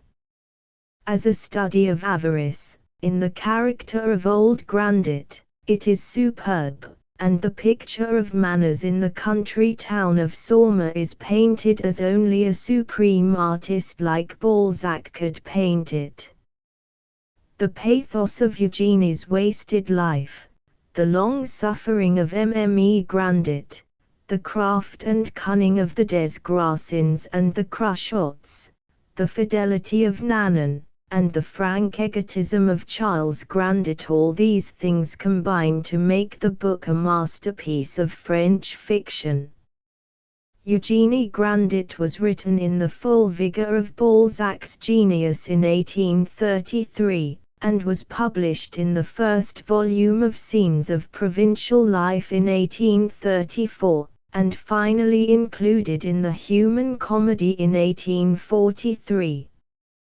The rich miser of Somme. The town of Somme is old-fashioned and in every way provincial. Its houses are dark within, its shops, undecorated, recall the workshops of the Middle Ages. Its inhabitants gossip freely, according to the fashion of country towns, and the arrival of a stranger in the town is an important item of news. The trade of Somme depends upon the vineyards of the district. The prosperity of landowners, vine-growers, coopers, and innkeepers rises or falls according to whether the season is good or bad for the grapes. A certain house in Somme, larger and more sombre than most, and once the residence of nobility, belonged to M. Grandit. This M. Grandit was a master cooper in 1789, a good man of business with a remarkable head for accounts. He prospered in the Revolution, bought the confiscated church lands at a low price, married the daughter of a wealthy timber merchant, was made mayor under the consulate, became Monsieur Grandit when the empire was established, and every year grew wealthier and more miserly. In 1817 M. Grandit was 68, his wife 47, and their only child, Eugenie, was 21. A careful, cunning, silent man was M. Grandit, who loved his gold and to get the better in a bargain beyond all else. He cultivated 100 acres of vineyard, had 13 little farms, an old abbey, and 127 acres of grazing land, and owned the house he lived in. The town estimated old Grandit's income to be 5 or 6 million francs, but only 2 people were in a position to guess with any chance of probability, and these were M. Cruchot the notary, and M. Desgrassins the banker, and they disclosed no secrets. Both M. Cruchot and M. Desgrassins were men of considerable importance in Somme, and enjoyed the right of entry to M. Grandit's house, a privilege extended to only a very few of their neighbors. There was rivalry between these two families of the Cruchots and Desgrassins, rivalry for the hand of Grandit's daughter, Eugenie. Cruchot's nephew was a rising lawyer, already, at the age of 33, a president of the Court of First Instance, and Cruchot's brother was an abbé of Tours. The hopes of the Cruchots were centered on the successful marriage of the nephew, who called himself Cruchot de Bonfons, after an estate he had bought, with Grandit's heiress. Mme. Desgrassins was equally hopeful and indefatigable on behalf of her son Adolphe. The whole town knew of the struggle between these two families, and watched it with interest.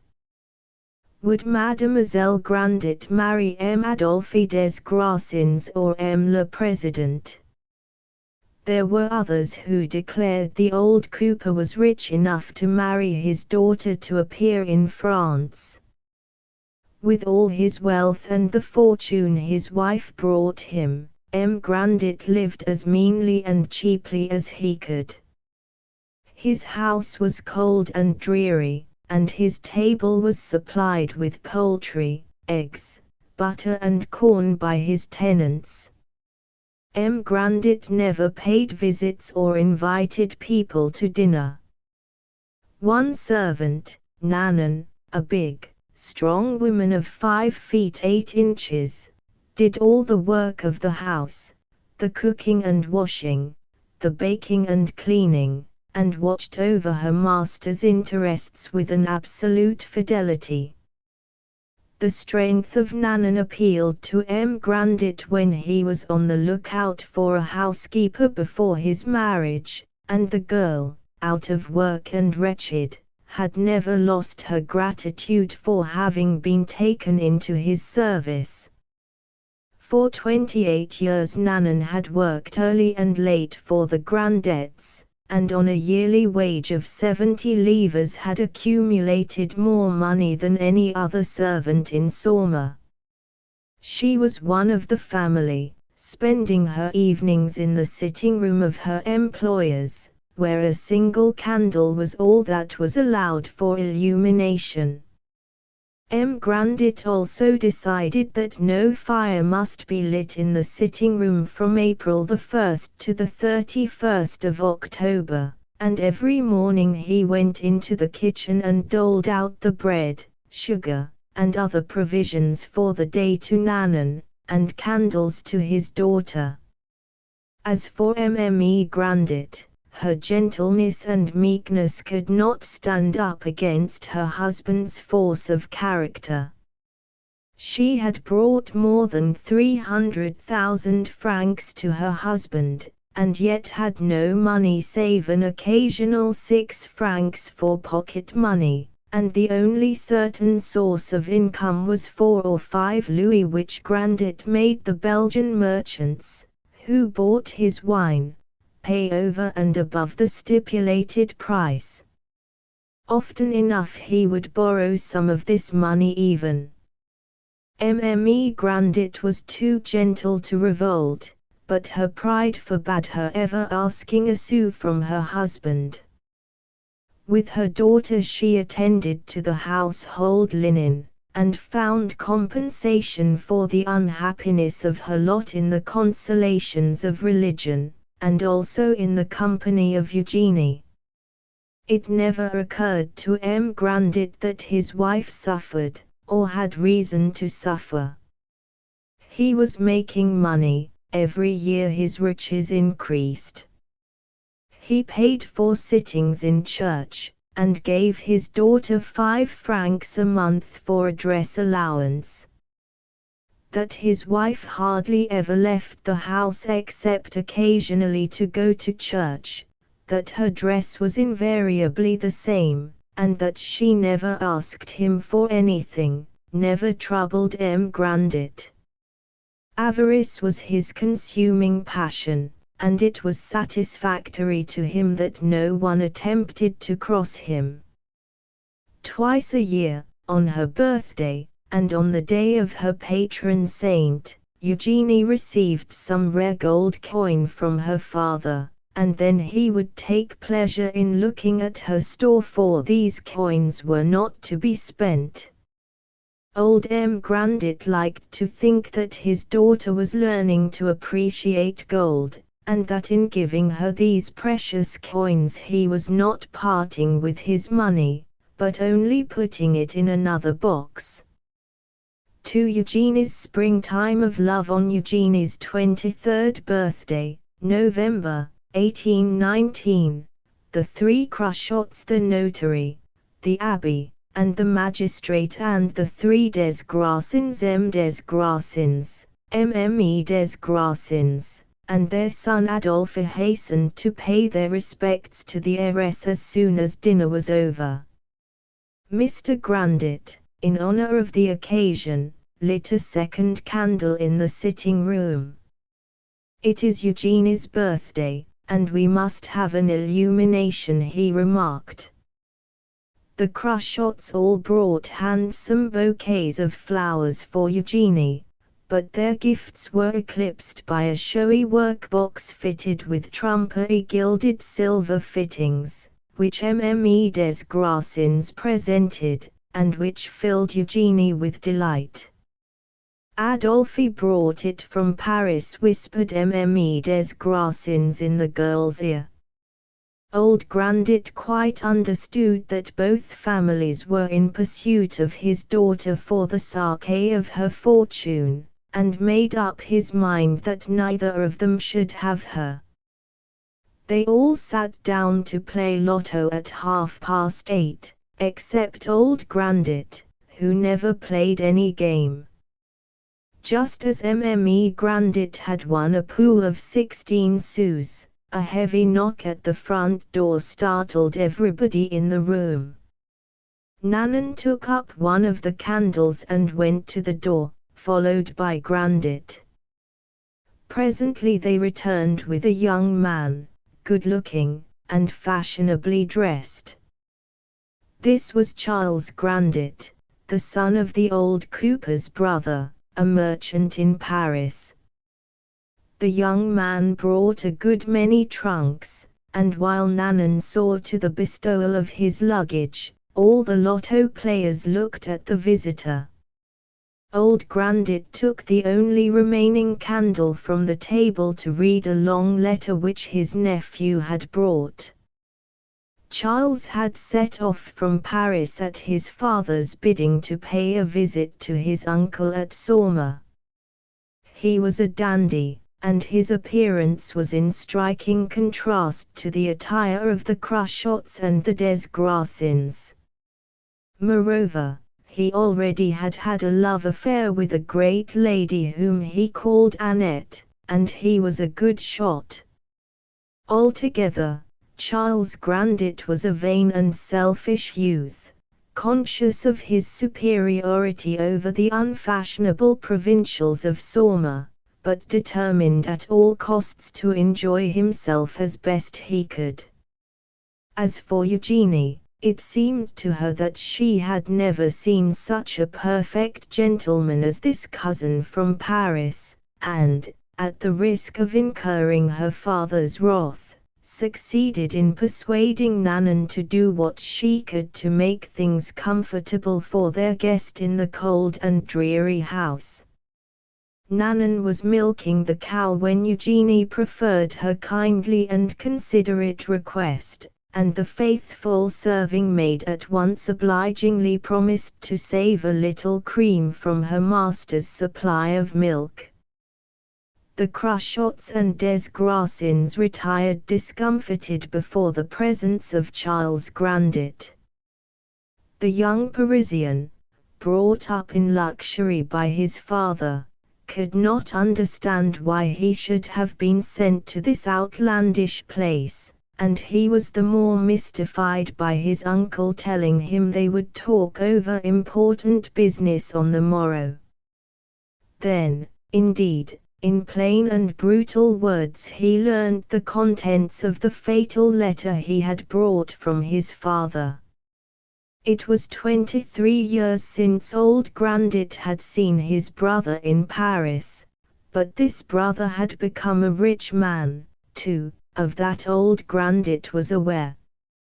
And now Victor and Guillaume Grandit wrote to him from Paris, saying, "By the time that this letter is in your hands, I shall cease to exist. The failure of my stockbroker and my notary has ruined me, and while I owe nearly 4 million francs, my assets are only a quarter of my debts. I cannot survive the disgrace of bankruptcy. I know you cannot satisfy my creditors, but you can be a father to my unhappy child, Charles, who is now alone in the world. Lay everything before him, and tell him that in my work he can restore the fortune he has lost. My failure is due neither to dishonesty nor to carelessness, but to causes beyond my control.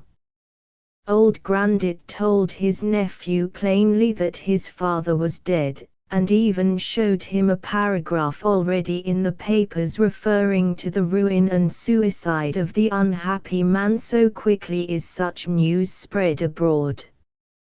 For the moment, his penniless state was nothing to the young man. The loss of his father was the only grief. Old Grandit let him alone, and in a day or two Charles gathered up strength to face the situation. Mme Grandit and Eugenie were full of tender sympathy for the unhappy young man, and this sympathy in Eugenie's case ripened into love. One day, when Eugenie passed her cousin's chamber, the door stood ajar. She thrust it open, and saw that Charles had fallen asleep in his chair. She entered and found out from a letter her cousin had written to Annette, which she read as it lay on the table, that he was in want of money, for old Grandit was resolved to do nothing for his nephew beyond paying his passage to Nantes. The next night she brought him all her store of gold coins, worth 6,000 francs. Her confidence and devoted affection touched Charles deeply. He accepted the money, and in return gave into her keeping a small leather box containing portraits of his father and mother, richly set in gold. Eugenie promised to guard this box until he returned. For it was decided that Charles Grandit must go to the Indies to seek his fortune.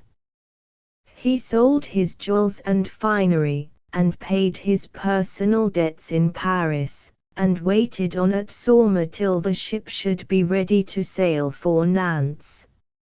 And in those few weeks came the springtime of love for Eugenie.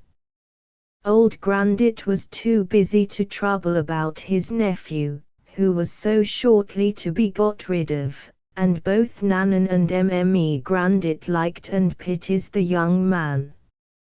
Charles Grandit, on his side, was conscious that his Parisian friends would not have shown him a like kindness, and the purity and truth of Eugenie's love were something he had not hitherto experienced.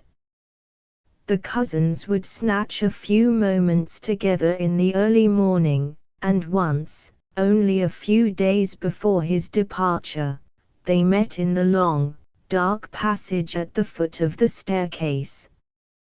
"Dear cousin, I cannot expect to return for many years," Charles said sadly.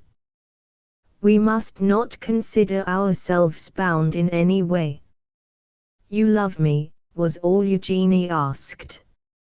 And on his reply, she added, "Then I will wait for you, Charles." Presently his arms were round her waist. Eugenie made no resistance, and, pressed to his heart, received her lover's kiss. "Dear Eugenie, a cousin is better than a brother, he can marry you," said Charles. Thus the lovers vowed themselves to each other. Then came the terrible hour of parting, and Charles Grandit sailed from Nantes for the Indies, and the old house at Sorma suddenly seemed to Eugenie to have become very empty and bare indeed.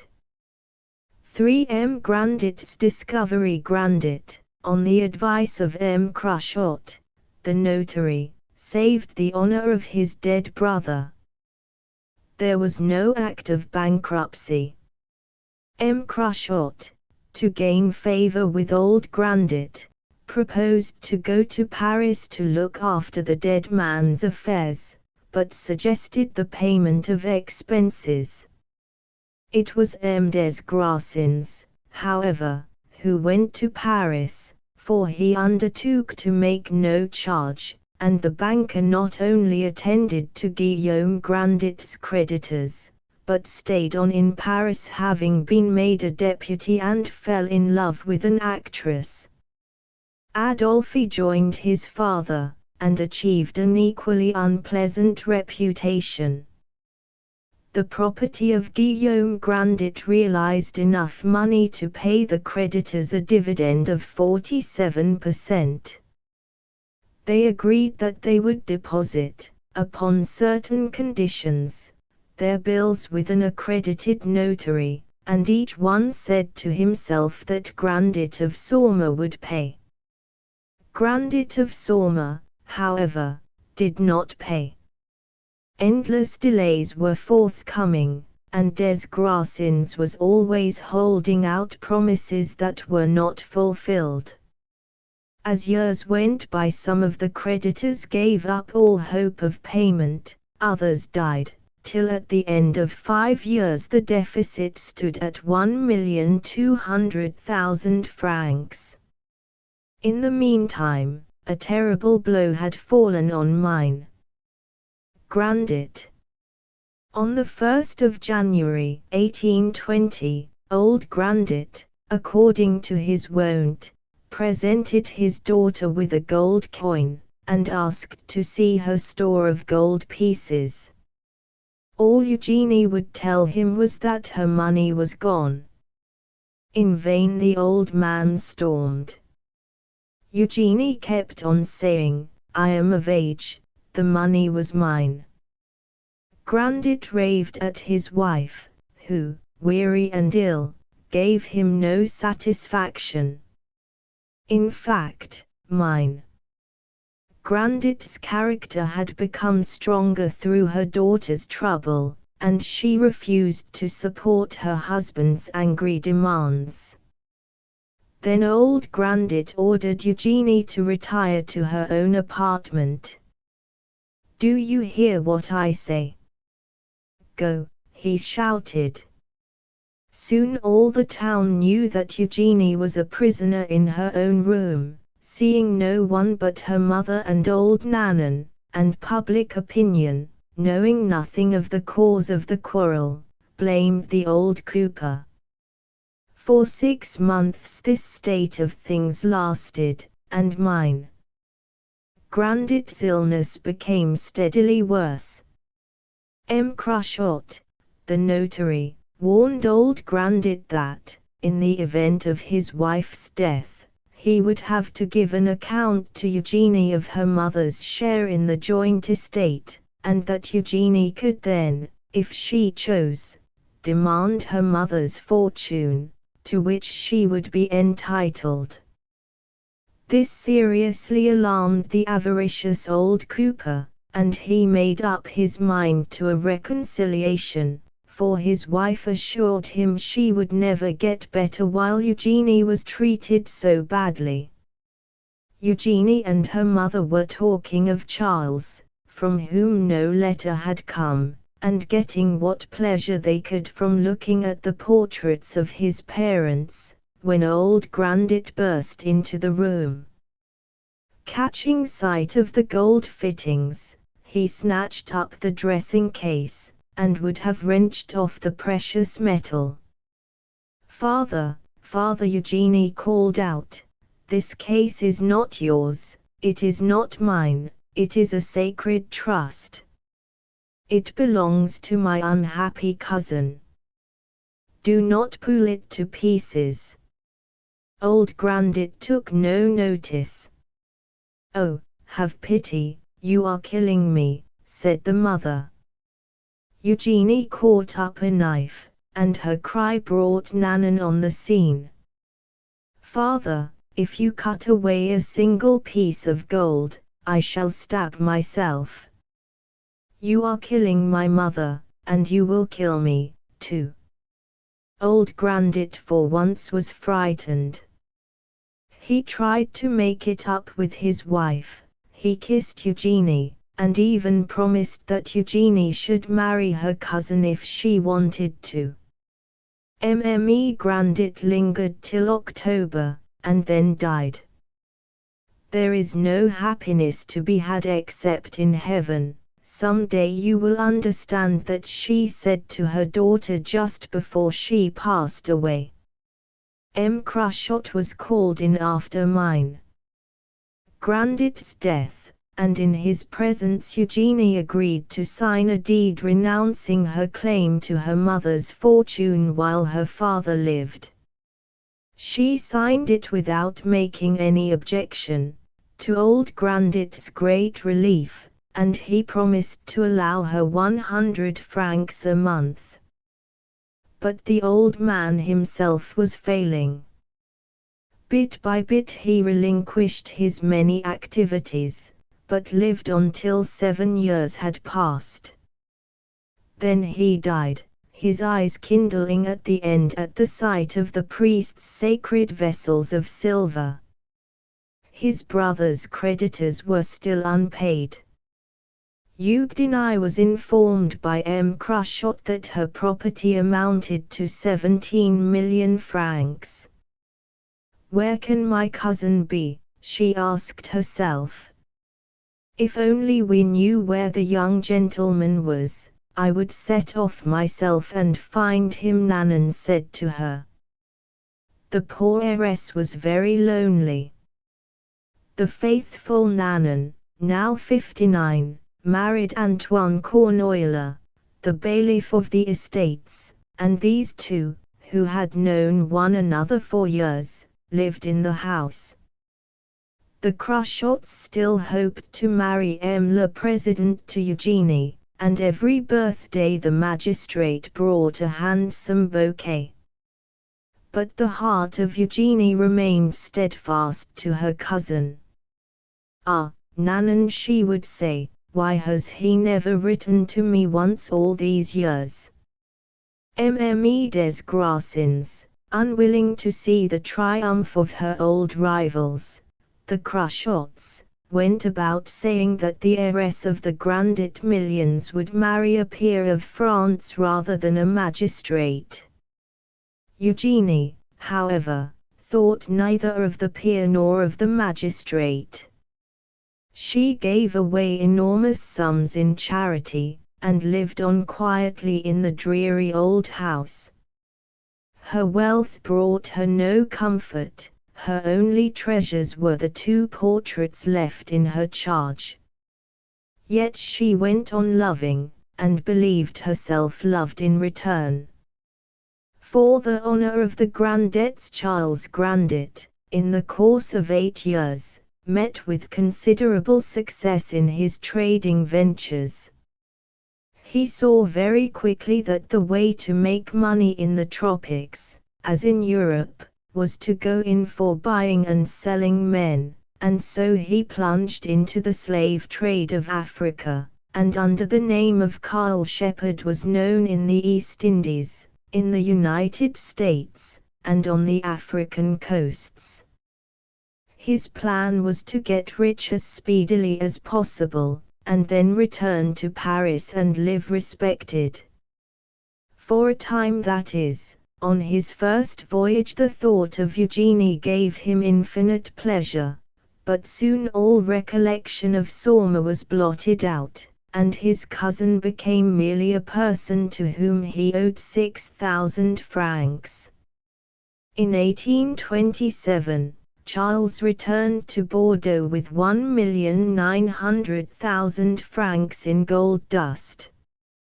On board the ship he became very intimate with the d'Aubrions, an old aristocratic but impoverished family. Mme d'Aubrion was anxious to secure Charles Grandit for her only daughter, and they all travelled to Paris together. Mme d'Aubrion pointed out to Grandit that her influence would get him a court appointment, with title of Comte d'Aubrion, and Annette, with whom Grandit took counsel, approved the alliance. Des Grassins, hearing of the wanderer's return, called, and, anxious to get some remuneration for all the trouble he had taken, explained that 300,000 francs were still owing to his father's creditors. But Charles Grandit answered coolly that he had nothing to do with his father's debts. Des Grassins, however, wrote to his wife that he would yet make the dead Guillaume Grandit a bankrupt, and that would stop the marriage, and Mme. Des Grassins showed the letter to Eugenie. Eugenie had already heard from her cousin. Charles Grandit sent a check for 8,000 francs, asked for the return of his dressing case, and casually mentioned that he was going to make a brilliant marriage with Mademoiselle d'Aubrion, for whom he admitted he had not the slightest affection. This was the shipwreck of all Eugenie's hopes, the utter and complete ruin. "My mother was right," she said, weeping. "To suffer, and then die, that is our lot." That same evening, when M. Cruchot de Bonfons, the magistrate, called on Eugenie, she promised to marry him on condition that he claimed none of the rights of marriage over her, and that he would immediately go and settle all her uncle's creditors in full. M. de Bonfons, only too thankful to win the heiress of the Grandit millions on any terms, agreed, and set off at once for Paris with a check for 1,500,000 francs. He carried a letter from Eugenie to Charles Grandit, a letter that contained no word of reproach, but announced the full discharge of his father's debts. Charles was astonished to hear from M. de Bonfons of his forthcoming marriage with Eugenie, and he was dumbfounded when the president told him that Mademoiselle Grandit possessed 17 million francs. Mme. d'Aubrion interrupted the interview. Her husband's objection to Grandit's marriage with his daughter was removed with the payment of the long-standing creditors and the restoration of the family honor of the Grandets. M. de Bonfons, who now dropped the name of Cruchot, married Eugenie, and shortly afterwards was made councillor to the court royal at Angers. His loyalty to the government was rewarded with further office. M. de Bonfons became deputy of Sourma, and then, dreaming of higher honors, perhaps a peerage, he died. M. de Bonfons always respected his wife's request that they should live apart. With remarkable cunning he had drafted the marriage contract, in which, in case there was no issue of the marriage, husband and wife bequeathed to each other all their property, without exception or reservation. Death disappointed his schemes. Mme. de Bonfons was left a widow 3 years after marriage, with an income of 800,000 livres. She is a beautiful woman still, but pale and sorrowful. In spite of her income she lives on in the old house, and cold and sunless it bears a likeness to her own life. Spending little on herself, Mme. de Bonfons gives away large sums in succoring the unfortunate, but she is very lonely without husband, children, or kindred. She dwells in the world, but is not of it. Old Goriot, or, to give it its French title, Le Père Goriot, is one of the series of novels to which Balzac gave the title of the comedy of human life. It is a comedy, mingled with lurid tragic touches, of society in the French capital in the early decades of the 19th century. The leading character in this story is, of course, old Goriot, and the passion which dominates him is that of paternity. In the picture which Balzac draws of Parisian life, from the sordid boarding house to the luxurious mansions of the gilded aristocracy in the days of the Bourbon Restoration, the author exhibits that tendency to over-description for which he was criticized by his contemporaries, and to dwell too much on petty details. It may be urged, however, that it is the cumulative effect of these minute touches that is necessary for the true realization of character. In a Paris boarding house, Madame Walker, née Conflans, is an elderly lady who for 40 years past has kept a Parisian middle-class boarding house, situated in the Rue Neuve Sainte-Geneviève, between the Latin Quarter and the Faubourg Saint-Marcel.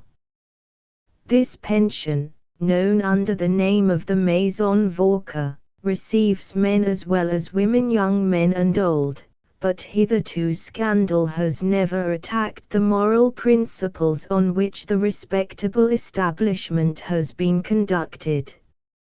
Moreover, for more than 30 years, no young woman has been seen in the house, and if any young man ever lived there, it was because his family were able to make him only a very slender allowance. Nevertheless, in 1819, the date at which this drama begins, a poor young girl was found there. The Maison Walker is of 3 stories, with attic chambers, and a tiny garden at the back. The ground floor consists of a parlor lighted by 2 windows looking upon the street. Nothing could be more depressing than this chamber, which is used as the sitting room.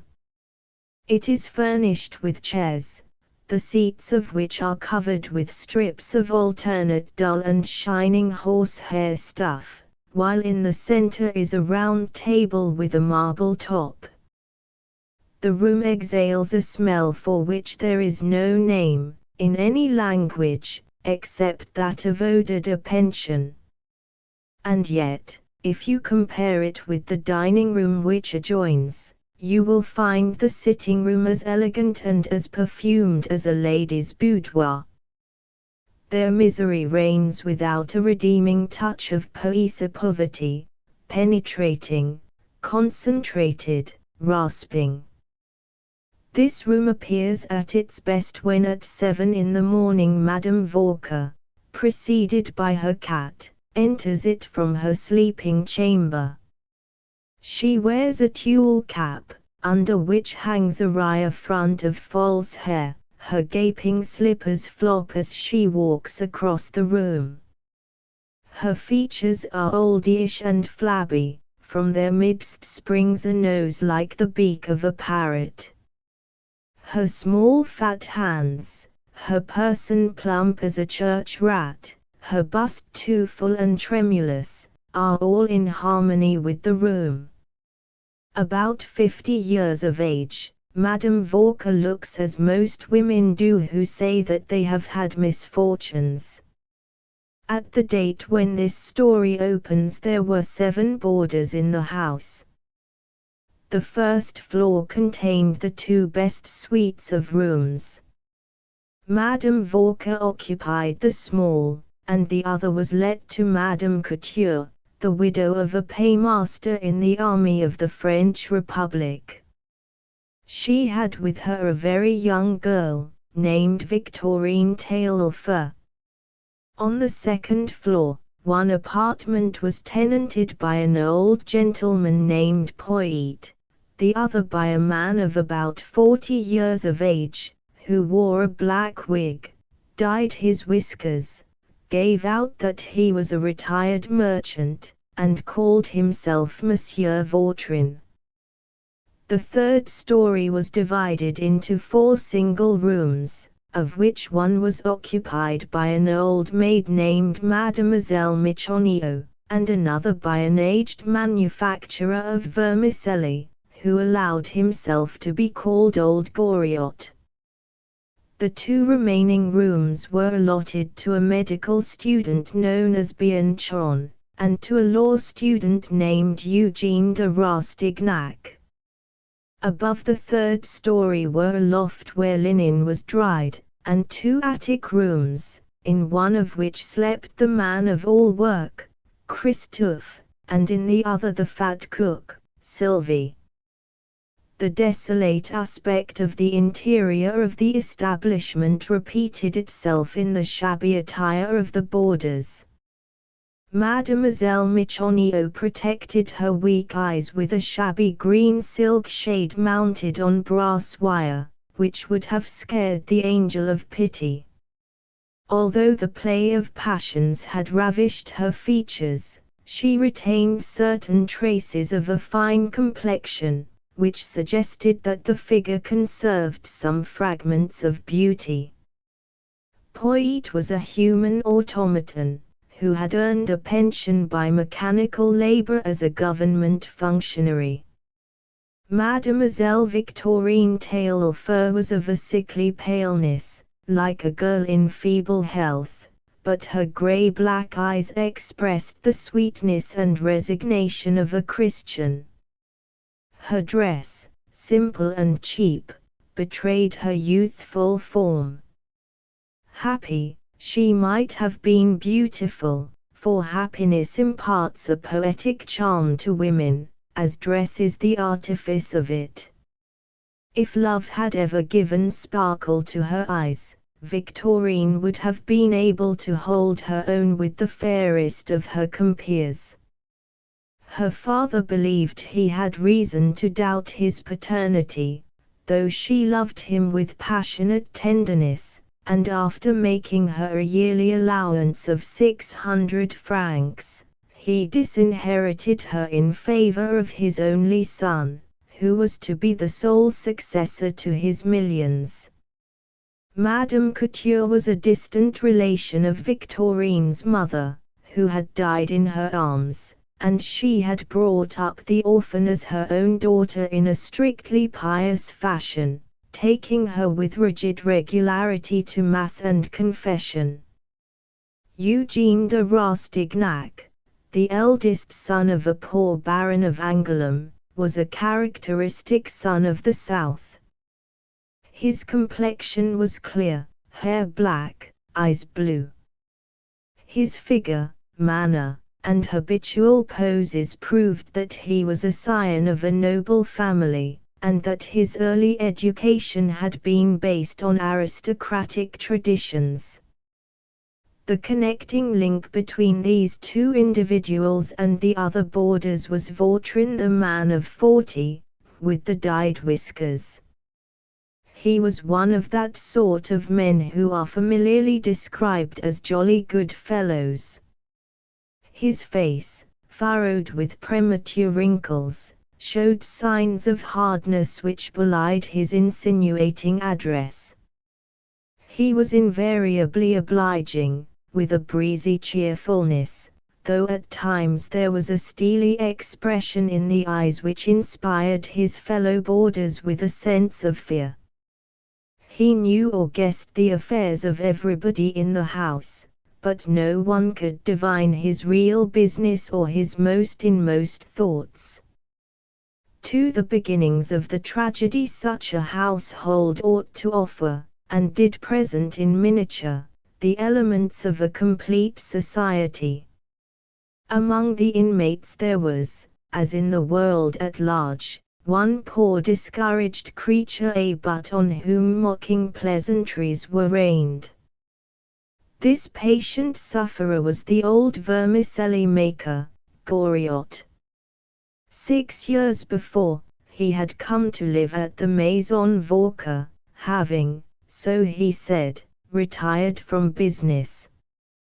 He dressed handsomely, wore a gold watch, with thick gold chain and seals, flourished a gold snuff-box, and, when Madame Vauquer insinuated that he was a gallant, he smiled with the complacency of vanity tickled. Among the china and silver articles with which he decorated his sitting-room were a dish and porringer, on the cover of which were figures representing 2 doves billing and cooing. "That," said Goriot, "is the present which my wife made to me on the first anniversary of our wedding day. Poor dear, she bought it with the little savings she hoarded before our marriage. Look you, madam, I would rather scratch the ground with my nails for a living than part with that porringer. God be praised, however, I shall be able to drink my coffee out of this dish every morning during the rest of my days. I cannot complain. I have on the shelf, as the saying is, plenty of baked bread for a long time to come." At the close of his first year, Goriot began to practice little economies. At the end of the second, he removed his rooms to the second floor, and did without a fire all the winter. This although, as Madame Walker's prying eyes had seen, Goriot's name appeared in the list of state funds for a sum representing an income of from 8 to 10,000 francs. Henceforth she denounced him to the other paying guests as an unprincipled old libertine, who lavished his enormous income from the funds on unknown youthful charmers. The boarders agreed, and when two young ladies in the most fashionable and costly attire visited him in succession in a semi-stealthy manner, their suspicions, as they believed, were confirmed. On one occasion, Sylvie followed old Goriot and his beautiful visitor to a side street, and saw that there was a splendid carriage waiting and that she got into it. When challenged upon the point, the old man meekly declared that they were his daughters, though he never disclosed that their occasional visits were paid only to wheedle money from him. The years passed, and with the gentleness of a broken spirit, beaten down to the docility of misery, Goriot curtailed his personal expenses, and again removed his lodgings, this time to the third floor. His dress turned shabbier, with each ascending grade his diamonds, gold snuff-box, and jewels disappeared. He grew thinner in person, his face, which had once the beaming roundness of a well-to-do middle-class gentleman, became furrowed with wrinkles. Lines appeared in his forehead, his jaws grew gaunt and sharp, and at the end of the fourth year he bore no longer the likeness of his former self. He was now a wan, worn-out septuagenarian, stupid, vacillating. Eugene de Rastignac had ambitions, not only to win distinction as a lawyer, but also to play a part in the aristocratic society of Paris. He observed the influence which women exert upon society, and at his suggestion his aunt, Madame de Marsillac, who lived with his father in the old family chateau near Angoulême, and who had been at court in the days before the French Revolution, wrote to one of her great relatives, the Viscountess de Beauchamp, one of the queens of Parisian society, asking her to give kindly recognition to her nephew. On the strength of that letter Eugene was invited to a ball at the mansion of the Viscountess in the Faubourg Saint-Germain. The Viscountess became interested in him, especially as she was suffering from the desertion of the Marquise de Ajuda Pinto, a Portuguese nobleman who had been long her lover, and stood sponsor for him in society. At the Faubourg, Eugene met the Duchesse de Langeais, from whom he learned the history of old Goriot. During the Revolution, said the Duchesse, Goriot was a flour and vermicelli merchant, and, being president of his section, was behind the scenes. When a great scarcity of food was at hand, he made his fortune by selling his goods for 10 times what they cost him. He had but one passion: he loved his daughters, and by endowing each of them with a dot of 800,000 francs, he married the eldest, Anastasie, to the Count de Restaud, and the youngest, Delphine, to the Baron de Nucingen, a rich German financier. During the Empire, his daughters sometimes asked their father to visit them, but after the Restoration the old man became an annoyance to his sons-in-law. He saw that his daughters were ashamed of him. He made the sacrifice which only a father can, and banished himself from their homes. There is, continued the Duchess, something in these Goriot sisters even more shocking than their neglect of their father, for whose death they wish. I mean their rivalry to each other. Restaud is of ancient family. His wife has been adopted by his relatives and presented at court. But the rich sister, the beautiful Madame Delphine de Nucingen, is dying with envy, the victim of jealousy.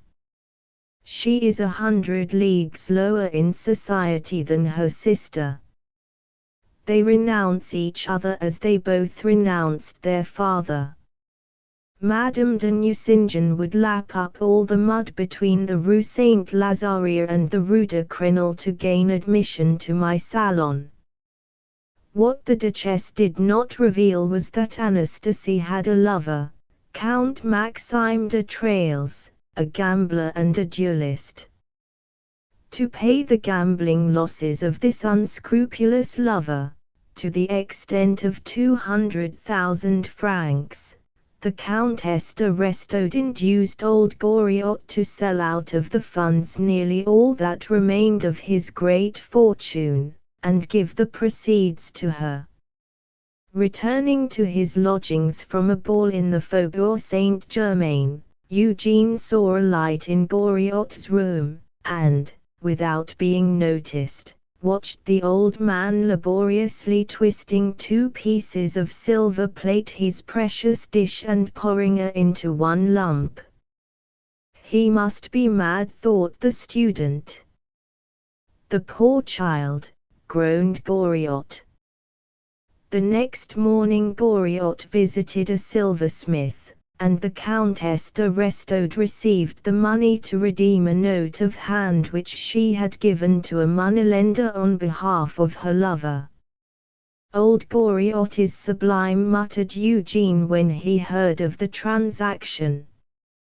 Delphine de Nucingen also had an admirer, Count de Marseille, through whose influence she expected to be introduced into the exclusive aristocratic society to which even the great wealth of her husband and his German patent of nobility could not secure an entry. Apart from her social aspirations, Delphine was personally extravagant, and as the Baron was miserly and only gave her a very scanty allowance, she visited the gambling dens of the Palais Royal to try and raise the money which she could no longer coax from her old father. 3. A temptation and a murder to be young, to thirst after a position in the world of fashion, to hunger for the smiles of beautiful women, to obtain an entry into the salons of the Faubourg, meant to Rastignac large expenditure. He wrote home asking for a loan of 1,200 francs, which, he said, he must have at all costs. The Viscountess de Beauchamp had taken him under her protection, and he was in a situation to make an immediate fortune. He must go into society, but had not a penny even to buy gloves. The loan would be returned tenfold. The mother sold her jewels, the aunt her old laces, his sisters sacrificed their economies, and the 1,200 francs were sent to Eugene.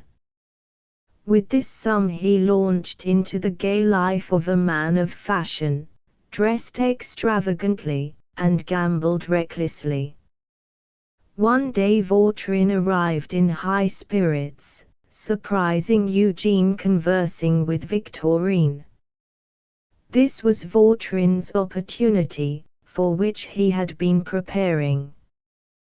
When Victorine retired, Vautrin pointed out how impossible it was to maintain a position in society as a law student, and if Eugene wished to get on quickly he must either be rich, or make believe to be so. In view of all the circumstances, therefore, I make a proposition to you, said Vautrin to Eugene, which I think no man in your position should refuse. I wish to become a great planter in the southern states of America, and need 200,000 francs. If I get you $1 million, will you give me 200,000 francs? Is 20% commission on such a transaction too much? You will secure the affection of a little wife. A few weeks after marriage you will seem distracted. Some night, between kisses, you can own a debt of 200,000 francs, and ask your darling to pay it. The farce is acted every day by young men of good family, and no amorous young wife will refuse the money to the man she adores. Moreover, you will not lose the money. You will easily get it back by judicious speculation. But where can I find such a girl? Said Eugene. She is here, close at hand. Mademoiselle Victorine. Precisely. But how can that be? She loves you, already she thinks herself the little Baroness de Rastignac. She has not a penny, cried Eugene in amazement. Ah, now we are coming to the point, said Vautrin. Thereupon, Vautrin insinuated that if Papa Taillefer lost his son through the interposition of a wise providence, he would take back his pretty and amiable daughter, who would inherit his millions. To this end he, Vautrin, frankly volunteered to play the part of destiny. He had a friend, a colonel in the army of the Loire, who would pick a quarrel with Frederick, the young blackguard son who had never sent a 5-franc piece to his poor sister, and then to the shades making a pass as if with a sword. Silence, monsieur. I will hear no more. As you please, my beautiful boy. I thought you were stronger. A few days after this scene, Mademoiselle Michonneau and Poit were sitting on a bench in the Jardin des Plantes, when they were accosted by the chief of the detective force. He told them that the Minister of Police believed that a man calling himself Vautrin, who lived with them in the Maison Vauquer, was an escaped convict from Toulon galleys, Jacques Collin, but known by the nickname of Trompe-la-Mort, and one of the most dangerous criminals in all France. In order to obtain certainty as to the identity of Vautrin with Collin, he offered a bribe of 3,000 francs if Mademoiselle would administer a potion in his coffee or wine, which would affect him as if he were stricken with apoplexy. During his insensibility they could easily discover whether Vautrin had the convict's brand on his shoulder. The pair accepted the bribe, and the plot succeeded. Vautrin was identified as Collin and arrested, just as a messenger came to announce that Frederick Taillefer had been killed in a duel, and Victorine was carried off with Madame Couture to her father's home, the sole heir to his millions. When he was being pinioned to be conveyed back to the galleys, Colin looked upon his late fellow boarders with fierce scorn. "Are you any better than we convicts are?" said he. "We have less infamy branded on our shoulders than you have in your hearts, you flabby members of a gangrened society." "There is some virtue here," exclaimed he, striking his breast. "I have never betrayed anyone. As for you, you old female Judas," turning to Mademoiselle Michonneau, "look at these people. They regard me with terror, but their hearts turn with disgust even to glance at you. Pick up your ill-gotten gains and begone." As Jacques Collin disappeared from the Maison Vauquer, and from our story, Sylvie, the fat cook, exclaimed, "Well, he was a man all the same." Although the way was now clear for Rastignac to marry the enormously wealthy Victorine, he paid court instead to Delphine, the Baroness de Nucingen, and dined with her every night. Old Goriot was informed of the intrigue by the Baroness's maid.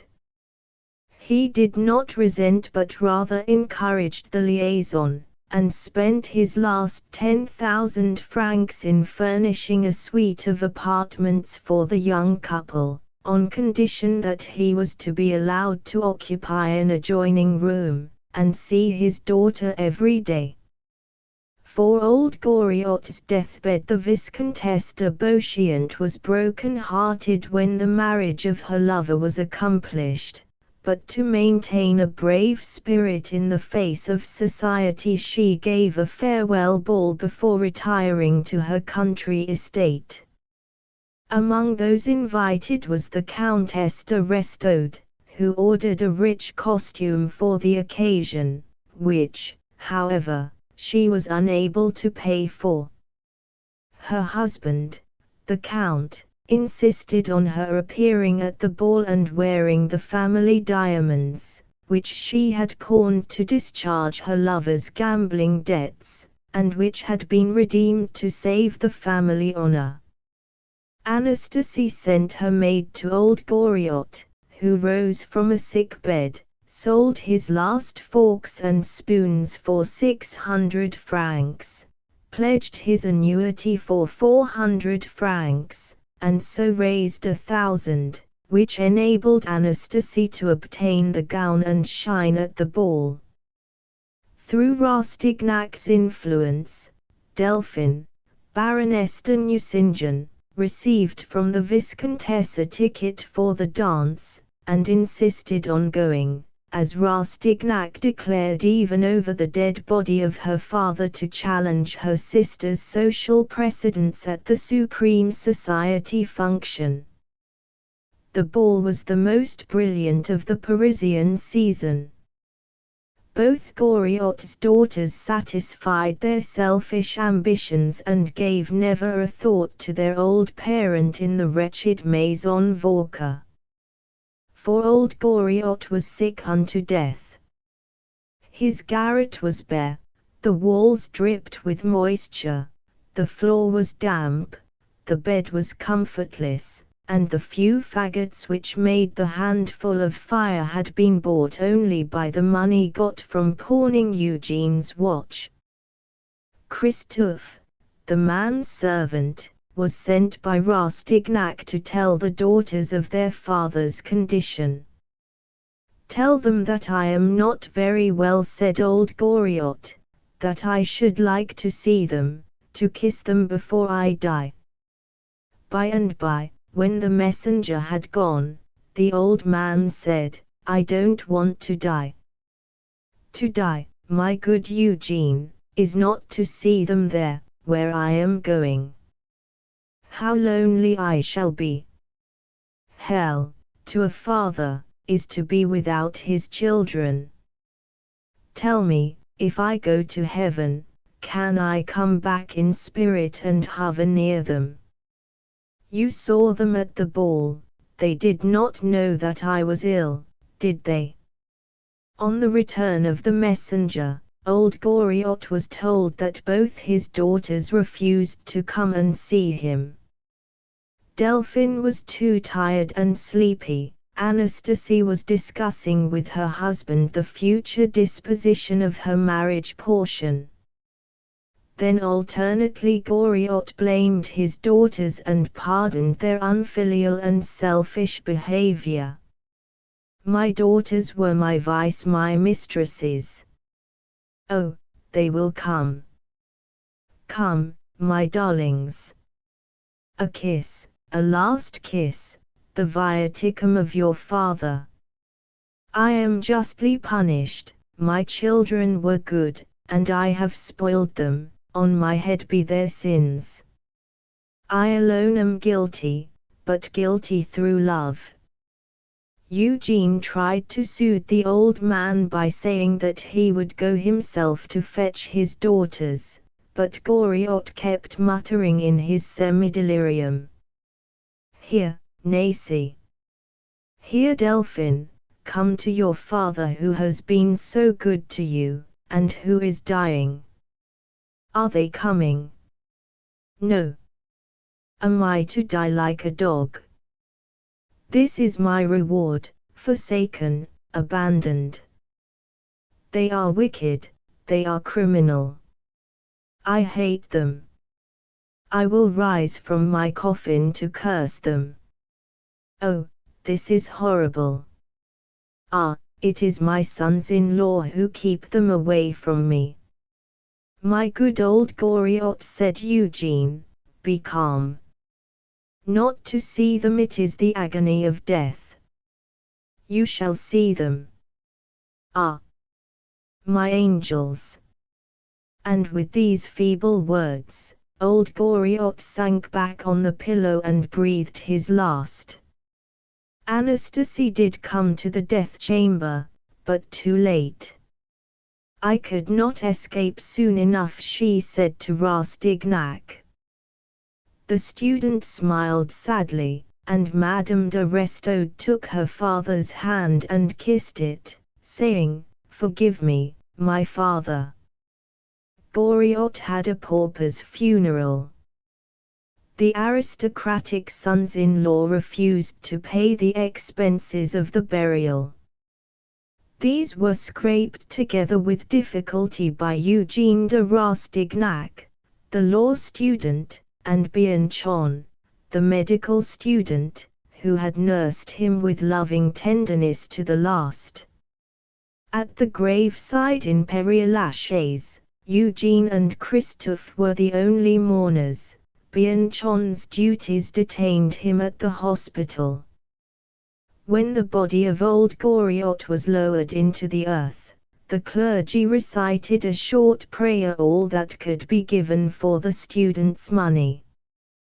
The pall of night was falling, the mist struck a chill on Eugene's nerves, and when he took a last glance at the shell containing all that was mortal of his old friend, he buried the last tear of his young manhood, a tear drawn by a sacred emotion from a pure heart.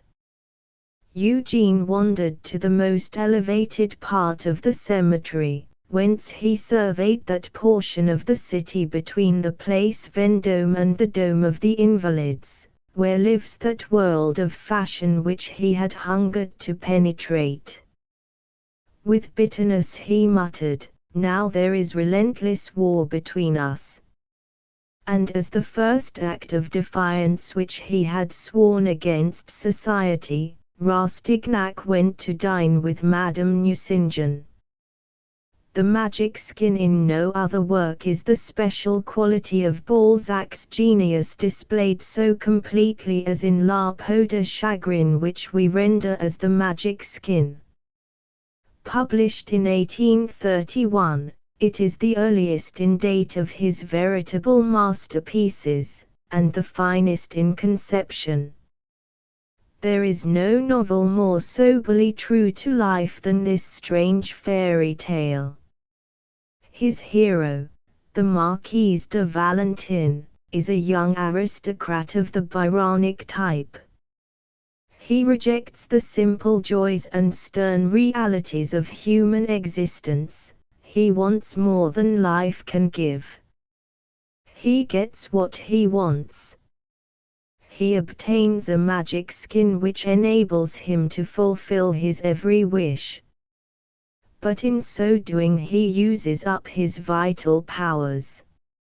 Such is the idea which makes this fantastic story a profound philosophical study. The Seal of Solomon. On a dull morning towards the end of October, 1830, a tall, pale, and rather handsome young man came to the Pont Royal, and leaned over the bridge, and gazed with wild and yet resolute eyes at the swirling waters below. Just as he was preparing to leap down, a ragged old woman passed by. "Wretched weather for drowning oneself, isn't it?" she said, with a grin. "How cold and dirty the Seine looks." The young man turned and smiled at her in the delirium of his courage. Then, suddenly he shuddered. On a shed by the Tuileries he saw, written in large letters, "Help for the drowned." He foresaw the whole thing. A boat would put off to the rescue. If the rowers did not smash his skull in with their oars as he came to the surface, he would be taken to the shed and revived.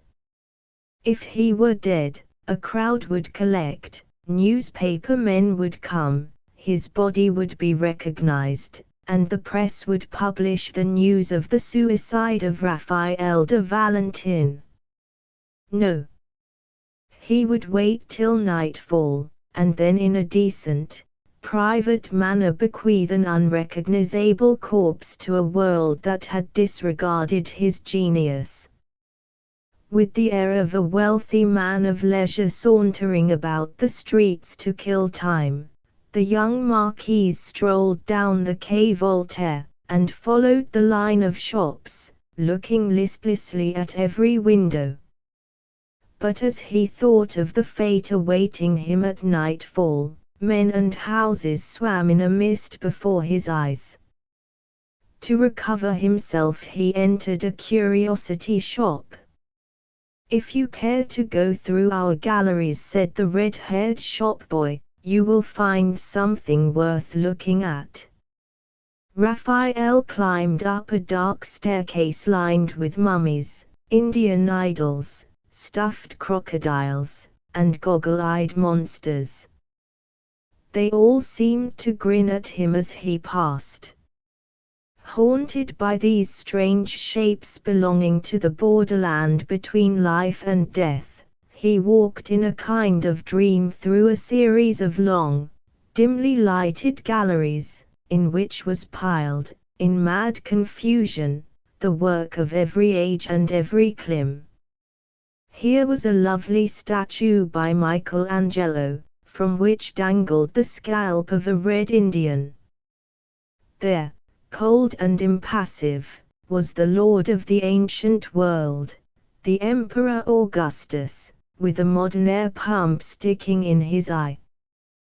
The walls were hung with priceless pictures, which were half hidden by grimacing skeletons, rude wooden idols with horrible features, tall suits of gleaming armor, and figures of Egyptian deities, with the bodies of men and heads of animals. The place was a kitchen of all the arts and religions and interests of mankind. This extraordinary confusion was rendered still more bizarre by the dim cross-lights that played upon everything. Raphael's eyes grew weary with gazing, and his mind was oppressed by the spectacle of the ruined splendors of thousands of years of human life. A fever born of hunger and exhaustion possessed him. The pictures appeared to light up, the statues seemed to move. Everything danced and swayed around him. Then a horrible Chinese monster advanced upon him with menacing eyes from the other side of the room, and he swooned away in terror. When he came to, his eyes were dazzled by a flood or radiance streaming from a circle of crimson light. Before him, holding a bright red lamp, was a frail, white-haired, extraordinary man, clad in a long robe of black velvet. His body was wasted by extreme old age. His skin was like wrinkled parchment, and his lips were so thin and colorless that it was hardly possible to discern on his ivory white face the line made by his mouth. But his eyes were marvelous. They were calm, clear and searching, and they glowed with the light and freshness of youth. "So you have been looking over my collection," the old man said. "Do you wish to buy anything?" "Buy," said Raphael, with a strange smile. "I am utterly penniless. I have been examining your treasures just to while away the time till I could drown myself quietly and secretly at night. You will not grudge this last pleasure to a poet and man of learning, will you?" "Penniless," said the old man. "But you do not want to die because you are penniless. A young, handsome, intellectual lad like you could pick up a living somehow." "What is it?" "Some woman, eh?" "Now let me help." "I want no help or advice or consolation," said Raphael furiously. "And I will give you none," said the old man. "But as you are resolved to die, will you do something for me? I want to get rid of this." He held the lamp up the wall, and showed Raphael a piece of very old shagreen, about the size of a fox's skin. "Ah," said Raphael. "A wild ass's skin engraved with Sanskrit characters. Why, here's the mark that some of the Eastern races call the Seal of Solomon." "You are truly a man of learning," said the strange old merchant, his breath coming in quick pants through his nostrils. "No doubt you can read the inscription." "I should translate it thus," said Raphael, fixing his eyes upon the skin. "Possessing me thou possessest everything. Yet I possess thee. So God has willed it. Wish, and thy wishes shall be accomplished. But measure the wishes according to thy life. Here it is. I shall shrink with each wish, and so shall thy life. Wilt thou take me? Take me. God will hear thee. Amen. Is it a joke or a mystery?" "I do not know," said the old man. "I have offered the magic skin to many men. They laughed at it, but none would take it. I am like them. I doubt its power, but will not put it to the test." "What?" said Raphael. "You have never formed a wish all the time you had it?" "No," said the old man. "I have discovered the great secret of human life. Look. I am 102 years old. Do you know why men die? Because they use up the energy of life by wishing to do things and doing them. I am content to know things. My days have been spent wandering quietly over all the earth in the calm acquisition of knowledge. All desire, all lust after power are dead within me. So this skin, which I picked up in India, has never shrunk an inch since it came into my possession. You have never lived, cried Raphael, turning from the old man, and seizing the skin. Yes, I will take you. Now for a test. I am starving. Set before me a splendid banquet. Let me have as guests all the wildest, gayest, wittiest minds of young France. And women. Oh, the prettiest, wickedest women of the town. Wine, wit and women. A roar of laughter came from the old man. It resounded in the ears of Raphael like the laughter of a fiend from hell. Do you think my floors are going to open, and tables, waiters, and guests pop up before your eyes? He said. No. Your first wish is mean and vulgar, but it will be fulfilled in a natural manner. You wanted to die, eh? Your suicide is only postponed. Raphael put the skin in his pocket, and abruptly left, saying, You have never lived. I wish you knew what love was. He heard the old man groan strangely, but without listening to his reproaches he rushed out of the shop, and in the street ran full tilt up against 3 young men. Brute! Ass! Idiot! Why, it's Raphael, they cried. You must come. Talk about a Roman orgy, we've been all over Paris looking for you. A gorgeous feed. And all the girls from the opera. The ancient Romans aren't in it. One at a time, said Raphael. Now, Emile, just tell me, what are you all shouting about?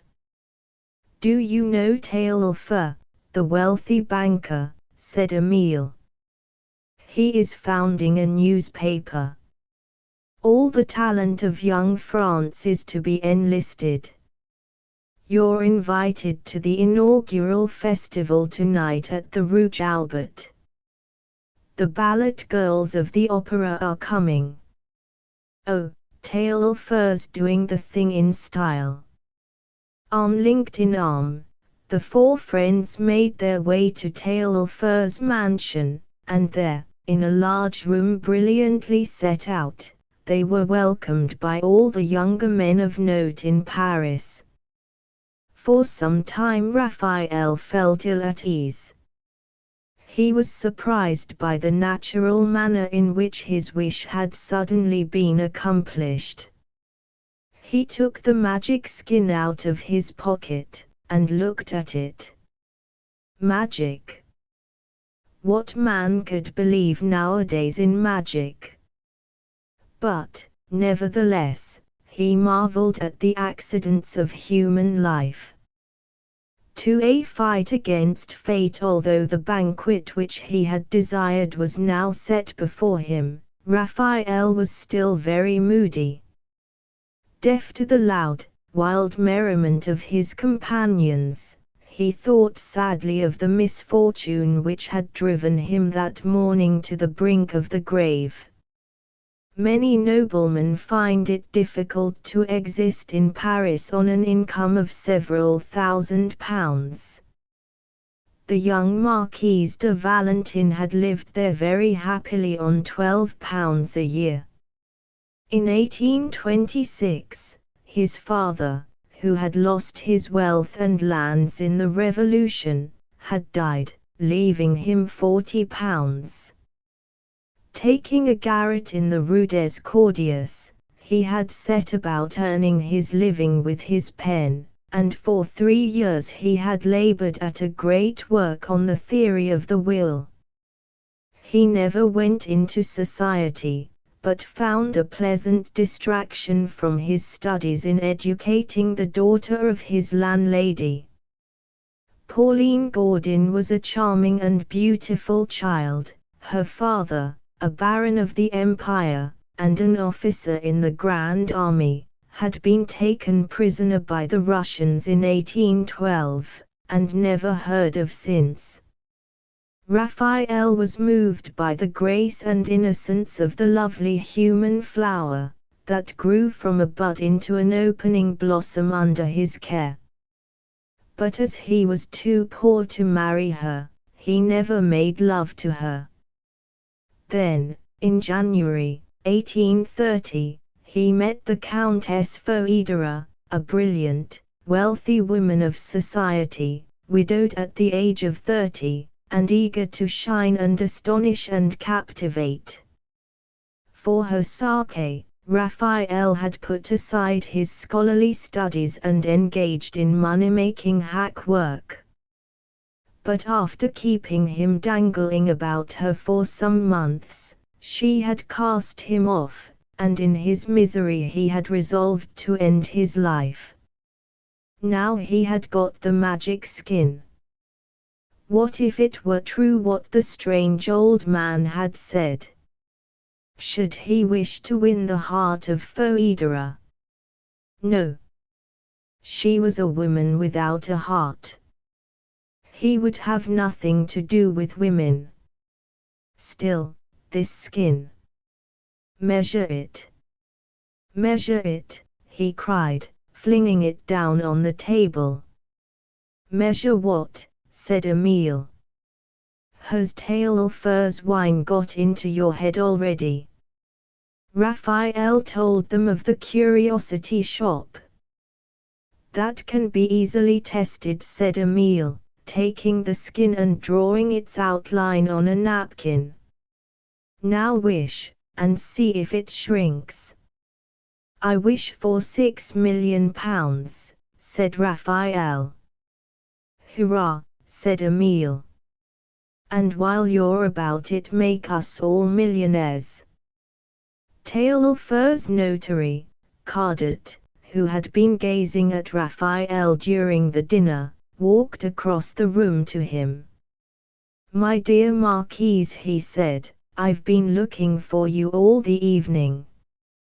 Wasn't your mother a Miss O'Flaherty? Yes, she was, said Raphael. Barbara O'Flaherty. Well, you are the sole heir of Major O'Flaherty, who died last August at Calcutta, leaving a fortune of 6 millions. An incalculable fortune, said Emile. Raphael spread out the skin upon the napkin. He shuddered violently on seeing a slight margin between the pencil line on the napkin and the edge of the skin. What's the matter? Said the notary. He has got a fortune very cheaply. Hold him up, said someone. The joy will kill him. A ghostly whiteness spread over the face of the happy heir. He had seen death. He stared at the shrunken skin and the merciless outline on the napkin, and a feeling of horror came over him. The whole world was his, he could have all things. But at what a cost! Do you wish for some asparagus, sir? Said a waiter. I wish for nothing, shrieked Raphael. And he fled from the banquet.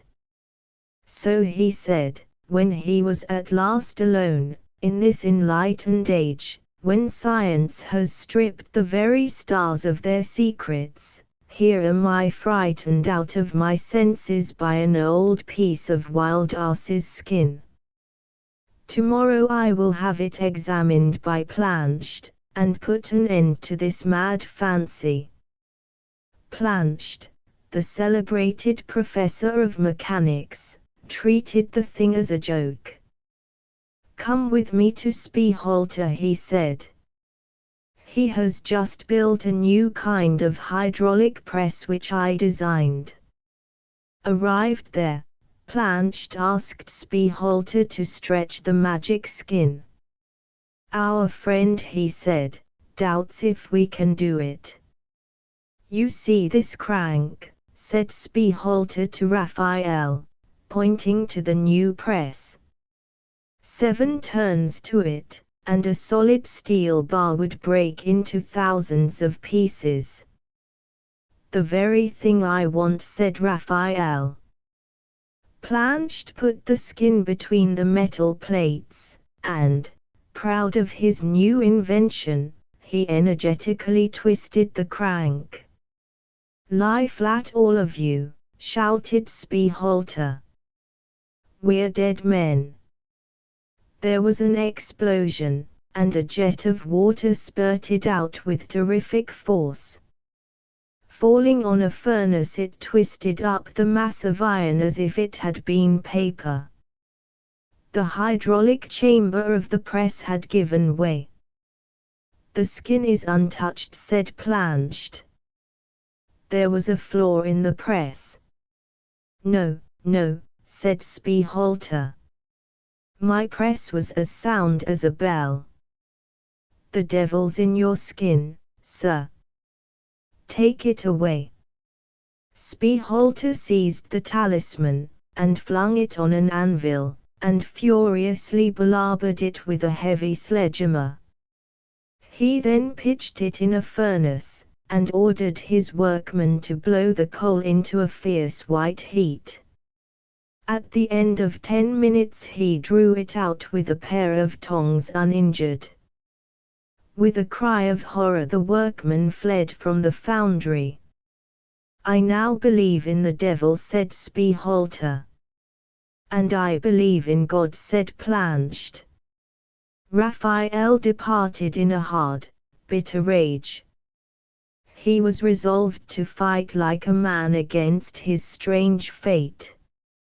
He would follow the example of the former owner of the magic skin, and give himself up to study and meditation, and live his life in the tranquil acquisition of knowledge, undisturbed by passion and desire, and lust for power, and dominion and glory.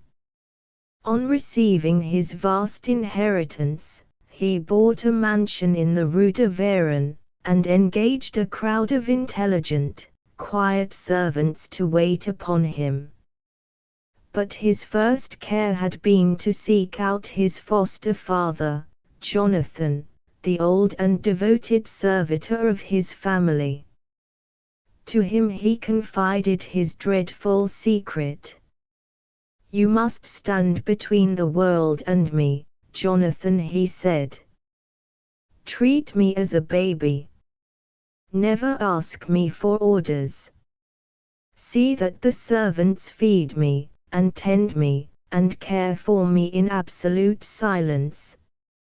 Above all things, never let anyone pester me. Never let me form a wish of any kind." For some months, the eccentric Marquis de Valentin was the talk of Paris. He lived in monastic silence and seclusion, and Jonathan never permitted any of his friends to enter the mansion. But one morning his old tutor, Porriquet, called, and Jonathan thought he might cheer his young master. He could not ask Raphael, "Do you wish to see M. Porriquet?" But after some thought he found a way of putting the question, "M. Porriquet is here, my lord. Do you think he ought to enter?" Raphael nodded. Porriquet was alarmed at the appearance of his pupil. He looked like a plant bleached by darkness. The fact was, Raphael had surrendered every right in life in order to live. He had despoiled his soul of all the romance that lies in a wish. The better to struggle with the cruel power that he had challenged, he had stifled his imagination. He did not allow himself even the pleasures of fancy, lest they should awaken some desire. He had become an automaton. Porriquet, unfortunately, was now an irritating old proser. He had failed in life and wanted to air all his grievances. At the end of 5 minutes' talk, Raphael was about to wish that he would depart, when he caught sight of the magic skin hanging in a frame, with a red line drawn around it. Suppressing, with a shudder, his secret desire, he patiently bore with the old man's prolixity. Porriquet wanted very much to ask him for money, but did not like to do so, and after complaining for quite an hour or more about things in general, he rose to depart. "Perhaps," he said, as he turned to leave the room, "I shall hear of a headmastership of a good school." "The very thing for you," said Raphael. "I wish you could get it." Then, with a sudden cry, he looked at the frame.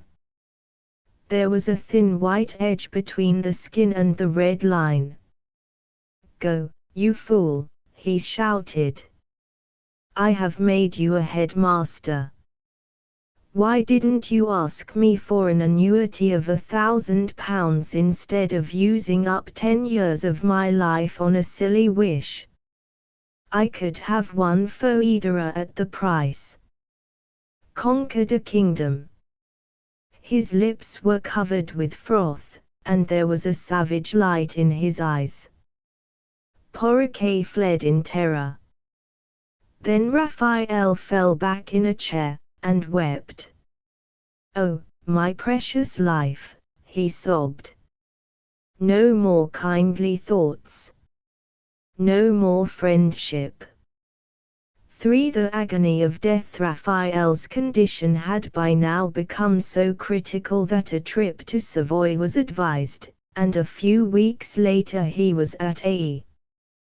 One day, moving among the crowd of pleasure-seekers and invalids, a number of young men deliberately picked a quarrel with him, with the result that from one of them he received a challenge to fight a duel.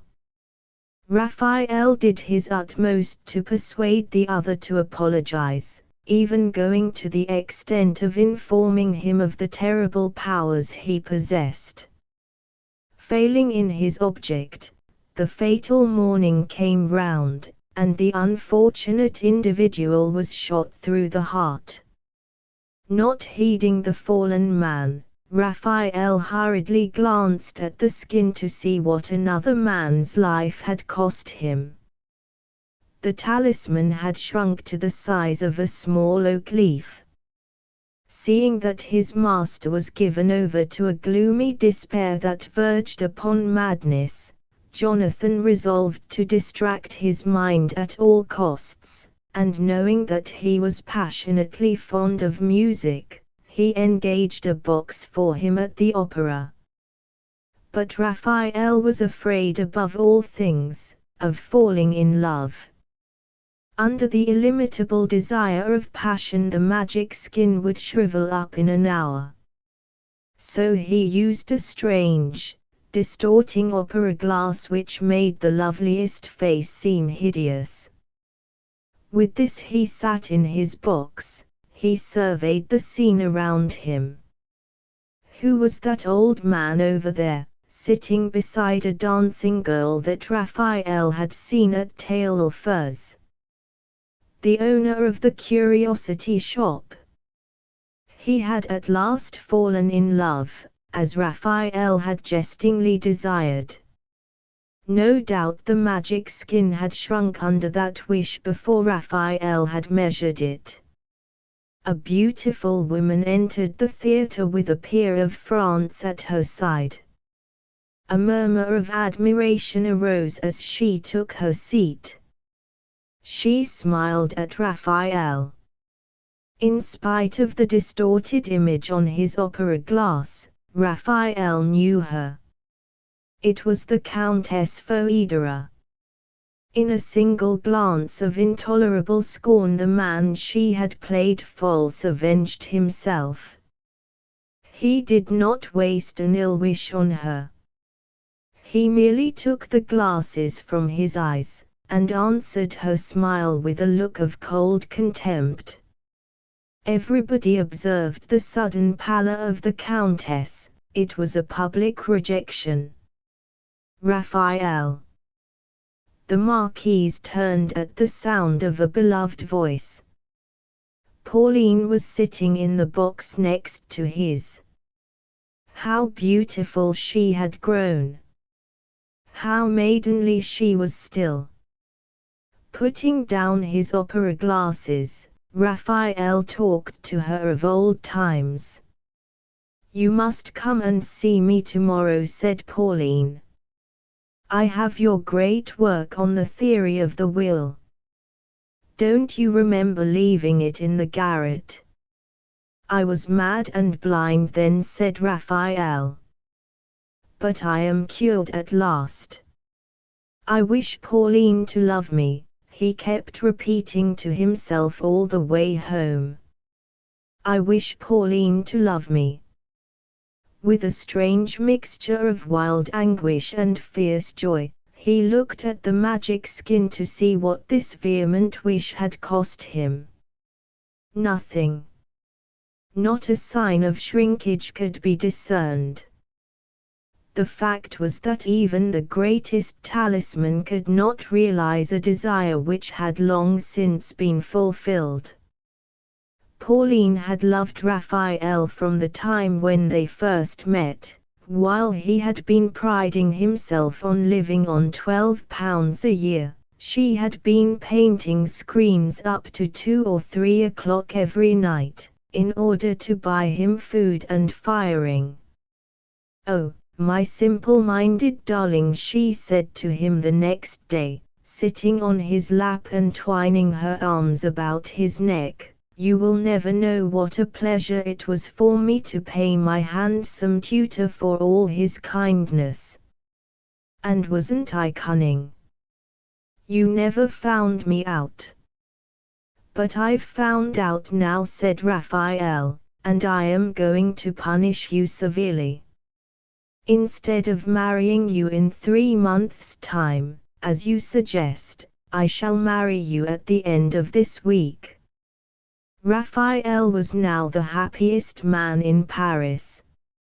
Seeing that the magic skin had not shrunk with his last wish, he thought that the spell over his life was removed.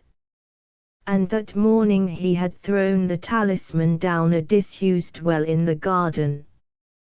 At the end of the week, Pauline was sitting at breakfast with Raphael in the conservatory overlooking the garden.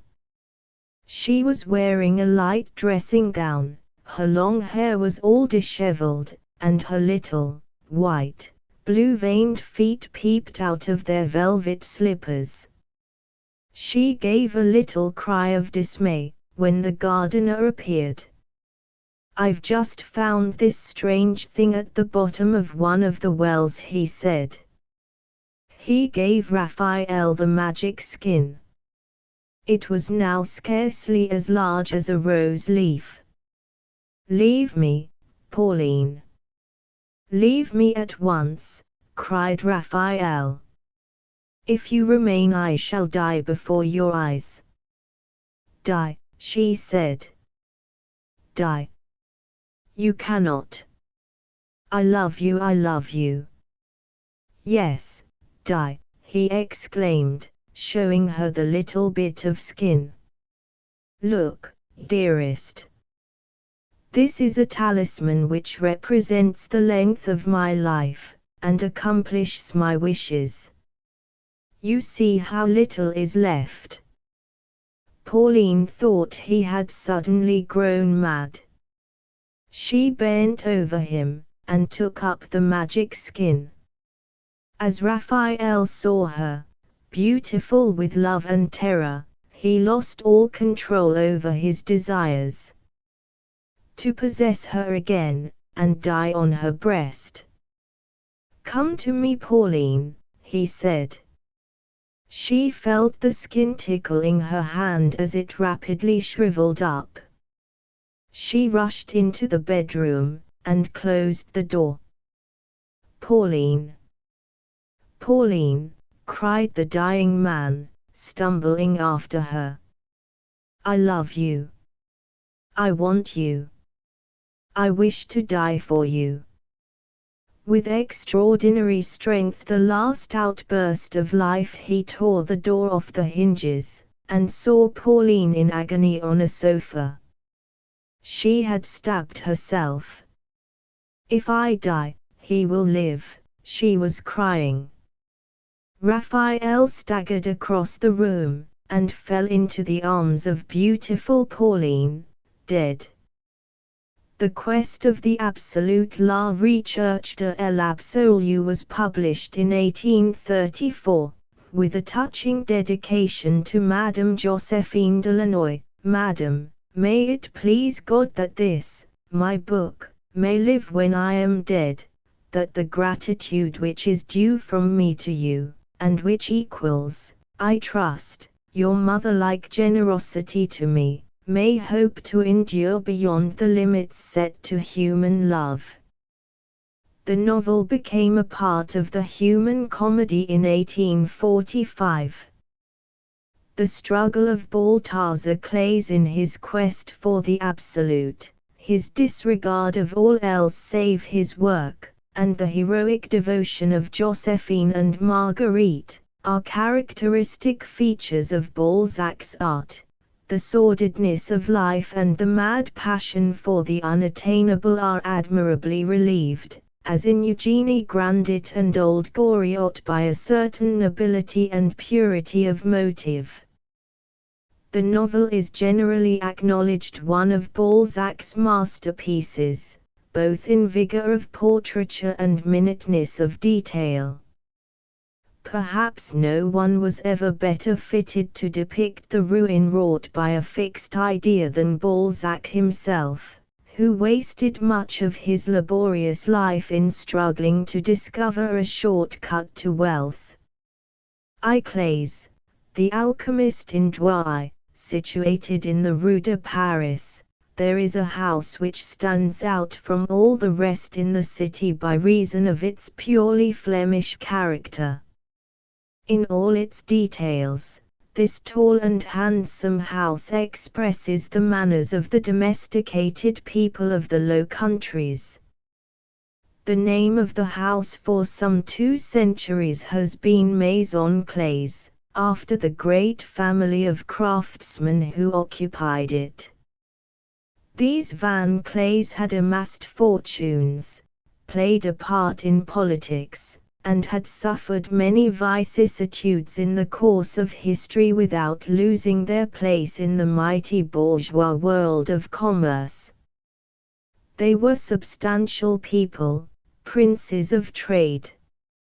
At the end of the 18th century, the representative of this ancient and affluent family was Balthazar Clays, a tall and handsome young man, who after some years' residence in Paris, where he saw the fashionable world and made acquaintance with many of the great savants, including Lavoisier the chemist, returned to his home in Douai, and set himself to find a wife. It was on a visit to a relation in Ghent that he heard gossip concerning a young lady living in Brussels, which made him curious to see so interesting a person. Rumor had 2 tales to tell of this Mademoiselle Josephine Temninck. She was beautiful, but she was deformed. Could deformity be triumphed over by beauty of face? A relative of Clays thought that it could, and maintained this opinion against the opposite camp. This relative spoke of Mademoiselle Temninck's character, telling how the sweet girl had surrendered her share of the family estate that her younger brother might make a great marriage, and how she had quite resigned herself, even on the threshold of her life, to the idea of spinsterhood and narrow means. Clays sought out this noble soul. He found her inexpressibly beautiful, and the malformation of one of her shoulders appeared as nothing in his eyes. He lost his heart to Josephine, and made passionate love to her. Distracted by such adoration, the beautiful cripple was now lifted to dizzy heights of joy and now plunged into abysmal depths of despair. She had deemed herself irreparably plain. In the eyes of a charming young man, she found herself beautiful. But, could such love endure through life? To be loved was delicious, but to be deceived after so surprising a release from solitude would be terrible. Conscious of her deformity, intimidated by the future, she became in the purity of her soul a coquette. She dissimulated her feelings, became exacting, and hid from her lover the passion of joy which was consuming her. Indeed, she only revealed her true self after marriage had shown her the steadfast nobility of her husband's character, when she could no longer doubt of his affection. He loved her with fidelity and ardor. She realized all his ideals, and no consideration of duty entered into their passionate affection. She was Spanish, and had the secret of charm in her variety of attraction. Ill-educated though she was, like most daughters of Spanish noblemen, she was engaging and bewildering in the force of her own nature and the religion of her absorbing love. In society she was dull, for her husband alone she was enchanting. No couple could have been happier. They had 4 children, 2 boys and 2 girls, the eldest a girl named Marguerite. 14 years after their marriage, in the year 1809, a change appeared in Balthazar, but so gradually that Mme. Clays did not at first question it. He became thoughtful, reflective, silent, preoccupied. When Josephine Clays noticed this change, it was too late for her to ask questions. She waited for Balthazar to speak. She began to fear. Balthazar, whose whole heaven had lain in the happiness of the family life, who had loved to play with his children, to attend to his tulips, to sun himself in the dark eyes of Josephine, seemed now to forget the existence of them all. He was indifferent to everything. People who questioned her were put off with the brave story that Balthazar had a great work in hand, which would bring fame one day to his native town. Josephine's hazard was founded on truth. Workmen had been engaged for some time in the garret of the house, and there Clays spent the greater part of his time. But the poor lady was to learn the full truth from the neighbors she had attempted to hoodwink. They asked her if she meant to see herself and her children ruined, adding that her husband was spending a fortune on scientific instruments, machinery, books, and materials in a search for the philosopher's stone. Humiliated that the neighbors should know more than she did, and terrified by the prospect in front of her, Josephine at last spoke to her husband. "My dear," he said, "you would not understand what I am about. I am studying chemistry, and I am perfectly happy." Things went from bad to worse. Clays became more taciturn and more invisible to his family. He was slovenly in dress and untidy in his habits. Only his servant Lee Mulquinia, or Mulquinia, as he was often called, was allowed to enter the attic and share his master's secrets. Mme. Clays had a rival. It was science. One day she went to the garret, but Clays repulsed her with wrath and roughness. "My experiment is absolutely spoilt," he cried vehemently. "In another minute I might have resolved nitrogen." To the riddle of existence Josephine consulted Clays as notary, M. Perequin, a young man and a relative of the family. He looked into matters, and found that Clays owed 100,000 francs to a firm of chemists in Paris. He warned Josephine that ruin was certain if this state of things continued. Hitherto she had loved husband more than children, now the mother was roused in her, and for her children's sakes she determined to act. She had sold her diamonds to provide for the housekeeping, since for 6 months Clays had given her nothing. She had sent away the governess, she had economized in 100 directions. Now she must act against her husband. But her children came between her and her true life, since her true life was Balthazar's. She loved him with a sublime passion which could sacrifice everything except her children. One Sunday, after Vespers, in 1812, she sent for her husband, and awaited him at a window of one of the lower rooms, which looked on the garden. Tears were in her eyes. As she sat there, suddenly over her head sounded the footsteps of Clays, making her start. No one could have heard that slow and dragging step unmoved. One wondered if it were a living thing. He entered the apartment, thin, round-shouldered, with disordered long hair, his cravat awry, his clothes stained and torn. "Are you so absorbed in your work, Balthazar?" said Josephine. "It is 33 Sundays since you have been either to Vespers or Mass." "Vespers?" he questioned, vaguely.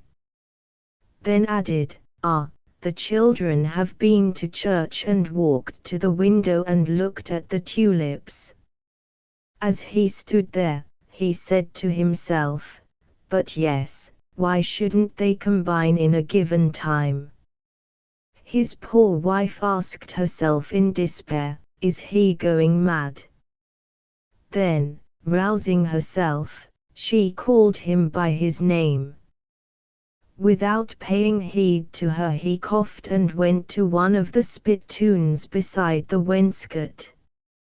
"Monsieur, I speak to you." "What of that?" he demanded, turning swiftly.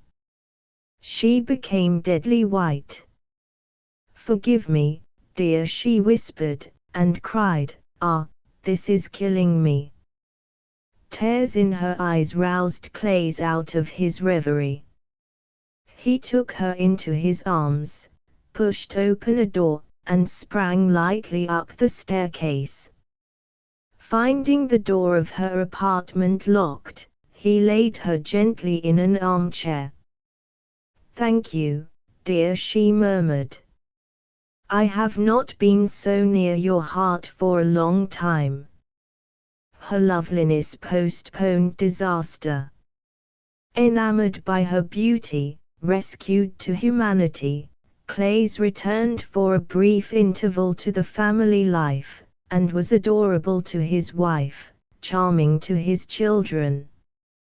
When they were alone together, Josephine questioned him as to his secret work, telling him that she had begun to study chemistry in order that she might share his life. Touched by this devotion, Clays declared his secret.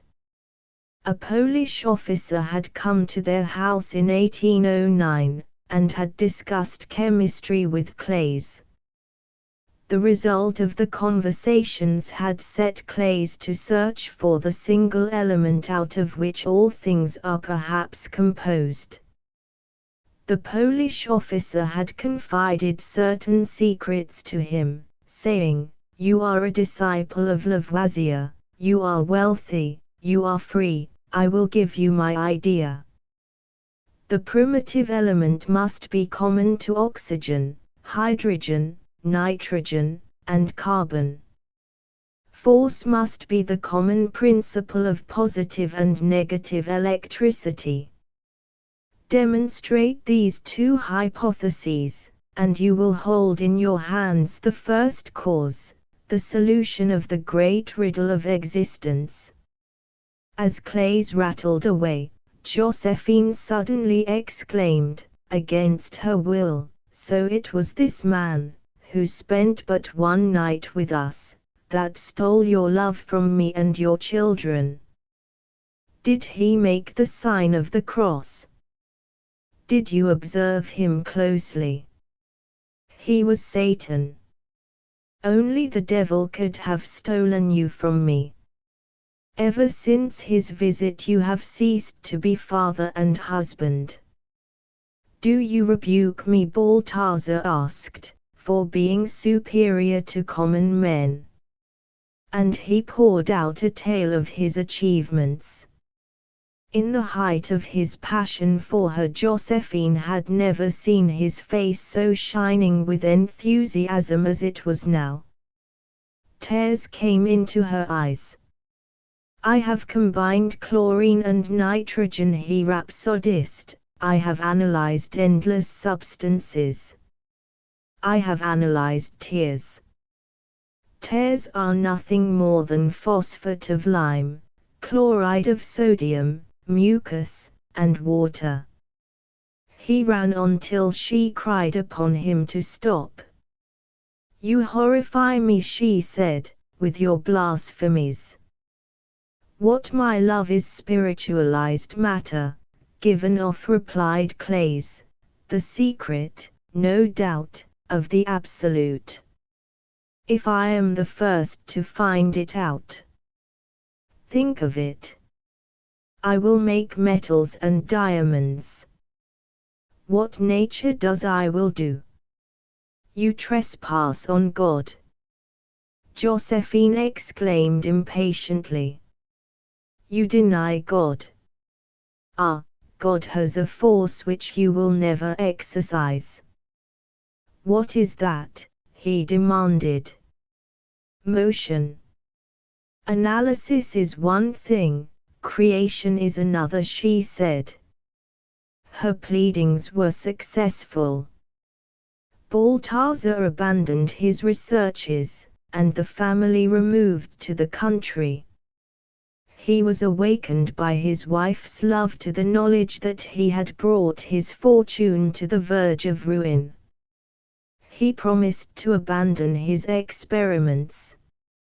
As some amends, he threw himself into preparations for a great ball at the Maison Clays in honor of his wedding day. The festivity was saddened by the news of disaster to the Grand Army at Psina. One of the letters that arrived that day was from the Polish officer, dying of his wounds, who sent Clays, as a legacy, some of his ideas for discovering the Absolute. No one danced, the fete was gloomy, only Marguerite shone like a lovely flower on the anxious company.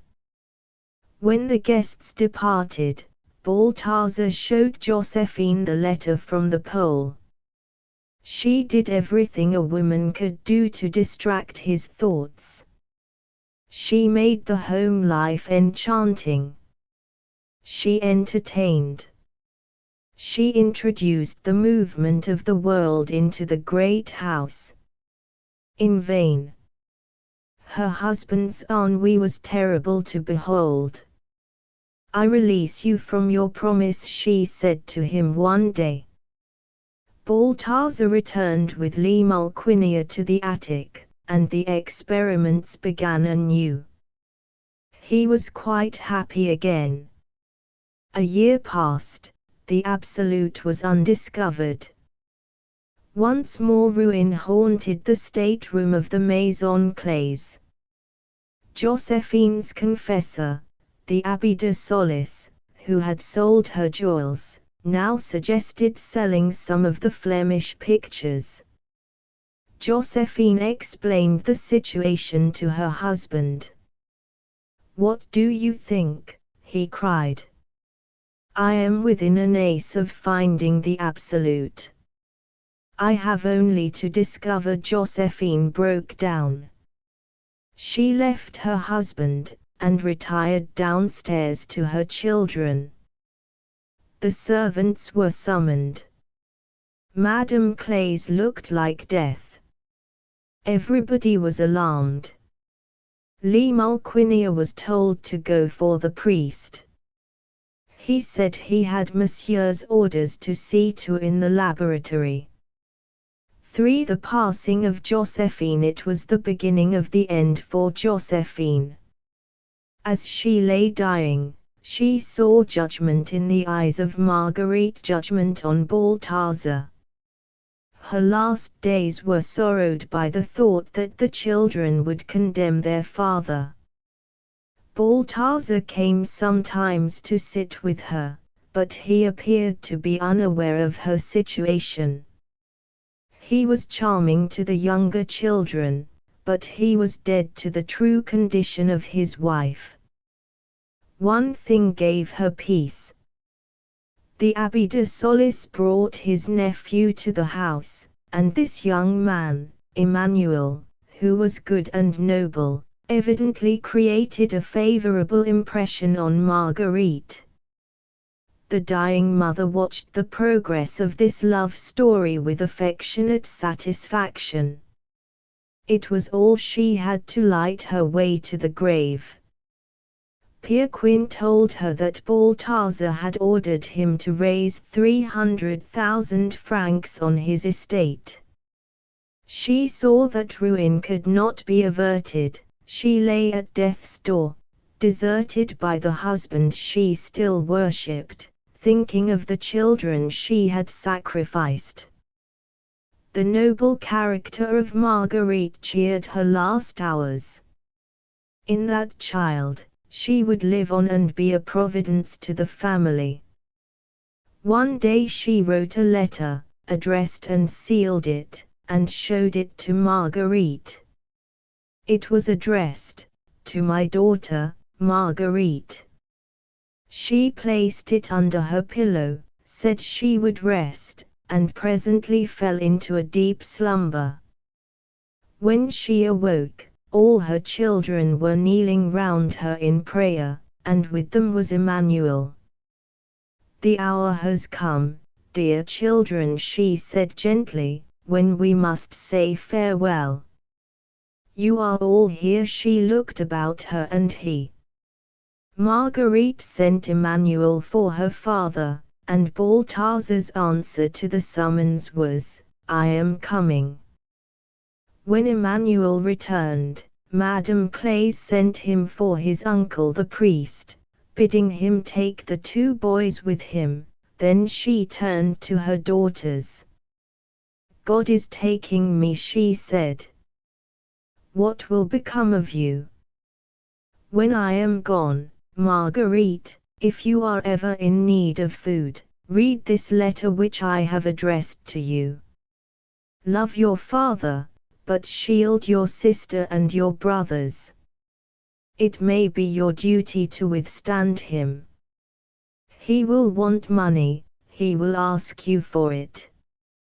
Do not forget your duty to your father, but remember your duty to your sister and brothers. Your father would not injure his children of set purpose. He is noble, he is good. He is full of love for you. He is a great man working at a great task. Fill my place. Do not cause him grief by reproaches, never judge him, be, between him and those in your charge, a gentle mediator." One of the servants had to go and bang on the laboratory door for Clays. "Madam is dying," cried the indignant old body. "They are waiting for you to administer the last sacrament." "I'll be there in a minute," answered Claes. When he entered the room, the Abbé de Solis and the children were kneeling round the mother's bed. His wife's face flushed at his entrance. With a loving smile, she asked, "Were you on the point of resolving nitrogen?" "I have done it," he answered, with triumph. "Nitrogen is made up of oxygen," and he stopped, checked by a murmur, which roused him from his dream. "What did they say?" he asked. "Are you really worse? What has happened?" "This has happened," said the abbé. "Your wife is dying, and you have killed her." Priest and children withdrew. "What does he mean?" asked Claes. "Dearest," she answered, "your love was my life, I could not live without it." He took her hand, and kissed it. "When have I not loved you?" he asked. She refused to utter a reproach. For her children's sake she told the narrative of his 6 years' search for the Absolute, which had destroyed her life and swallowed up 2 million francs, making him see the horror of their desolation. Have pity," she cried, "on our children."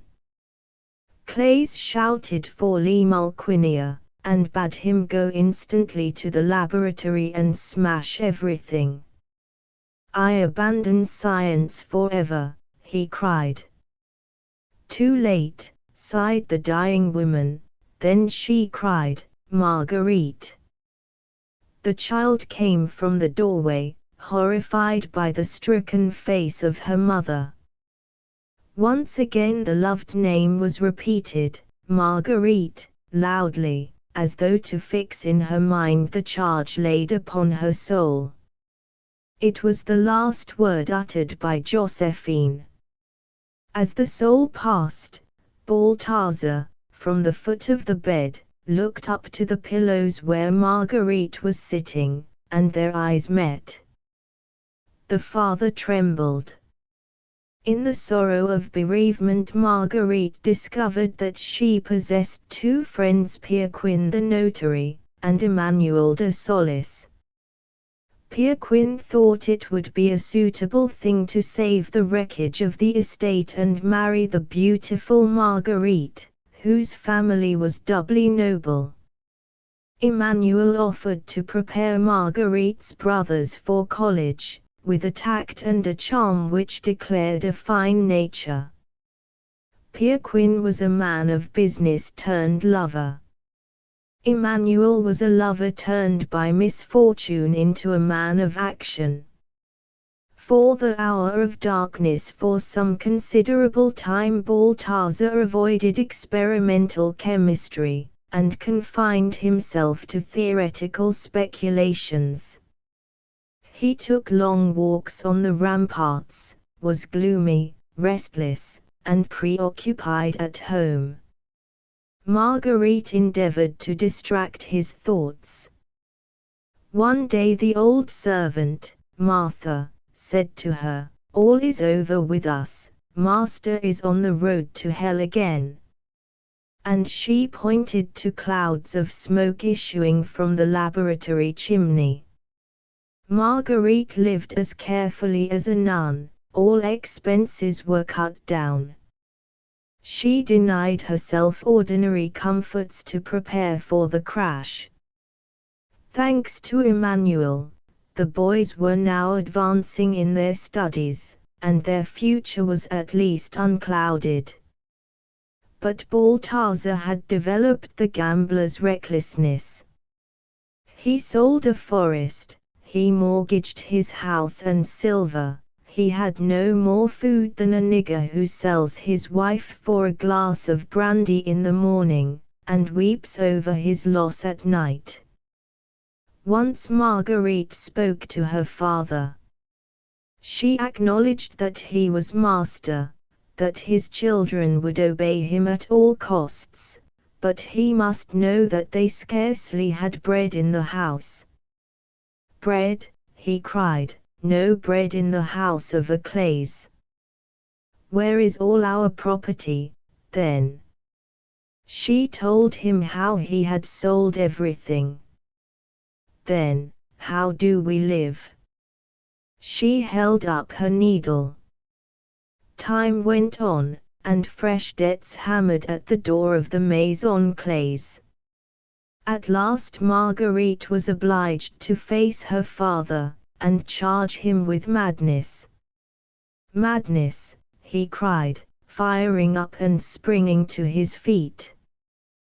There was something so majestic and commanding in his attitude that made Marguerite tremble at his feet. "Your mother would never have used that word. She always attached due importance to my scientific researches." She could not bear his reproaches, and fled from him. She felt that the time had come, for they were now on the verge of beggary, to break the seal of her mother's letter.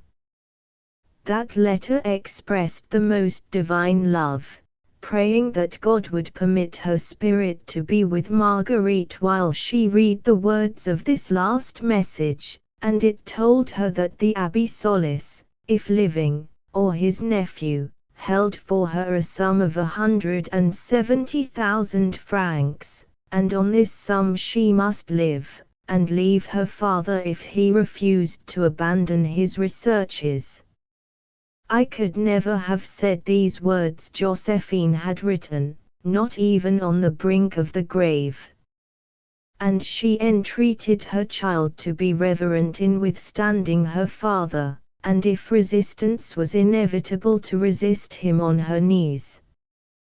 The abbé was dead, but Emmanuel held the money. In their discussions about the management of this sum, the two young people drew closer together. The poor father, brought to ruin, confessed his madness, and uttered the terrible despair of a beaten scientist. To comfort him, Marguerite said that his debts would be paid with her money.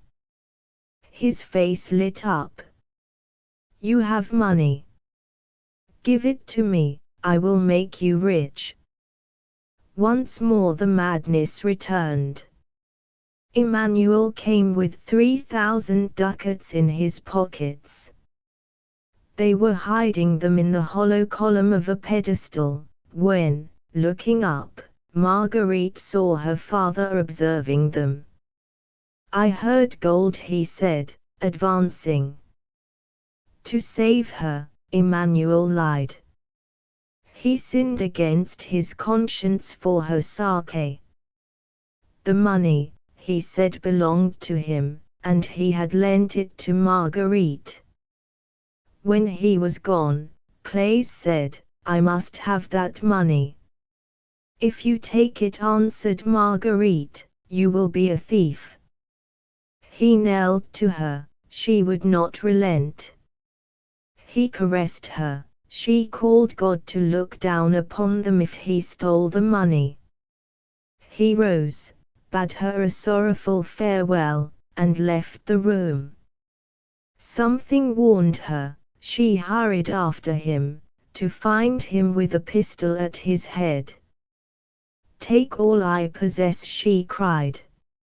Embracing her, he promised that if he failed this time he would deliver himself into her hands. Time passed and the absolute was not discovered. A wealthy cousin of Clays, M. Konings, came to Douai in his traveling carriage, and soon after he and Marguerite journeyed to Paris. When she returned, it was to announce that, through M. Koning's influence, Balthazar had been appointed receiver of taxes in Brittany, and must set out at once to take up the appointment. "You drive me out of my own house," he exclaimed, with anger. At first he refused to go, furious and indignant, but she persisted, and he had to surrender. He went with Lee Mulquinia to his laboratory for the last time.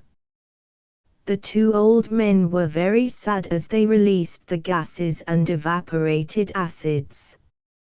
"Ah, look," said Clays, pausing before a capsule connected with the wires of a battery, "if only we could watch out the end of this experiment. Carbon and sulfur. Crystallization should take place, the carbon might certainly result in a crystal." While Clays was in exile, fortune came to the family. The son Gabriel, assisted by M. Konings, had made a large sum of money as the engineer of a canal. Emmanuel de Solis had given Marguerite the fortune he inherited from ancestors in Spain. Pierquin, who had turned his attention to Marguerite's younger sister, had proved himself kind to the family. Once again the Maison Clays was in prosperity, with pictures on its walls, and with handsome furniture in its state apartments. When Konings and Marguerite went to fetch the father, they found him old and broken. The child was greatly touched by his appearance, and questioned him alone. She discovered that instead of saving money, he was heavily in debt, and that he had been seeking the absolute as industriously in Brittany as in the attic of the Maison Clays. On his return, the old man brightened and became glad. The ancient home gave him joy. He embraced his children, looked around the happy house of his fathers, and exclaimed, "Ah, Josephine, if only you were here to admire our Marguerite." The marriages of Marguerite and Felicie, the younger sister, were hurried forward.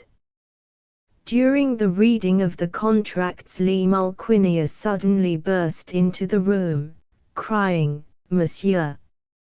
Monsieur!" Clays whispered to his daughter that the servant had lent him all his savings, 20,000 francs, and had doubtless come to claim them on learning that the master was once more a rich man. But Lee Mulquinia cried, "Monsieur! Monsieur!" "Well?" demanded Clays. In the trembling hand of the old servant lay a diamond. Clays rushed towards him. "I went to the laboratory," began the servant. Clays looked up at him quickly, as though to say, "You were the first to go there. And I found in the capsule we left behind us this diamond. The battery has done it without our help." "Forgive me," cried Clays, turning to his children and his guests. "This will drive me mad. Cursed exile! God has worked in my laboratory, and I was not there to see. A miracle has taken place. I might have seen it, I have missed it forever." Suddenly he checked, and advancing to Marguerite, presented her with the diamond. "My angel," he said gently, "this belongs to you." Then, to the notary, "Let us proceed." The discovery of the absolute happiness reigned in the Maison Clays. Balthazar conducted a few but inexpensive experiments, and surrendered himself more and more to the happiness of home life. It was as if the devil had been exorcised. The death of relatives presently carried Emmanuel and Marguerite to Spain, and their return was delayed by the birth of a child. When they did arrive in Flanders, one morning towards the end of September, they found the house in the Rue de Paris shut up, and a ring at the bell brought no one to open the door.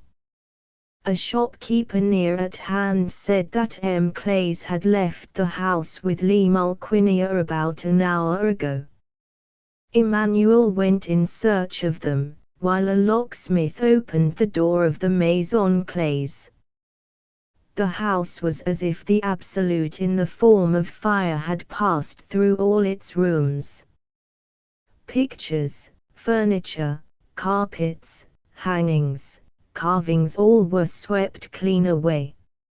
Marguerite wept as she looked about her, and forgave her father. She went downstairs to await his coming. How he must have suffered in this bare house!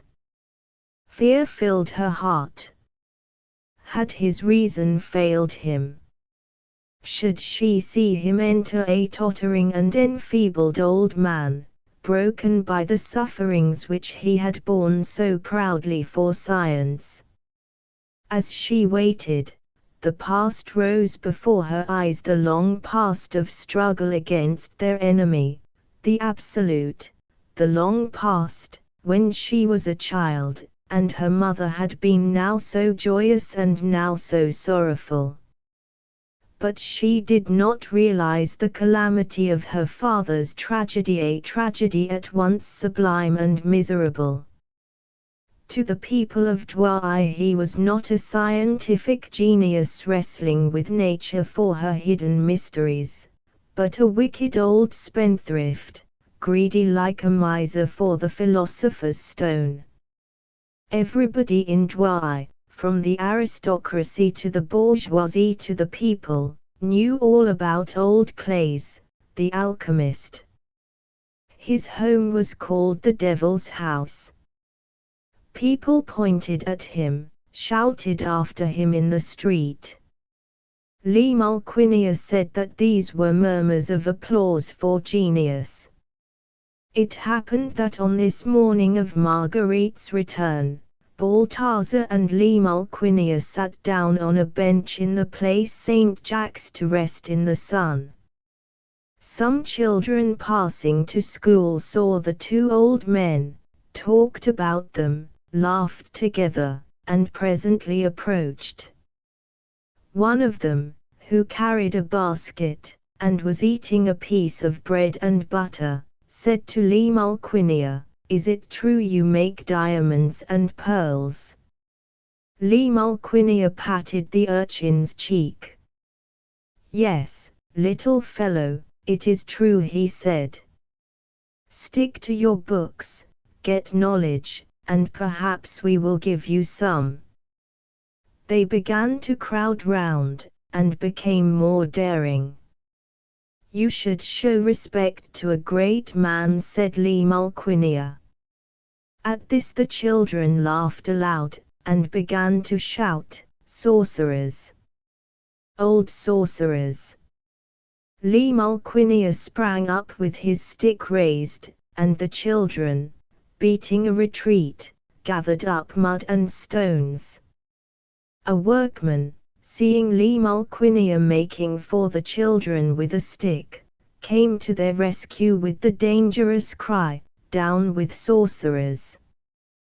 Thus emboldened, the children made a savage attack upon the two old men with a shower of stones. At this moment Emmanuel came upon the scene. He was too late. Clays had been suddenly jerked from the ideal world in which he theorized and toiled into the real world of men. The shock was too much for him. He sank into the arms of Lee Mulquinier, paralyzed. He lived in this condition for some time, expressing all his affection and gratitude to Marguerite by pressing her hand with his cold fingers. She refurnished the house, and surrounded him with comforts. His children were affectionate to him. They came and sat by his bedside, and took their meals in his room. His great happiness was listening to Emmanuel's reading of the newspapers. One night he became very much worse, and the doctor was summoned in haste. The stricken man made violent efforts to speak. His lips trembled, but no sound issued. His eyes were on fire with the thoughts he could not utter. His face was haggard with agony. Drops of perspiration oozed out of his forehead. His hands twitched convulsively in the despair of his mind. On the following morning his children saluted him with deepest and most lingering love, knowing that the last hour was at hand. His face did not light, he made none of his usual responses to their tender affection. Peregrine signaled to Emmanuel, and he broke the wrapper of the newspaper, and was about to read aloud in order to distract Claes, when his eyes were arrested by the heading, Discovery of the Absolute. In a low voice he read the intelligence to his wife. It narrated that a famous mathematician in Poland had made terms for selling the secret of the Absolute, which he had discovered. As Emmanuel ceased to read, Marguerite asked for the paper, but Claes had heard the almost whispered words. Of a sudden the dying man lifted himself up on his elbows. To his frightened family his glance was like the flash of lightning. The fringe of hair above his forehead stood up, every line in his countenance quivered with excitement, a thrill of passion moved across his face and made it sublime. He lifted a hand, which was clenched with excitement, and uttering the cry of Archimedes' Eureka, fell back with the heaviness of a dead body, and expired with an agonized groan. His eyes, till the doctor closed them, expressed a frenzied despair. It was his agony that he could not bequeath to science the solution of the great riddle which was only revealed to him as the veil was rent asunder by the hand of death. William Beckford. History of the Caliph Vathek. William Beckford, son of the famous Lord Mayor, was born at Fonthiel, Wiltshire, England, the 29th of September, 1759, and received his education at first from a private tutor, and then at Geneva. On coming of age, he inherited £1 million and an annual income of £100,000, and 3 years later he married the 4th Earl of Aboyne's daughter, Lady Margaret Gordon, who died in May, 1786. In 1787 Beckford's romance, The History of the Caliph Vathek, appeared in its original French, an English translation of the work having been published anonymously and surreptitiously in 1784. Vathek was written by Beckford in 1781 or 1782 at a single sitting of 3 days and 2 nights. Beckford was a great traveller and a great connoisseur and collector both of pictures and of books, and, apart from Vathek and some volumes of travels, he is best known for having secluded himself for 20 years in the magnificent residence which he built in Fonthiel. He died on the 2nd of May, 1844. Vathek and the Magic Sabres. Vathek, 9th Caliph of the race of the Abbasids, was the son of Motasim, and the grandson of Harun al-Rashid. From an early accession to the throne, and the talents he possessed to adorn it, his subjects were induced to expect that his reign would be long and happy. His figure was pleasing and majestic, but when he was angry one of his eyes became so terrible that no person could bear it, and the wretch upon whom it was fixed instantly fell backward, and sometimes expired. For fear, however, of depopulating his dominions and making his palace desolate, he but rarely gave way to his anger.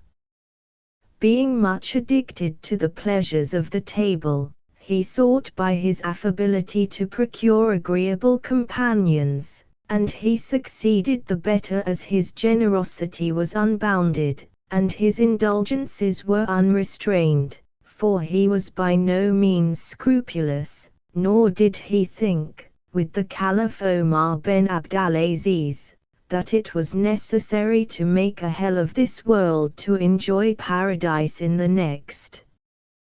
He surpassed in magnificence all his predecessors.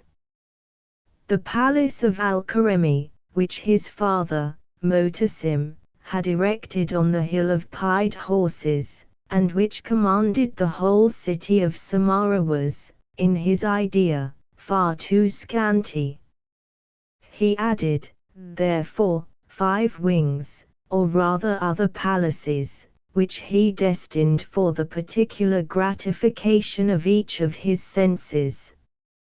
But the unquiet and impetuous disposition of the Caliph would not allow him to rest there. He had studied so much for amusement in the lifetime of his father as to acquire a great deal of knowledge, though not a sufficiency to satisfy himself, for he wished to know everything, even sciences that did not exist. He was fond of engaging in disputes with the learned and with the orthodox, but liked them not to push their opposition with warmth. He stopped with presents the mouths of those whose mouths could be stopped, while others, whom his liberality was unable to subdue, he sent to prison to cool their blood, a remedy that often succeeded. The great Prophet Mohammed, whose vicars the caliphs are, beheld with indignation from his abode in the 7th heaven the irreligious conduct of such a vice-regent. "Let us leave him to himself," said he to the genii, who are always ready to receive his commands. "Let us see to what lengths his folly and impiety will carry him. If he run into excess, we shall know how to chastise him. Assist him, therefore, to complete the tower which, in imitation of Nimrod, he hath begun, not, like that great warrior, to escape being drowned, but from the insolent curiosity of penetrating the secrets of heaven, he will not divine the fate that awaits him." The genii obeyed, and when the workmen had raised their structures a cubit in the daytime, 2 cubits more were added in the night. Vavak fancied that even invisible matter showed a forwardness to subserve his designs, and his pride arrived at its height when, having ascended for the first time the 11,000 stairs of his tower, he cast his eyes below and beheld men not larger than pismires, mountains than shells, and cities than beehives. He now passed most of his nights on the summit of his tower, till he became an adept in the mysteries of astrology, and imagined that the planets had disclosed to him the most marvelous adventures which were to be accomplished by an extraordinary personage from a country altogether unknown. Prompted by motives of curiosity, he had always been courteous to strangers, but from this instant he redoubled his attention, and ordered it to be announced by sound of trumpet through all the streets of Samarra that no one of his subjects, on pain of displeasure, should either lodge or detain a traveler, but forthwith bring him to the palace. Not long after this there arrived in the city a hideous man who to Vathek's view displayed slippers which enabled the feet to walk, knives that cut without a motion of the hand, and sabers which dealt the blow at the person they were wished to strike, the whole enriched with gems that were hitherto unknown. The sabers, whose blades emitted a dazzling radiance, fixed more than all the Caliph's attention, who promised himself to decipher at his leisure the uncouth characters engraven on their sides. Without, therefore, demanding their price, he ordered all the coined gold to be brought from his treasury, and commanded the merchant to take what he pleased. The stranger complied with modesty and silence, but, having maintained an obstinate silence on all the points on which the Caliph questioned him, he was committed to prison, from which he was found the next day to have vanished, leaving his keepers dead. Vathek was at first enraged, but having been comforted by his mother, the Princess Carathis, who was a Greek and an adept in all the sciences and systems of her country, he issued, at her suggestion, a proclamation promising the liberality for which he was renowned to whoever should decipher the characters on the sabers, and eventually had the gratification of meeting with an old man, who read them as follows: "We were made where everything good is made. We are the least of the wonders of a place where all is wonderful, and deserving the sight of the first potentate on earth."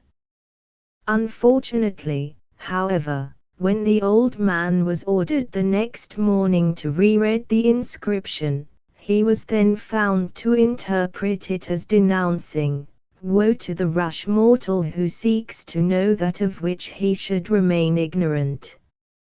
"And woe to thee," cried the Caliph, in a burst of indignation, and telling him to take his reward and begone. To the Caliph's strange adventures it was not long before Vathek discovered abundant reason for regretting his precipitation. He plainly perceived that the characters on the sabers changed every day, and the anxiety caused by his failure to decipher them, or to read anything from the stars, brought on a fever, which deprived him of his appetite, and tormented him with an absolutely insatiable thirst.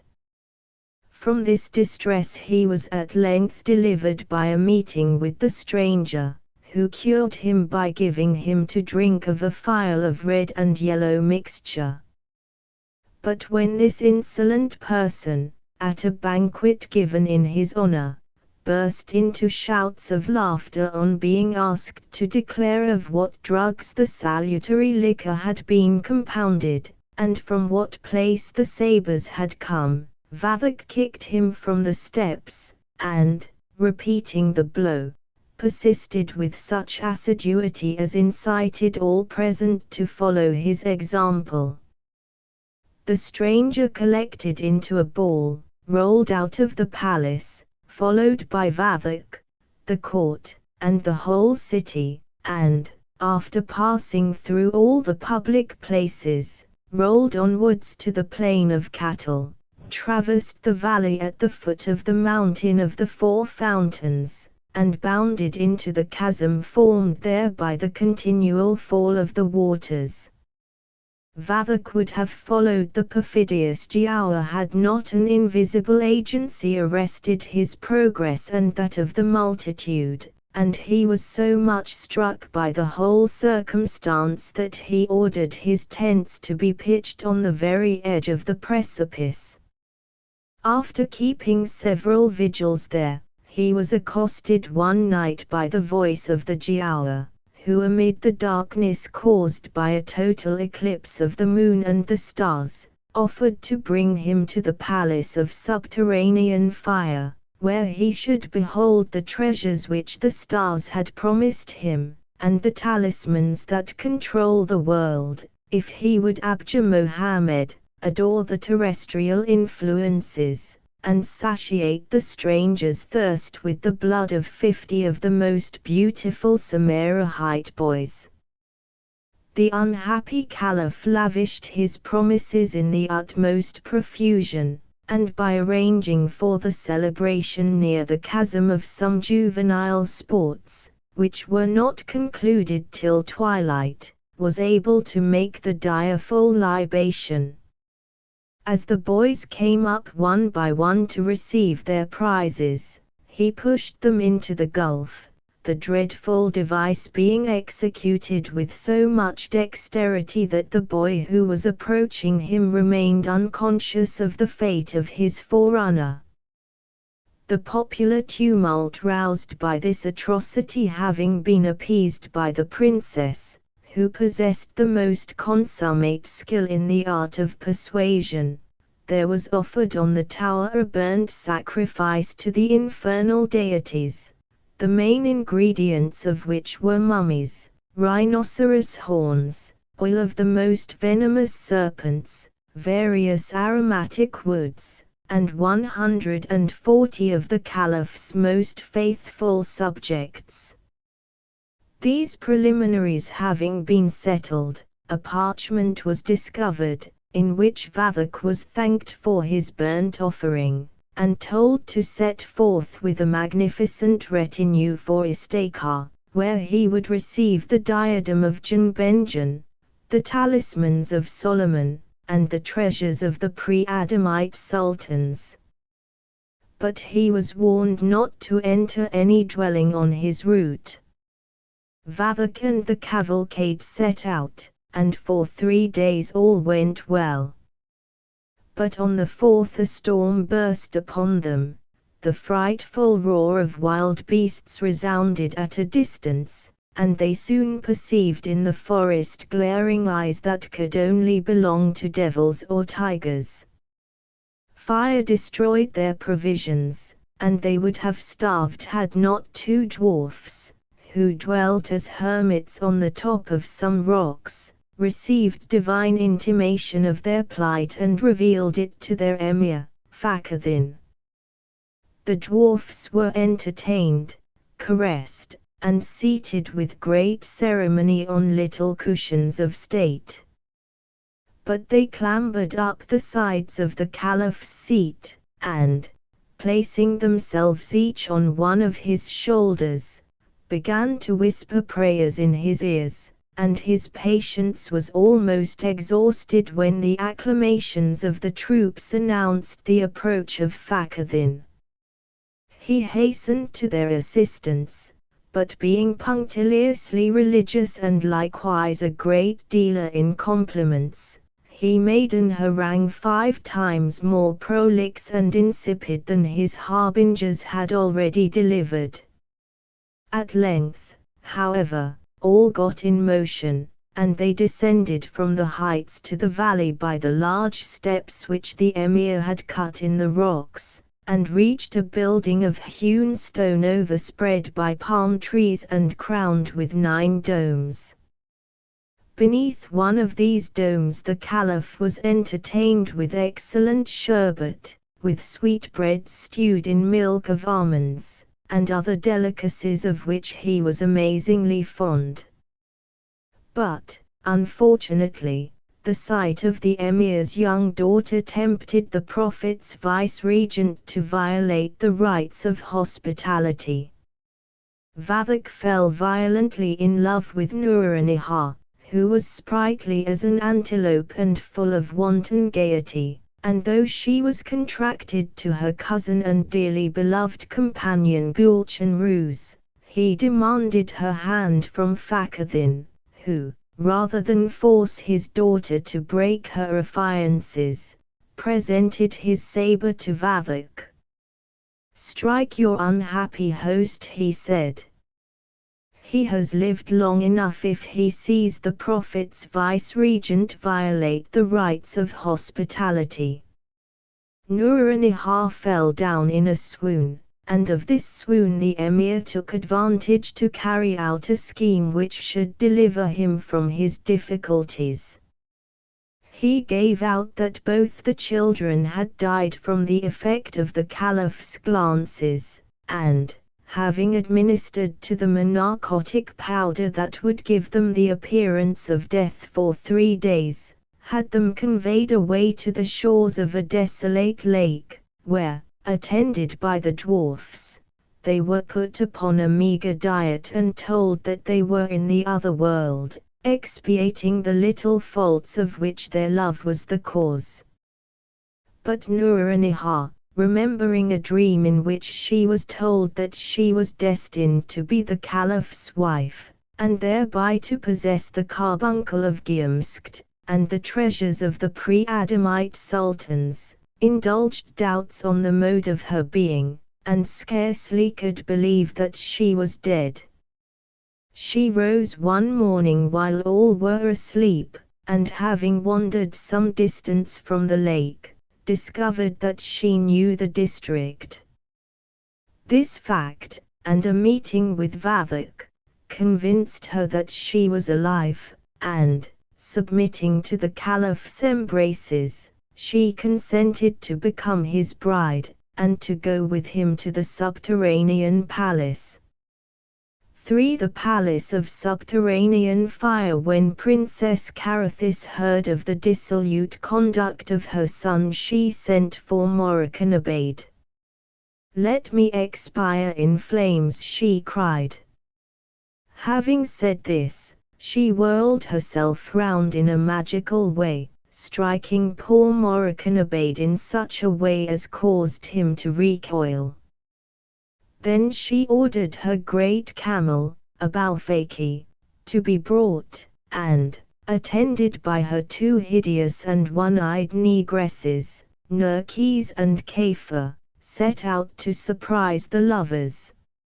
She burst in upon them, foaming with indignation, and said to Vathek, "Free thyself from the arms of this paltry doxy, drown her in the water before me, and instantly follow my guidance." But Vathek replied civilly, but decisively, that he was taking Nur-an-Nihar with him, and the princess, having heard her declare that she would follow him beyond the Kaf in the land of the Afrits, was appeased, and pronounced Nur-an-Nihar a girl of both courage and science. With a view, however, of preventing any further trouble arising from Gulchan Ruse, of whose affection for his cousin Vathek had informed her, she sought to capture the boy, intending to sacrifice him to the Giaour. But as he was fleeing from her, he fell into the arms of a genius, the same good old genius who, happening on the cruel Giaour at the instant of his growling in the horrible chasm, had rescued the 50 little victims which the impiety of Vathek had devoted to his maw. The genius placed Gulchan Ruse in a nest higher than the clouds, and there kept him ever young. Nor was this the only hope of the princesses that was doomed to be frustrated. She learnt from her astrolabes and instruments of magic that Motavakkal, availing himself of the disgust which was now inveterate against his brother, had incited commotions among the populace, made himself master of the palace, and actually invested the great tower. So she reluctantly abandoned the idea of accompanying Vathek to Istakar, and returned to Samara, while he, attended by Nur-an-Nihar, resumed his march and quickly reached the valley of Roknabad. Here the poor Santans, filled with holy energy, having bustled to light up wax torches in their oratories and to expand the Koran on their ebony desks, went forth to meet the Caliph with baskets of honeycomb, dates, and melons. Vathek gave them but a surly reception. "Fancy not," said he, "that you can detain me, your presents I condescend to accept, but beg you will let me be quiet, for I am not over fond of resisting temptation. Yet, as it is not decent for personages so reverend to return on foot, and as you have not the appearance of expert riders, my eunuchs shall tie you on your asses, with the precaution that your backs be not turned towards me, for they understand etiquette. Even this outrage could not persuade Vathek's good genius to desert him, and he made one final effort to save the Caliph from the fate awaiting him.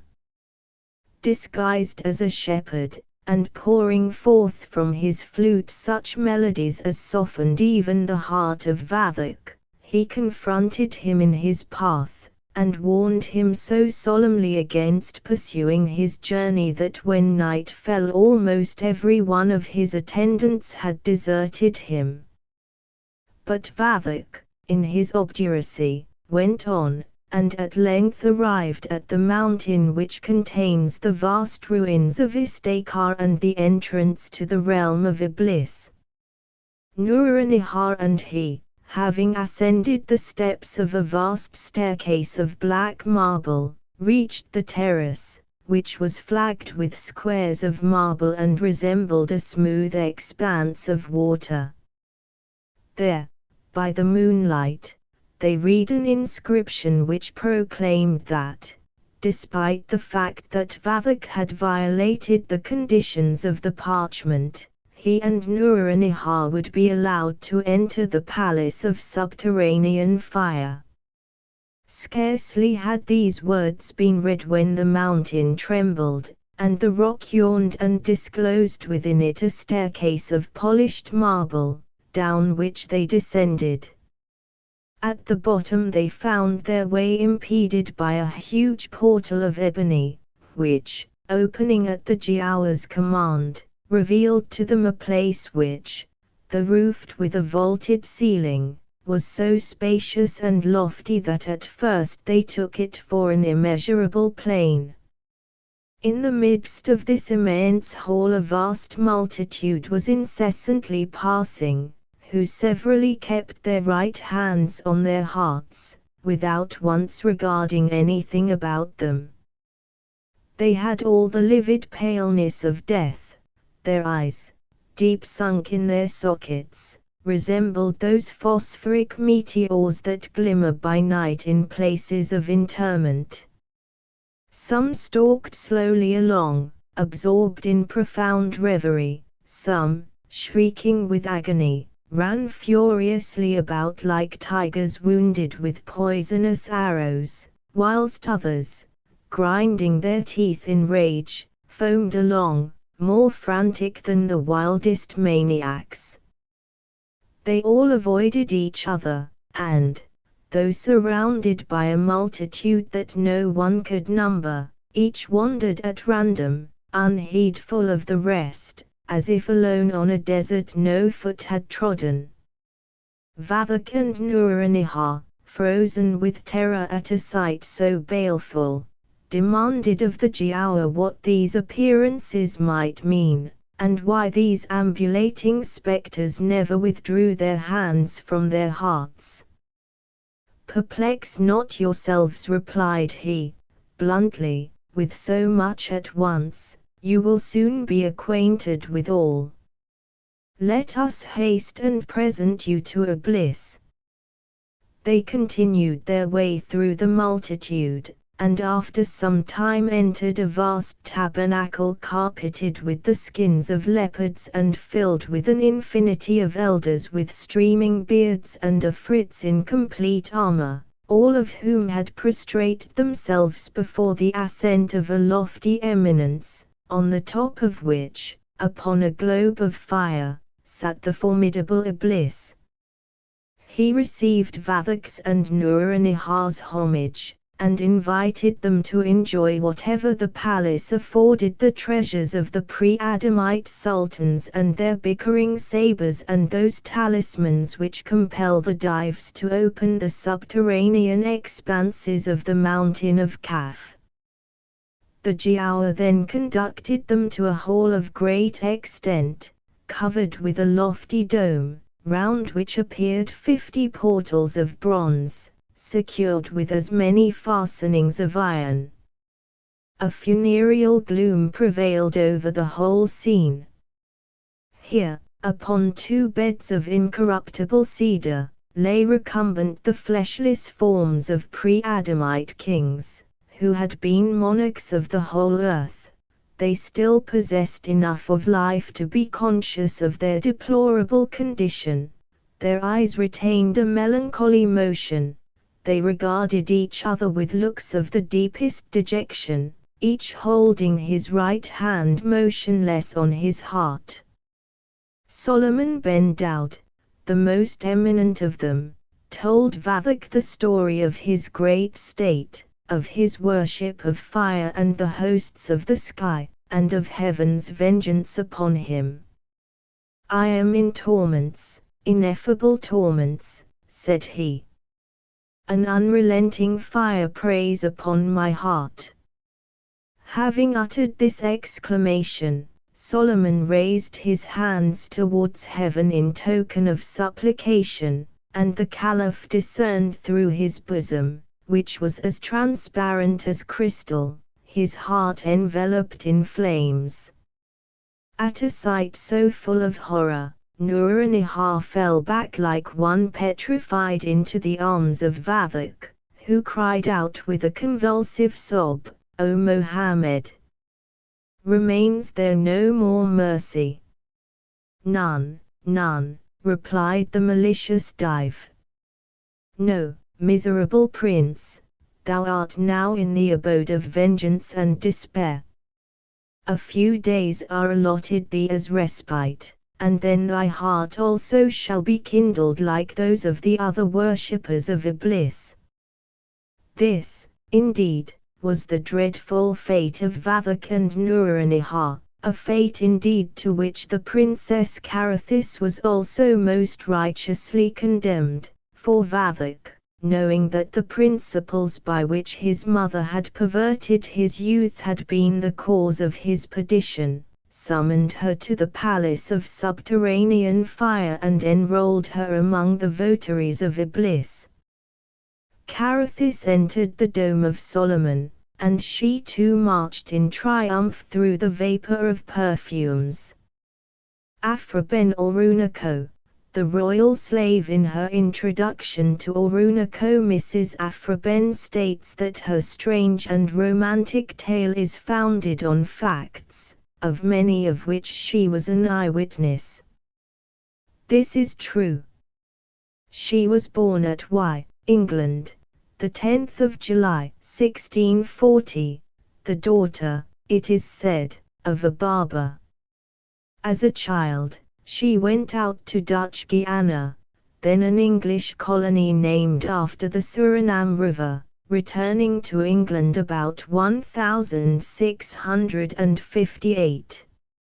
After the death of her husband, in 1666, she was dispatched as a spy to Antwerp by Charles II, and it was she who first warned that monarch of the Dutch government's intention to send a fleet up the Thames. She died on the 16th of April, 1689, and was buried in Westminster Abbey. It was while in Dutch Guiana that she met Orunako, in the circumstances described in the story. No doubt she has idealized her hero somewhat, but she does not seem to have exaggerated the extraordinary adventures of the young African chief. In the licentious age of the Restoration, when she had become famous, or, rather, notorious as a writer of unseemly plays, she astonished the town, and achieved real fame by relating the story of Orunako's life. There are few plots of either plays or novels so striking as that of Orunako. It is the first of those romances of the outlands, which, from the days of Defoe to the days of Mr. Rudyard Kipling, have been one of the glories of English literature. I, the stolen bride, I do not pretend to entertain the reader with a feigned hero, whose adventures I can manage according to my fancy. Of many of the events here set down, I was an eyewitness, and what I did not see myself, I learnt from the mouth of Orunoko. When I made his acquaintance I was living in that part of our South American colony called Suriname, which we lately ceded to the Dutch, a great mistake, I think, for the land was fertile, and the natives were friendly, and many Englishmen had set up sugar plantations, which they worked by means of Negroes. Most of these slaves came from that part of Africa known as Coromantien. The Coromantians, being very warlike, were continually fighting other nations, and they always had many captives ready to be sold as slaves to our planters. The king of Coromantien was 100 years of age.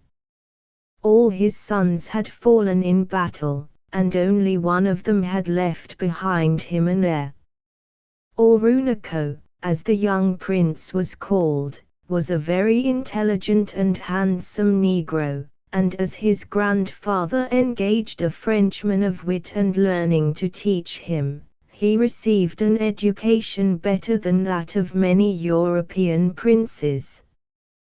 This I can speak of from my own knowledge, as I have often conversed with him. He had a great admiration for the ancient Romans, and in everything but the color of his skin he reminded me of those heroes of antiquity. His nose was finely curved, and his lips, too, were well shaped, instead of being thick as those of most Africans are. As the king of Coromantien, by reason of his great age, was unable to bear arms, he entrusted his chief headman with the duty of training Orunoko in the arts of war. For 2 years, the young prince was away fighting with a powerful inland nation. The chief headman was killed in a fierce battle, and Orunoko succeeded him in the command of the army. He was then only 17 years of age, but he quickly brought the long war to a successful conclusion, and returned home with a multitude of captives. The greater part of these he gave to his grandfather, and the rest he took to Imwanda, the daughter and only child of the chief headman, as trophies of her father's victories. Imwanda was a marvelously beautiful girl. Her features, like those of Orunoko, were regular and noble, and more European than African. It was a case of love at first sight on both sides, and the young prince presented the lovely maiden with 150 slaves, and returned home in a fever of passion. It was necessary for him to obtain his grandfather's consent to his marriage, but for some days he was so perplexed by the flood of strange, new feelings surging in his young heart that he remained silent and moody. His followers, however, were loud in their praises of Imwanda. They extolled her ravishing charms even in the presence of the old king, so that nothing else was talked of but Imwanda. Orunoko's love rapidly became too strong for him to control, and one night he went secretly to the house of his beloved, and wooed her with such fervency of soul that even she was astonished by it. It was the savage custom of his country for a king to have 100 wives, as his grandfather had, but Orunoko was an enlightened and chivalrous man. "Never, Imwanda," he cried, "shall you have a rival. You are the only woman I shall love, the only woman I shall marry. Come, my darling, and let us try and raise our people up by our example." Imwanda was naturally overjoyed to become the wife of so noble and cultivated a prince, and she waited the next morning in a state of delicious excitement for Orunako to return and claim her as his bride. But, to her dismay and horror, 4 headmen with their servants came at daybreak to her house with a royal veil.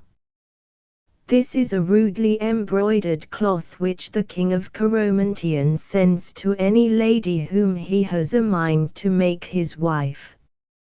After she is covered with it, the maid is secured for the king's atan, or harem, and it is death to disobey the royal summons. Trembling and almost fainting, Imwanda was compelled to suffer herself to be covered and led away to the old king. His imagination had been excited by the wild way in which the followers of his grandson had praised the beauty of the maiden, and, carried away by unnatural jealousy, he had resolved, in a fit of madness, to possess her at all costs. In spite of all he had heard, he was amazed by her loveliness. Rising up from his throne, he came towards her with outstretched arms. "I am already married," she cried, bursting into tears and throwing herself at his feet. "Do not dishonor me. Let me return to my own house." "Who has dared to marry the daughter of my chief headman without my consent?" said the old king, his eyes rolling in anger. "Whoever he is, he shall die at once." Imwanda began to fear for Orunako, and tried to undo the effect of her words. He is not exactly my husband yet," she stammered. "But, oh, I love him. I love him. And I have promised to marry him." "That's nothing," said the king, his eyes now lighting up with pleasure. "You must be my wife." In the afternoon, Orunako, who had gone in search of Imwanda, returned. Having heard that she had received the royal veil, he came in so violent a rage that his men had great trouble to save him from killing himself. "What can I do?" he cried desperately. "Even if I slew my grandfather, I could not now make Imwanda my wife. To a white man's treachery by the custom of the country, it would have been so great a crime to marry a woman whom us grandfather had taken that Orunako's people would probably have risen up against him." But one of his men pointed out that, as Imwanda was his lawful wife by solemn contract, he was really the injured man, and might, if he would, take her back, the breach of the law being on his grandfather's side. Thereupon, the young prince resolved to recover her, and in the night he entered the atan, or royal harem, by a secret passage, and made his way to the apartment of Imwanda. Had he found the old king there, he no doubt would have killed him, but, happily, the lovely maid was alone, and quietly sleeping in her bed. He softly awakened her, and she trembled with joy and fear at his boldness. But they had not been long together when a sudden noise was heard and a band of armed men with spears burst into the room. "Back!" shouted the young prince, lifting up his battle axe. "Back, all of you! Do you not know Orunako?" "Yes," said one of the men. "The king has sent us to take you, dead or alive." But when Orunako attacked them, they allowed him to fight his way out of the atan, but tore the maid from his arms and took her to the king. The old man was blind with rage, and, seizing a spear, he staggered to his feet, determined to kill her by his own hand. But Imwanda was in no mood to die. She knew that her lover had fled to his camp, and intended to return at the head of a large army and rescue her by main force. If she could only calm the anger of the old king for a few days, all would be well. So, with the guile of a woman, she flung herself at the king's feet, protesting in a flood of tears that Orunako had broken into her room and taken her by force. "Very well," said the old king, with a cruel look in his eyes, "I will forgive you. Having received the royal veil, you cannot marry my grandson. On the other hand, since he has entered your room, you cannot remain any longer in the Aten. You must be sent out of the country." And early the next morning some of his servants were commanded to dress her so that she could not be recognized, and then she was carried down to the shore and sold to the captain of a slave ship.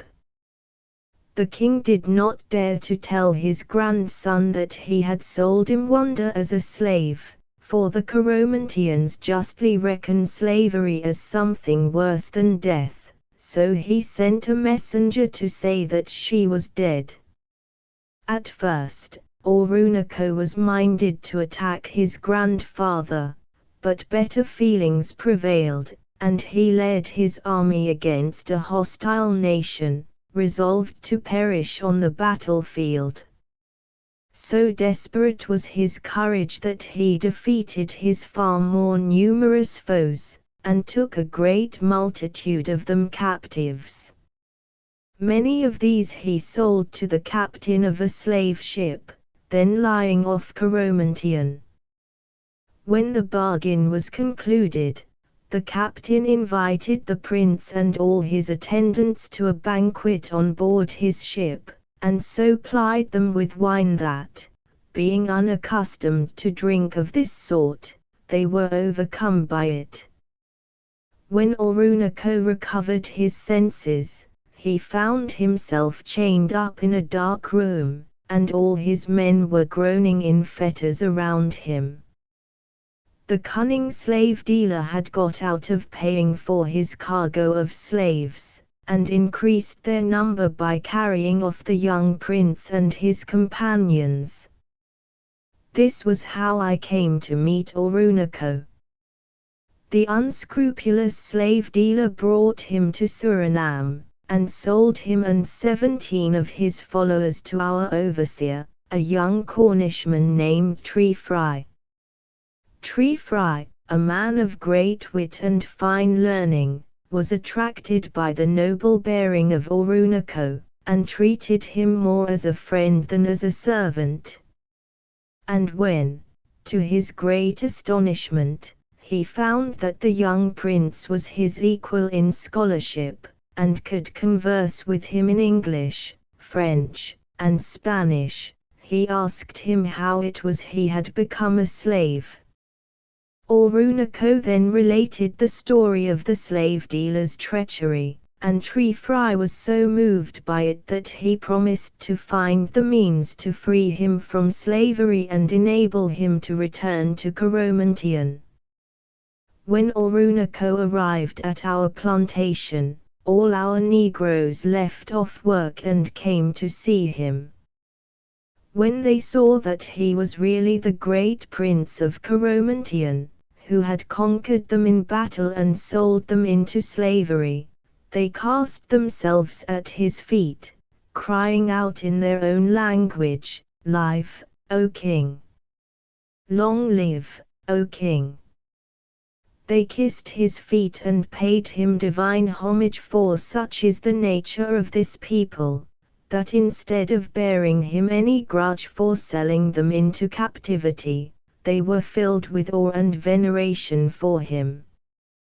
Mr. Treefry was glad to find Orunako's statement of his royal rank confirmed by the adoration of all the slaves. "There's one girl," he said, "who did not come to greet you. I am sure you will be delighted to find you have so beautiful a subject. If it is possible for anyone to console you for the loss of Imwanda, she will do so. To tell the truth, I've been in love with her myself, but I found that I could not win her. I do not want to see her," said Orunako. "If I go back to Coromantien, I will not take any woman with me. I vowed to Imwanda that I would never have any wife but her, and, though she is dead, I shall keep my vow." The next morning Treefry took Orunako for a walk, and by design brought him to the house of the beautiful slave. "Clem," he said, "did you not hear that one of the princes of your people arrived in Suriname yesterday? However you may fly from all white men, you surely ought to pay some respect to him." Orunako started when a girl came out, with her head bowed down as if she had resolved never to raise her eyes again to the face of a man. "Imwanda! Imwanda!" Orunako cried after a moment's silence. "Imwanda!" It was she. She looked up at the sound of his voice, and then tottered and fell down in a swoon, and Orunako caught her in his arms. By degrees she came to herself, and it is needless to tell with what transport, what ecstasies of joy, the lovers beheld each other. Mr. Treefry was infinitely pleased by this happy conclusion of the prince's misadventures, and, leaving the lovers to themselves, he came to Parham House, and gave me an account of all that had happened. In the afternoon, to the great joy of all the Negroes, Orunako and Imwanda were married. I was invited to the wedding, and I assured Orunako that he and his wife would be set free as soon as the Lord Governor of the colony returned to Suriname.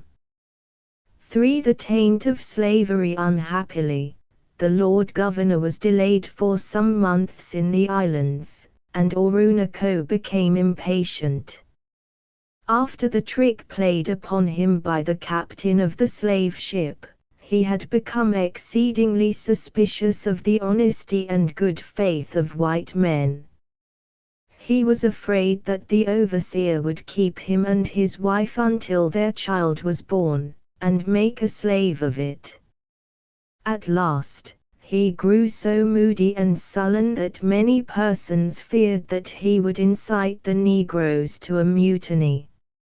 In order to soothe the prince, I invited him and Imwanda to stay at my house, where I entertained them to the best of my ability. "Surely," I said to him, "you do not suspect that we will break our word with you. Only wait patiently, my friend, till the Lord Governor arrives, and you will be permitted to return to your own kingdom." "You do not understand," Orunako replied. "I am angry with myself for remaining so long a slave." "What? Do you white people think that I, the king of Coromantien, can be treated like the captives that I have taken in war and sold to you? Had it not been for Imwanda, I would long since have been free or dead. Unfortunately, both for me and Orunako, my father, who had been appointed Lieutenant General of the West Indies and Guyana, died at sea on his way to Suriname, and the new Lord Governor was long in arriving. In the meantime, a child was born to Imwanda, and all the Negroes, to the number of 300, came together to celebrate the event. Orunako, beside himself with anger, because his child had been born into slavery, made a harangue to the assembled multitude. "Why should we be slaves to these white men?" he cried. "Have they conquered us nobly in battle? Are we become their captives by the chance of war? No. We have been bought and sold, like monkeys or cattle, to a set of cowards and rogues who have been driven out of their own country by reason of their villainy. Shall we let vile creatures such as these flog us and bruise us as they please?" "No, no," shouted the Negroes. "Be our king, Orunako, and make us a free nation." Thereupon he commanded them to seize what arms they could, and tie up everything they wanted in their hammocks, and sling these over their shoulders, and march out, with their wives and children. The next morning, when the overseers went to call their slaves up to work, they found they had fled.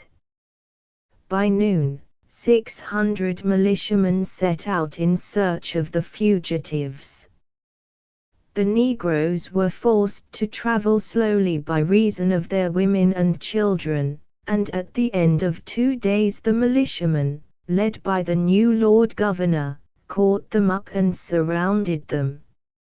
In the battle that ensued, several Englishmen were killed and a great many wounded, but as they outnumbered the Negroes, and were much better armed, they defeated them. Even then Orunako would not surrender. But the Lord Governor parleyed with him, and promised that he would give him and his wife and child a free passage to Coromantien in the first ship that touched on the coast. On this, Orunako surrendered. But, to his horror and surprise, he was taken back to Suriname, and tied to a stake at the whipping place, and lashed until the very flesh was torn from his bones. His captors then bound him in chains, and cast him into a prison. From this, however, he was at last rescued by Mr. Treefry. But the shame and the torture had unhinged his fine mind. He led Imwanda and his child into a forest, and asked his wife whether she would prefer to remain the slave of the white devils, or die at once by his hand. Imwanda begged him rather to kill her, and Orunako did so. But, instead of putting an end to himself, the prince determined to die fighting. He turned back from the forest, fiercely resolved to search out the Lord Governor, and slay him, but, falling into the hands of the militiamen, he was killed in a very horrible manner. I can only say that this Negro was the noblest and gentlest man I ever met. It needs more genius than I possess to praise him as he deserves. Yet I hope the reputation of my pen is considerable enough to make his name survive to all ages, with that of the beautiful, brave, and constant Imwanda.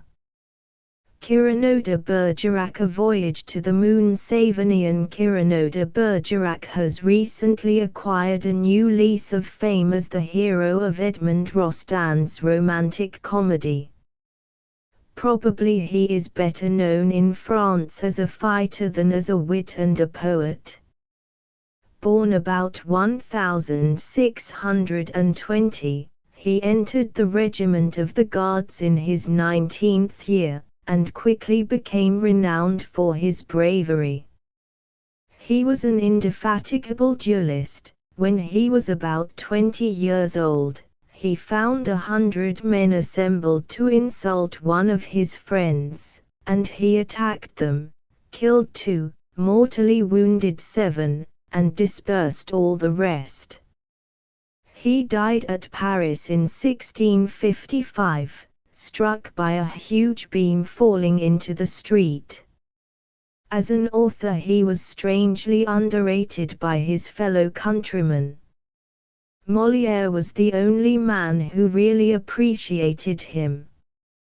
For some centuries his works have been more esteemed in England than in France. Many English writers, from Dean Swift to Samuel Butler, the author of Iruhun, have been inspired by his voyage to the moon, the English equivalent of the original title being Comic History of the States and Empires of the Moon and the Sunday. This entertaining satire is as fresh as it was on the day it was written. Flying machines and gramophones, for instance, are curiously modern. His inimitable inventiveness makes him the most delightful of French writers between Montaigne and Molière. Arrival on the moon. After many experiments I constructed a flying machine, and, sitting on top of it, I boldly launched myself in the air from the crest of a mountain. I had scarcely risen more than half a mile when something went wrong with my machine, and it shot back to the earth. But, to my astonishment and joy, instead of descending with it, I continued to rise through the calm, moonlight air. For 3/4 of an hour I mounted higher and higher. Then suddenly all the weight of my body seemed to fall upon my head. I was no longer rising quietly from the earth, but tumbling headlong onto the moon. At last I crashed through a tree, and, breaking my fall among its leafy, yielding boughs, I landed gently on the grass below. I found myself in the midst of a wild and beautiful forest, so full of the sweet music of singing birds that it seemed as if every leaf on every tree had the tongue and figure of a nightingale. The ground was covered with unknown, lovely flowers, with a magical scent. As soon as I smelt it I became 20 years younger. My thin grey hairs changed into thick, brown, wavy tresses, my wrinkled face grew fresh and rosy, and my blood flowed through my veins with the speed and vigor of youth. I was surprised to find no trace of human habitation in the forest. But in wandering about I came upon 2 strong, great animals, about 12 cubits long,